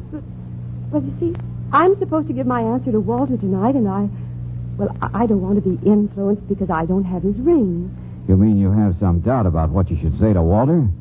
Hooray for our side. Well, I didn't say that. Uh-huh. Now, George, stop it. Walter Denning seems to be a perfectly charming man. He is. I know he is. But... Hearing from Red and the record he sent you, that didn't make you doubt your decision a little, did it? Oh, of all the silly... I can't face Walter and tell him his ring has been stolen. Now, dear Mr. Valentine will do whatever he can, but after all, it's nothing that can be accomplished in a minute.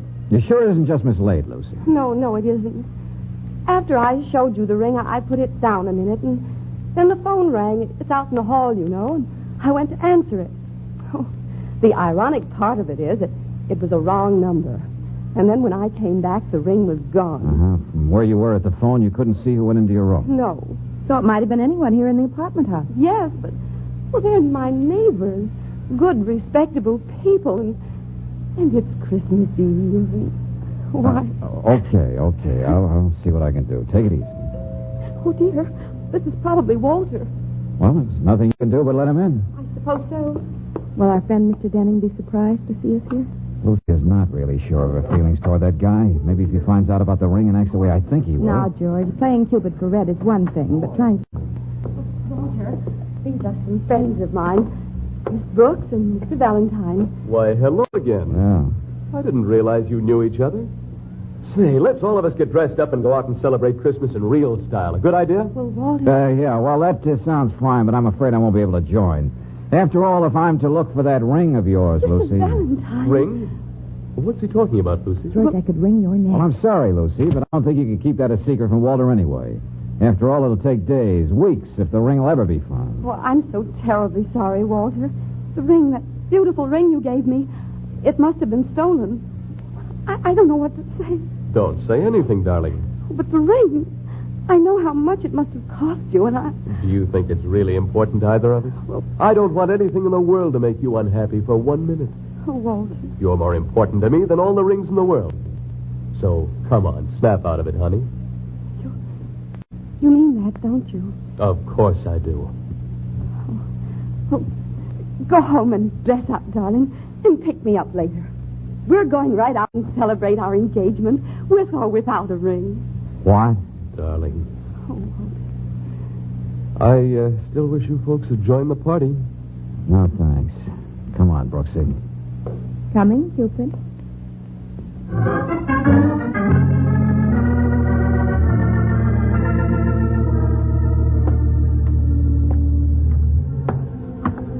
But, George, the way he acted was so sweet. Not a peep out of him. Any girl would melt at such a sign of devotion. Yeah. I thought he'd yell like a stuck pig. Let's get out of here. Go back to my apartment and finish decorating the tree. You know, that's beginning to sound like a chorus of a song. Let's go back and decorate the tree. Well, I suppose that's all we can. What is it? Look, in that corner. The neatly wrapped Christmas pudding. Somebody in this house must have bought it and then threw it away. Could be, but it's still unwrapped. So maybe our little salesman came here to sell it, threw it away himself when he got something that would bring him more money than 1,000 puddings. The ring. He must have stolen Lucy's ring. Uh-huh. He was headed for jail. If he isn't in jail already, maybe we can get the ring back in a hurry. And maybe if we do, it might still keep Lucy from being too grateful for Walter's understanding.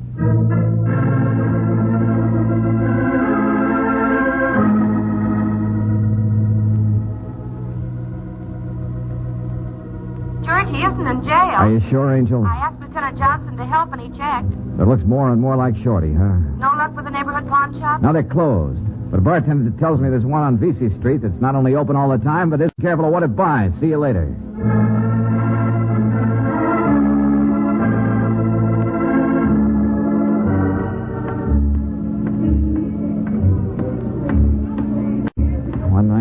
South. That should be right down here.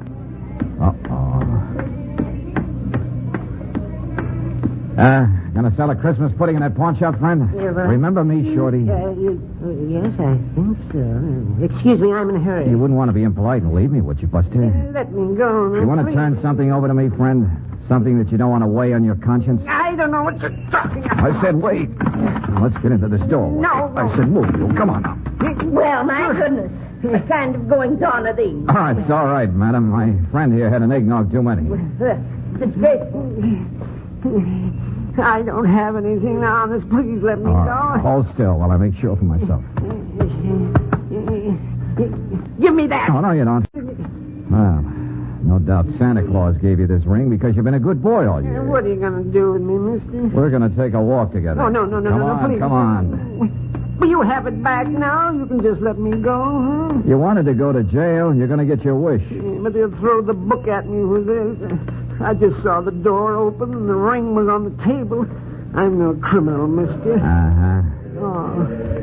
Oh, mister, it's the holiday season. So I see.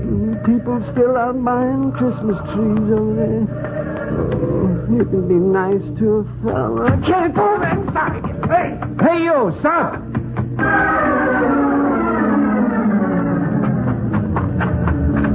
Oh, he would run in there. All those trees. Evening, Mac. Like something in a silver tip? No, Buster. Half price, Mac. I got some of the nicest Douglas. I said I'll see you later. Hey, look out. You knocked down a tree. Oh, this is great. Try and find him in here. It's a regular forest. Maybe through here. Or maybe... So there you are.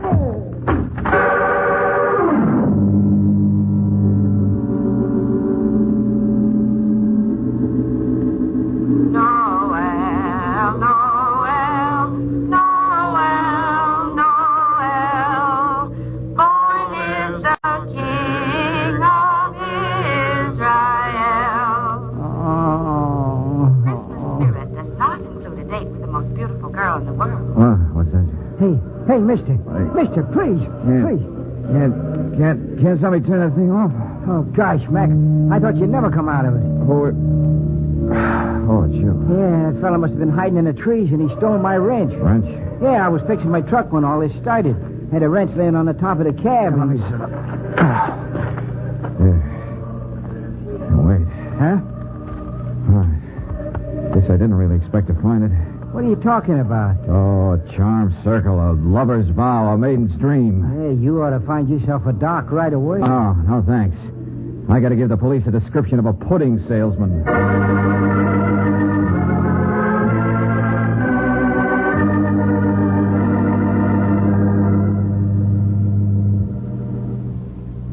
But, Mr. Valentine, what makes you think that the police will catch up with him tonight? Well, of course, I'm not sure they will, but I gave them a pretty good description. Well, I'm sure the police don't need our help, Valentine. Besides, Lucy and I have a table waiting for us at the club. Anyway, it doesn't matter now, just when we get the ring back. Now that I'm sure. But I am sure, Mr. Valentine. Yeah, you said that before. I'll get the tickets tomorrow, Lucy. It'll be a wonderful tour.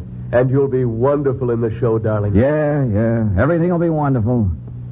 You won't forget to write to Red, eh, Lucy? Oh, no. No, I won't forget, and he'll understand. I know he will. Oh, George, Mr. Heller said he'd be here in a little while. Mr. Heller? Just a friend. Now sit down, all of you.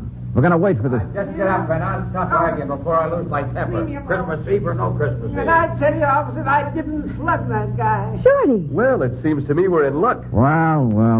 Look who's here. This is wonderful, officer. Come on, get in there, Shep.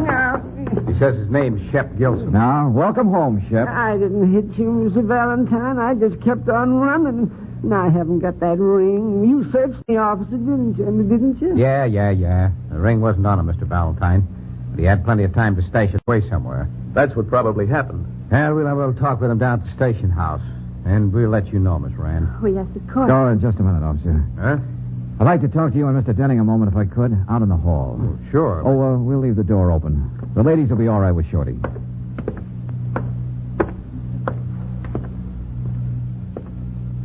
What's on your mind, Valentine? A few things. Yeah? Things like what? Like, would Shep, who's small and kind of puny, really be the one who slugged me? Well, it doesn't take much to swing a heavy wrench. Yeah, but it was lying on top of the cab of that truck. Shep would be too short even to see it up there. I don't understand. And another thing. Shep knew he was facing a long prison term. Now, would he take a chance on knocking me down to get that ring again? It's kind of giving yourself mighty short odds. What are you driving at? The fact that I felt there was something very fishy when you didn't act human, Walter. Human? Yeah, exactly. I mean, when I told you about the ring being stolen. No matter how much in love a guy is, he'd still react normally. Be shocked or angry. Anything except the perfect gentleman with a noble speech. Oh, now look Unless here, there's a reason. Wait a minute, Valentine. You mean... Yeah, you followed me ever since I left Lucy, didn't you, Walter?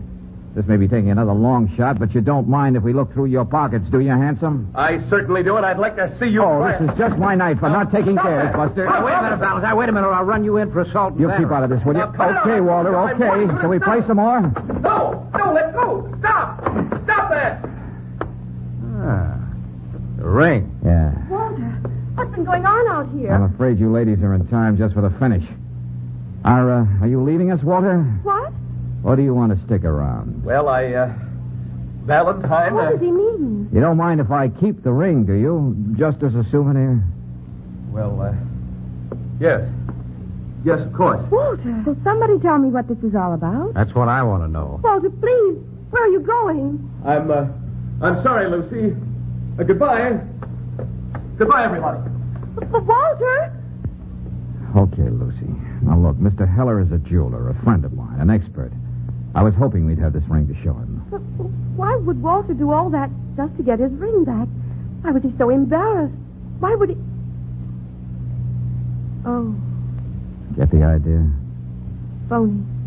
That's what it is, isn't it? The ring, the talk of engagement. Walter just got caught with his real intentions showing, that's all. Phony diamond, phony proposal, phony character. Yes, I was such a fool, Mr. Valentine. Now, you'll be all right. Everything will be all right. Yeah, you ought to call it a swell Christmas present, miss. Yeah, but what about me? What am I going to do with a long rap staring me in the face? Oh, why, Shep, I'm surprised at you. If this ring is worth only a few dollars, you didn't commit very much of a crime now, did you? What? Oh, hey. Yeah, sure. You might even get just what you wanted from the judge. Just long enough in jail to see you through the holidays. Free turkey, remember? Maybe it's not such a bad Christmas all around.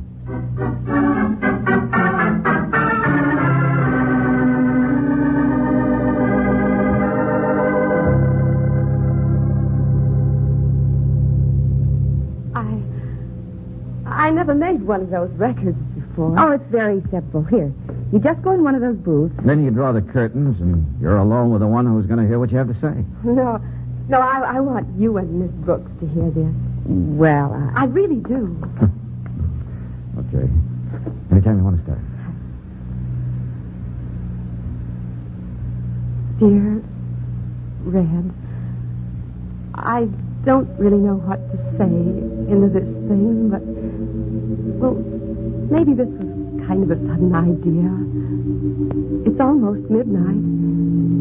Christmas is almost here. Anyway, what I mean is, I've always thought that Santa Claus was a pretty old fellow with white whiskers and a big stomach. He isn't at all. He's a much younger man, and he has no beard. Tomorrow, Red, I'm going to send you a long letter. Come here, Angel. Yes, George. There's so much I want to say to you. And here we go again. Back to decorate the tree. Yes, sir. Hey, you know, back in that tree lot, I picked up the one thing we need. See? Mistletoe. Why, George.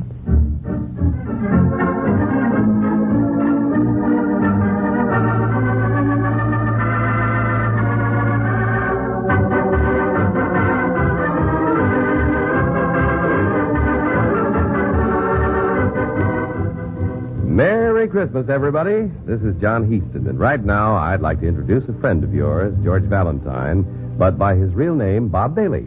Well, this is our 5th Christmas together with you. And once again this year, speaking for myself and for everyone in our cast, we'd like to wish you the nicest, happiest Christmas ever. Yes, friends, and to that, I'd like to add this message, that this be a very Merry Christmas for you and yours, and that the true spirit of Christmas, peace on earth, will come to pass for all men all over the world. Merry Christmas,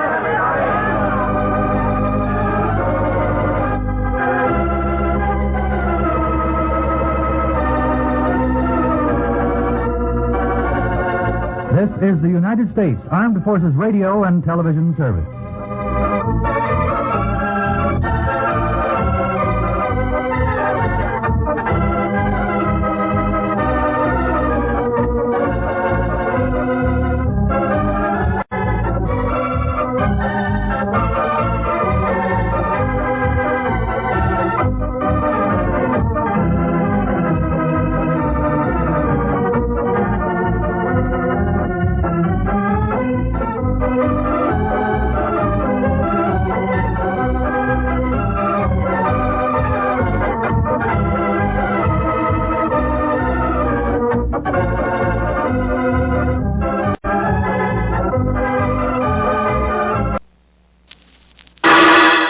Personal notice. Danger's my stock and trade. If the job's too tough for you to handle, you've got a job for me, George Valentine. Write full details.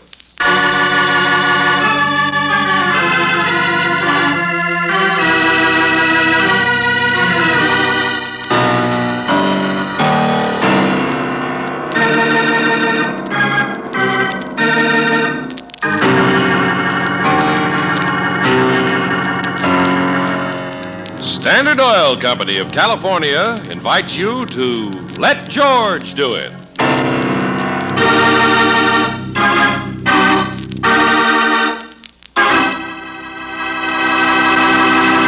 In just a moment, we'll begin tonight's adventure of George Valentine. Sometimes you drive in the country, sometimes in town. Shift to the gas with all 8 for top all-around performance wherever you drive. Yes, Chevron Supreme Gasoline gives you all 8 high-performance qualities in correct balance. Mileage, acceleration, power, anti-knock, vapor lock prevention, starting, warm-up, and area blending. So for top all-around performance, fill up with Chevron Supreme Gasoline at standard stations and independent Chevron gas stations where they say and mean, we take better care of your car.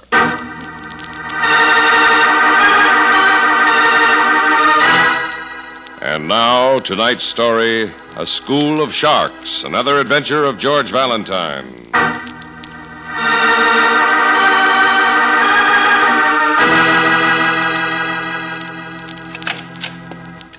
Oh, hi, Dad. Have dinner for you in a... Dad? Oh, it's funny. Well, at least he was here. If he went out to play pinochle again tonight, I'll... Oh. Dearest Mary, a man can be foolish and a man can be weak. You know I've been both in my time. But a man can only be a coward up to a certain point. Mary, darling, I'm trapped. Trapped by many things. Maybe mostly by myself. Maybe you can never find it in your heart to forgive me. But remember, I loved you. Don't go into the bedroom, darling. But call the police. Dad? Dad? Dad! Oh, no!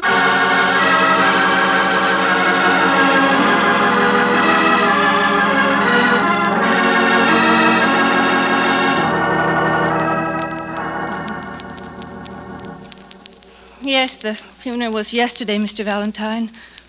And the boys who worked with Dad on the newspaper sent him a nice wreath. The case is very much closed. Yeah. Well, after I got your letter, Miss Haggerty, I checked with the police. There's no question about your father's death being a suicide. No. No question at all. Well, there doesn't seem to be very much Mr. Valentine can do, does there, dear? Loan sharks. Did you ever hear of loan sharks, Mr. Valentine? Yeah, I heard your father was in a little financial trouble. But why did he have to borrow so much money? Money wasn't too much of a problem with us. No? Father's worked on the Clarion for years in the composing room. He made a nice salary. And when I got out of high school, I went to work there, too. I'm now secretary to the managing editor. Mr. Wells? You know him? Well, just slightly. But don't you see? We had friends. We had people he could turn to. Well, he might have owed us some he felt he couldn't raise. Well, he liked to gamble. That was his one weakness. But he never gambled for large amounts, and he played cards mostly with his friends. Gambled, huh? Well, that could be one darn good reason why he had to borrow money. And from people who are easy about lending it and tough about getting it back. Yeah, that might have started the ball rolling downhill for him. I don't know any specific facts, Mr. Valentine, but I have an idea Dad wasn't the only one on the paper who was mixed up with loan sharks. Oh, what do you mean? Well, there are hundreds of people working for the Clarion. I heard Oscar Strike, he's the foreman of the composing room, talk to Mr. Wells about that. But, of course, there wasn't very much they knew. People just don't talk about things like that. So there wasn't very much they could do. Which is pretty much my position, too, Mary. It's a job for the police to try to get evidence on these tough boys, break up that racket. But that's what I'm driving at. In a way, my father was killed by them. Mary, please. I know Dad pulled the trigger. But who made him do it? Maybe there's no murder in the strict legal sense. There is a murderer who must be punished. Mr. Valentine, I know the police will try and break up the loan shark racket. But I want you to help.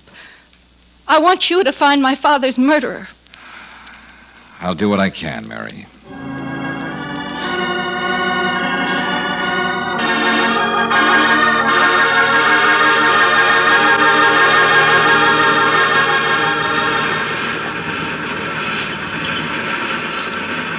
Got a little cubbyhole over there where we can talk better. Oh, that'll be fine, Mr. Strike.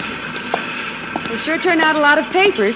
When we print the big Sunday edition, that's when this place really hums. I can imagine.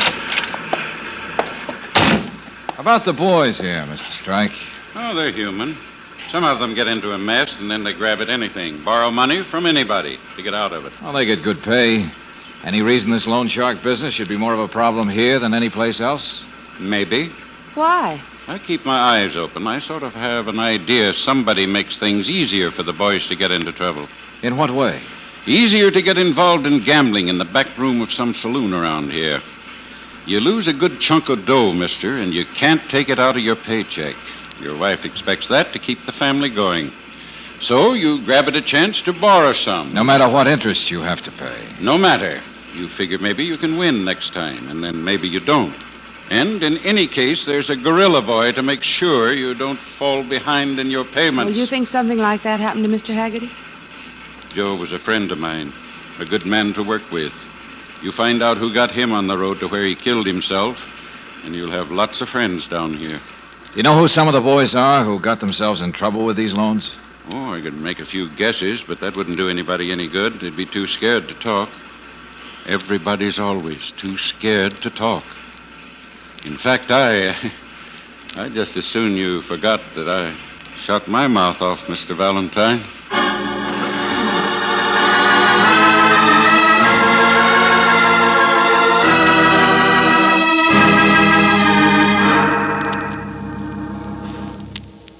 Jake Pagano and Stan Ringler. They're the sharks the boys in the racket squad suspect. Then why aren't they behind bars, Lieutenant? Because I said suspect, Valentine. But there should be some proof by now. Not with those two. Oh, plenty of small fish have been caught. But Pagano and Ringler can't be tied in with them. Too many people are afraid to talk, I know. You wouldn't be so cynical, my friend, if you saw the artistic job of mayhem those thugs are capable of. So we just let things go on their merry way. That's great. The police are checking every lead they get. Well, that'll be a lot of comfort to Mary Haggerty, I'm sure. And they will welcome any inspired, sensational ideas anybody will come up with. And furthermore, they could use some Okay. Round's over. I'm sorry, Lieutenant Johnson. Yeah. Valentine, guys like Pagano and Ringler make any honest cop see red. So we have them tailed, and we look in their bank accounts. And when we catch one of their strong-arm boys, we try to persuade them to put the finger on their bosses. No dice on any count. Yeah, I know. Johnson, do you personally have any ideas on the subject? I had one, but I doubt if it'd work. What kind of an idea? Well, we have enough on both of them to be able to pick them up and keep them in jail for a while, away from each other. Then we could tell either one of them that the other finally cracked up and confessed. Yeah, so to protect himself, our boy would sing. Sometimes that does work. Not with those two. They'd spot the whole deal for a phony, and we'd get exactly no place. Now, wait a minute. Unless the stunt were pulled not by the police, but by somebody they'd never suspect. What? What are you talking about, George? I've got an idea about what to do with your idea, Johnson. Come on.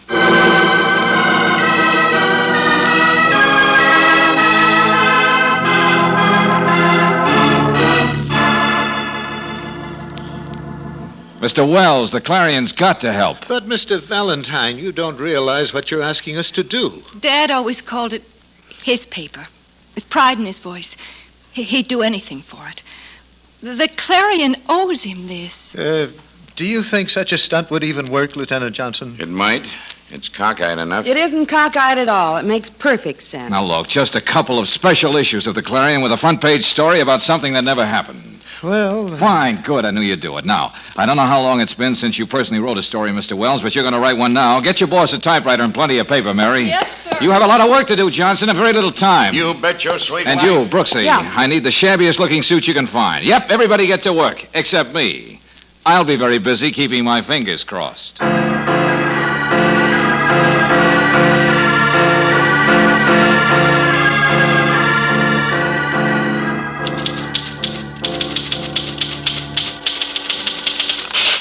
Well, here it is, complete with headline. Good. Ringler confesses part in loan shark racket. Implicates Pagano as real boss. Oh, wait till Pagano sees it. He won't have a reason in a million to suspect that this isn't anything but absolute truth. He'll think it's splashed all over every paper in town. And do some fancy singing on his own against Ringler, I know. Well, I'm still worried about the Clarion's part in all this. Is Oscar Strike down in the composing room waiting for this? Yes, we'll run it in a couple of hours as part of the afternoon edition. Strike knows about a hot story coming through, and he's to handle it himself. And we've run off a couple of copies. I'll personally give him the order to stop the presses and destroy the type. I've located a couple of pictures of Pagano and Ringler. I'll take them. I just hope everything works out, Valentine. He's a nice guy, Wells. Dad always used to say he was tough but a square shooter. Mr. Valentine, you would have liked Dad. He wasn't really weak or cowardly. Oh, there. You want to bet Johnson has rounded up Pagano and Ringler already? Mr. Wells' office. Miss Haggerty, Will you speak a little louder? straighten your ears a little, sister. What I got to say is important to you. Who are you? Stop playing around with the cops and guys like Valentine, and they'll be picking you up in an alley. If you're lucky, you'll just have your legs and arms busted. Are you sure you have the right party? What's the matter, Mary? Don't stall for time, sister. That's all the message I got. Better remember every word of it. Hello? Hello, wait. He hung up. Who was it? Nobody. Oh, somebody from our friends, the Easy Lenders? No. Now, look, kid, this is no time to play coy. They told you what they'd do if you kept hollering copper, didn't they? And we know they're not kidding. Okay, I vote we forget all the fancy plays. What? Why, those characters will trip up some other time, and the police will nail them then, but you'll be out of it. Mr. Valentine, please. Please listen to me. I want to go right ahead with what you've planned. I'm afraid, but I want you to go on. But Mary, listen, there's I'll danger. never stop looking for Dad's murder. This way I'll have someone to help me. The other way I'll be all alone. Am I all alone, Mr. Valentine? Let's get going, Mary. We're going to be very busy.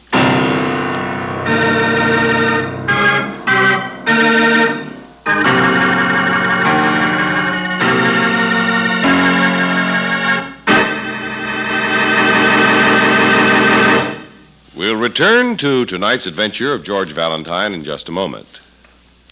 You know the old saying, a friend in need is a friend indeed. Well, one of the best friends you can have is a set of tough, rugged Atlas tires on your car. For Atlas tires are really dependable. They're made to last and last. to give you safety and security on the highways. In winter weather especially, you need the kind of protection you get from Atlas tires. You'll find wide, flat treads on Atlas tires. Treads that put more rubber on the road, give you better traction. They're thick treads with good, deep grooves and hundreds of tough anti-skid edges for greater safety.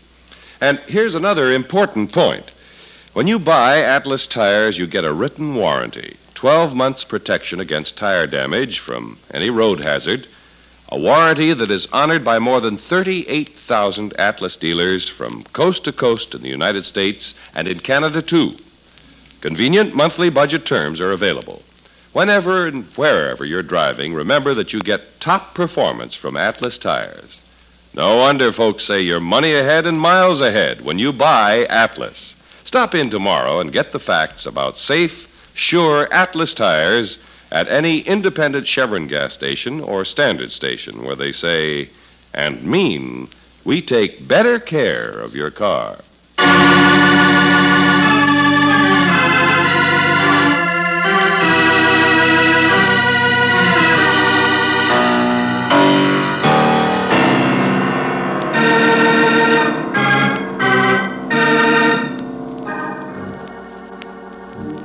If your name is George Valentine, you get a bright idea how to trap the two leading suspects in a vicious loan racket. You carefully make all the preparations, but then you find yourself squarely on the spot. Mary Haggerty has just been warned that if she doesn't drop you like a hot potato, she will be found dead. But she insists that you go right ahead as planned. You sure you have the girl under protection, Johnson? Yeah, Valentine, I told you I have. She doesn't know it, but Davis and Malloy are down at the Clarion, and they won't even let her out of their sight. Good. You sure are a thing of beauty, my friend. Oh, thank you. What the well-dressed man won't be found dead in. Well, if I'm going to be thrown into Pagano's cell as a common drunk, I should look as though I've slept in at least a couple of gutters. Everything work out okay so far? Like a charm. We picked up Pagano and Ringler separately, booked them separately, and put them in different cells. Oh, what a horrible fate for the Bobbsey twins. We also made sure that Pagano took a good look at Ringler being marched out of his cell later. With a couple of photographers snapping his picture? With all the trimmings. Pagano's eyes nearly bugged out. He tried to find out from the guard what was going on, but of course nobody told our friend anything. Well, I shall now try to satisfy Mr. Pagano's curiosity. Huh. It's quite a story Wells wrote about Ringler's confession. Yeah. Too bad it never happened. The first copy off the press. And it'll be the smallest circulation any newspaper in the world ever had. Here you are. Okay. I'll just tuck it carelessly in my pocket like this. And any time you get one of our politest guards, he can show me to Mr. Pagano's cell. Good luck, Valentine. I hope it works. Okay, thanks, Johnson. With any luck, he'll be bellowing for you like an outraged bull. Guard! Come in here, guard! And if he bellows like that, it won't be bad either.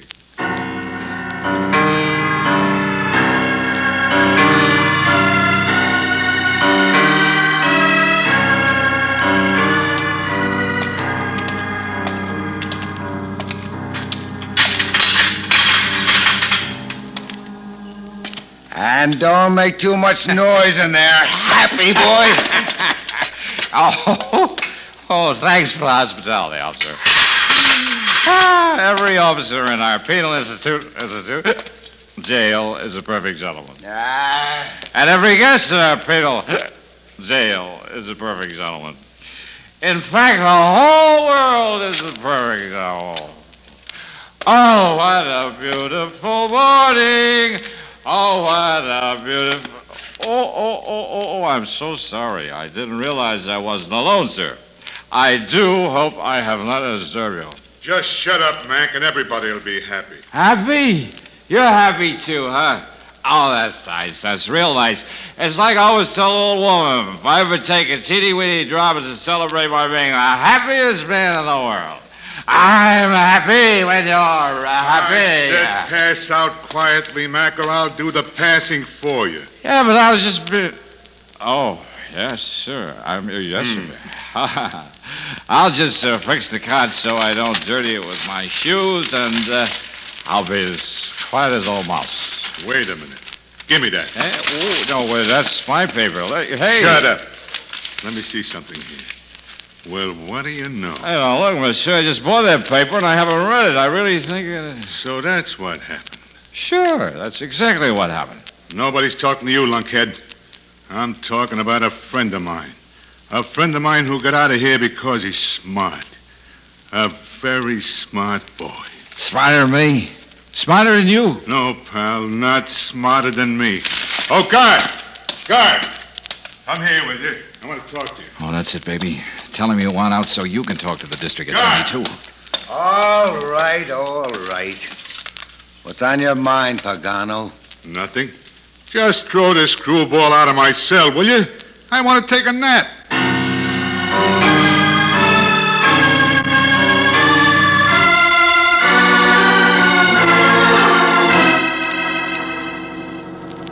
Oh, that worked out fine. Just fine, Valentine. Yeah, great. Not a peep out of Pagano. He apparently doesn't want to talk to anybody. Doesn't want to deny what Ringler is supposed to have said. Johnson, something's phony about all this. Why? He couldn't suspect the newspaper story. And I know as sure as I'm alive that he and Ringler are mixed up in that smelly racket. Hey, Johnson, wait. Huh? Did Pagano speak to anyone at all before I was thrown in there? Did he have any visitors? No, he didn't. He had a phone call from his lawyer. His lawyer? How do you know? Well, that's what the man said. Well, of course, sure, of course, that's it. That's what? That must be the answer. Come on, he was tipped off.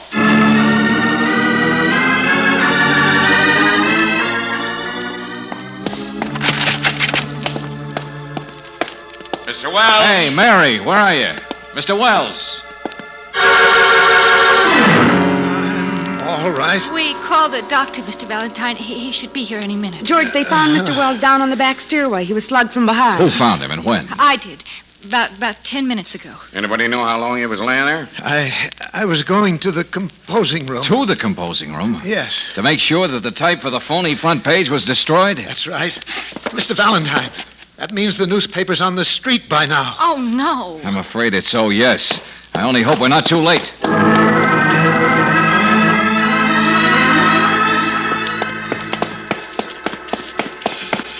Mr. Strike! Mr. Strike! There he is, George, out on the loading platform. I see a couple of trucks pulling away now. Mr. Strike, wait! Stop those trucks! What's that, Mr. Valentine? The paper. Let me see the paper that's going out. Oh, sure. Oh, here's a broken bundle. Quick. Ringler confesses. All these papers, all the same. Sure, they're all the same. What's this, some sort of joke? How many trucks left already? Oh, half a dozen. Headed for where? All over town. Well, don't let another paper get out of here no matter what you have to do. Yeah, It's but an order from the police. The police? Say, look, what is this? Mr. Wells told me he'd be downstairs about something, but he never showed up. Never mind. George, those other trucks, the ones that already left, how can we stop them? We've got to stop them before a single copy of the paper gets into a customer's hands. I'll get the police cars after them. Tell them to stop at nothing to get every copy off the streets.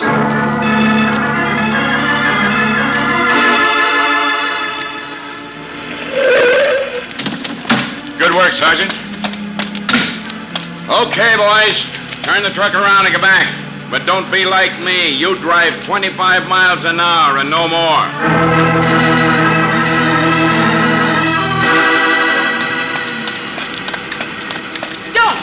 Don't cut open that bundle of clarions. What's the matter with you, old lady? You crazy? Yes, crazy as a loon, but you'll sell those papers over my dead body.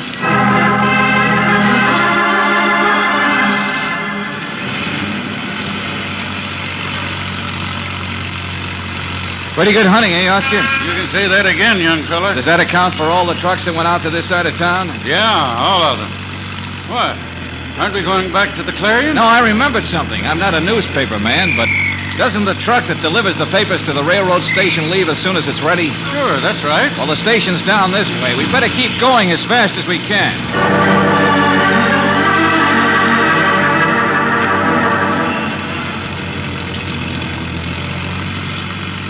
Oh, brother, that's great. Now we're in the midst of traffic. We'll never catch that truck, never.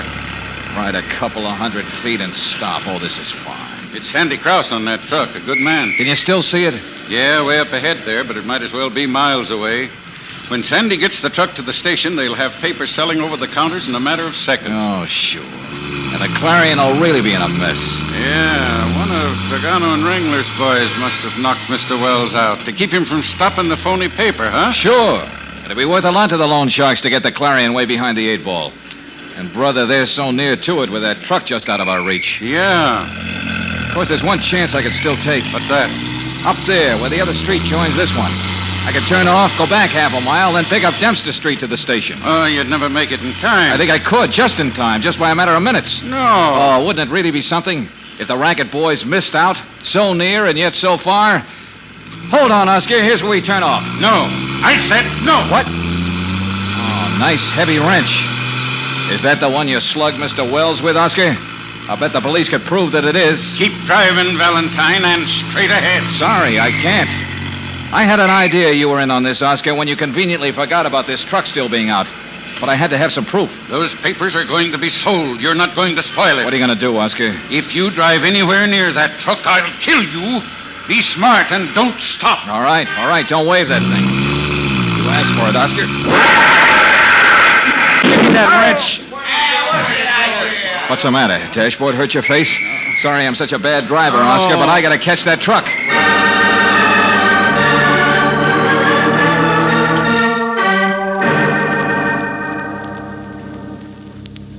Okay, Oscar. Tell the nice lieutenant you're ready to dictate a confession. Hey, that's right. I'll tell everything. But you've got to get the court to give me a break. I'll turn state's evidence. Now, that's real decent of you. And you'll protect me from Pagano and Ringler, won't you? Yeah. They'll be kind of busy protecting themselves. Come on, get started. Yeah, sure. I got involved the same way most of the men.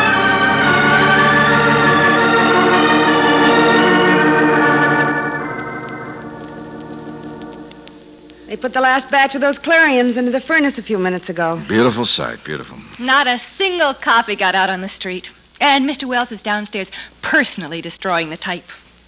George, I understand about Oscar Strike being a sort of inside man here for Pagano or Ringler or whichever one. Oh, wait a minute, Joe. He had to be. He was on the hook just like Mary's father. Only he wasn't quite so honest. Well, was he the one who tipped off Pagano so he wouldn't do any talking? Sure, why not? With the papers out on the street, Ringler would have a perfect case of libel against the Clarion. He didn't really confess, of course, so he'd claim his reputation was damaged beyond repair. Yeah, and the crazy part of it is he could have collected. Almost said any amount he wanted. That's right. I guess poor Strike figured in return he'd be let off the hook. His own debts would be canceled. But what did he say? What did he tell the police? Pagano? Well, the loan racket was his. But Ringler... Angel, there's a funny thing about singing. When one person starts, everybody joins the chorus. Now, Pagano was so sore, he's telling everything he knows about Ringler's racket. But if you hadn't done what you did, the racket would still be going right on, destroying more and more lives, like my father's. But it is over, dear, all of it. No, it's not. Come on, I got a surprise for Mary. What? Something to show you where you're wrong.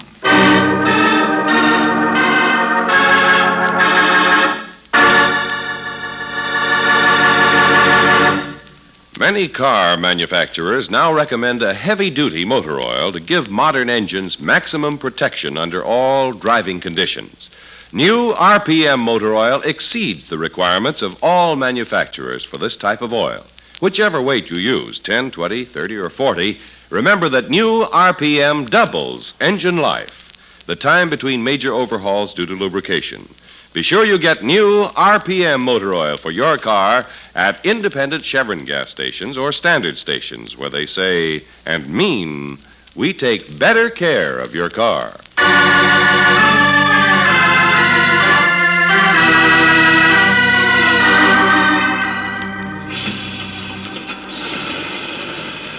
There go the trucks again, to every part of the city. Nobody has to stop them now. Printing shop foreman exposes loan shark racket. Here it is. And isn't it beautiful? Yeah. There's something else on the front page. A little box at the bottom there. The editorial? Uh-huh. As long as there are vicious, greedy men, there will be rackets of all sorts. And these rackets will thrive and grow fat as long as they have for their ally the fear of its victims. Mary Haggerty is a soft-spoken young girl, as anxious to stay away from violence as you and I. But she knew that sometimes fear can be a crime as bad as any racket. And Mary Haggerty conquered fear. The news columns carry the story of what she accomplished. Here is an example to men of goodwill. A sure weapon against men of evil. Signed, G.V. There isn't anyone on our editorial staff with those initials. No, but there was. For one day only. And he meant every word of what he wrote.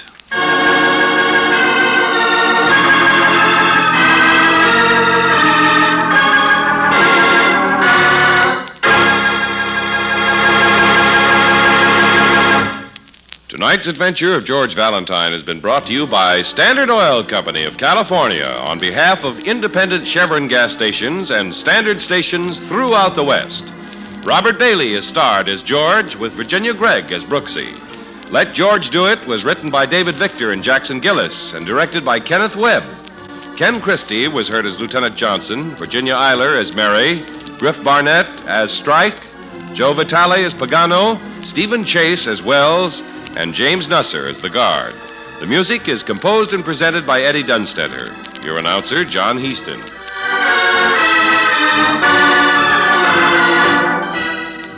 Listen again next week, same time, same station, to Let George Do It. Let George Do It is heard overseas through the worldwide facilities of the Armed Forces Radio Service. This is the Mutual Don Lee Broadcasting System.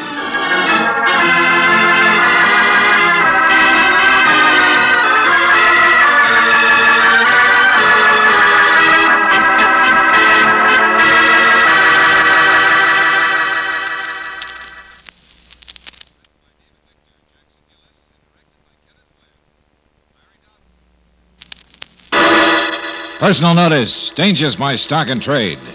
If the job's too tough for you to handle, you've got a job for me, George Valentine. Write full details.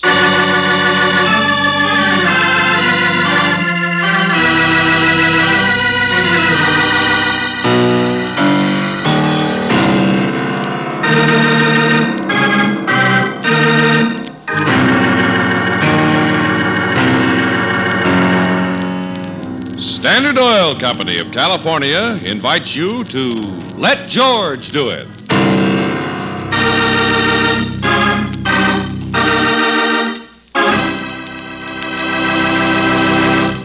In just a moment, we'll begin tonight's adventure of George Valentine.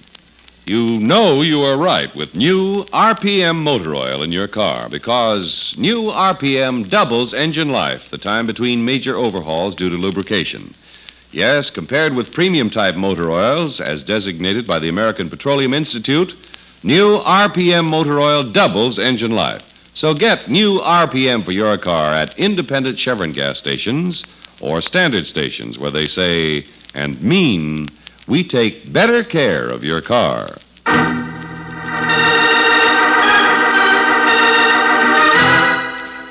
The Bad Little God, another adventure of George Valentine.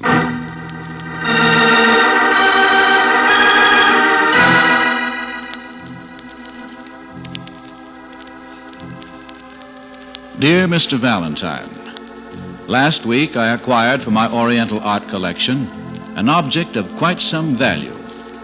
This week it appears that the item is bringing me nothing but unpleasantness. From several anonymous sources I've received mysterious messages, running all the way from offers to threats. I feel that if I'm to cope with this situation, I'll need your help. To put it bluntly, Mr. Valentine, I wish to continue ownership of this objet d'art and at the same time continue to live. I would appreciate it if you would call on me at the above address at your earliest convenience. Signed, Cornelius Latham.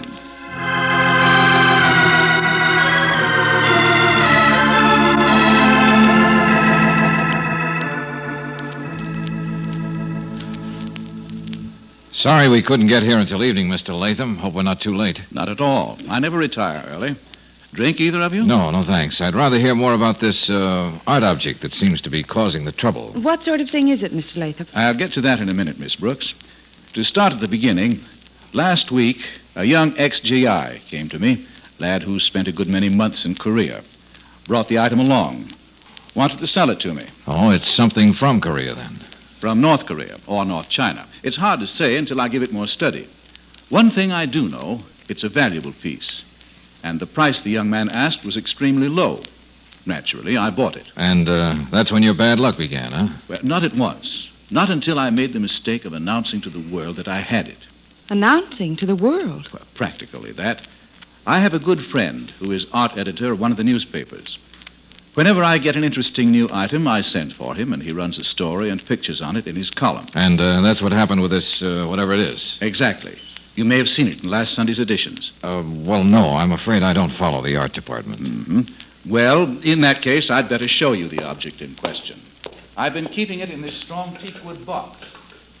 Not that that would prevent anyone from stealing it. There we are. This is it. Oh, what a hideous thing. What is it? It, Miss Brooks, is an Oriental idol, one of the minor deities. In this form, it's usually called the god of evil, or some such name. Well, it certainly looks evil enough. That's for a purpose. You see, it's not supposed to attract evil, but to drive it away. Which it doesn't seem to have done in your case, Mr. Latham. What about these offers and threats you wrote about? Know who they were from? Only one. The others, a woman who demanded that I give it to her. A man who sounded like a thug said if I didn't give it to him, he'd stop at nothing short of murder. And the one you can identify? A man who gave his name as Radnick. Represented himself as an art dealer, though I've never heard of him. Same story from him, huh? Well, not quite. He merely insisted that I sell it to him. When I refused, he said he had positive information that the idol was smuggled into this country, and if I didn't sell it to him, he'd report me to the authorities. Mm-hmm. Then I gather what you want me to do is track down this man who says he's an art dealer, find out if he's right about the smuggling, and if the others are in cahoots with him, right? Partly that, Mr. Valentine. I also want you to take the idol, find a safe place for it, until you get the necessary information. If it is smuggled, I'll be happy to make it right with customs. If not... Yeah, I see your point. All right, Mr. Latham. Give me the idol and the address of your art dealer, and I'll report back to you as soon as possible. Good. I hoped you'd do it. George, you mean we have to take that hideous thing with us? Yeah, that's right, Angel. But don't worry. This little fellow is supposed to drive away evil.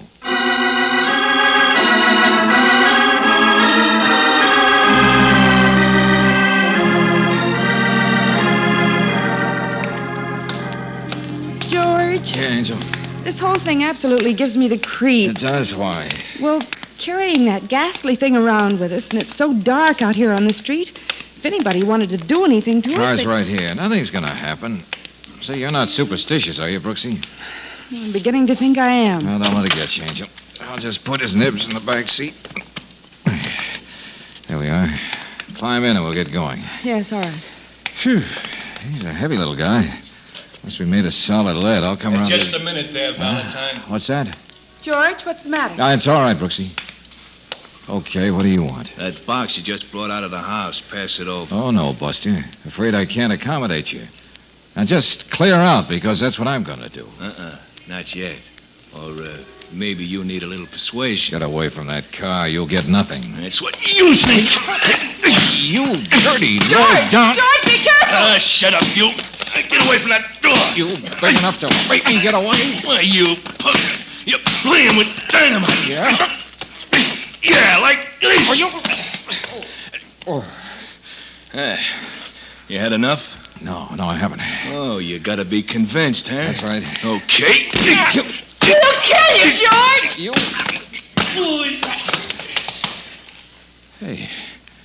Hey, wait a minute. What happened? The attack on you is over, Mr. Valentine. You may easily get away now. Well, now look. Who are you? Where did you come from? Name is Ling, manservant to Mr. Latham. Oh, but how did you manage to knock out that big oaf? Oh, simple matter of judo, Mr. Valentine, followed by a small blow on head. Are you all right, darling? Yeah, sure, Angel, sure. Ling had thought you might meet with trouble when trying to carry away the box. Oh, yeah, I met with trouble, all right. If it hadn't been for you, I'd have lost that round. Yes.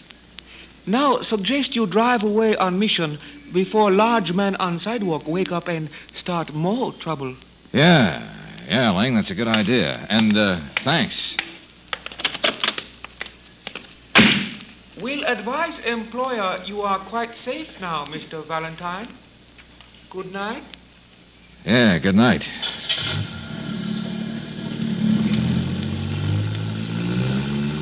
George, I knew something bad would happen. Well, it didn't, Angel, thanks to that houseboy. Now what are you going to do? Certainly we're not going to drive around with that awful thing in the back of the car all night. Just long enough to get down to the Union Station. Station? Why in the world are we going there? To deposit our precious cargo in one of those lockers they have there. 2 bits for a day's storage and take the key. Oh, well, at least I'll be glad to get rid of that thing. Then I'll drop you off at your apartment. Go home to mine.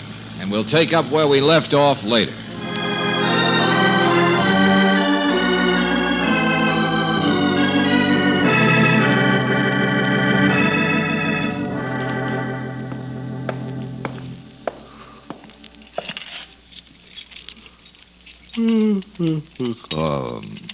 I gotta get some sleep.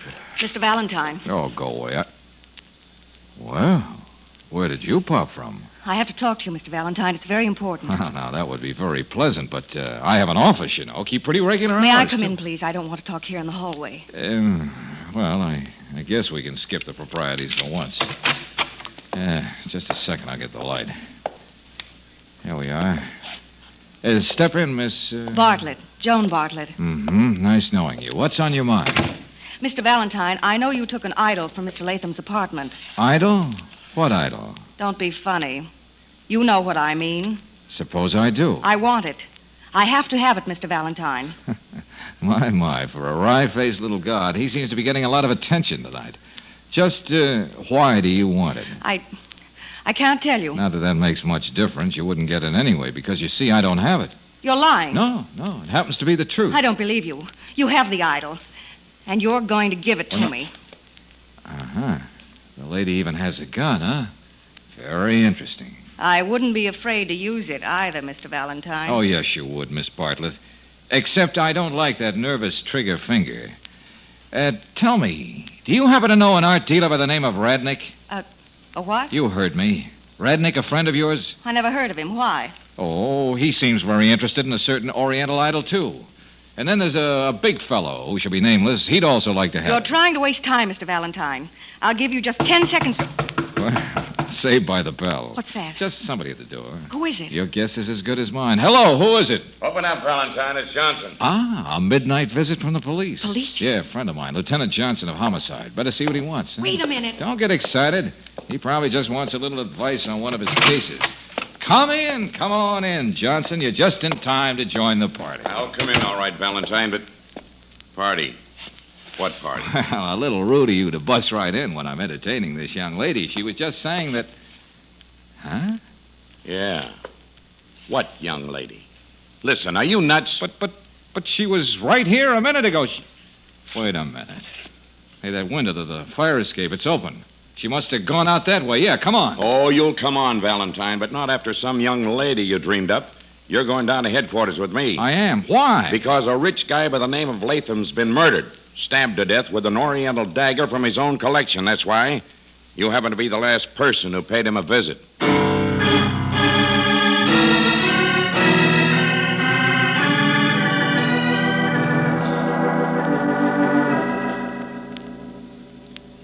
So, there you are, Johnson. That's the whole story. Yeah, and what a story. Well, now, look, you certainly don't think I killed Latham, do you? I don't want to think so, Valentine, but the facts don't look too good, do they? What do you mean by that? You're the last person who was known to have visited Latham. You admit being in possession of some kind of an idol that belonged to him? Now, wait a minute. There's somebody who can swear I didn't kill him.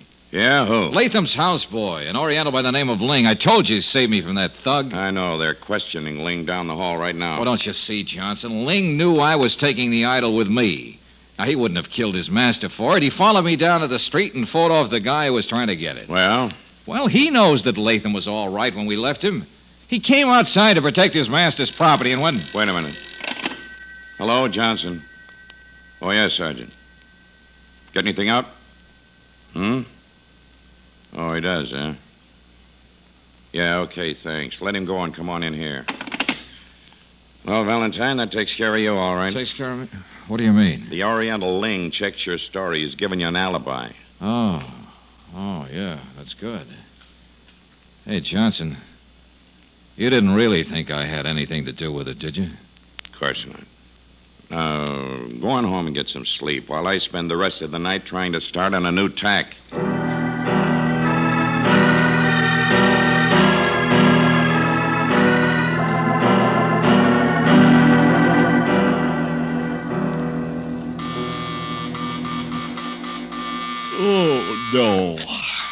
what do you want? Now, who's that? Wait a minute.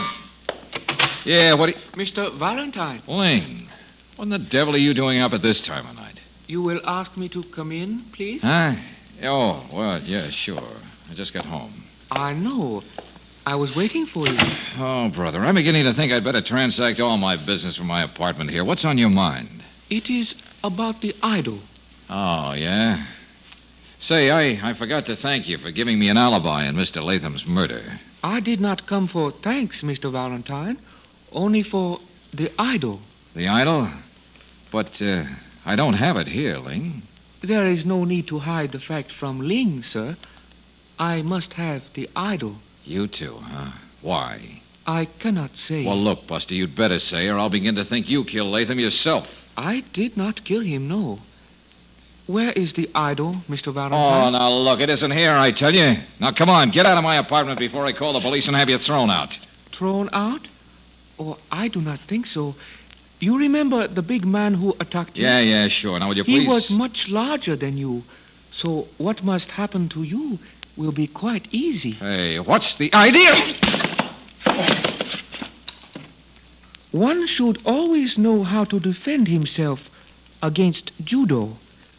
Sleep well, Mr. Valentine.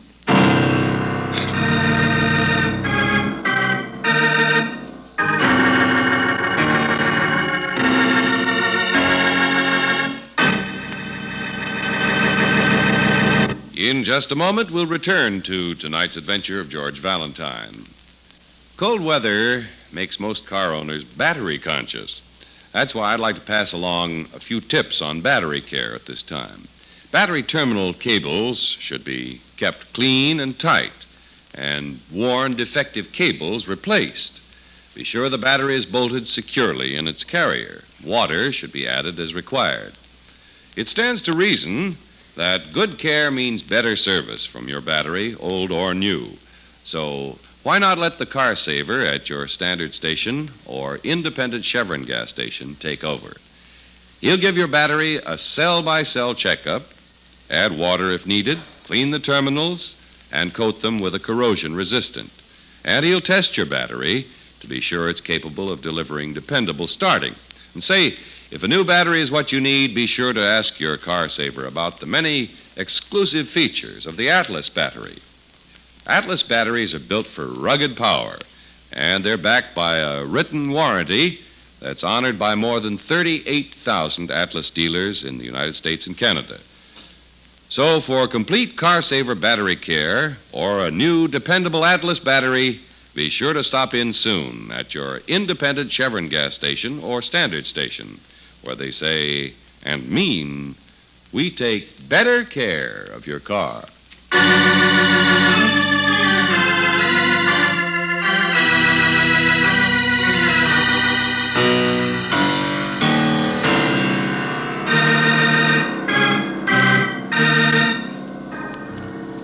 And now, back to tonight's adventure of George Valentine.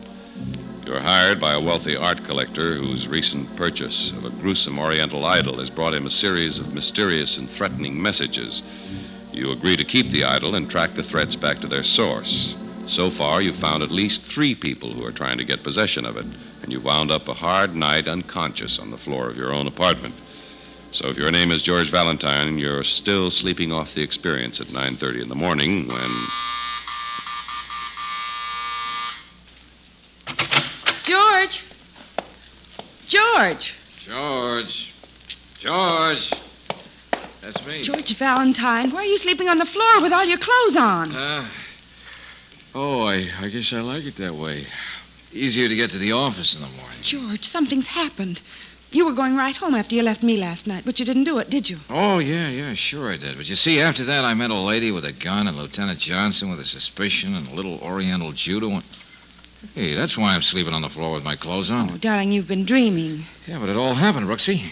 No, I'm not kidding. Uh-huh. Well, something happened to me this morning, too. Yeah, what? Get up, darling. Come on over here to the window. Yeah, okay. What do you got? Beautiful sunrise or something? Look down there. See him? Well, that guy standing across the street, sure. He followed me all the way here from the office. Well, can't say I blame him. You're pretty cute. And Sometime you'll say that when you've finished the case, darling. Now, at him. I am. Well, did you recognize him, or can't you focus properly? Well, sure, I can. Hey, yeah, that's the big lug that tried to get the idol away from us last night. Certainly. And apparently he's still trying. Yeah, but he only started things. 2 other people have used pretty strong methods to try and get something from me. 2 other people? Yeah, sure. Well, you wouldn't understand. You weren't around last night. But they were working for themselves. The person who hired this guy is willing to pay plenty. It's all very clear now, George. Hey, look. There's something about that idol that makes several people want it, and I don't think it's just the value of the thing. So? So here's what we're going to do. You sneak down that back fire escape the same way Joan went out last night. Joan! George, what do you mean? I'll tell you about that later, Angel. Now, you go on the back alley, get a taxi, and go on to the Union Station. And get the idol, I suppose. Sure, only don't bring it here. Take it to the office. Here. Here's the key to the locker. Well, thanks for the assignment, Chief. Now, what about you? I'm going to lead that character across the street on a wild goose chase and lose him. Then I'm going to call on a guy by the name of Radnick. Well, the art dealer who wanted to buy the idol? That's right. Meet you back at the office in an hour.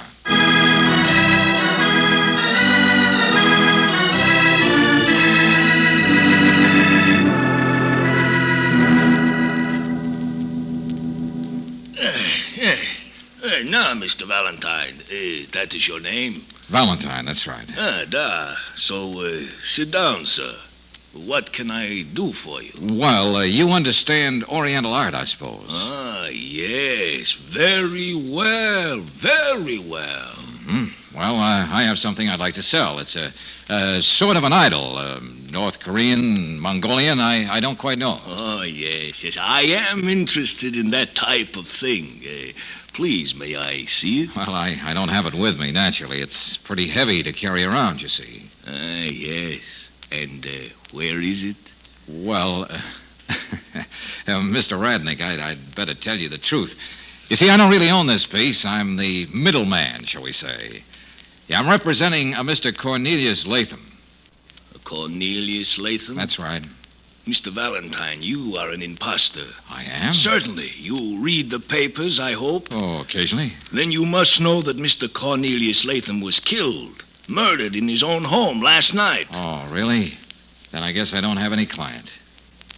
Mr. Valentine, let us leave out the pretense. I know who you are. Last night you visited Mr. Latham. You left with the idol. Uh-huh. You learned that after your stooge came out of a long, deep sleep on a sidewalk. I choose to ignore that remark. The fact remains that no matter how you got it, you are now in possession of something that I wish to buy. Well, now that's nice. But you wouldn't want it, old boy. You yourself told Mr. Latham that it was smuggled. You might get in a lot of trouble with customs. Let me be the one to worry about that. Where do you have the idol? Oh, frankly, Radnick, right at this moment, I don't know where it is. All right. Perhaps at this moment you don't, but you can find out. Mr. Valentine, I think you will sell the idol to me. I am prepared to pay you $25,000. Wow, now that's a pretty good offer. But maybe not good enough. Say $50,000. You are a very difficult man to deal with, Mr. Valentine. You flatter me. Very well, $50,000. Well, that sounds more like it. Be at my office in half an hour, we'll make it a deal. Your office? Where is that? Ask your strong boy, he'll tell you. So long, Mr. Radnick.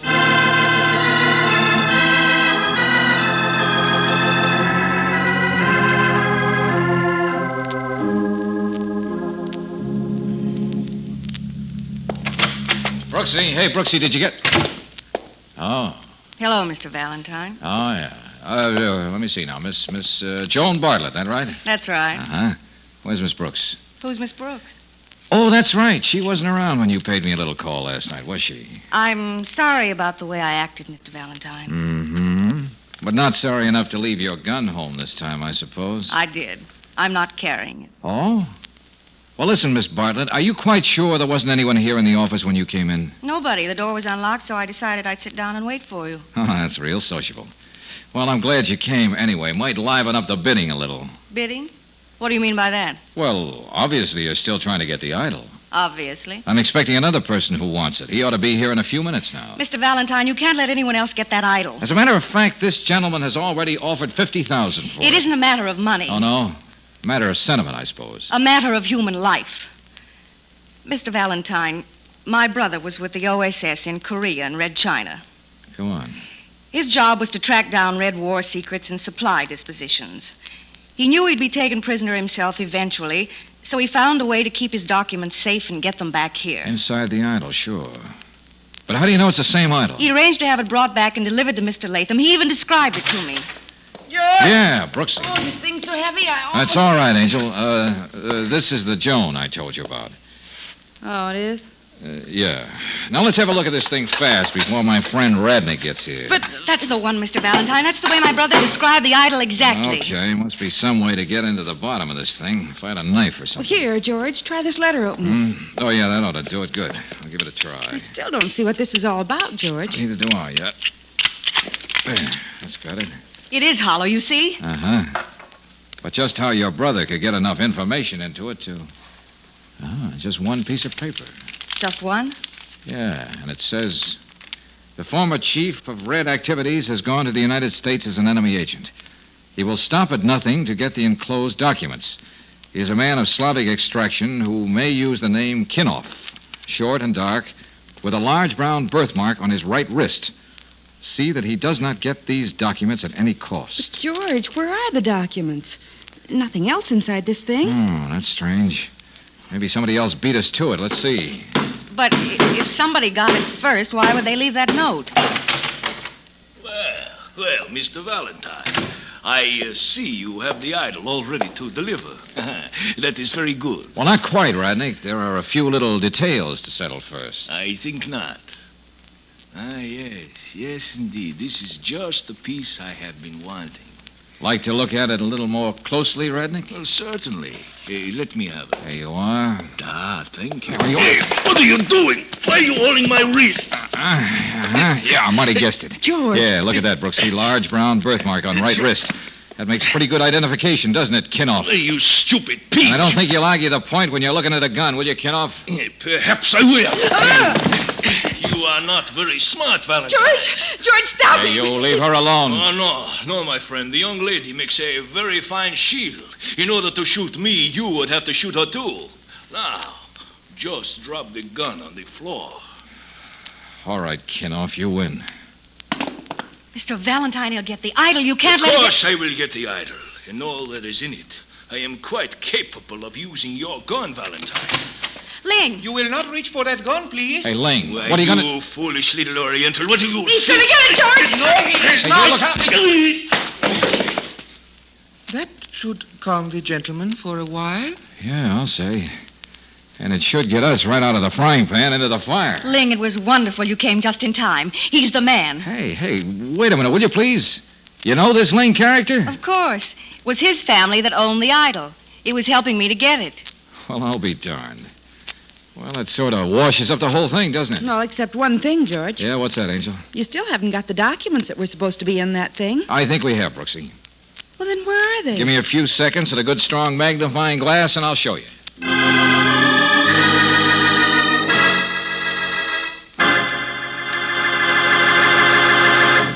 Despite the number of cars with automatic transmissions, more and more motorists every day are shifting to the gas with all 8. For Chevron Supreme gasoline gives you not 1, not 2, but all 8 high-performance qualities in the proper balance. Starting, warm-up, acceleration, anti-knock, vapor lock prevention, mileage, power, and area blending. For top all-around performance, try a tank full in your car. Shift to Chevron Supreme at standard stations or independent Chevron gas stations, where they say and mean, we take better care of your car.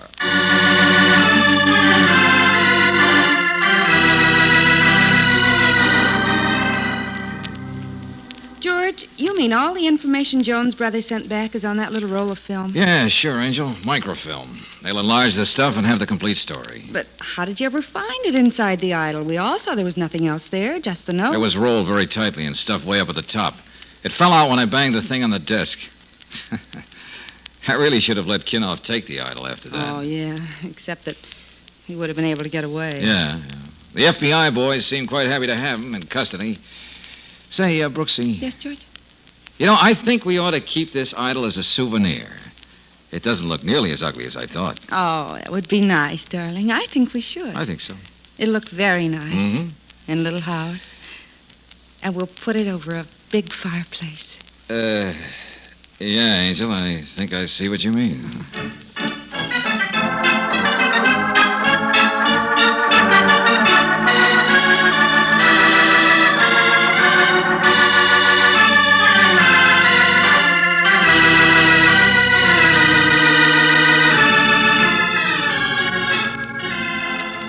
Tonight's adventure of George Valentine has been brought to you by Standard Oil Company of California on behalf of independent Chevron gas stations and Standard stations throughout the West. Robert Bailey is starred as George with Virginia Gregg as Brooksy. Let George Do It was written by Lloyd London and directed by Kenneth Webb. Ken Christie was heard as Lieutenant Johnson, Gain Whitman as Latham, Charlotte Lawrence as Joan, Peter Leeds as Radnick, and Byron Kane as Ling. The music is composed and presented by Eddie Dunstetter. Your announcer, John Heaston. Listen again next week, same time, same station, to Let George Do It. Let George Do It is heard overseas through the worldwide facilities of the Armed Forces Radio Service. This is the Mutual Don Lee Broadcasting System.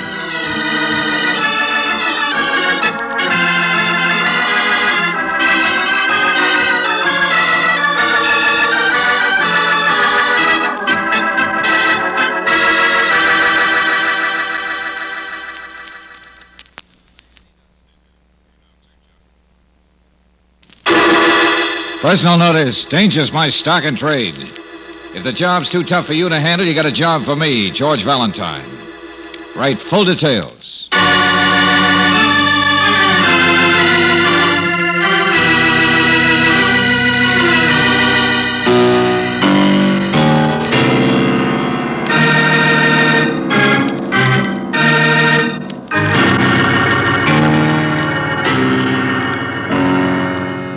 Standard Oil Company of California invites you to Let George Do It.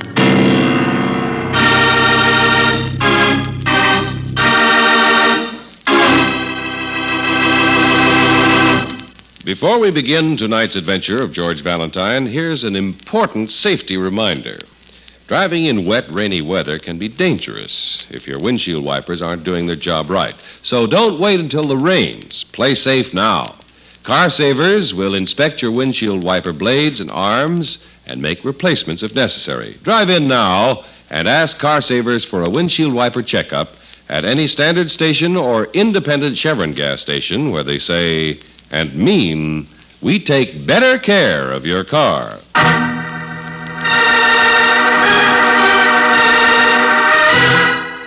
And now, tonight's story, A Matter of Honor, another adventure of George Valentine.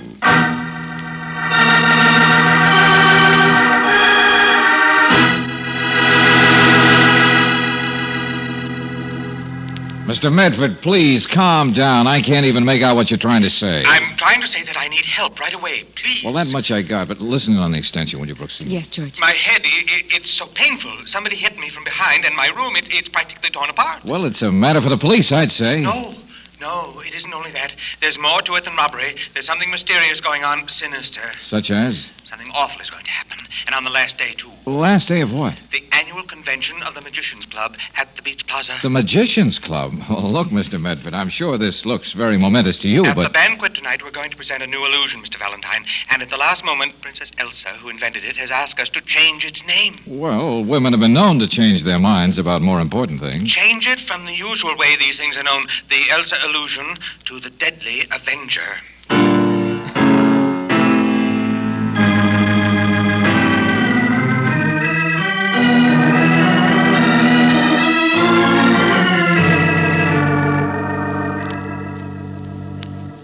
Thanks for getting here so quickly, Mr. Valentine. I'm afraid I'm a sucker for mystery and magicians. This is Mrs. Medford. Hello. Oh, hello. This is Miss Brooks, my assistant. Hi. I see your room really was going over with a right good will. Well, I keep telling Robert it must have been just a hotel prowler. Arlene, please. Mr. Valentine, I'm chairman of the entertainment committee. Third year straight, it's a great honor. I'm one of the few amateur magicians in the club. If you folks will excuse me, I've heard this before. But Arlene... See you later, everybody. You have a very lovely wife, Mr. Medford. Yes, I'm a very lucky man. In everything. I'm in the wholesale grocery business, you know. Quite successful. But magic is my real love. And this affair tonight must come off without a hitch. Or you'll never be asked to be chairman of the entertainment committee again. That's right. Well, tell me, just what happened here in this room? Well, about an hour ago, I guess it was, I came up here. You see, it's a two-room suite. Most of us have two-room suites. That's one of the reasons we chose the Beach Plaza, you know. Yes, go on. Yes, well, I saw what happened to all the things here on the desk in the closet, but before I could do anything, someone sneaked up behind me. He must have been in the bedroom and hit me hard. See? Done by somebody who obviously loved his work. But really, Mr. Medford, just because the name of a new magic illusion has changed and this could be the work of a petty thief, But nothing was stolen. Not a thing of value. I do have some pretty valuable things around, and they weren't touched. Oh, excuse me. Hello? Yes, of course, this is Medford. Now, Geach, I ask you to behave yourself. You what? Oh. No, you stay where you are. I'll be right there. That was Charlie Geach, another member of the club. He's just found his room torn apart, too.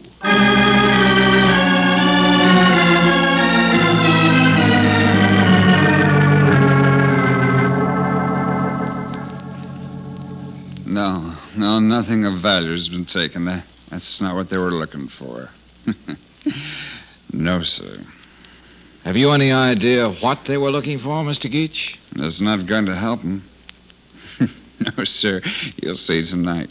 You'll see. Now, Charlie, please, don't make things any more difficult for us than they are. And I ask you to go easy at the bar. I always go easy, but I also get it steady, too, old boy. I've got things to forget.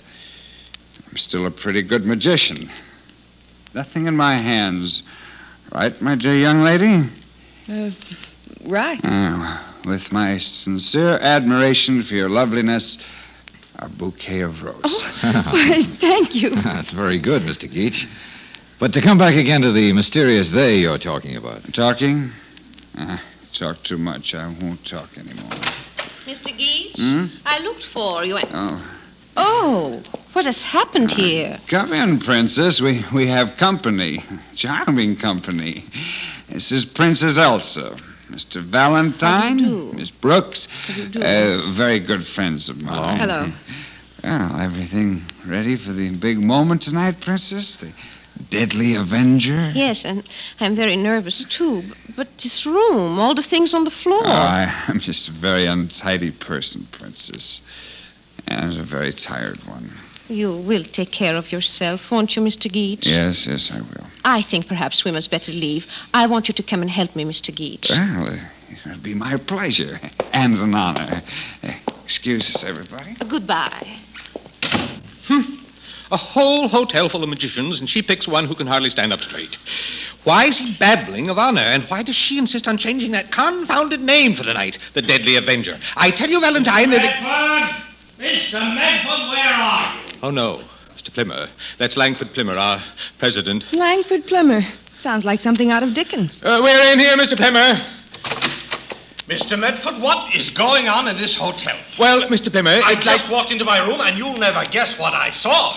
The room was turned upside down, but nothing was taken. Why, George, darling, you're wonderful.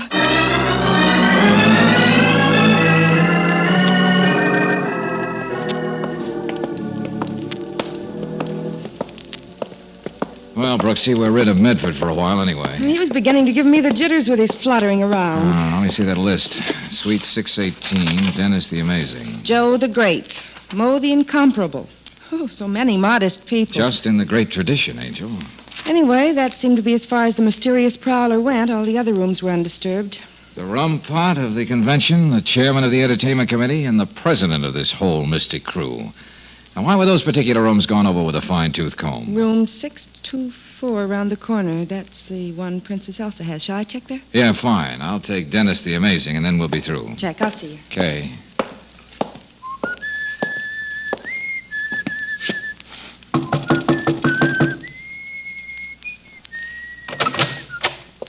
Yes? Mr. Dennis? Yes, I'm Dennis. Well, my name is George Valentine. I'm gathering some material for an article on the Magicians Club.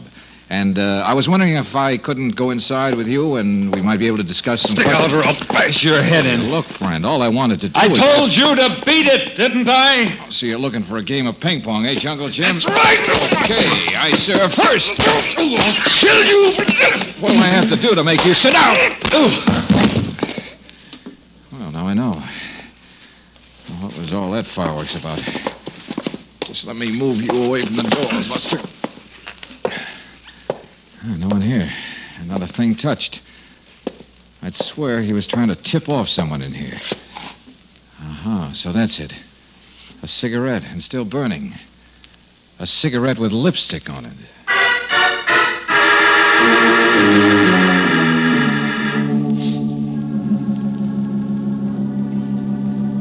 So our friend Dennis the Bachelor had a visitor? Yeah, and I have some sore knuckles to prove it. What about Princess Elsa? Not in. But her door wasn't locked. I took the liberty of peeking. Why, Brooksy. The room apparently wasn't touched. George, I don't want you to think I'm one of those girls who doesn't catch on quick.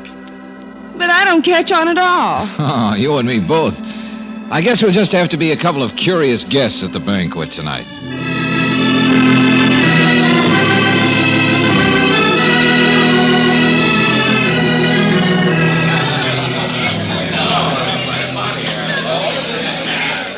Cream turkey and peas, chocolate parfait. I guess even magicians can't do anything to change a banquet menu.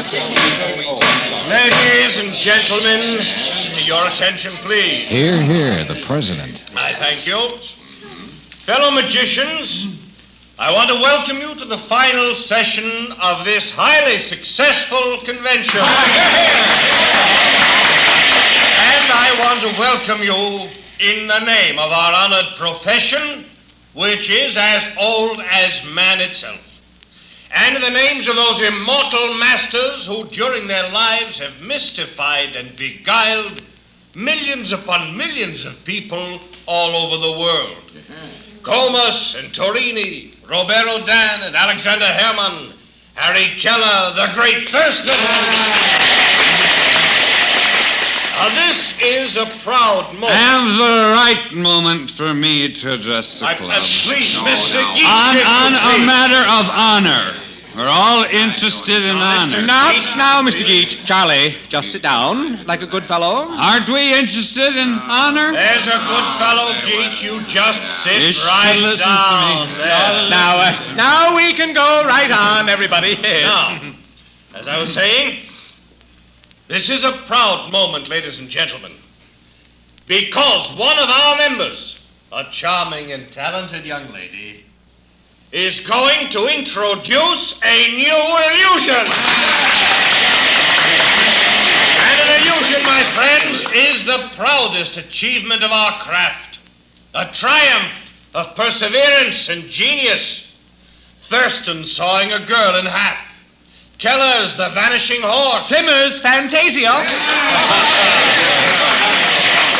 Oh, thank you. Yes, and my own Fantasia, which has been the cornerstone of my career during the last 8 years. Well, anyway, here is Princess Elsa. My dear colleagues, in a few seconds, this room will be darkened to allow me to make the final preparations. I shall then endeavor to make vanish from a platform 10 feet in the air a giant statue more than 8 feet tall. Wow. A statue which represents the conscience that is within all of us. The conscience that I have decided will give title to my illusion, the Deadly Avenger. Well, that sounds like a good name. So, out with the lights. Lights, please. Thank you. And if I may have your complete silence. Music, please.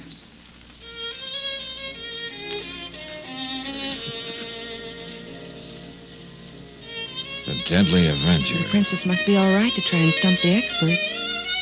The Deadly Avenger. A matter of honor. Darling, please stop mumbling. Oh, George! George! Lights! Turn on the lights!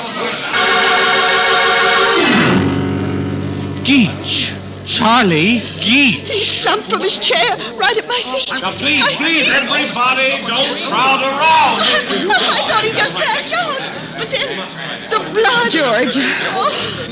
I'm beginning to feel slightly feminine. Yeah, Brooksy. Whoever decided he had to shut up Charlie Geach with that letter opener took no chances.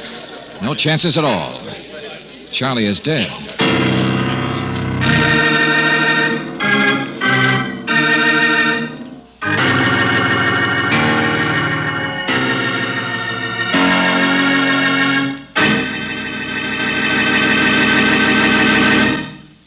In just a moment, we'll return to tonight's adventure of George Valentine. Did you know that the gasoline in your car performs differently depending on the temperature, the humidity, and the altitude? Did you also know that you can buy a gasoline that is designed for winter driving?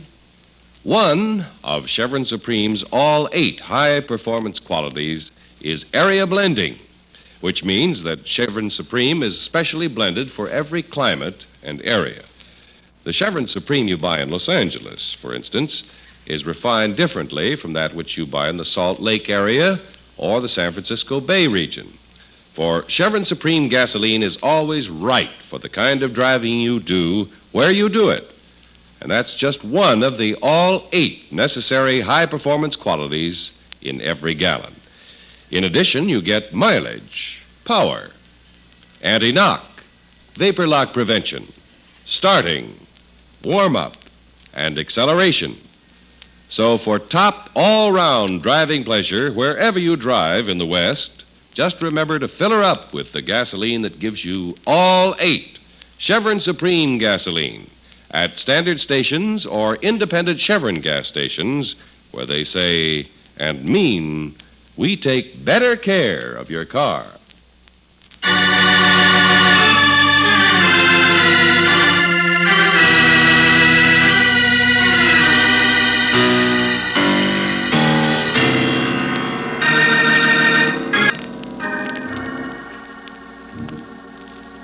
A convention of famous magicians and a thrilling climax to top it off. Yes, you're invited to the promised debut of a new illusion to be called the Deadly Avenger. But then, in the darkness, a woman screams in horror, and Charlie Geach, a little man who kept mumbling about a manner of honor, is found dead, murdered. If your name is George Valentine, you call Lieutenant Johnson of homicide, but you go to work even before he arrives. Tell me something, Medford. Yeah? What do you know about Geach's background? He seems to be a kind of big question mark as far as everyone's concerned. Well, he dropped out of the club for many years. As I remember, when the war broke out, he was working in Europe someplace. Wasn't that it, Plimmer, around the same time you were? Oh, yes, I believe so. Yes, well, he came back only recently, a completely changed man. I'm afraid he's been drinking pretty heavily all through the last few days, so I don't suppose anyone has been able to find out too much about him. Princess Elsa seems to have been pretty friendly with him. She's out there now, just sitting and staring into space with the deadest, most frightened look in her eyes. George, is there anything we can do now? No. Just keep adding a matter of honor plus how did the killer work in split seconds in complete darkness? And see if it equals the Deadly Avenger.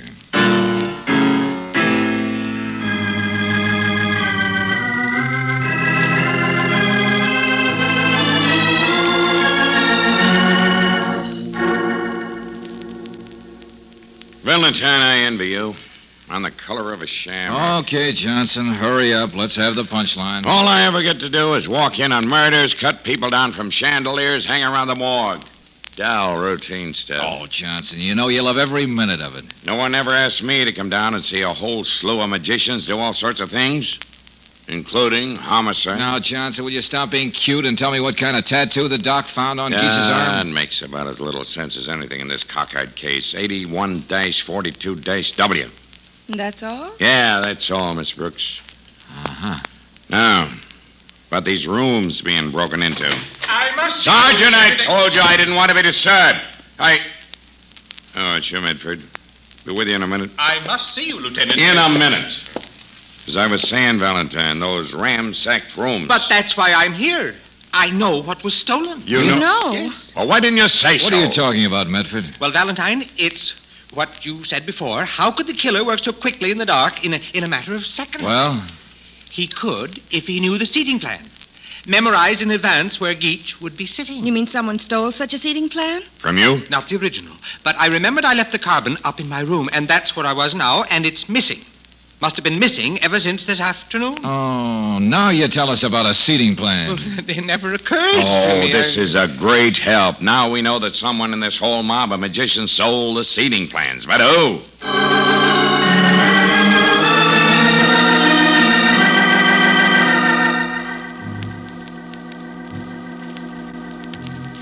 My name is Elsa, Princess Elsa. I was born in Austria, but I am an American citizen. You said that before. I don't know who killed Mr. Geach. I never met him until a few days ago. That's all I know. But after That's all I know. Please, please believe me.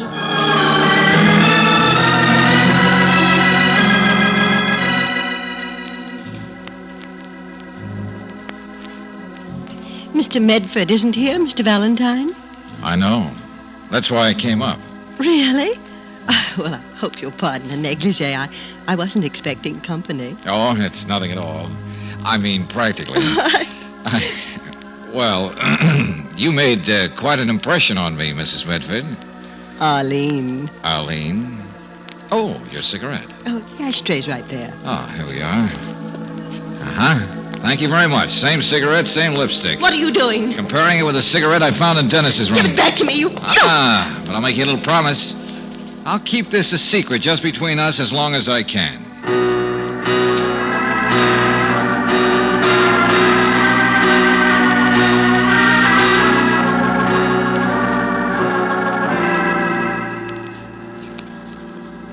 George. Yeah, Brooksy, any luck? I think real luck. Where's Dennis? He should be up in his room by now. I think he'll just about make it. You didn't have to encourage him to drink up the whole bar? He kept telling me how beautiful I was and punctuating it with old fashions. But he kept talking about a matter of honor, too. Yeah? What'd he say? That Charlie Geach was his oldest friend and he wasn't going to fail him. Uh-huh. That Charlie Geach gave him all the proof he needs. And he has it right on him, and tomorrow he would attend to it himself. You don't know what it is? You didn't get a look at it, huh? He said he would discuss the matter with me if I went in for a nightcap. Uh-huh. I thought it would be better if we joined him for a nightcap. Don't you, darling?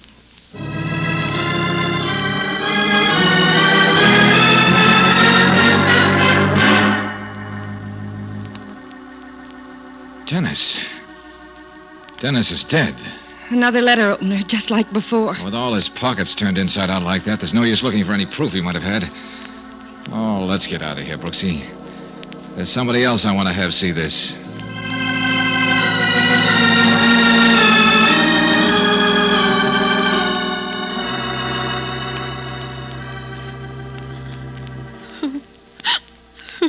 We hated to do this, Elsa, but you left us no choice. We had to show you what we're up against. Yes, Princess. I was afraid to say anything, Lieutenant Johnson. I saw how Mr. Geach was killed, and I was afraid. When did you meet this Mr. Geach? Only a few days ago. That's the truth. He told me that he was a good friend of my father. Studied with him in Europe. Was your father also a magician, Elsa? One of the finest. He called himself Professor Heinrich. He died in a Nazi concentration camp almost 10 years ago. Uh-huh. When Mr. Geach saw me, he kept asking me all sorts of questions about my work, my lack of fame and fortune. He seemed puzzled and angry. He talked to Dennis, who was his only friend at a convention here, and then he asked me to change the name of my illusion to the Deadly Avenger. Mr. Geach was the one who asked you to do that? Yes, but I knew he was a friend. I felt it. He wanted to do something for me. And he was murdered. And now Dennis wanted to help me, and he's dead, too. Elsa, your father was mostly a teacher, a magician's magician. Yes. An inventor of illusions, huh? Yes. All right. Let's talk some more about your father.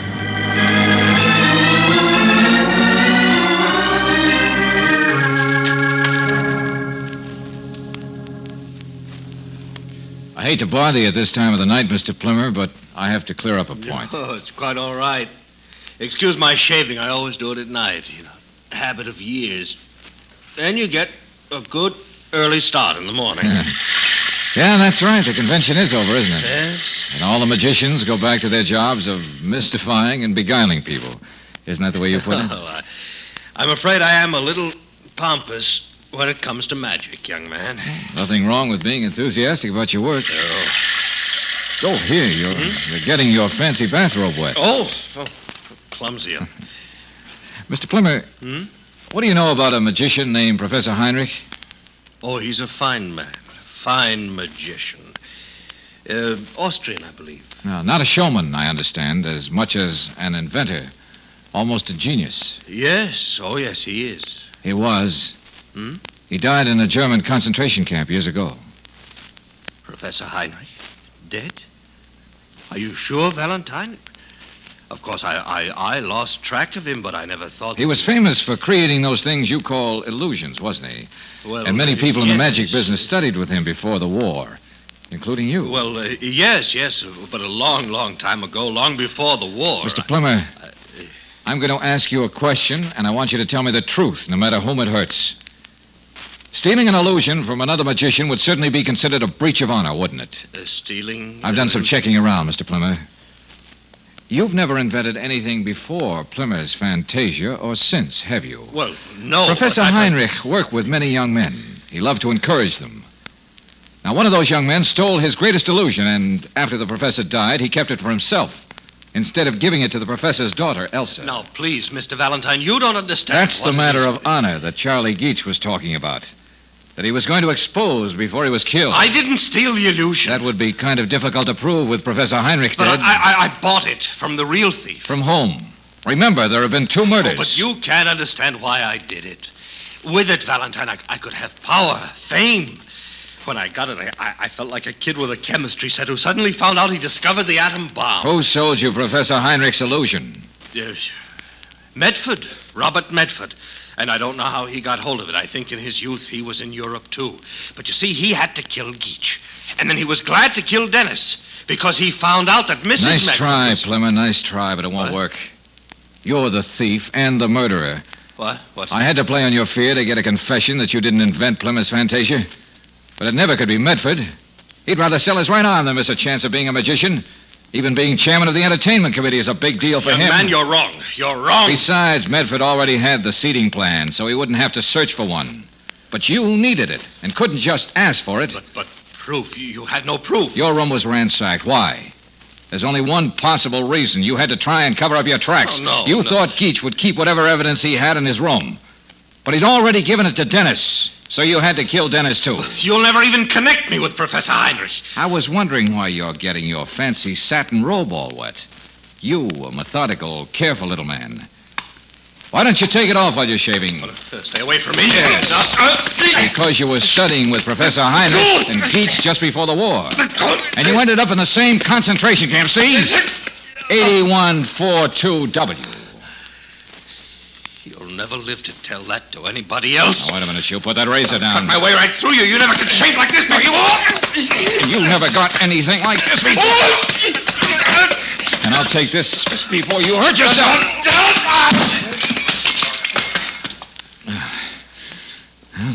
No use lying in the bathtub without water. Okay, Plimmer, keep cool while I polish off the rough edges of this matter of honor.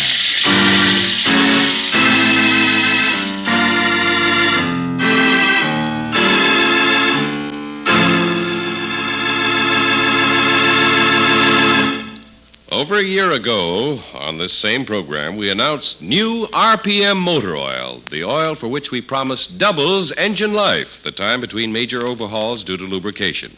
Now, users confirm that fact. One cab company, operating in the tough grind all cabs go through, found new RPM added 100% to engine life. Get new RPM motor oil at any independent Chevron gas station or standard station where they say and mean, we take better care of your car.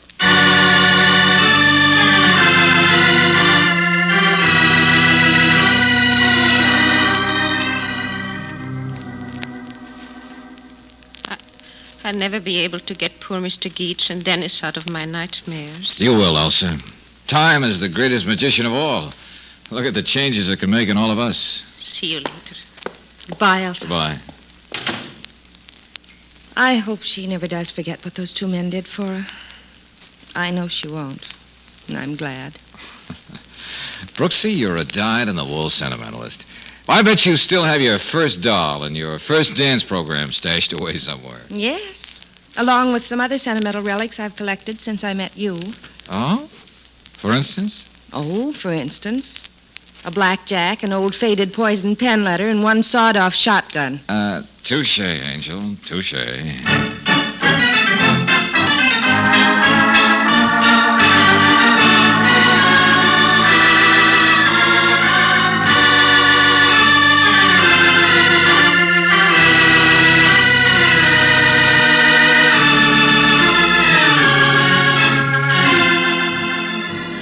Tonight's adventure of George Valentine has been brought to you by Standard Oil Company of California on behalf of independent Chevron gas stations and Standard stations throughout the West.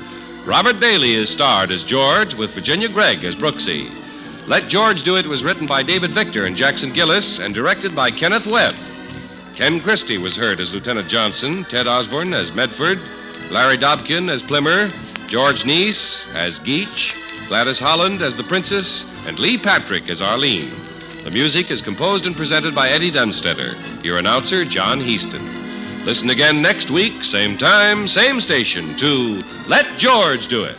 Let George Do It is heard overseas through the worldwide facilities of the Armed Forces Radio Service. This is the Mutual Don Lee Broadcasting System.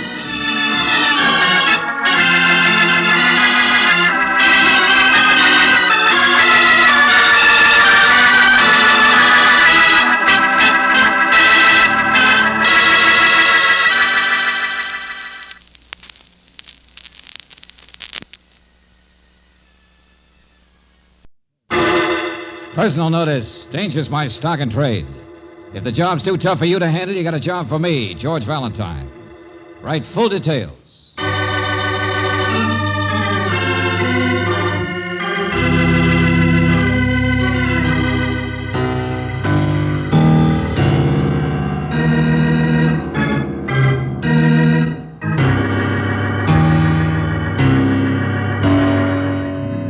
Standard Oil Company of California invites you to Let George Do It.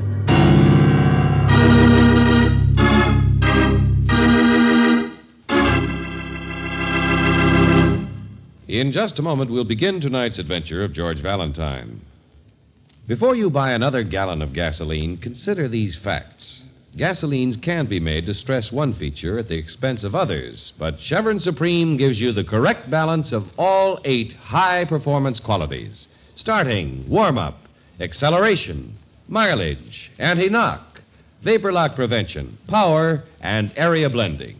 Try a tank full in your car. Ask for Chevron Supreme gasoline at standard stations and independent Chevron gas stations where they say and mean, we take better care of your car.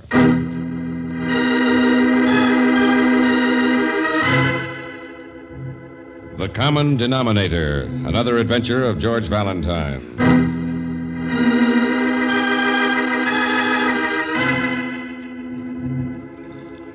Dear Mr. Valentine, I don't know exactly why I should spend money to save the life of someone I don't know, possibly of several people I don't know.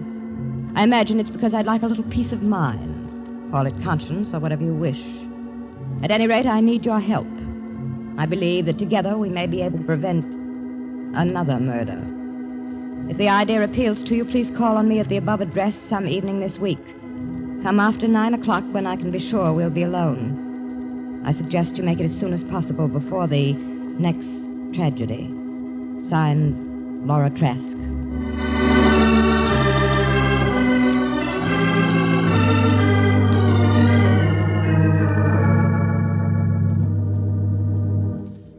Now, Mrs. Trask, suppose you tell us whose life is in danger and what you want us to do about it. I don't know, Mr. Valentine. I haven't the slightest idea who it will be. Yet. Yet, Mrs. Trask? What do you mean by that? Just what I say, Miss Brooks. There may be no one at all, but after what's already happened, I can't take that chance. Uh-huh. And what is it that's already happened? Mr. Valentine, I have predicted 2 murders. I've known about them before they happened. You have? And you didn't do anything to stop them? Call the police? The police? No. No, you see, the first time I didn't quite believe it would happen myself. Well, now, just a minute, Mrs. Trask. Do you mind telling me how you found out about these murders? It may be hard for you to believe, Mr. Valentine.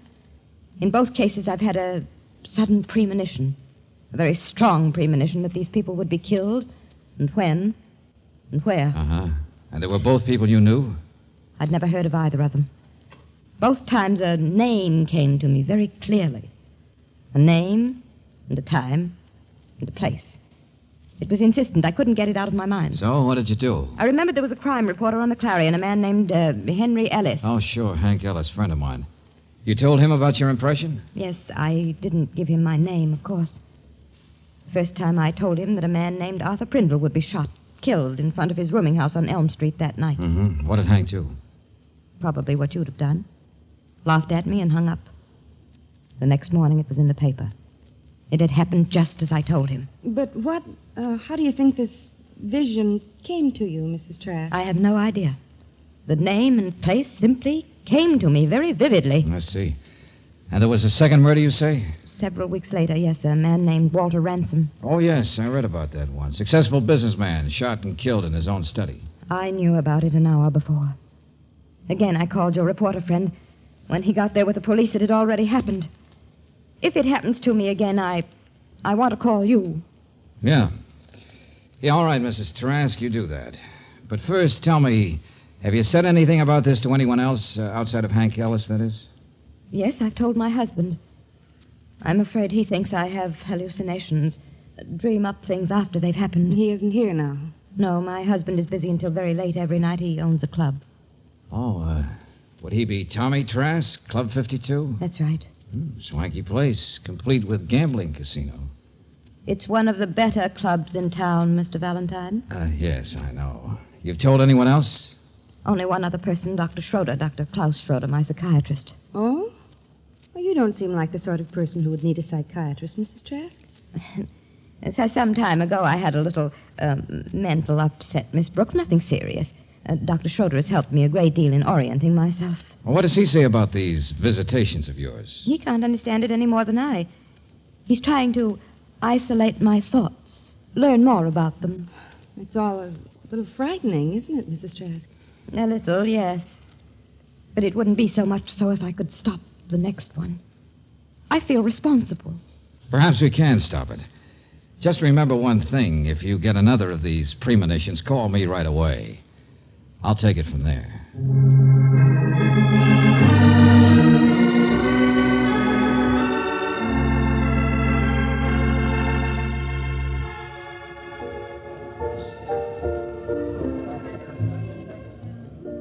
Okay, Brooksy, that takes care of that. Oh, George, did you get Hank Ellis on the phone? Yeah.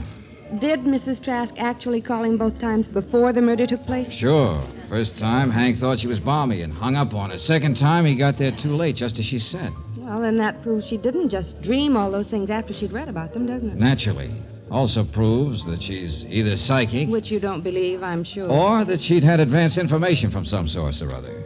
Maybe she didn't tell us everything she knows, darling. Maybe not. Which would just make it tougher. Mr. Valentine? What? Oh, yeah. I'm Tommy Trask. I understand you want to see me. Yeah, that's right. Oh, this is Miss Brooks. How do you do, Miss Brooks? Won't you sit down for a minute? Certainly. What can I do for you? I don't know exactly. Perhaps nothing. I just came in to lay a few cards on the table. You came in... Oh, yes, I understand what you mean. Well, perhaps I can accommodate you. Oh, just a second, Trask. Let's get straightened out. I don't mean the cards in the back row. Oh? Then what do you mean? It's about Mrs. Trask. She's engaged me to try and help her. I see. About the thing she's imagined? Well, I don't think a couple of corpses come under the heading of imagination, Mr. Trask, do you? Naturally not. The fact remains Mrs. Trask knew about both of those killings before they happened. Yes. So she tells me. Would you mind giving us your opinion of the whole thing? Not at all. Either she came across some information somewhere, or she murdered them herself, or she's a witch. I'm afraid the days of Salem are over, Mr. Trask, so let's drop the witchcraft. And I don't believe you think your wife is a murderer. Only trying to be funny. Of course I don't. That leaves only one thing, that she came across some information. Perhaps that's it. Uh-huh. Did you know either of those men who were killed? I did not.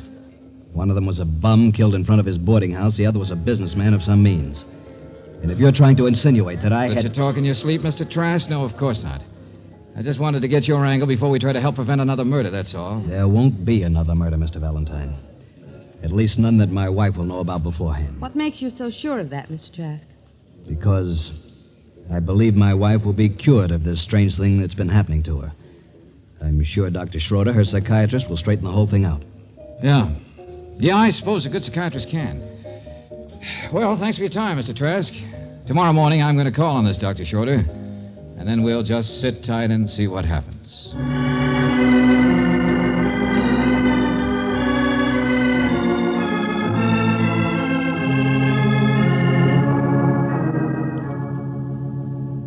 Mr. Valentine, Miss Brooks, yes. Now, what may I do for you? Well, Dr. Schroeder, you have a patient by the name of Trask, Mrs. Tommy Trask. Oh, well, I believe you must know the ethics of the profession, Mr. Valentine.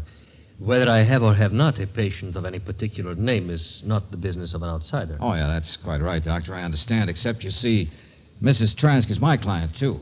Ah, you are also a doctor? Mr. Valentine is trying to help Mrs. Trask in another way, Dr. Schroeder, but it has a connection with what you're doing for her. So? Well, I am afraid I still don't understand why you come to me. Doctor, we know about the premonitions, the visions Mrs. Trask has had. We know you're trying to do something about them. Is that clear? Oh, clear, yes, I suppose. But if you are not a member of the profession, why did she engage you? So that another incident of the same kind could be stopped before it happens, that's all. Now, are you willing to cooperate with me? Well, but of course, Mr. Valentine. Valentine, yes, I'm sorry. What can I do for you? You can tell me this, Doctor. Do you think Mrs. Trask has some sort of occult power that makes her predict murders? Now, Mr. Valentine, I must confess, I am completely at a loss. I have studied Berlin, Paris, Vienna. I feel I understand my work, but this case has me completely baffled. You mean you think it's possible to have supernatural powers? All my training tells me it's impossible. But in this case, I'm frank with you, I do not know. Dr. Schroeder, when you're giving Mrs. Trask your treatments or whatever you call them, hasn't she ever dropped some little clues to how she knows these things? Well, only some vague remarks about her husband, something that she seems... I'm forgetting. What the lady tells me is for me to know and use to better her mental health. Yeah, I understand, Doctor. Well, thanks. Oh, by the way, when do you think she'll have another premonition of murder? Oh, who knows? Perhaps at this moment, perhaps next month, perhaps never. How can I say? Yeah, you're right. How can anybody say? Well, good luck, Doctor. And let's hope that between us we can find the answer to Mrs. Trask's problem.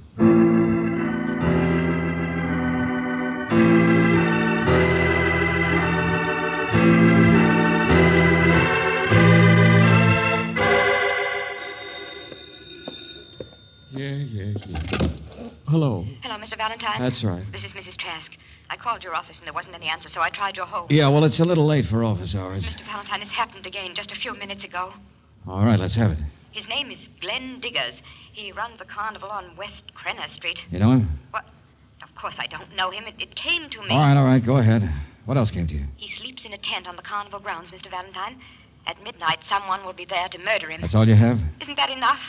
You can find the address of the carnival somewhere. That's all right. I know where it is. Been past it many times. All right, that gives me an hour. Stay where you are and wait for my call.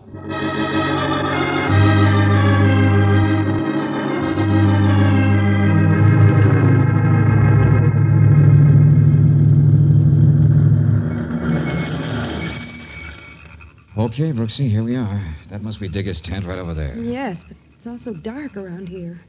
What do we do now, George? Well, you stay right out here in the car and wait for Johnson. I can't understand why he isn't here. Well, he said he was at home. They give him the message and have him come right out. Yeah, well, he'll be along pretty soon then. Just stay in the car. What are you going to do?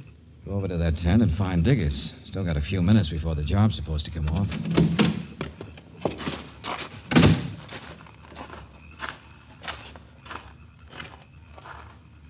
Hey, Diggers. Hey, Diggers, you in there? He must be asleep. I better get inside. Stop. Stop right there. Don't move. What's the idea? Who's that? I said don't move. Voice sounds familiar. Where are you? Who is it? What do you want? Hey, that- Get away from me! Oh, yeah. That's better. Let me go! Let me go! Sure, I'll let you go in just a few minutes. I'll let you take a little ride with the police, Mrs. Trask.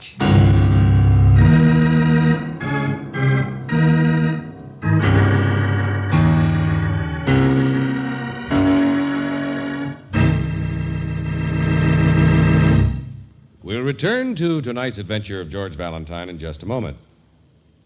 Friends, it was over a year ago that Standard Oil Company of California announced a revolutionary new oil that had been developed by Atomic Energy. That new oil was new RPM motor oil, for which we promised doubles engine life, the time between major overhauls due to lubrication. And since then, actual case histories have confirmed this promise. Time after time, users of new RPM have written in to tell us that everything we said was true. New RPM did double engine life. New RPM cut in half the wear rate of critical engine parts. One cab company, operating in the tough grind that all cabs go through, found new RPM added 100% engine life. No wonder that new RPM motor oil has for years been first choice of Western motorists. So here's what new RPM motor oil can do for your car. If repair bills have been giving you nightmares, change to the oil that doubles engine life. And if you own an automobile for which the manufacturer recommends a heavy-duty type of motor oil, remember this fact. New RPM motor oil exceeds all their requirements.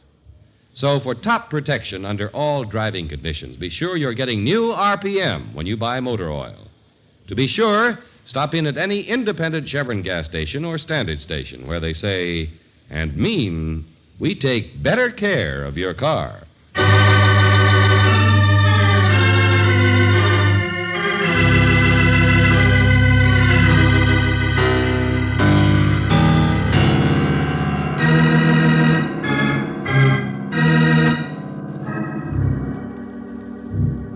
And now, back to tonight's adventure of George Valentine.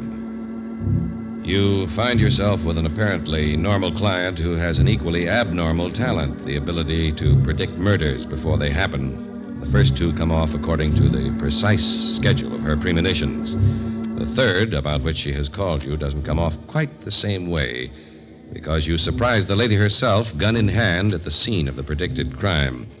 If your name is George Valentine, you're beginning to wonder why you ever took the case, when from another corner of the carnival tent you hear... Here, I say, what's coming off here? Is that you, Mr. Diggers? Of course. Who are you? Well, maybe we could discuss that better with a little light. You got one someplace? Right.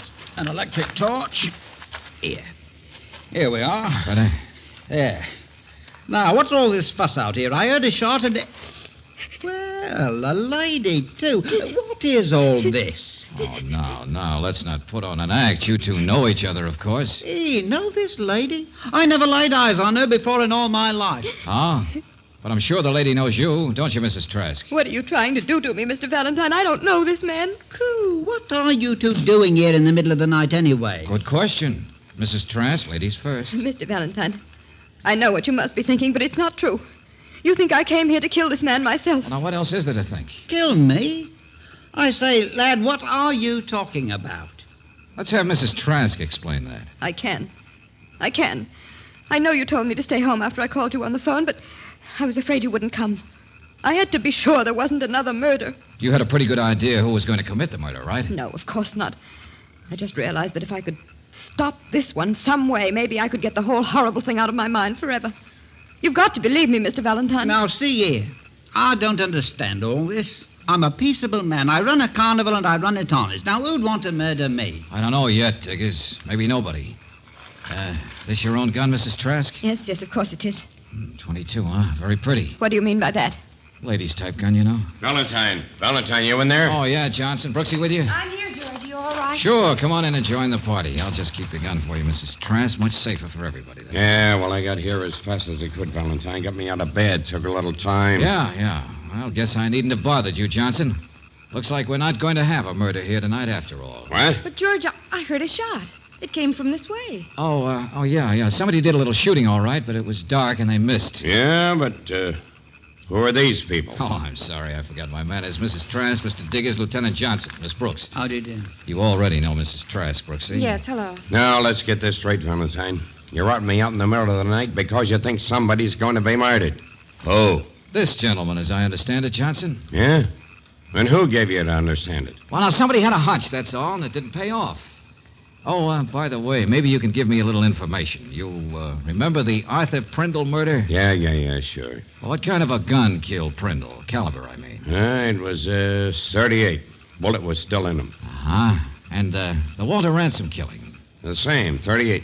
Hey, look here. What are you getting at? What's all that got to do with this? Well, might have a lot to do with it. You see, I've been communing with the spirits, Johnson. Some of them know a lot about unsolved murders. What kind of crazy talk is that? Oh, it may sound crazy to you, Lieutenant, but I think if I get better acquainted with those spirits, they may help you pick up your killer. George. Yeah, Angel? You think somebody tried to kill Mr. Diggers and got away? Whoever it was didn't stick around. But won't whoever it was come back after we go? Maybe, but his victim won't be around. Diggers, you're coming home with me tonight for safety's sake. I am? Well, just as you say, lad, but I can't for the life of me figure why anybody'd want to kill me. Neither can I, yet. Mrs. Trask? Yes? You drive straight home. Yes, I will. Johnson, I'm sorry to have bothered you. See you tomorrow. Good night.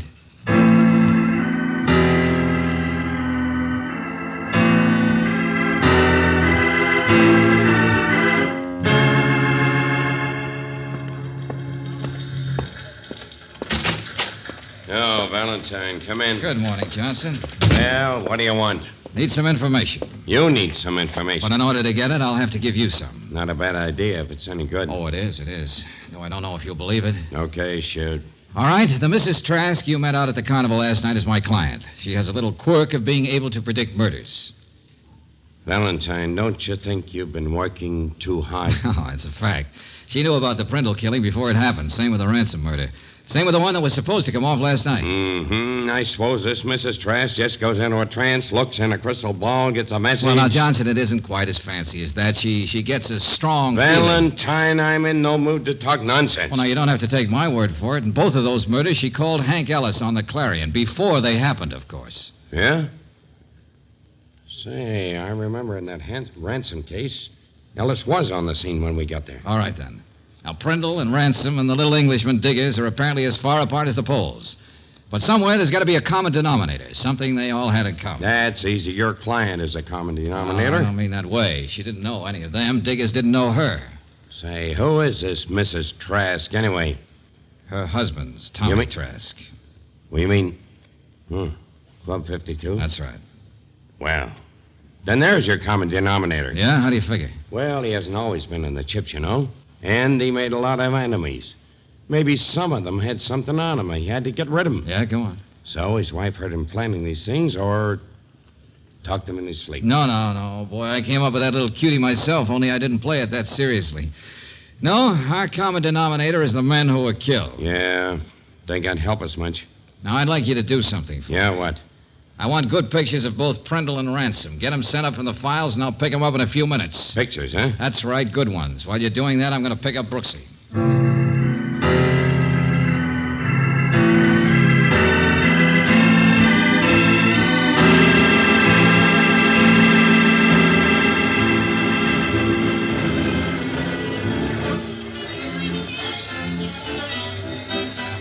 Hey, Mr. Diggers. Hi? Oh, hello, Mr. Valentine. Hello, lady. Hello, Mr. Diggers. I didn't get a chance to thank you for keeping me in your apartment last night, lad. It's a nice place you've got there. Everything going all right today? Smooth as silk. Ma'am, no need to worry about me. No, I just came out to ask you something. Oh, certainly. Come inside my tent. Okay. Yeah. Hey, did you ever know anybody by the name of Walter Ransom? Walter Ransom? No, sir, I can't say as I have. Say, he was that bloke as was killed a while back, wasn't he? Yeah, that's right. Now, try this one. Arthur Prindle. Arthur... Yes, sir, I knew an Arthur Prindle once, quite a long time ago. Well, then take a look at this picture. This the one you knew? Yes, sir. That's the one. Where did you know him? I'd rather not say, Mr. Valentine. Listen, if you want to save your own life and maybe some others, you'd better tell me. All right, then. It was in San Quentin. This Prindle was in at the same time I was. Now, you know the man in this picture? Certainly. He was there at the same time, too. His name is Bill Gates. George, Lieutenant Johnson said that's a picture of Walter Ransom. That's right, Brooksy, but people do change their names sometimes when they get to be successful and want to get rid of the past. Now, I got one more for you to look at, Diggers. Certainly, sir. Here we are. Why, George, that's just an ad. I know, something I picked up. Know this man, Diggers? Yes. Yes, that's the one that escaped. Oh, he was a bad one, he was. I thought I saw him one day on the street, but... Hey, that's the wrong name it says there. I thought it might be. What's the right name? He's Fred Farmer. Oh, yes, a bad one. He's a killer. I'd recognize him even in that picture. Thanks, Diggers. Maybe you've solved a couple of murders and kept yourself alive at the same time. George, what are you going to do? Call Johnson fast, Brooksy. Have him join us in a little party. Oh, and Diggers, you're invited, too.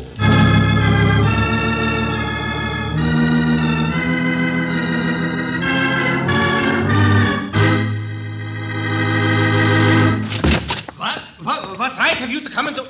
Oh, it's Mr. Valentine. Yeah, that's right, Dr. Schroeder. I'm sorry to come right in without being announced. No, that's quite all right, but... No, wait, you seem to be excited about something? Yeah, I am. I think I found a way to clear up those premonitions of Mrs. Trask's. Ah, well, that will be a great help. Only I need one more fact before we can wash it up. I'm sure you can give it to me. Of course. What is that fact? Why did you kill Prindle and Ransom, Farmer? Farmer? I don't know what you're talking about. You don't? Then I'll tell you. Both Prindle and Ransom were classmates of yours at San Quentin, weren't they, Farmer? Now, young man, you're being utterly ridiculous. I can't understand a thing you're saying. It was a great idea, getting Mrs. Trask in a hypnotic state and telling her about the murders in advance. Mr. Valentine, your imaginations, they're fantastic. Mrs. Trask told me about these things.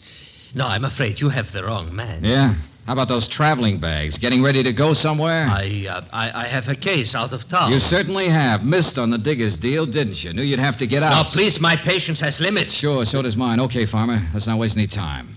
Oh, Diggers, come on in. What? Where's Diggers? Yes, Mr. Valentine, what do you want with me?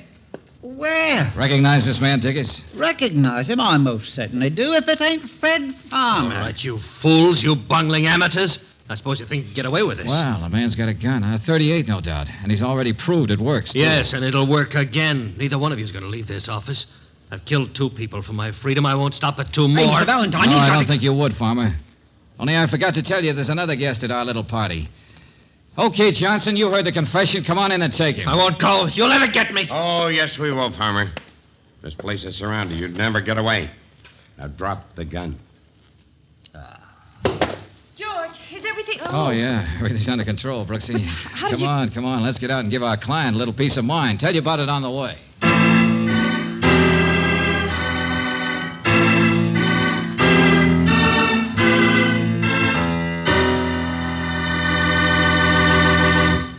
If slapdash grease jobs have left your car squeaking like a crate of baby chicks, call on Car Savers and see what you've been missing.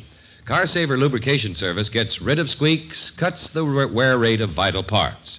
And Car Savers stand behind every grease job with a guarantee against squeaks for a full 1,000 miles. For quieter, smoother driving and longer car life, get a Car Saver grease job every 1,000 miles at any independent Chevron gas station or standard station where they say and mean, we take better care of your car.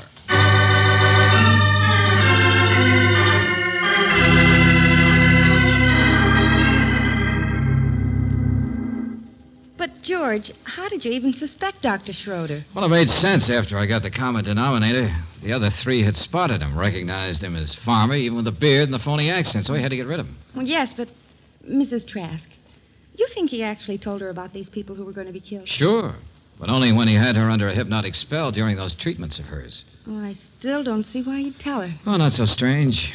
Tommy Trask has a past, too. If his wife began predicting murders, who would they suspect? Tommy Trask. And that would take the suspicion away from Farmer. Right. George. Yeah, Angel? Do you think I could hypnotize you? Well, sure, I suppose so. Why? What would be the point? Well, you might suddenly find yourself one day in a jewelry store buying something for somebody. Hey, that makes me think. What, darling? I gotta get my watch fixed. I better do that right away. Oh, George.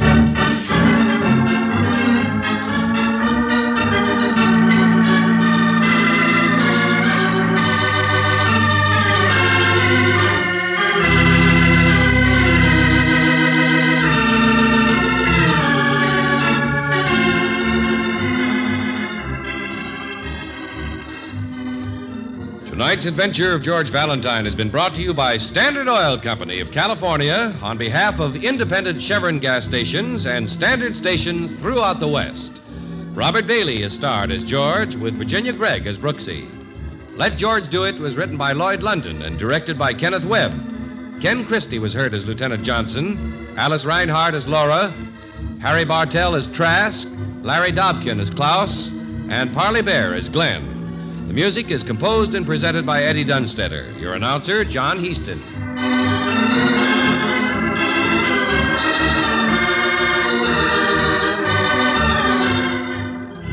Listen again next week, same time, same station, to Let George Do It.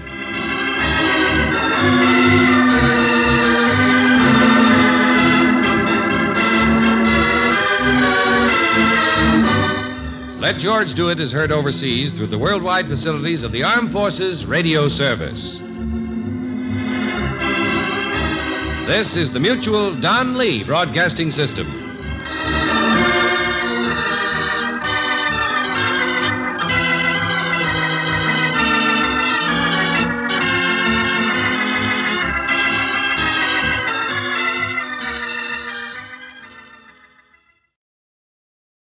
Personal notice, Danger's my stock and trade. If the job's too tough for you to handle, you've got a job for me, George Valentine. Write full details.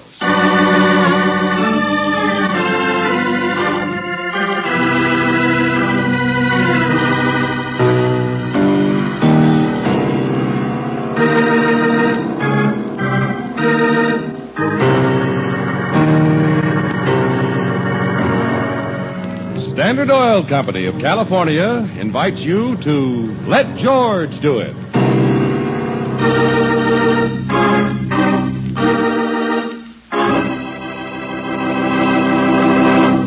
In just a moment, we'll begin tonight's adventure of George Valentine. If you're a regular listener, you know that new RPM motor oil doubles engine life, the time between major overhauls due to lubrication.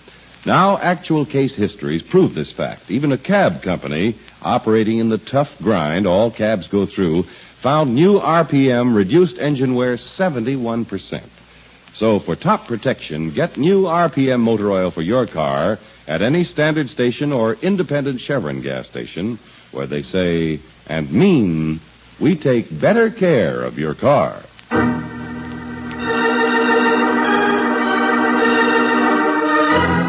And now, tonight's story, surprise, surprise, another adventure of George Valentine.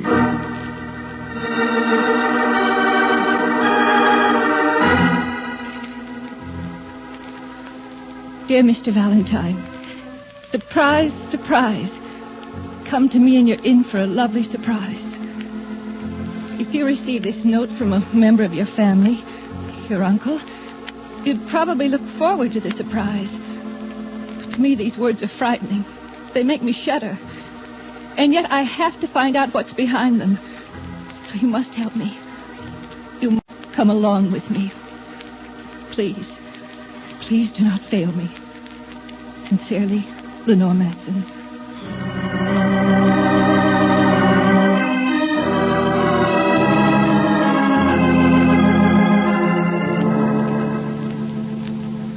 So your uncle's a bad boy and a practical joker from way back.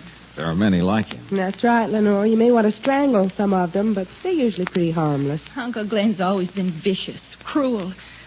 The family hasn't seen him in years. Family? Yes, my mother, before she died. She was his only sister. But I think Uncle Glenn's always hated her. And I understand he hasn't seen his brother, Uncle Jason, for years either. He's a nice, friendly chap. Uncle Glenn's made a lot of money. But he's never offered any of us a cent. We needed it when Dad was killed in an accident. Now he has a lovely surprise for me. I can imagine. Well, he might feel sorry for what he's done, and being older and maybe a little wiser, he might want to make up. The age of miracles is over, Mr. Valentine. How long ago did you get this message? Oh, a week. I don't even know where he got my address.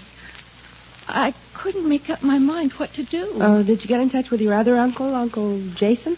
I don't even know where he's been for the last few years. Oh, we're a fine, close family, we are. Uh-huh. Well, just what did you have in mind for me to do, Lenore? Well, I thought you and Miss Brooks might come with me as my friends. It's not too far from here. Point Summit, a few hours away. Well, it seems a little silly. I assure you of one thing, Mr. Valentine. Nothing Uncle Glenn has ever done has been trivial or silly. Mean and vicious, yes, but nothing small. Miss Brooks, you can understand how one can feel things without any real reason. Oh, I've overworked my feminine intuition many a time. Usually not too successfully. Still, George, we might... Yeah, okay. I'll let you in on a little secret. I haven't been able to resist a surprise ever since I was 5. What? Yeah. And you know, the first jack in the box I ever saw, it hit me square in the nose.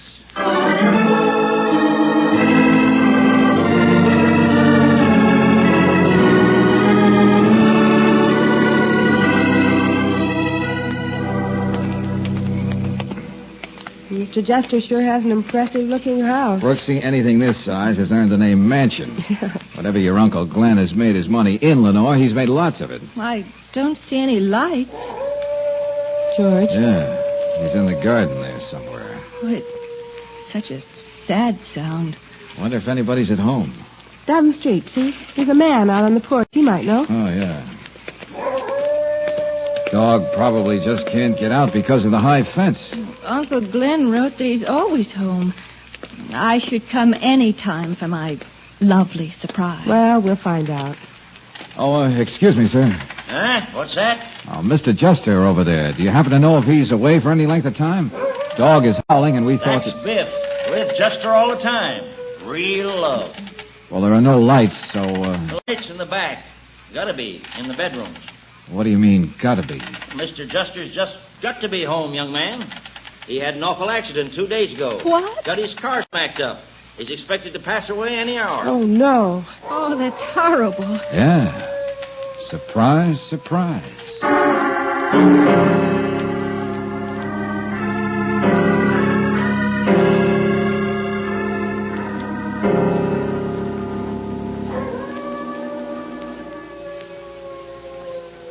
That dog. And a casket in the library. Mr. Juster had us order it yesterday. He said it was a dying man's whim. I realize how you feel, Miss Madsen, but you and your friend simply can't see Mr. Juster right now. But I must see him. Dr. Hammer is with him. Mr. Juster regains consciousness once in a while, and when he does, Dr. Hammer will let you go in. Tell me, Miss Schlegel, this unfortunate accident, just what was it? It's a miracle of sorts that Mr. Juster's still holding on. There was a lot of fog on Thursday night, a bad turn. The car turned over and over several times. Oh, how awful. He was driving all alone, so there was nobody to help him until motorists passed by and saw him. Wait, I'll shut the door to the garden. The poor animal seems to feel that something is wrong with its master. Well, isn't anybody else here at the house? Doesn't Mr. Juster have any other friends? I hate to say this, but I'm not a hypocrite, and I... Yes? Mr. Juster is, well, a rather difficult man. I've been his secretary and sort of housekeeper for several years. Frankly, I wouldn't have stayed a week if he didn't pay me very well, and if I didn't need the money. Doesn't the doctor hold out any hope for Uncle Glenn? I'm afraid not. And Dr. Hammer is as close to a friend as Mr. Juster has made here in Point Summit. Lenore, I guess all we can do is wait. As you can see, this is a big house. I'll show you all to your rooms. This may take hours.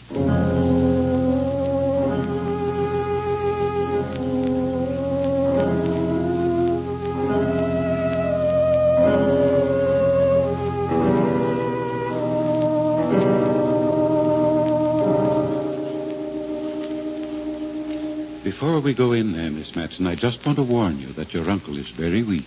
Yes, Dr. Hammer. Oh, Miss Brooks and I will wait for you out here. No, Mr. Valentine. You and your friend, please come in, too. What? It would be a favor to a dying man. What do you mean? Miss Slager's in there already. It seems Mr. Juster has... Well, he's never made out a will, and he would like to dictate one. Oh, but we Quite already... a sizable fortune is involved. I think it would be best to have as many disinterested witnesses as we can. Oh, I see. Frankly, Miss Madsen, I wasn't aware of the fact that Mr. Juster had any family at all. He never mentioned a brother or a niece. And I was with Mr. Jester a great deal of the time. I'm not a practicing physician now. But you say he was glad now? When you mentioned to him that I was here? Yes, he was. And it's a great blessing that you've come now, while you can still bring him a little comfort. We go right through here.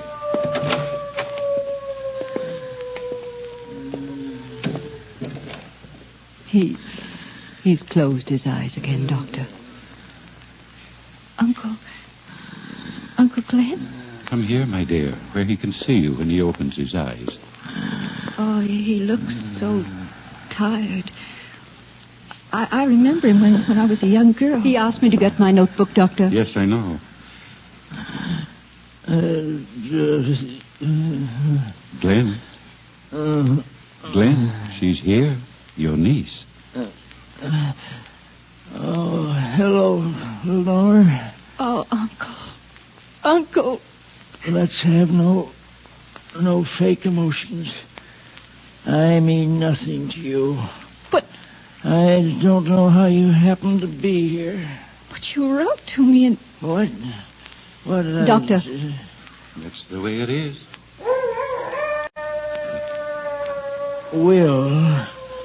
The will. Yes, Glenn, we're ready. Been mean. And not sorry. But want to make up a little. Julia. Yes, Mr. Juster. These people. George Valentine. I'm Claire Brooks. Friends of your niece's, Glenn. Oh.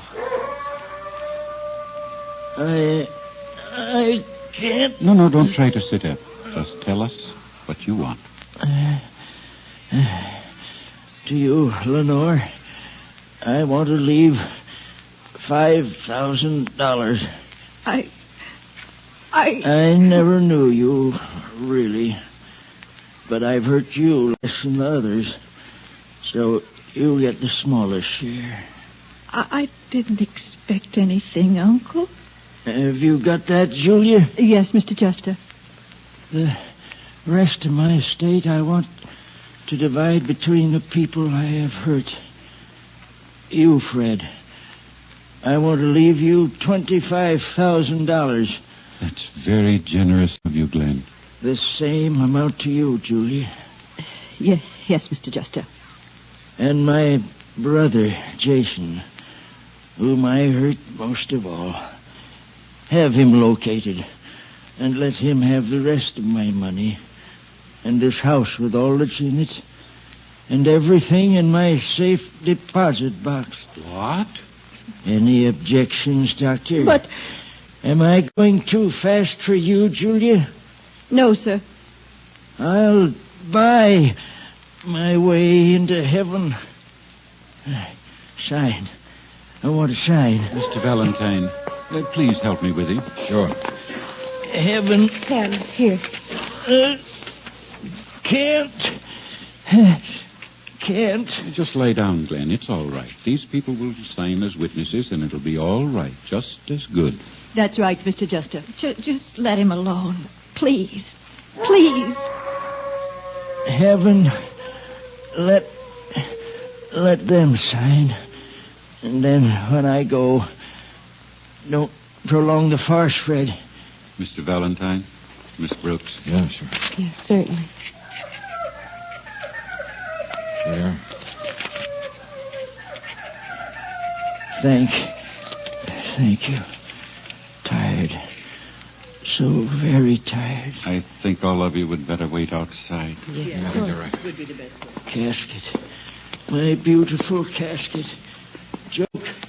Life is a big joke. Big joke. With me. Poor lonely man. The biggest laugh in it. That's about all we can do. Well, I'll fix some coffee. Thanks. Good idea. I suppose you'll want to stay till the end, Miss Madsen. Oh, yes, of course. You will stay, too. Please, Mr. Valentine. Please. Yeah. Yeah, Lenore. We'll stay.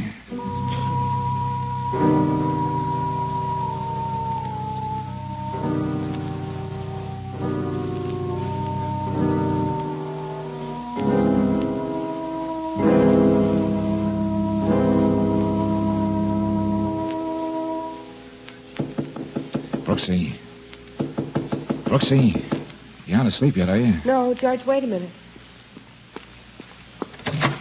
What's the matter, darling? Everybody seems to have retired. Well? Even Dr. Hammer. I saw him walk down the hall into his room. Well, he can leave Mr. Jester for a while, I guess. Maybe. But something bothers me about this whole setup. What are you talking about? I'll be darned if I really know. You know, it's a shame. Lenore should get to know her uncle when it's too late. Come on. Where? I want you to be sort of lookout. Lookout? Outside Mr. Jester's room. I'd like to talk to him for a moment if I have the chance. Oh, stop being so mysterious. Well, it's just a hunch. But I can't help feeling that Jester didn't know about any note to Lenore. Any note that asked her to come out for a surprise. George, he's a dying man. He just didn't remember. Maybe. Besides, what can be wrong? I told you, I don't know. Ooh, that dog gives me the willies. Man's best friend. There's something very touching about such loyalty. It's that door over there, isn't it? Uh-huh. Well, I'll wait for you out here. I don't know what you're going to say to Mr. Jester, even if he's able to hear you. I'll think of something. If I hear anybody, even starting down the stairs, I'll cough. Nice and loud. Yeah, good. What the? What's the matter, George? You don't have to whisper, Angel. There's nobody in Mr. Jester's room. The dying man has disappeared.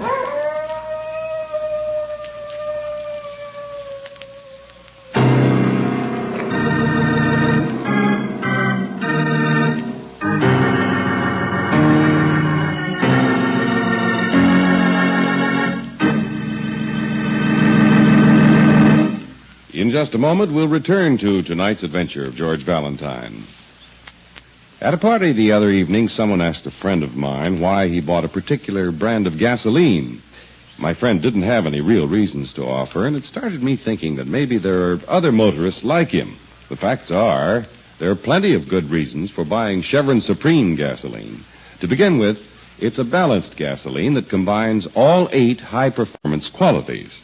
After all, a gasoline can be made to stress one performance feature at the expense of others. However, Chevron Supreme gives you not 1, not 2, but all 8 qualities in the correct balance for all-around top performance. Power, mileage, starting, warm-up, acceleration, anti-knock, vapor lock prevention, and area blending.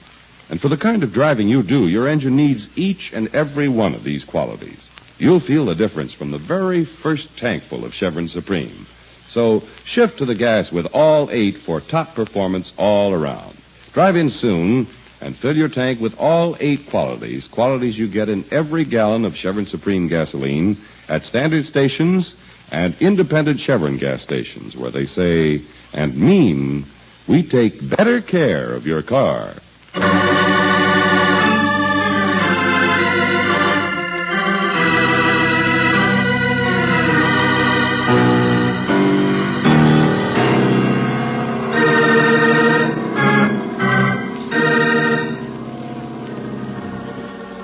Surprise, a lovely surprise.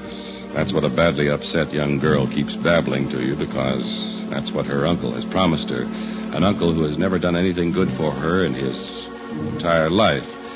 Well, you go with her to the uncle, Glenn Jester, only to find him, surprise, on his deathbed.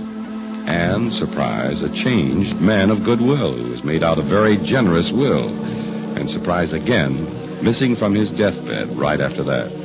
Even if your name is George Valentine, you find that a few surprises too many.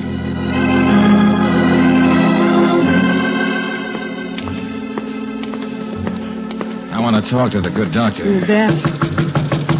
No time for ceremony. Not here.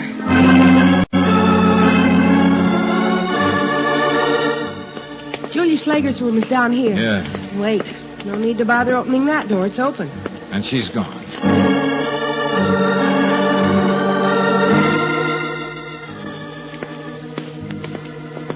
Lenore's among the absent, too. Uh-huh. Somehow I expected that. I guess even surprises come in 3. Hey, wait.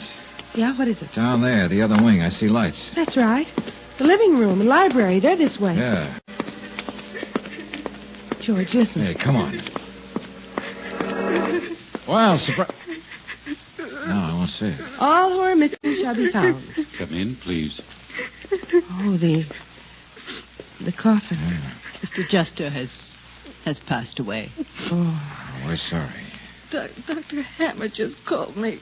As you may have gathered, Mr. Juster always wanted things carried out in a certain way, even things like this. So? So, why not? I've called the funeral parlor in the city. They'll be here in the morning. The mystery's been solved. Did you say something, Miss Brooks? Oh, nothing important. Well, I don't suppose there's anything else any of us can do until the morning.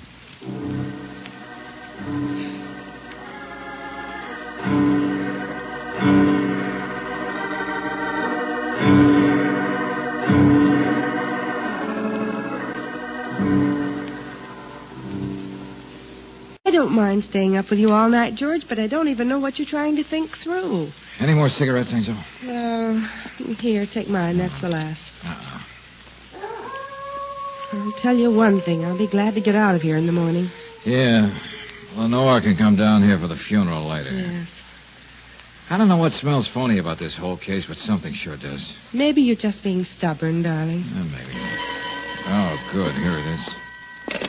Hello? Yeah. Sheriff's office, yeah. Yeah, I'm waiting. Uh-huh, I see. No question about the accident. Nothing wrong with the car mechanically. Bad turn. No, nothing particular, mind. Yeah, thanks a lot. I told you were grabbing at straws, darling, checking up on the accident. I guess you're right. But something else bothered me about that call. What do you mean? Somebody was very sure not to miss a word of the conversation. I heard a click. Eavesdropper. It's no longer a secret that I'm more than just a casual friend of Miss Matson's. All right, so what? There's still nothing you can look for, George. There's nothing to hang the slightest suspicion on. Yeah. Yeah, I guess I'll turn in and let you get a few hours' rest.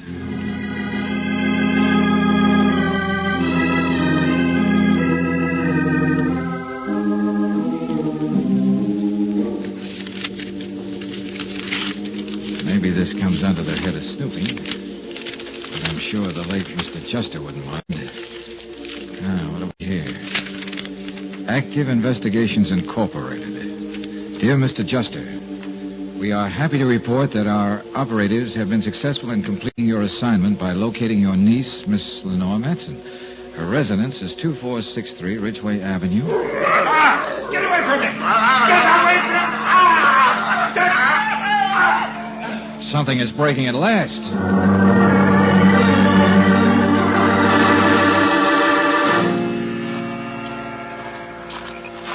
Dead.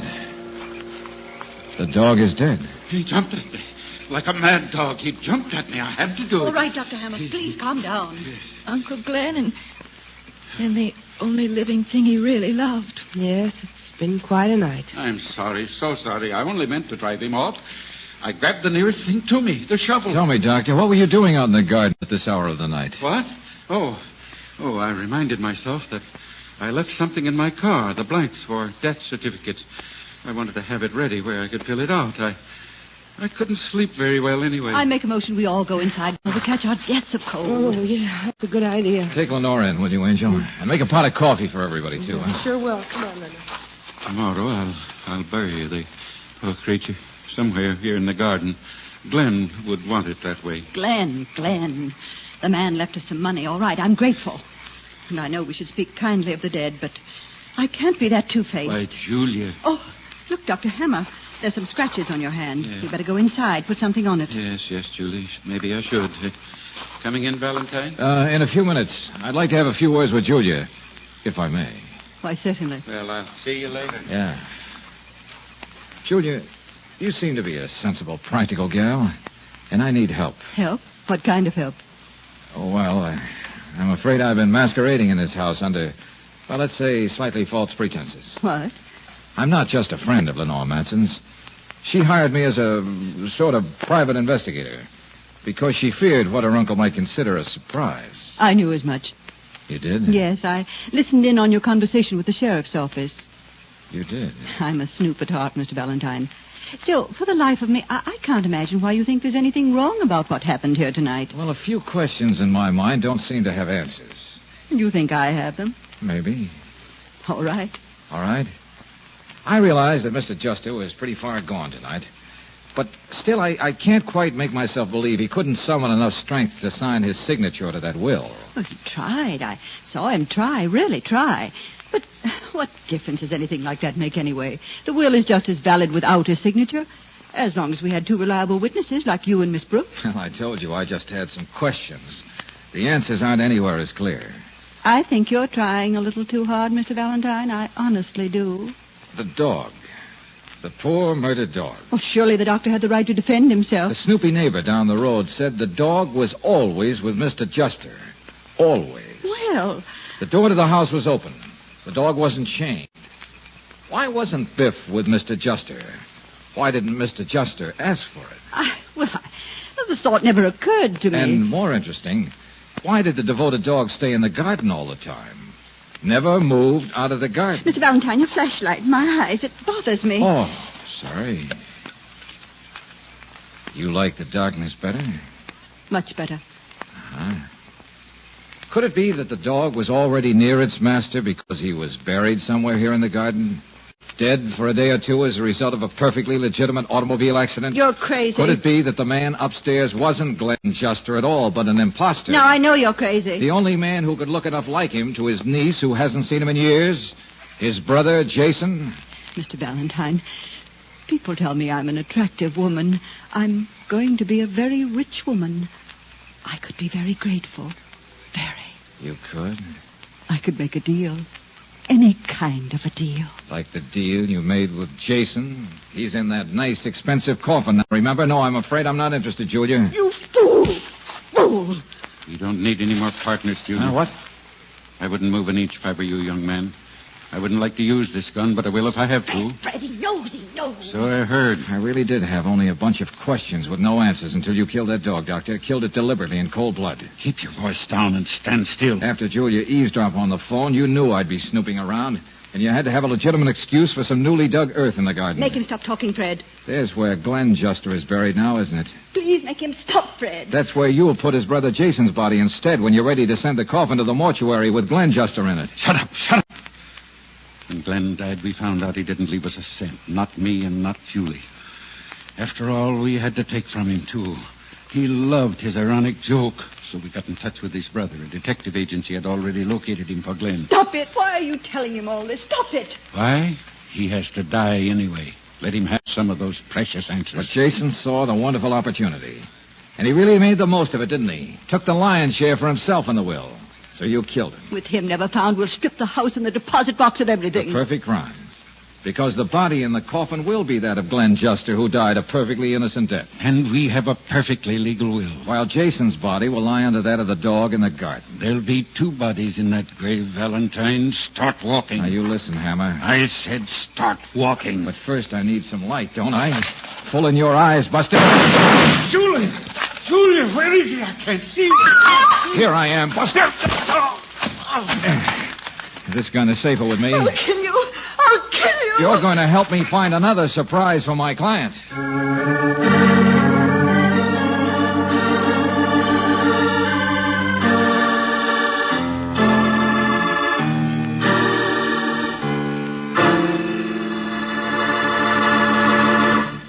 Comes the weekend, and many motorists will pack their cars and head for fun in the snow country. But believe me, it's no fun when roads are slippery and cold weather freezes up your radiator. For safety's sake, be sure you get cold weather protection, antifreeze in your radiator, and tire change, too, before you take a trip into the snow. Get cold weather protective service at independent Chevron gas stations or standard stations where they say and mean, we take better care of your car.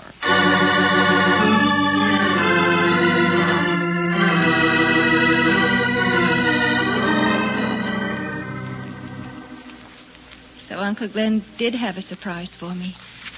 The lovely surprise. Yeah, the real will of Glenn Juster, leaving practically all of his money to the only innocent victim of his foul nature. What did that business of the signature mean, George? The act Jason put on about not being able to sign his name. Well, that was the last piece of protection they gave themselves, Angel. Nobody would question the will because we could all testify that we saw Glenn Juster dictate it. But a signature, well, that's something they couldn't duplicate. With us as witnesses, they didn't need it. It's funny.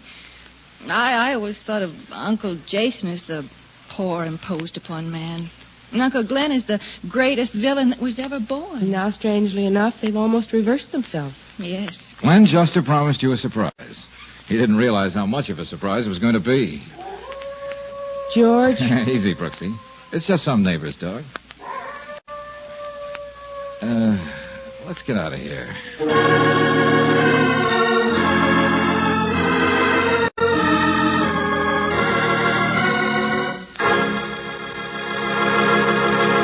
Tonight's adventure, George Valentine, has been brought to you by Standard Oil Company of California on behalf of independent Chevron gas stations and Standard stations throughout the West.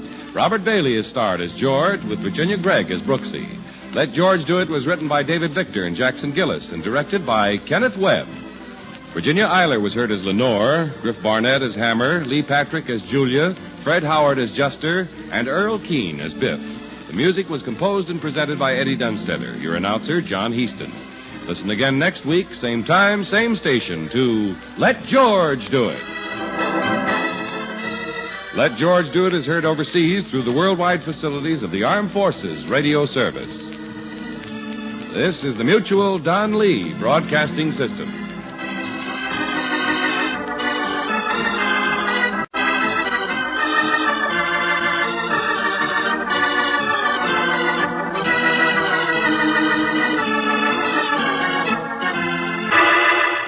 Personal notice. Danger's my stock and trade.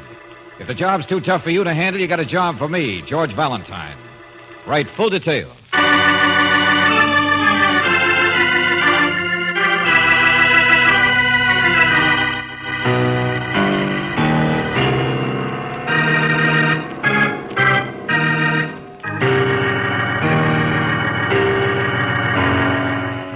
Standard Oil Company of California invites you to Let George Do It.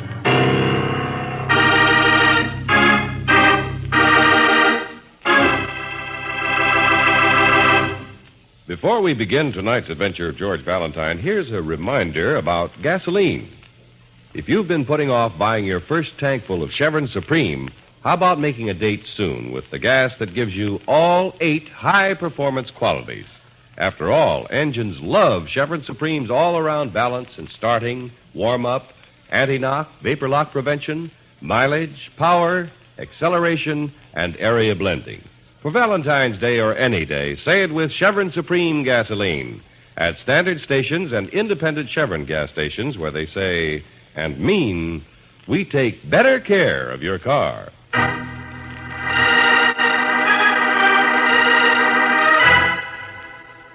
Cortez Island, another adventure of George Valentine.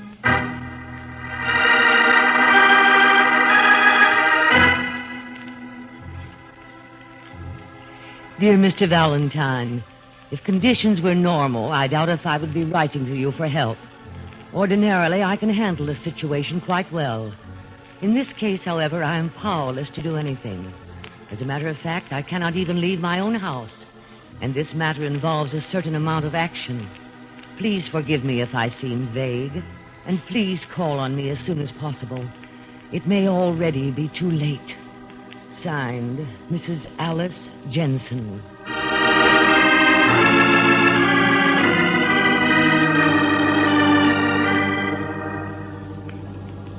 Mr. Valentine, I suppose you've heard of Clyde Jensen. The explorer? Explorer, anthropologist, adventurer. My husband. We always worked together until now. He's away? Yes, Miss Brooks, he's away, and I'm so worried. I have a feeling that something has happened. I want you to find him. Oh, well, just where is your husband, Mrs. Jensen? That's what you're to find out. I only know where he started for. Mm-hmm. And where's that? I'll show you. Here. Do you know what that is? Well, sure. It's a sort of crudely drawn map. It's a copy. Clyde has the original, which is about as crude. But what's it a map of, Mrs. Jensen? It looks like an island. You're quite right, my dear. It is. Cortez Island, to be exact. Oh, yeah, just off the coast here. Supposed to be a fisherman's paradise or something. My husband didn't go there to fish, however. You see, he came into possession of some very old papers, and among them was the original of this map. But why would that interest you? If you'll notice carefully, here, It indicates a place where pirate loot is supposed to have been cached away. Oh, yeah. Yeah, I see. Looks like a cave. That's right. Clyde was determined to go over and try to find it. Why, he left over a week ago. And you haven't heard from him since? Not a word. There's no regular boat service to the island and no communication from there. But the water taxis call in every day or so to carry fishermen and pick up the mail. So I should have had some word. And you think perhaps he's ill or had an accident? Why, at this point, I don't think anything, Mr. Valentine. I only know that my husband said he would write me in 2 or 3 days if he wasn't back by then. Uh-huh. Any place to stay over on Cortez Island, Mrs. Jensen? There's a very small hotel, I understand. He was planning to stop there. Oh, you'd better take the map. Mrs. Jensen, what makes you think something might have happened to him?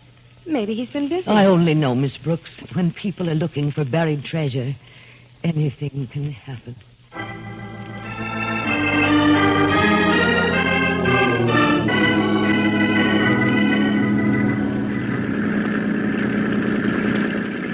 Hey, folks. Yeah? Here she is, Cortez Island. Face the dock. Yeah, so I see. Hope it stands up until we get ashore. Yeah, it will. Not as rickety as she looks. That's a reassuring thought. Hey, mister. Well? None of my business, but dames don't come over here very much. Kind of a rough life, you know. Oh, that's all right.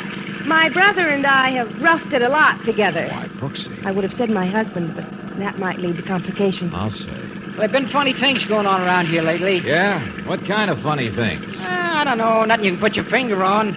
I brought a few people over who didn't look like they was going to fish. Just like you don't. Oh, yes?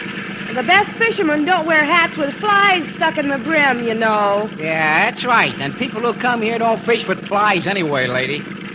Oh, well, none of my business. Hey, friend, did you by any chance bring over a man named Jensen a little over a week ago? Look, fella, did I ask you your name? Well, no. So that's the way it is. I don't ask nobody what their name is. Maybe I brought Ike Walton. I don't know. I see what you mean. Okay, there you are. Hop out. Oh, when will you be back? How do I know, lady? I just work for somebody. Well, we got some passengers, some mail, maybe tomorrow, maybe next day, next week. Good thing we like to fish, Angel. By the way, where's the hotel? You're looking right at it, mister. That dump over there. Oh, yeah. Well, it was a nice trip anyway. And give us a holler when you come back.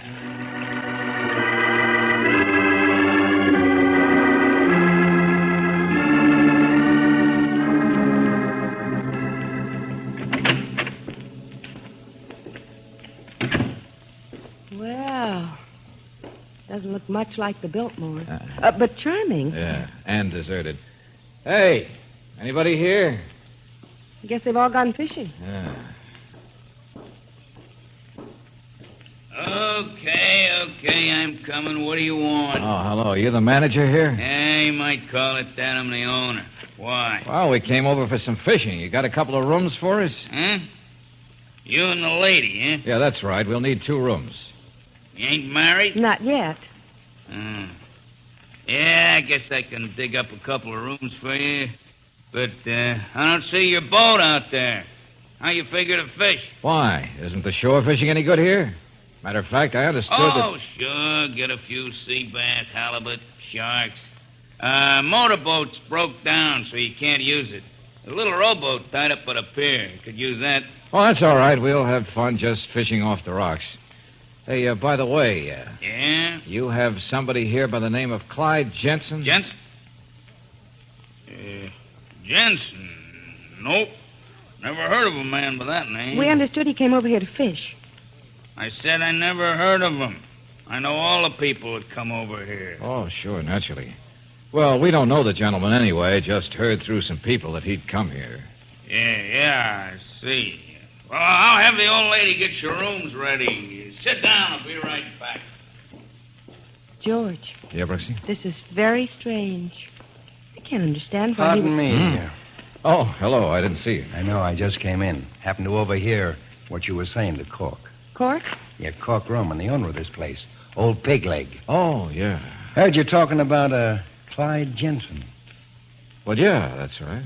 You don't know the man by sight, huh? No. No, as a matter of fact. I figured that way. What do you mean by that? Because you see, I'm Clyde Jensen. You are? That's right. But Mr. Roman said he didn't know Of anybody. course not. If I told them my right name, they'd all figure why I'm here, get in my hair.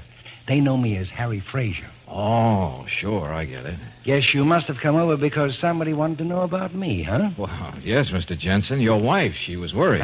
Sure, I can understand. I haven't written her because they'd all suspect who I am. Oh, well, I'm sure she'll be relieved to know. Of course she will, and I'm glad you came. Now, when you get back, just tell her everything's all right with me, will you? Why, sure. Tell her I've got a few more days' work to do, and then I'll be home. I haven't quite finished. You new people just come over. Remember? Mm-hmm. Yeah, that's right. Oh, your rooms are ready.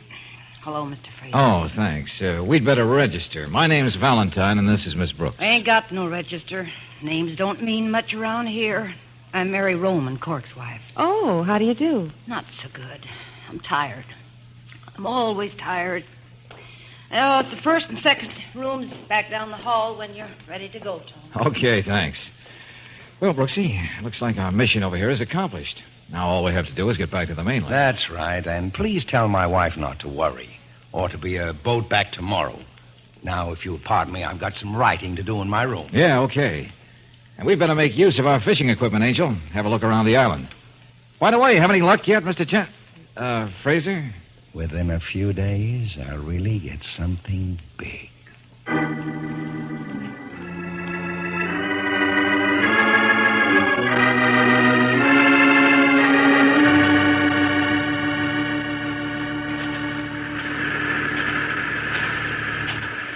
Okay, here we are, Brooksy. We'll stow the fishing tackle over behind these rocks. Darling, aren't we going to fish? No, not just yet. Going to do a little exploring first. What do you mean? Look at this, right over here. What? Oh, George, it's the key. Yeah, map was pretty accurate. Come on, let's go in. All right. This is sort of exciting, isn't it? It'd be more exciting if there really were some buried treasure in here. Aren't you romanticizing a little, darling? Sure. Maybe Jensen is, too. He seems like a practical enough guy, though. It's good I brought the flashlight along. It's dark in here. It's creepy, too. I think I'd rather have Mr. Jensen do the exploring. We might catch some fish, you know. That's possible. We'll try later. Hey, the walls are dry in here. Ocean never gets up this far. Hey, wait a minute. What? What's the matter? Yeah, somebody dropped it. Yeah, it is a wallet. Over here, almost hidden by a big rock. Yeah, probably be glad to get it back. It must be Mr. Jensen's, don't you think? Yeah, pretty likely. Here, hold the flashlight, will you? I'll have a look. Maybe some identification. He shouldn't be so careless. Mm-hmm. That's Jensen's, all right. Here's a driver's license. Home address. Clyde Jensen. Age, height, weight. Hey, wait a minute. What's the matter, George? Something's phony here. Remember the guy who said he was Jensen, calls himself Harry Fraser? Yes, of course. I'd say he weighs around 200 pounds. 6 foot tall, at least. So what? So that character doesn't have to be Jensen at all. Now listen to this. 5'6", weight 136, light brown hair. He had dark hair, almost black. You're so right. Maybe Mrs. Jensen had reason to be worried about her husband. George, what can we do? Well, you always be so stupid. Quiet, Brooksy. Here comes somebody. Become a short, Finale. Shut up. I had trouble starting the outboard on a dinghy. Quick, Angel. We got to get back farther in the cave. Keep it quiet. Yes, George. What'd you do with Jensen? Nothing yet. He won't try to get off the ship. It's a long swim to the shore. Besides, I got him tied. There's a bend in the wall. Duck behind it, Angel. Yeah. You mean you're not going to dump him overboard? What's the use? As soon as we get the stuff ashore and in a cave here, we'll figure that. Sure. It's got to be tomorrow night at the latest. Some guy and a girl come over here looking for Jensen. Yeah? What did you do? Posed as Jensen myself. Good. They didn't know him. But that's why we got to work fast with the stuff. Yeah. High tide comes in at Hey, you smell something? No. What? It's like, perfume. Woman's perfume. Perfume? Yeah. Hi, you're nuts, Tenali. No. Now fix this radio transmitter. Get it working again. It's the only way I've got to keep in touch with you out there on the ship. Yeah, okay, Harry. And make it snappy. I wouldn't want these snoops from the mainland to catch us in here. We just might have to bump them off.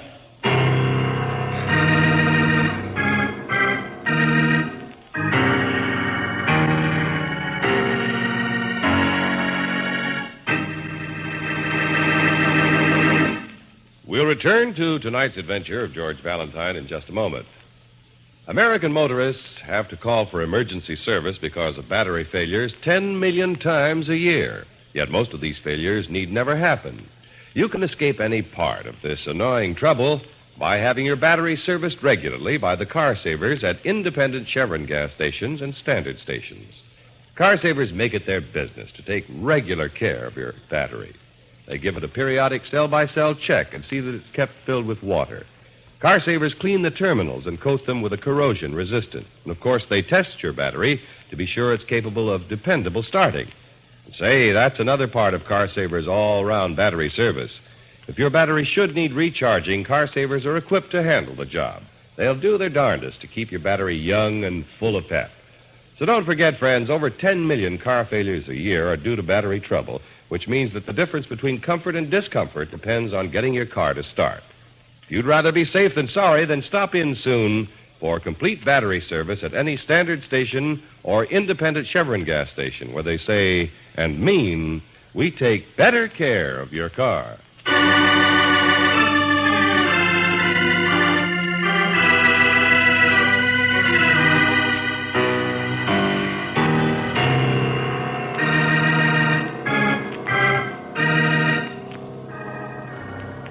And now, back to tonight's adventure of George Valentine. It seems like a pleasant enough assignment, being sent to a little island 3 miles out in the Pacific to find a man who's searching for buried treasure. But just when you think you've located the object of your search, you discover that he's not only a phony, but also the captor of your client's husband. If your name is George Valentine and you happen to be in a spooky cave on the island holding Brooksy's hand, you wait motionless for long minutes until... Okay. That's it, Harry. It works all right now, eh, Tonelli? Oh, sure. Loose correction. That's, connection All was right, that's now let's get out of here. Now listen to me. Yeah? You get in that motor dinghy and head back out to the boat, you understand? Sure, Harry, sure, yeah. Get out there and sit tight. That's all you have to do, except... Yeah? Tune in your radio every hour on the hour. Things are getting too hot. I might need you. Yeah, sure, Harry. And if I send for you, don't take all night. Okay. Hey, you think those two drakes know anything, not Harry? yet, but they might catch on. Oh, George, that was too close. Yeah, I know. We'd better not get in that spot again. All right, they've gone now. Come on. Darling, do you think it's safe to go out so soon? We're not going to yet. Well, then what? I want to have a look at this outfit.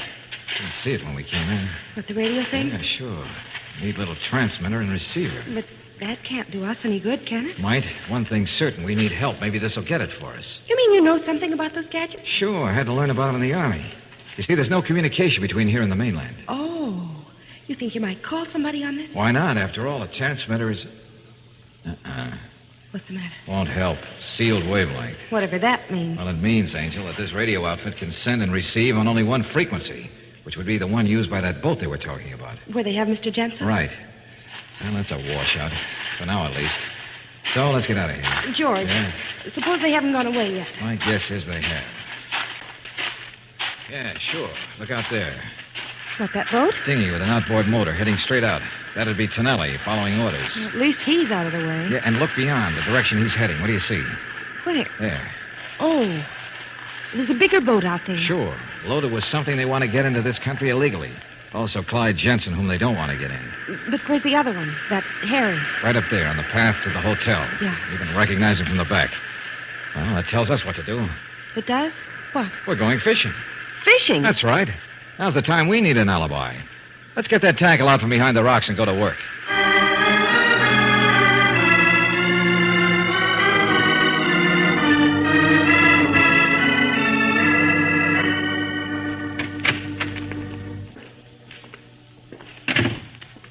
Well, Mr. Valentine, Miss Brooks, been doing some fishing, eh? Oh, hello, Mr. Fraser. Yeah, we had a try at it. Not much luck today, though. Plain you had some. Nice one. What is it? It's an ocean perch. Oh, I see. Good eating? Pretty fair. Bet you'd like to send a few of these back to Mrs. Jensen when we go. No, she doesn't care much for fish. Oh, Mr. Roman, Yeah, what is it, lady? did we get back in time to have this fish cooked for our dinner? Oh, yeah, sure, I guess so. My wife can snap out of it long enough. Hey, Mary. I don't like to put it any trouble, but that size fish ain't no trouble. Yeah, Court, you call me? Sure, come here. All Mary's a slow-moving character. Good cook, though. Well, that's good. Well, see you at dinner, Mr. Fraser. Yeah, sure. See you later. Well, what do you want? Yeah, take this fish the people caught. They want it for their dinner. Not the best you could do? Yes, I'm afraid it is. Well, all right. Come on, Cork. Need some help in the kitchen. Yeah, all right, Mary.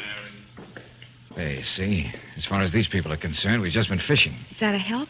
And if so, how? Gives me some time without being suspected. Time to do what? Brooksy, some time after dinner. Say, right on the hour of 8, I'm going back to that cave and make a very important radio call. But I thought you said it could only send to that one boat. That's exactly the call I'm going to make. Oh. Well, I don't quite follow you. I'm going too. I don't think you'd better. Well, I do. You let me know when you're ready to go.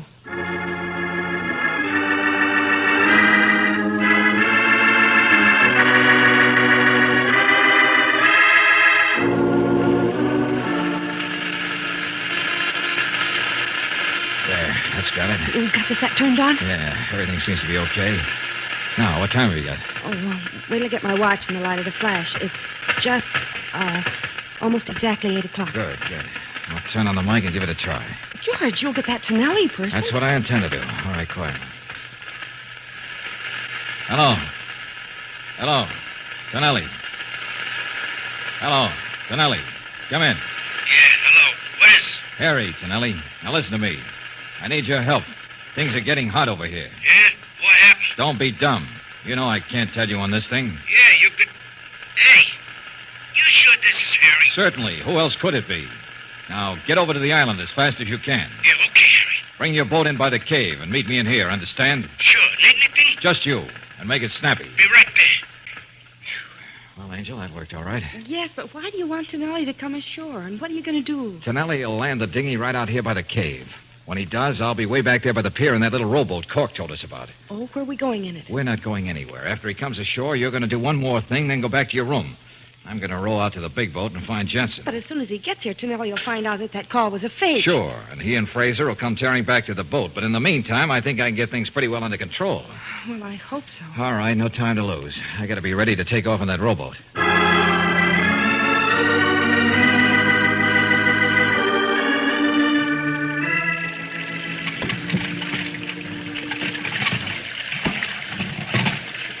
Hello. Ahoy there. Who's aboard? Hello. Anybody aboard? Hello. Who's that? Hey, that's you, Jensen? Yes. Who is it? I can't get away. Okay, I'll come to you.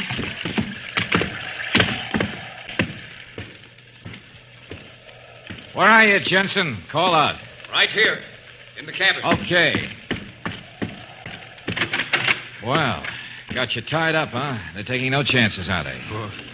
Who are you? My name's Valentine. Your wife sent me to find you, Mr. Jensen. Oh. Yeah, but it's no use, Valentine. He'll be back here in a few minutes. Now, wait a minute. I'll get these ropes loose so you can help me. Yeah, thanks. But Why are they holding you, Mr. Jensen? You find out something crooked they're doing? Yes. They caught me in the cave on the island. I'd overheard them. They're bringing in a lot of dope. Yeah, so that's it. That's what I thought. Okay, now, if we can start the engine and get this boat underway before they get back here... No, that's impossible, Valentine. That Captain Tonelli always locks the ignition. He's got the key with him. Oh, better forget that, then. Unless... Well, how'd you come out? Can't we go back the same way? Wouldn't be safe in that little rowboat. They'd spot us for sure. Our lives wouldn't be worth a nickel. But we'll have to take that chance. Hey, wait a minute. I got a better idea. And if I remember my mechanics well enough... Oh, well, what are you going to do? I'm going to try and save our skins and also turn over a load of illicit stuff to the proper parties. Now, come on over here and give me a hand.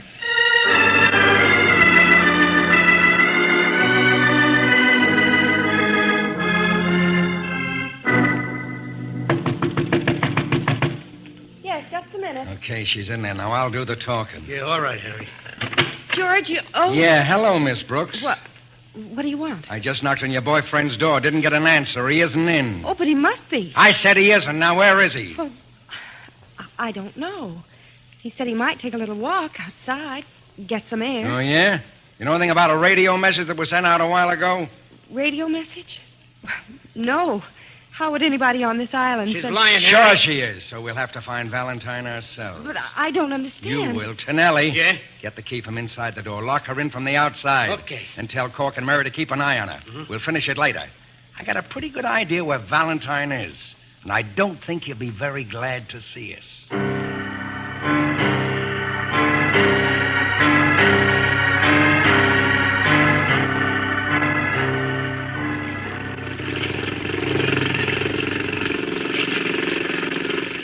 He's aboard, all right. There's the rowboat he came out in. Yeah. What are you figuring to do, Harry? Get rid of him, of course. Get the stuff ashore and then clear out.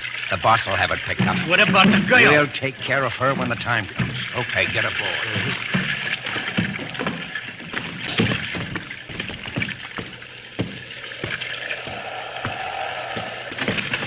Well, Mr. Fraser and Captain Tonelli, what took you so long? It's kind of hard to start an outboard motor when somebody's ripped the wire off the ignition.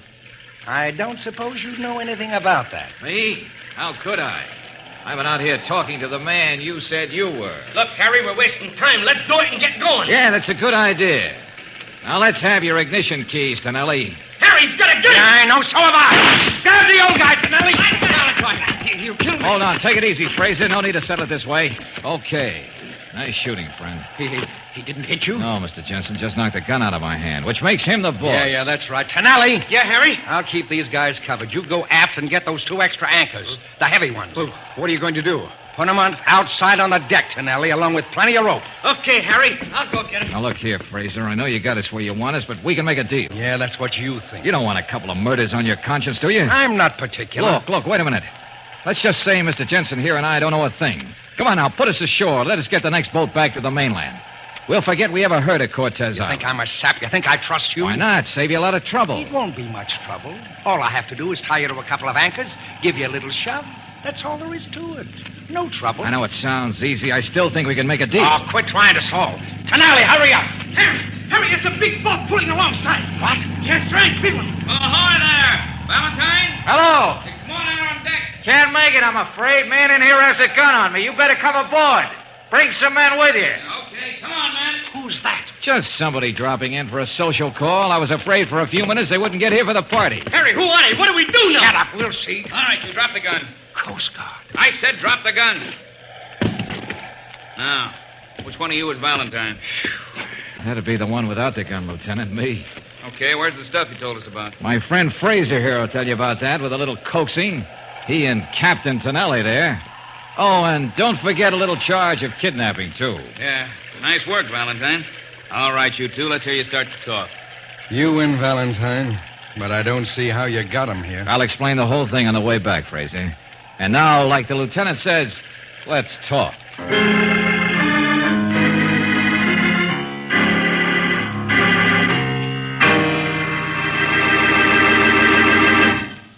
Check these figures if you want proof that new RPM motor oil actually doubles engine life, the time between major overhauls due to lubrication. Even a cab company operating in the tough grind all cabs go through found new RPM added 100% to engine life. A new RPM exceeds the requirements of all automobile manufacturers who now recommend a heavy-duty type of oil. So for top protection under all driving conditions, get new RPM motor oil for your car at any independent Chevron gas station or standard station where they say and mean, we take better care of your car.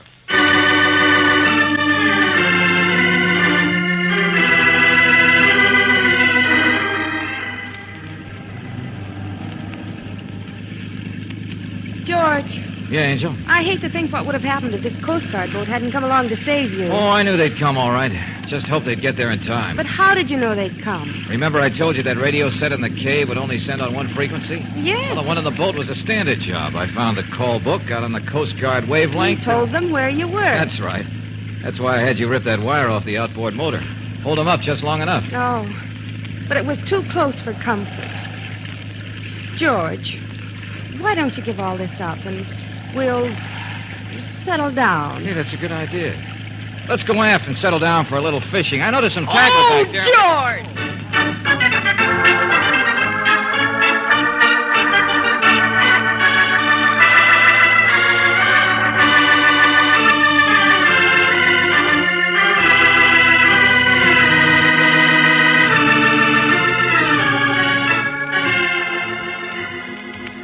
Tonight's adventure of George Valentine has been brought to you by Standard Oil Company of California on behalf of independent Chevron gas stations and standard stations throughout the West. Robert Bailey is starred as George, with Virginia Gregg as Booksy. Let George Do It was written by Lloyd London and directed by Kenneth Webb. Betty Blythe was heard as Alice, Gigi Pearson as Mary, Forrest Lewis as Jensen, Joe Forte as Fraser, Herb Vigran as Cork, and Benny Rubin as Tonelli. The music is composed and presented by Eddie Dunstetter. Your announcer, John Heaston. Listen again next week, same time, same station, to Let George Do It. Let George Do It is heard overseas through the worldwide facilities of the Armed Forces Radio Service. This is the Mutual Don Lee Broadcasting System.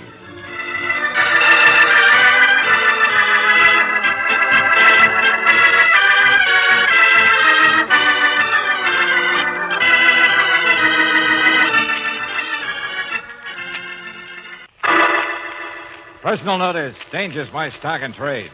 If the job's too tough for you to handle, you got a job for me, George Valentine. Write full details.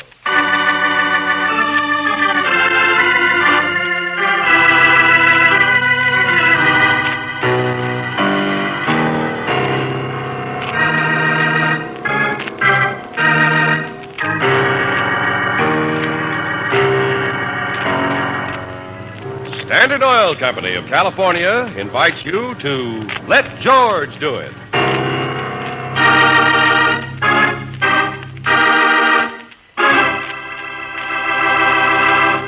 In just a moment, we'll begin tonight's transcribed adventure of George Valentine. If you've been having trouble starting your car lately, or if low gasoline mileage has you baffled, then make it a point to have your spark plugs checked soon. Dirty, worn spark plugs can rob your engine of power and pickup, and may even waste 1 out of every 10 gallons of gasoline you buy. Let the car savers at standard stations or independent Chevron gas stations check your plugs. They'll clean them and reset the gap, or if necessary, they'll be glad to install new spark plugs. Stop in tomorrow for an efficient car saver spark plug checkup where they say and mean we take better care of your car.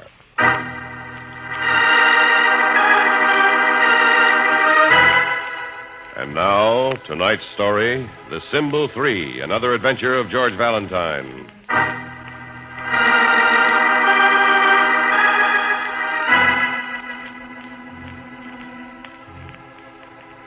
Dear Mr. Valentine, mark well the symbol 3. It's the key to destiny. Since I heard those words whispered to me on the telephone only 2 weeks ago, I've been living in a world of fear, horror. For these words have already twice brought into my home violence and sorrow. And now I know they're also going to bring death. What's worse, I can't get my husband's help. And I can't go to the police. So please, please, Mr. Valentine, come to see me as quickly as you can. But be sure you speak to me alone and introduce yourself merely as a friend. Sincerely, Ruth Laswell.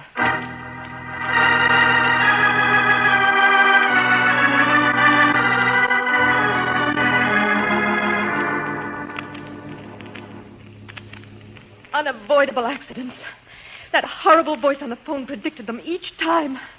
And I know that the accident that's Mrs. coming... Laswell, please, if I'm to try and help you, you must start from the beginning. I'm sorry. You said that the voice first called you about 2 weeks ago. Yes. Yes, Miss Brooks. Mark well the symbol 3. It's the key to destiny. That wasn't all he said, was it? No. He told me he was speaking to me because my husband would never believe what he had to say. And even though there was nothing I could do to stop the accidents, I should know about them as Martin's loving wife. Those were the words he used. Uh-huh. You didn't recognize the voice at all, eh, Mrs. Laswell? No, it was hoarse and low. There was no hatred in it, no emotion at all.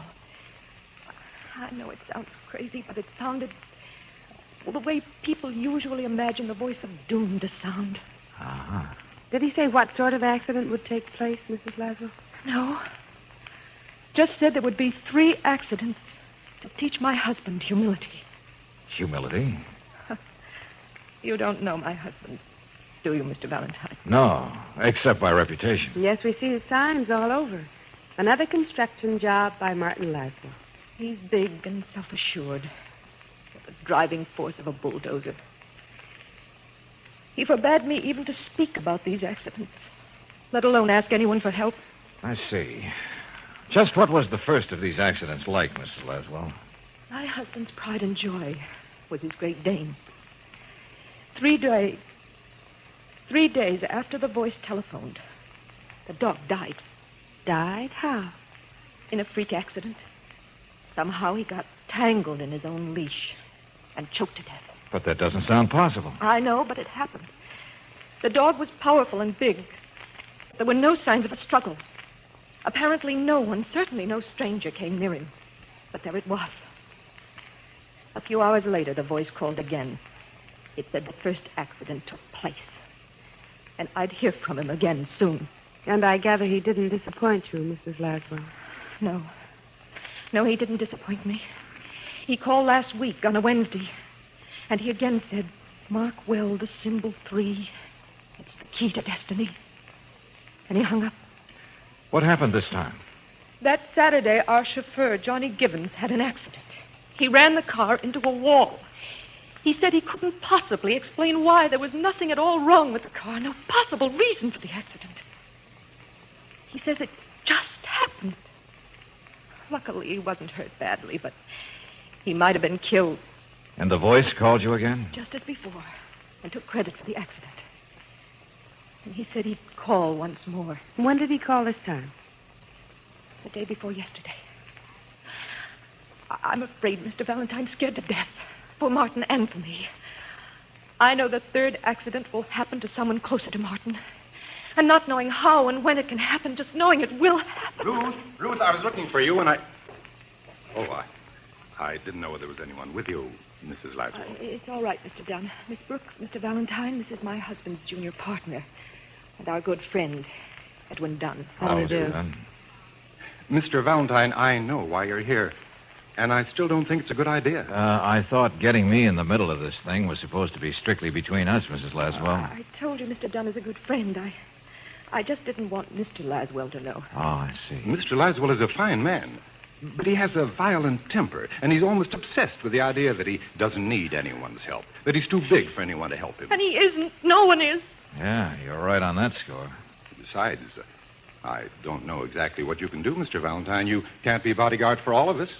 And certainly you won't be able to protect Mr. Laswell if he doesn't want you to. But you can stay here as my friends and do something. Try to find something so we don't just sit and wait. You will help me, Mr. Valentine, won't you? Yeah, I'll stay here. But, George, what is there to go on?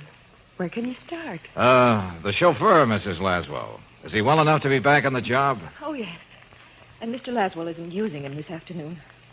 Johnny is in his apartment over the garage. Good. That's about the only point we can begin from, isn't it, Brooksy?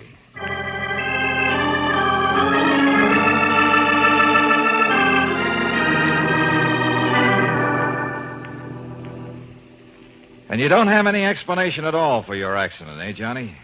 John Wesley Gibbons.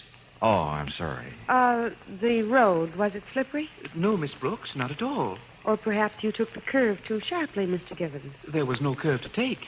It's like I said, there was no reason for me to lose control of the wheel. I've been driving for years with a fine record. It was as though I was made to have this accident by some power bigger than me. Now, Mr. Gibbons, you don't really believe that something, supernatural made you have that accident, do you? There are many things we don't understand, Mr. Valentine. I'm a bachelor, and I've got time to do a lot of reading. We don't even begin to guess at some of the forces that exist all around us. Yeah. For instance, I was worried about what Mr. Laswell would say about the accident. He's a big man and a violent one, and he has no patience with little people like me. What did Mr. Laswell say? Well, that's just it. Nothing. Mrs. Laswell said she'd speak to him first, and she did. And nothing at all was said about the car. Yes, sir, there are forces all around us that make all sorts of strange things happen. I I think there was a simpler explanation for your boss's behavior, Mr. Givens. Well, if you ever want to sit down to have a chat with me, young man, I'll be glad to do it and lend you some of my books. You too, young lady. Oh, thanks. Thanks very much. Books make you the equal of any man. Uh-huh. You don't have any idea when Mr. Laswell will be home, do you, Mr. Givens? Oh, yes. I'm going to pick him up at the office in about a half hour. Thanks. We'll wait for him.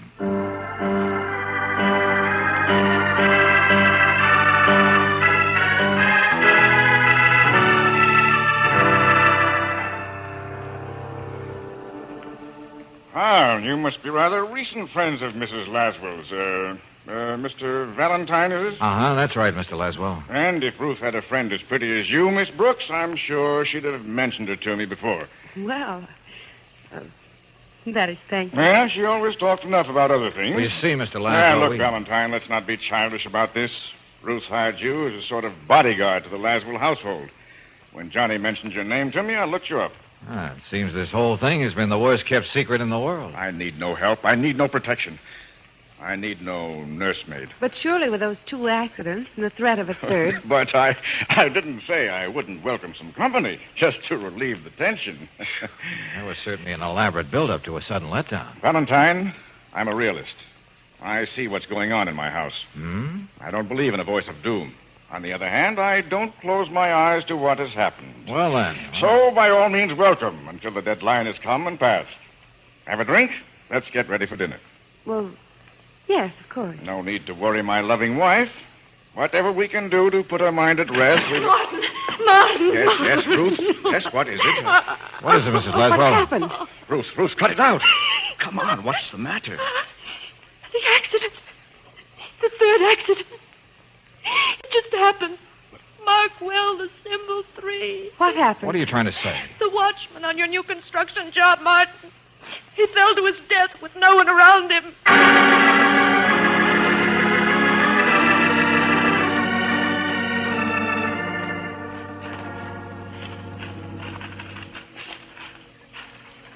The poor man's over there, just where he fell, Mr. Laswell. Thanks, Sergeant. Wagon will be coming for him in a minute. Brooksy, you'd better go back to the car and wait there with Johnny. Yes. Yes, I think so, George. I'll see you later. Johnny, you bumbling fool. Bring up the car. Come on, Valentine. Yeah. His name was Williams. He's been with us for many years. A nice old man. Careful. Yeah. Good and steep down here, all right. A big drop. Yeah, we're just getting ready to clear all this up. The rocks, so we can sink a foundation. Uh-huh. He must have been walking up there, along the edge. Somehow lost his footing. And all these rocks on the bottom. Humility, that's a stupid word and a stupid idea. 3 accidents to teach you humility. Coincidence. And someone takes advantage of them to call up later and talk nonsense. If I could get my hands... Okay. Here he is. Front of his coat covered with this powdered gray stuff. Shows he slid on his chest the first part of the way down. Valentine, this had to be an accident. All of them had to be. I'm not arguing with you, Laswell. There's a big board fence around this whole place and a gate with a lock. Williams wouldn't let a stranger in. And there's no reason to kill Williams. There isn't a thing of value here, not a thing. Uh-huh. Only a crazy man would kill another human being for no reason at all. Another accident. The third. Well, at least it's all over. The voice said there would be only 3. There's one thing bothers me about this third accident. Huh? It broke the rhythm. And if there's one thing this whole crazy case had, it was rhythm. What are you talking about, Valentine? The symbol 3. 3 accidents. Each occurs on the 3rd day after the warning.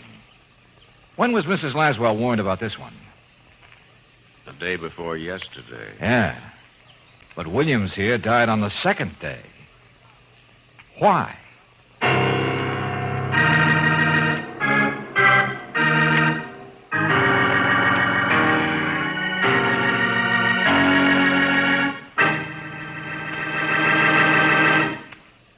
We'll return to tonight's adventure of George Valentine in just a moment. What do you really look for in the motor oil you buy for your car? Long engine life? If you do, new RPM motor oil is the answer. Switch over now to New RPM, the oil that doubles engine life, the time between major overhauls due to lubrication. Developed through atomic energy, New RPM is years ahead in offering better protection for your car. New RPM cuts in half the wear rate of critical engine parts. Even a cab company operating in the tough daily grind all cabs go through found New RPM motor oil reduced engine wear 71%. And compared with conventional oils, New RPM gives double protection against gum, acid, and corrosion in your engine. Now that many car manufacturers recommend heavy-duty motor oil for top performance under all driving conditions, it's important to you to know that New RPM exceeds all of their requirements for a heavy-duty oil. Considering these facts, it's easy to see why New RPM motor oil is first choice with motorists. Be sure you get New RPM motor oil for long engine life. Look for the sign of your nearest independent Chevron gas station or standard station. There you'll find New RPM motor oil, which is one reason they say and mean we take better care of your car.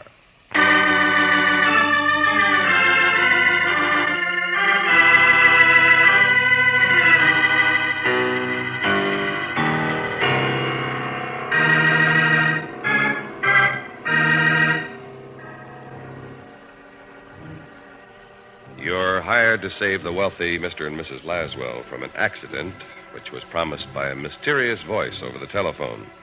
You obviously succeed in that because a harmless night watchman is the victim of the third and last in a series of 3 accidents, foretold and delivered. So, at their home now, the Laswells are quite willing to consider the case closed. But if your name is George Valentine, you don't seem to be anywhere as willing. For one thing, nobody's come up with an answer to this. Why did William's accident take place 2 days after the warning, not on the 3rd day? Mr. Valentine, please. Why keep pounding on this one point? It's 8 o'clock now. The 3rd day won't begin till midnight. Have you any ideas, Mr. Dunn? As Mr. Laswell's partner, you're a little more objective. Can you venture a guess? Well, I'm afraid not. I'm inclined to agree with Mr. Laswell's thinking. I told you before, Valentine. The man on the phone was merely taking advantage of some amazing coincidences. The death of the dog, Johnny's smash-up, William's accident didn't fit this weird schedule, that's all. It'd be a 1,000,000 to 1 chance if it did. Uh-huh. I don't want to sound heartless. The poor watchman's death was horrible, so needless. But the nightmare is over, and I'm human enough to feel relieved. And the voice on the telephone? Some enemy of Mr. Laswell's. Some vicious man's idea of how to torture Mrs. Laswell. Mr. Valentine, I'm grateful for your interest and sorry for the trouble my wife has caused you. Here, please take this check, and thanks. Nice check. We were just going out. Dunn, Ruth and I. A quiet dinner somewhere, a few drinks. Why don't you call up Miss Brooks and join us? No thanks. I'm miserable company when something bothers me. And something bothers me.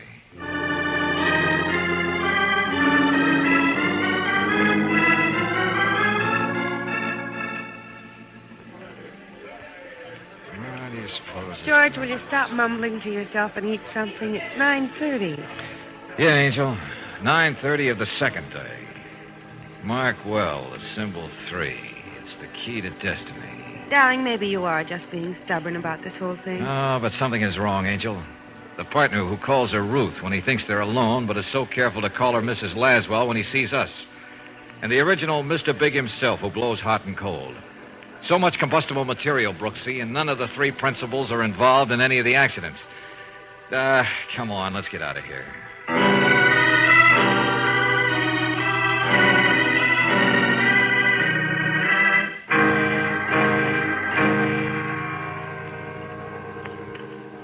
But, George, really, the morgue. Just a hunch, Angel, but what a hunch. Down this way, Mr. Valentine. They brought him in a couple hours ago. I know, Kennedy. Be right with you. I'll sit here at Mr. Kennedy's desk. There's some very interesting old copies of Life I simply mustn't miss. Yeah, okay, Brooksy. Here he is, Valentine. Williams, James.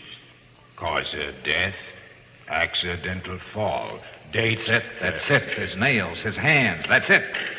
Hey, Valentine, what is it? Have you gone crazy? No, Kennedy. A long shot just came romping home.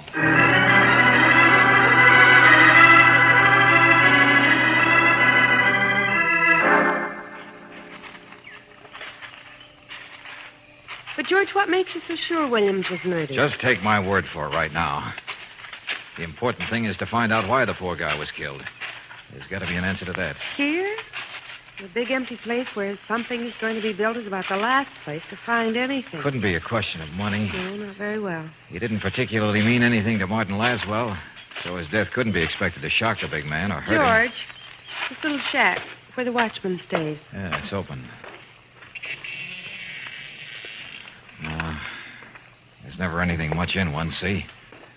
Little stove, some lanterns to be filled, just a cot, a few tools. Mm-hmm. Nothing seems to have been disturbed. He must have been hit on the head, then thrown down. No one in the world could tell the rocks didn't... What's the matter, George? In the corner. This space in the corner. Well? The dust. You can still see. There's no dust settled down. A square box stood there. And it was taken out of here probably right after Williams was killed. Square box? What about it? Another fairly standard part of equipment in the shack of a watchman on a construction job. A box of dynamite. Dynamite? Yes. That might be cause for murder. There was no signs of a struggle. Somebody was let in. Somebody whom Williams knew. The Laswells. Edwin Dunn. And now somebody has enough dynamite to really mark a simple 3.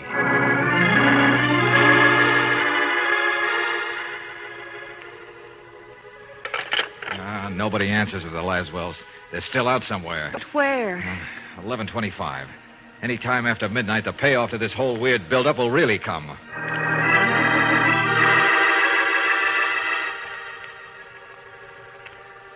Brooksy, you get on the other phone. Call the police. Yes, George. Tell them to trace the license number of Laswell's car. Get the prowl cars and the motorcycle cops to see if they can pick him up.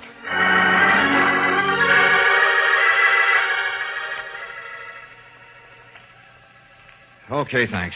Thanks very much. Try and guess where a millionaire might go for a quiet dinner and a few drinks. A little rhubarb blue, a golden pheasant. Guess the best thing I can do is get over to Laswell's and wait for him.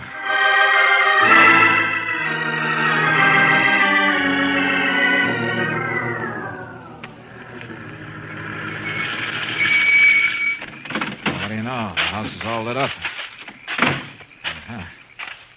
Laswell's car at the door. Mr. Dunn's car, too. Must be topping off those few drinks with a few more. Regular celebration seems to... What? Oh. Oh!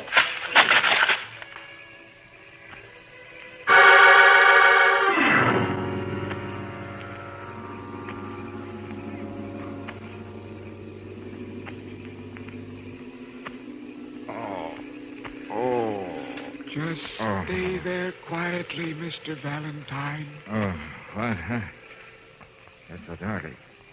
Hey, who are you? Where are you? I am near you. Near enough. The house is still lit up. But you dragged me away from it. Hey, where are we? In back of the house. You never noticed there's just a sheer drop to the bottom of the ravine. I gotta get into that house. Stay still. I've got a gun. You can't see me, of course, but I've got it pointed right at you. Yeah. You're not gonna let me do anything, are you? Not until it's all over. Mark well the symbol 3. It's the key to destiny. 5 minutes to 12. I'm afraid I didn't knock you out hard enough. Well, after all, you're a pretty slight little man, Johnny. What? John Wesley Gibbons, not Johnny. I'm a man, not a little child, and I'm not just a flunky who can be called whatever you wish. I guess it had to be you. Maybe I should have known sooner. You had to be the one who smacked up your own car. You move 1 inch and I'll kill you. You know I will. Yeah, I know, but don't worry. I never argue with a gun. The music is pretty, isn't it? And they don't suspect a thing. It'll take only a few minutes more. Come on now, where is the dynamite? In Mr. Laswell's car. The big, shiny car. It's right next to the house. And soon it will blow up the house. But we're far enough away, we'll be safe. Now, look, you're crazy as a loon, Buster. No, I'm smart. I know all sorts of things. I picked the car for a good reason, Valentine. That's where Mr. Laswell was always so big, and I was so small. Johnny the fool, Johnny the nobody. But Mrs. Laswell, Mr. Dunn, they're innocent. Stand back. Don't you move. I killed the dog, but I didn't mean to kill Williams. I just had to have the dynamite. You still have a chance to stop all this. You're a sick man. They'll treat you. They won't punish you. I told you I'm not crazy. I am stronger than fate. Oh, it was wonderful to see them squirm. The symbol 3. 3 small things. A dog, a chauffeur, a watchman. And the king will come tumbling down. You're not big, Johnny. You're small. You were always meant to be small. Don't call me Johnny. You can only carry out orders, Johnny. You've never finished a thing in your life. Shut up. I'm going to come at you, Johnny, and take your gun away. And if you shoot me, you'll miss me. Shut up. And I'll drive the car right up here and let it go over the ravine. You hear me, Johnny? Little Johnny. Johnny. I'll kill you. Not in the state you're in, Buster. One chance is all you get, Johnny. I'm not a failure. I'll take that gun now. No time to want you. I only hope you gave me enough of the third day so I'll have time.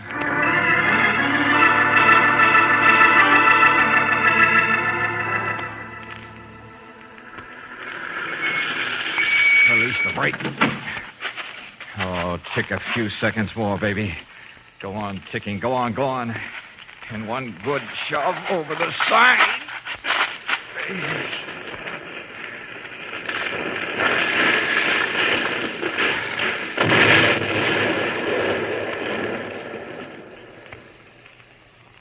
3 minutes after 12. Thanks for being true to the symbol of 3, Johnny. Now to tie up some real loose threads.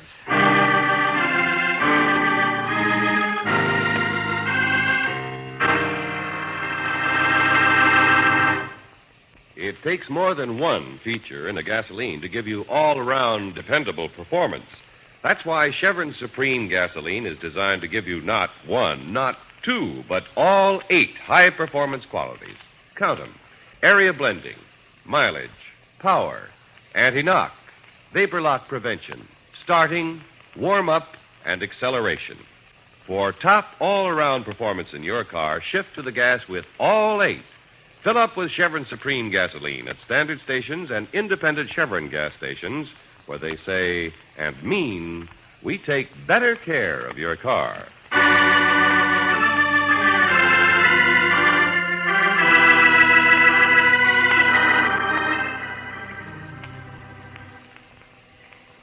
A Messiah complex along with the persecution complex. Well, it'll take the doctor some doing to try and straighten Johnny out. Yeah, he really sold himself a bill of goods, all right. George, you still didn't tell me how you knew that William's death wasn't an accident, that it had to be murder. Well, under his nails, there was none of that gray dirt we found on his jacket. Why wasn't there? If he just fell, he'd grab at anything, scratch at anything on his way down. Law of preservation. That's right. No, Brooksy, he had to be killed and then thrown down. Oh, darling, you're smart. Very smart. Gee, thanks. You're so smart that I'm proud to consider myself more than your assistant. Huh? You do think of me more as a partner, don't you? A sort of, well, you know, a running mate. Sure, Angel. I was just thinking. It wouldn't be so hard for a girl to be a mate if some men wouldn't do so much running. Oh, I knew you'd get it. You see, I told you were smart.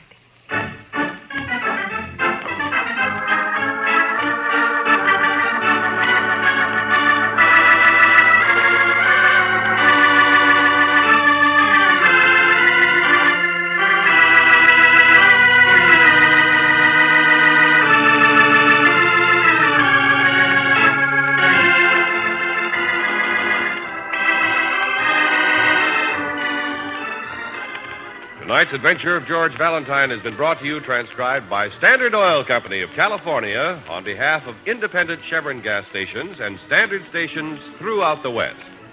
Robert Bailey is starred as George, with Virginia Gregg as Brooksy.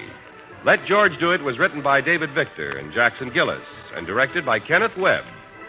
Jean Bates was heard as Ruth, Theodore Von Eltz as Laswell, Myron Kane as Johnny, and Don Randolph as Dunn. The music is composed and presented by Eddie Dunstetter. Your announcer, John Heaston.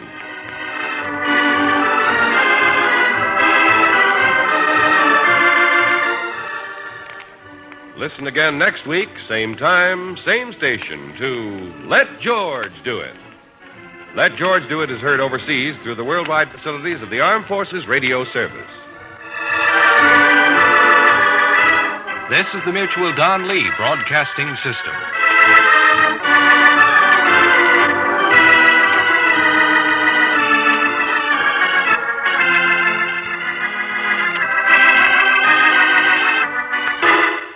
Personal notice, danger's my stock and trade. If the job's too tough for you to handle, you got a job for me, George Valentine. Write full details.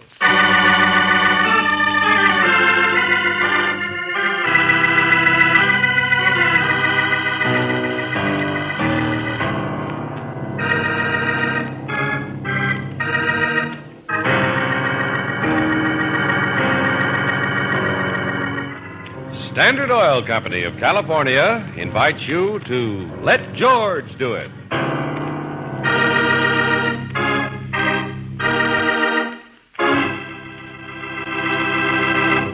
Before we begin tonight's adventure of George Valentine, consider this important fact about gasoline. Any gasoline can be refined in such a way as to stress one feature at the expense of others. But Chevron Supreme gasoline is designed to give you all 8 necessary high-performance qualities, starting, warm-up, acceleration, area blending, vapor lock prevention, anti-knock, and power. For top performance under all driving conditions, shift to the gas with all 8 Chevron Supreme gasoline at standard stations and independent Chevron gas stations where they say and mean, we take better care of your car.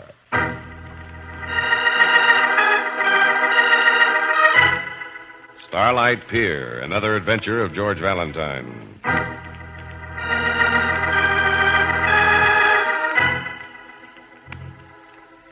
Dear Mr. Valentine, looks like I'm about to lose everything I got because of a string of circumstances I can't control. I own the amusement zone on Starlight Pier. You've never heard of me, but you've probably read in the papers about the accidents that have been happening down here the last couple of weeks. Somebody's out to get me, Mr. Valentine, out to ruin my business. Maybe you can find out and stop it. If you want to try, please take a boat onto the Tunnel of Love this Friday afternoon at exactly 1 o'clock. Sounds like a lot of folderol, but I'll explain when I see you. Signed, Tex Manners.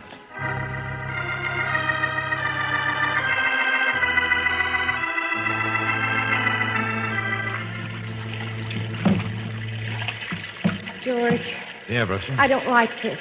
Too dark in here for you? Oh, don't worry. I'm a very exemplary character, Angel. Oh, I was look. in, huh? Oh, the goon boy with the eerie green light on him, huh?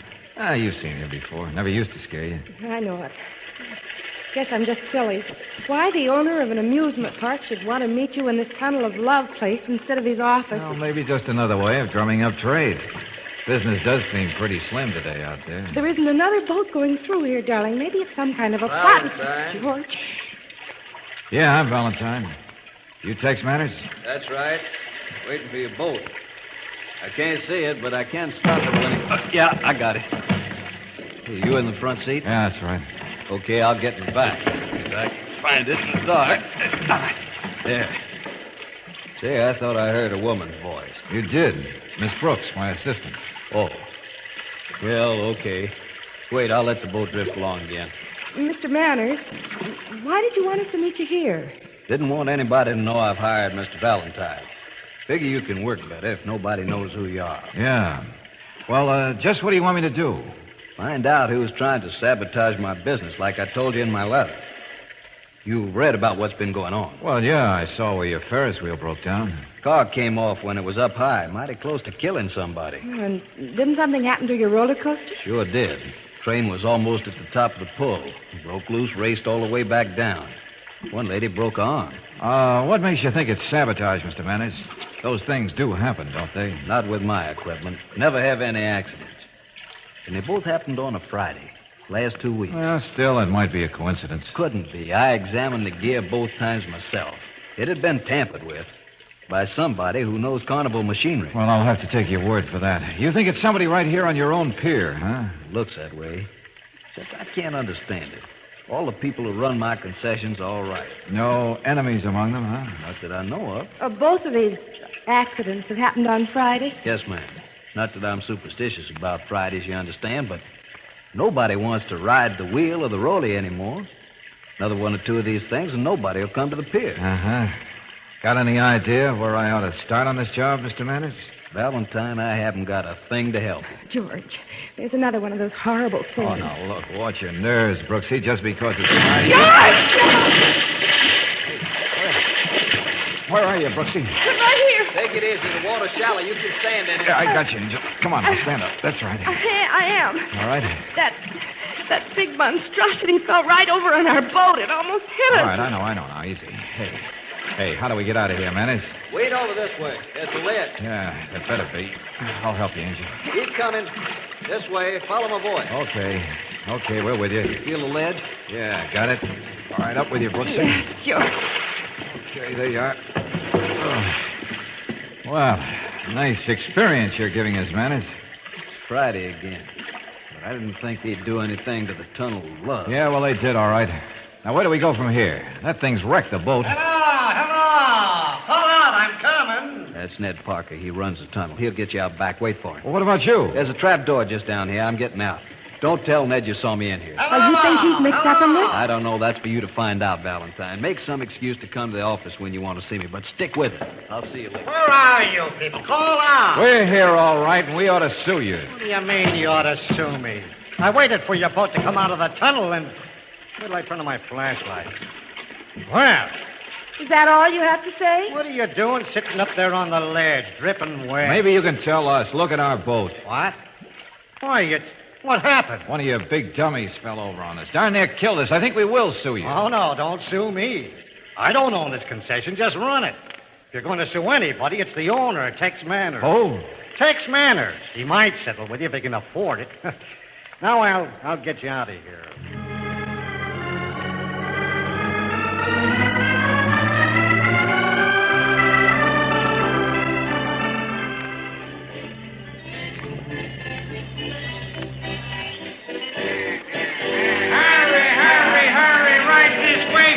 Take a ride in the sky, finest roller coaster in the entire West. Thrills. Come on in and take a ride. Hello. Huh? Oh, hello, my friend. You Wheels McKay? Huh? How did you know? Well, figured you must be. Says right there on the sign. Manager, Wheels McKay. Oh, yeah, sure. You going to take a ride? Well, no, not right now. Maybe later. Say, you don't seem to be doing much of any business today. No, yesterday or for a couple of weeks now. Yeah, I know. I was talking to the guy that runs the Ferris wheel. What's his name? Joe Park? Yeah, that's it. He tells me the same thing. Guess it's because of these accidents, huh? Of course it is. People staying away like we had the plague. Oh, that's too bad. Guess that thing in the tunnel of love yesterday won't help any either, will it? No. There's another. Say, ain't you the one that was on that ride when it happened? That's right. Yeah. Saw you come out all dripping wet. How come you're back again so soon? Oh, I don't know. I sort of like these places. Besides, I don't have to worry today. It isn't Friday. No, you're right. Look, you're up to something around here. What is it? Insurance company? Oh, no. Just curiosity. Well, might come back and take a ride later, Wheels. Yeah. Do that. Secrets of the future.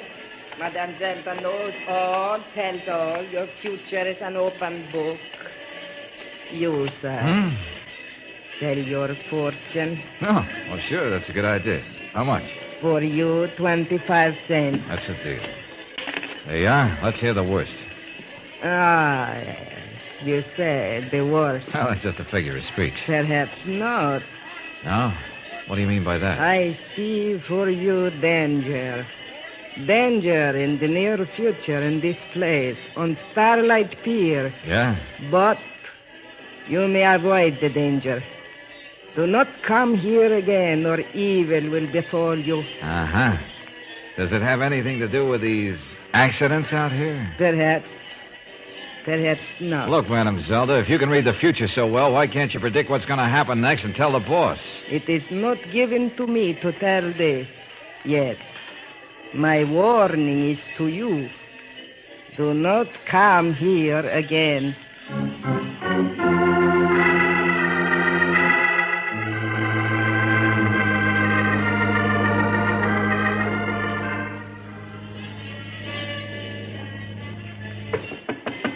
Yeah, come in. Hi, thanks. Just wanted to see you for... Oh, I'm sorry. I didn't know you were busy. Valentine, what are you doing here? I thought I said... Oh, never mind. This is Sandy, my night watchman, Mr. Valentine. Hello. How are you, Mr. Valentine? That's all for now, Sandy. Just remember what I said. No sleeping on the job, especially on Thursday night. I got it, Mr. Manners. You can bank on me. Well, pleased to know you, Mr. Valentine. Yeah, sure. Say, what'd you come down for today? I just wanted to talk to the people who run your concessions.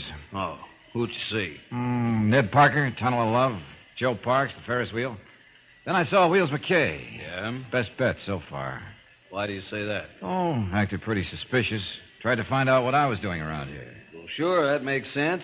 I told Wheels I was getting somebody in to work on this thing. Naturally, he's going to suspect anybody who asks questions. Oh, and also the fortune teller. She warned me to stay away. Well, you know that accent's a phony. She happens to be Wheels McKay's wife. She was just afraid you'd stick your neck out too far, I guess. Uh-huh. Well, maybe that is it. Hey, by the way, how come you just talked to the people who had accidents on their rides? Why not try the others? Oh, now look, Tex, if this is an inside job and one of your concession managers is doing it, wouldn't he have something happen to his own ride so he wouldn't be suspected? Well, could be. I see what you mean. But I just don't happen to go along with you on that. Oh, you may be right. We'll soon find out. Yeah? How so? I'm going to meet you here Thursday night after the pier's closed. Maybe your night watchman doesn't keep his eyes open, but I'm going to.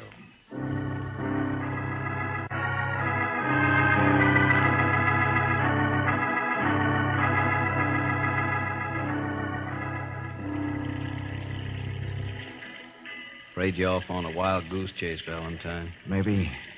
By the way, did you tell anybody at all that I'd be here tonight? Nope. Nobody. Good.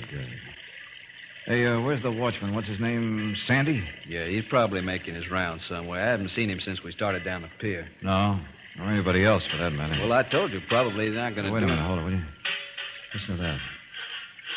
Hey, comes from over there by the diving bell. Yeah. Hey, duck back in the shadow. Okay. Sure. I can see a figure over there now. Somebody tinkering with a power plant for the bell. Come on, let's get over there. No, wait a minute. We won't. I will. Two of us will be spotted too easily. You go back to your office. Stay in the shadow so they won't see you. How about you? I'm going around the other side of the bell and surprise them. I'll get back to you in a few minutes. Okay, but be careful, son. Can't tell. Sure.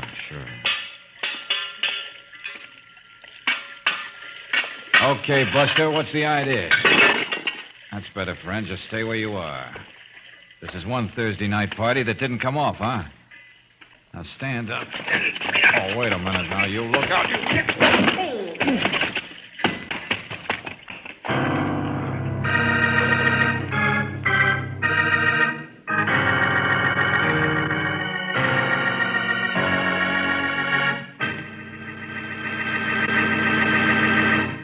In just a moment, we'll return to tonight's adventure of George Valentine. Which is the most important tire on your car? Right. The oldest and smoothest tire is the most important because that's the one that will probably cause trouble first. And that's one reason why it pays to have your tires checked regularly by car savers at standard stations and independent Chevron gas stations. Car savers are experts at making tires last longer. For instance, they recommend a scientific pattern of tire switching every 3,000 to 5,000 miles. And that includes the spare, too, for it needs regular service to keep the rubber flexed and lively. Car savers also check your tires for cuts and bruises to be sure that they're safe and road-ready. And car savers don't overlook the importance of keeping your tires properly inflated. They inspect them regularly to be sure that the correct pressure is maintained. So if you want to be sure that all your tires are in good shape, drive in soon for free tire inspection by the car savers at independent Chevron gas stations and standard stations. For tire switching at regular intervals, for new tires, for any kind of tire service, you can depend on car savers. They'll help you get more and more miles out of your present tires. And it's just one of the many services available to Western motorists at independent Chevron gas stations and standard stations where they say and mean we take better care of your car.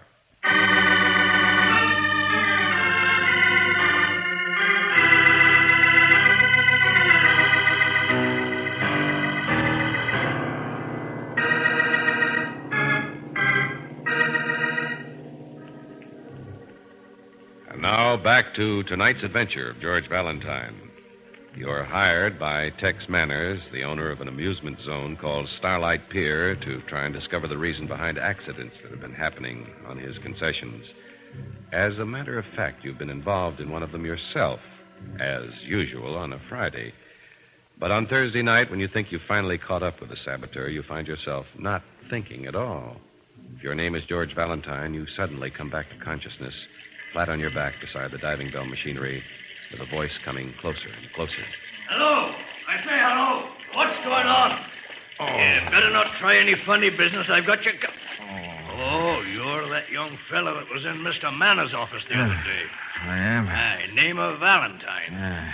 And you'd be a night watchman, name of Sandy. Aye, that's right. But say, what are you doing around here this time of night, lad? That takes a bit of explaining. Yeah. By the way, where were you a few minutes ago? That takes a bit of explaining, too. Look here, lad, what kind of talk is that? I was down the pier on the rounds. I heard a noise back here. Sure you weren't right close by here at the time?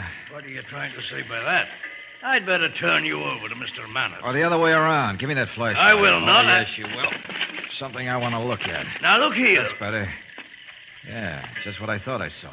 What? Knuckles on your right hand there. They seem to be bleeding. Aye, I know. I hurt my hand on a gate. Or on somebody's face. Somebody's face? What are you talking about? Mine, maybe. Look, lad, you're out of your head or something. I'll take you back to Mr. Manners' office. Wait a minute, will you? Thought I saw something. All right, lad. No tricks now. What are you looking for? Nothing. I just thought whoever hit me left a calling card. I was wrong. You picked up something. No. I thought I saw a piece of paper on the ground over there. It was just this wrench. Now, lad, don't try anything. Actually not. You've got the gun. I've only got a flashlight. And a wrench. Well, here, take it if you're worried. Now, come on, let's get back to Tex Manners' office so you can turn me in.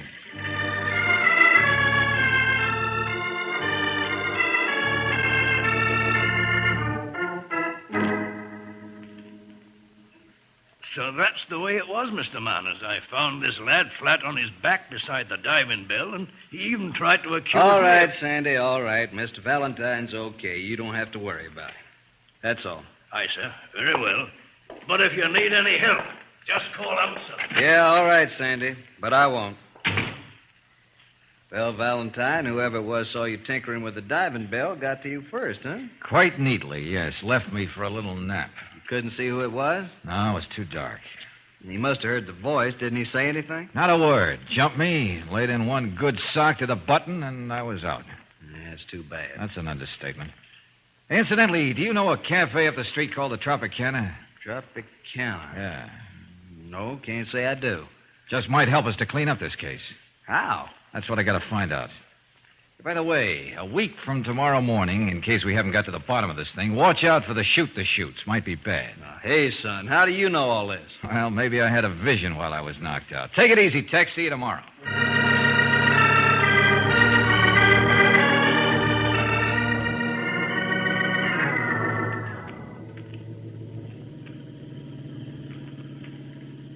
George. Yeah, Angel? I'm not trying to butt in, but you said we're going to a cafe called the Tropicana. That is right.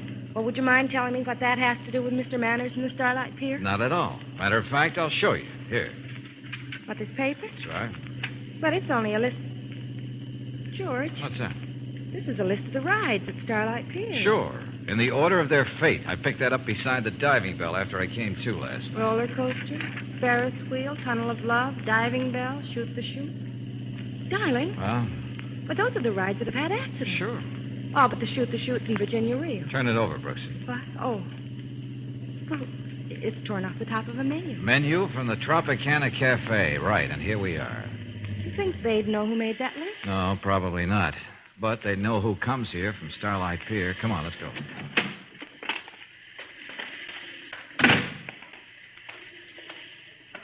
You going to come right out and ask them, George? No, indeed. Some people are cagey. I'm going to buy the cafe. You what? That's right. But first I have to know what kind of trade they have. But supposing they're not willing to sell it. Always wanted to own a cafe. Let's go in. Okay. Hello? Anybody here? Yes, I'm in. Okay.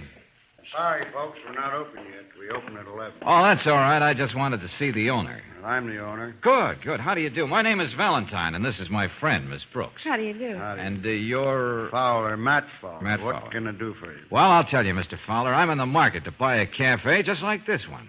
You interested in selling? I don't know. Maybe if the price is right. How's business? Pretty fair. Not great, but pretty fair. Well, you ought to get a pretty good play from Starlight. You're so close. Those people? They eat hot dogs and hamburgers on the pier. Oh, no. I mean the people who work there. Some of them must eat here, don't they? Can't say.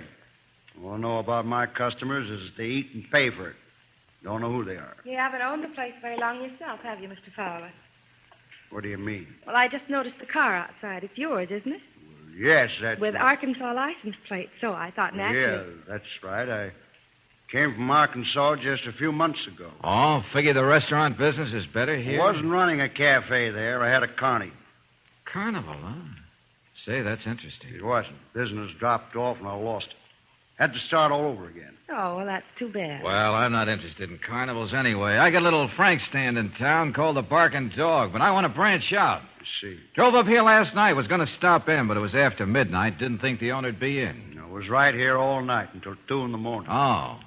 Well, think you'd be interested in selling? Well, in a month or so, I might. Oh, say, that's great. Of course, I couldn't swing the thing alone. I got a backer. He'd have to see it first. Yeah, I understand. But I'm sure he'd like this location as much as I do.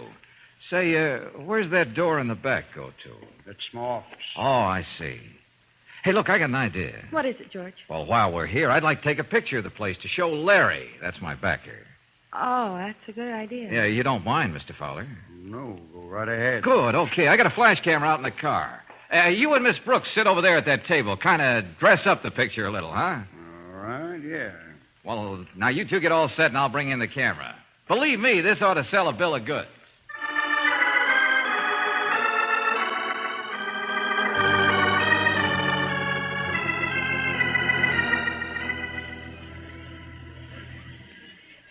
All right, Valentine, Miss Brooks, have seats. Thanks, Mr. Manners. Well, you act as though you got something, Valentine. Well, I think I have. Tell me, Tex, did you ever have a business in Arkansas? Why, sure. Just before I came here, I had a carnival in Pine Bluff. Oh, that's great. Now we're getting somewhere. Did you ever know a man by the name of Matt Fowler? Matt Fowler? Uh-huh. No, can't say as I did. Name isn't familiar. Well, here's a picture of him I took at the Tropicana yesterday. You take a look at it. Know the man? No. No, never set eyes on that man, son. Oh. Well, it was a good try anyway. You and this character both had carnivals in Arkansas. You have businesses a few blocks from each other. It sort of added up. I'm sorry it didn't work, Valentine. At least you're on the job. Try again, will you? I'd better try again, and fast. They might just try switching the order of these accidents, and you'd have a mess of broken arms and heads. A few more, Valentine. I'll be out of business. I know. Brooksy, Yes, George? let's get back to the office. I want to sit down and do some thinking.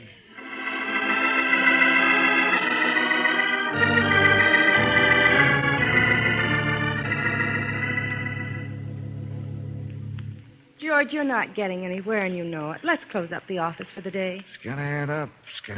2 and 2 about. Are you sure you're all right, darling? Yeah.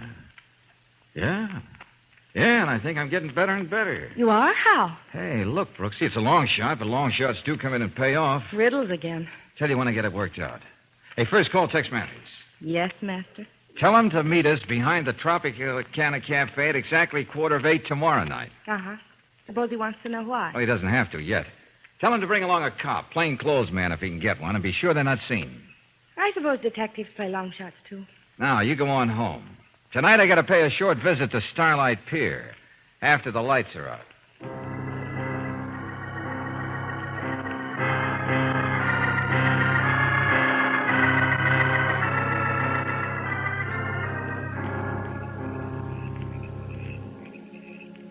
George, somebody's coming. It must be Ted. Yeah, about time. Valentine? Yeah, that's you, Tex? Sure. Where are you? Over this way, right back of the building. Okay.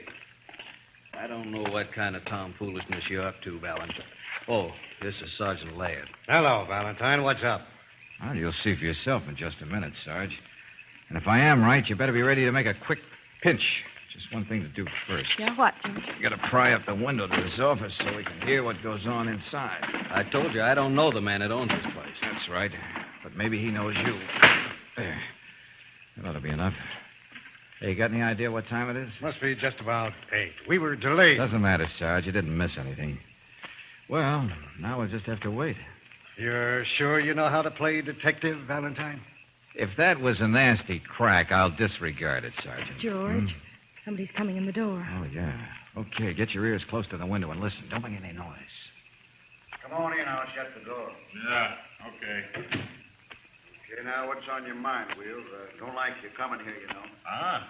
Well, what do you mean, Matt? You sent for me. I sent for you? Sure. I got the note you slipped under the box office door when I opened up this Now, morning. wait a minute. I didn't I figured it was something about wrecking the chutes tomorrow night.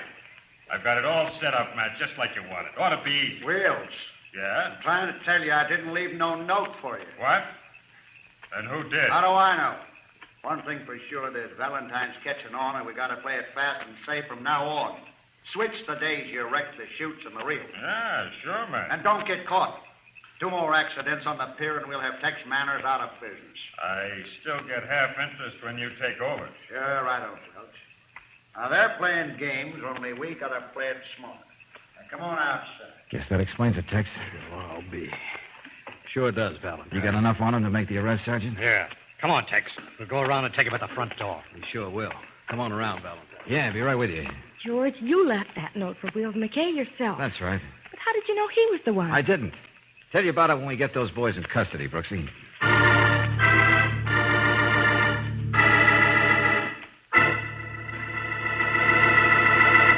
Here's a reminder for new car owners. New RPM motor oil exceeds all the requirements of car manufacturers who now recommend a heavy-duty motor oil. A new RPM doubles engine life, the time between major overhauls due to lubrication. Yes, even a cab company operating in the tough grind all cabs go through found new RPM reduced engine wear 71%. So for top protection for your engine, get new RPM motor oil at any independent Chevron gas station or standard station, where they say and mean we take better care of your car.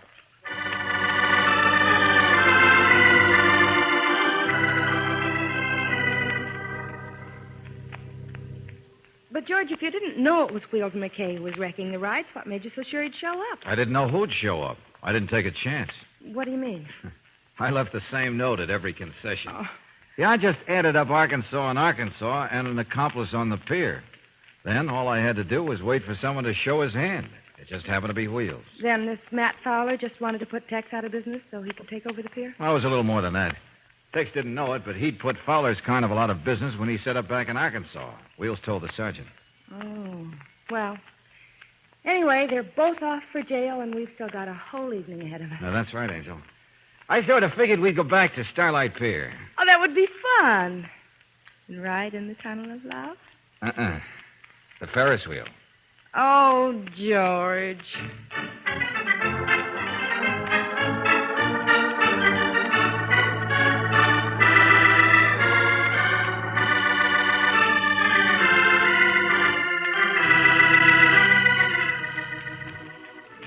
Tonight's adventure of George Valentine has been brought to you by Standard Oil Company of California on behalf of independent Chevron gas stations and standard stations throughout the West.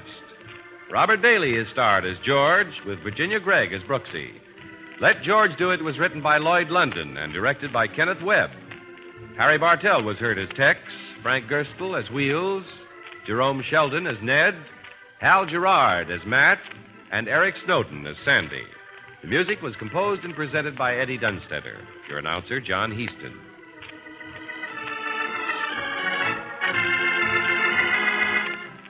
Listen again next week, same time, same station, for Let George Do It. Let George Do It is heard overseas through the worldwide facilities of the Armed Forces Radio Service. This is the Mutual Don Lee Broadcasting System.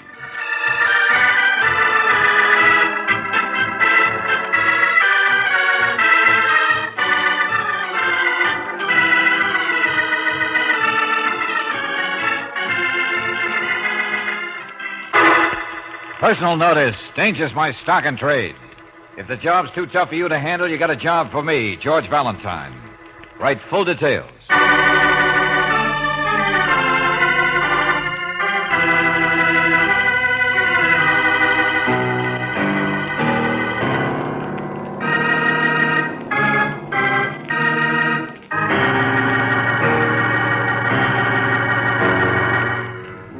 Standard Oil Company of California invites you to Let George Do It.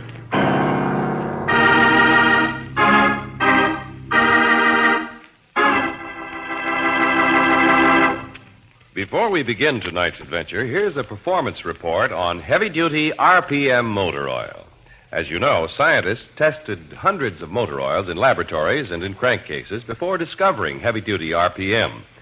Only after these scientists were sure did they claim heavy-duty RPM doubles engine life, the time between major overhauls due to lubrication. And now additional proof is being furnished by users themselves. One taxicab company, for example, operating in the tough grind all cabs go through, found that heavy-duty RPM actually reduced engine wear 71%, more than doubling engine life. So for top performance from your car, get heavy-duty RPM motor oil at any independent Chevron gas station or standard station, where they say and mean, we take better care of your car.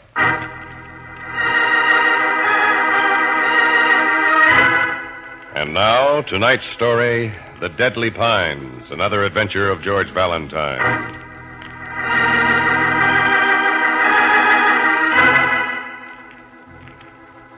Dear Mr. Valentine, I'm sure you've heard people talk romantically about towering pines, majestic pines, pines that fling their branches like banners against the sky.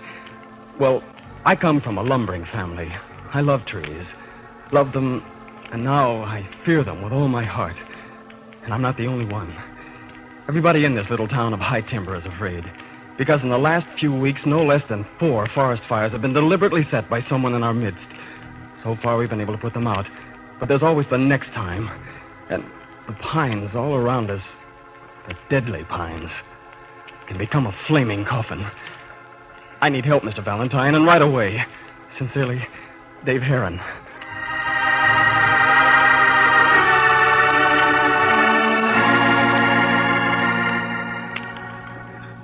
No, thanks. No more coffee, Mr. Heron. How about you, Miss Brooks? Oh, I think I've had enough, thanks. Okay. Just fill mine up again, will you, Waddy? Yes, Dave. Sure thing. With the whole town having the jitters, I might as well close up this place. High Timber Diner. High Timber Morgue is more like it. Yeah, Waddy, yeah, I know.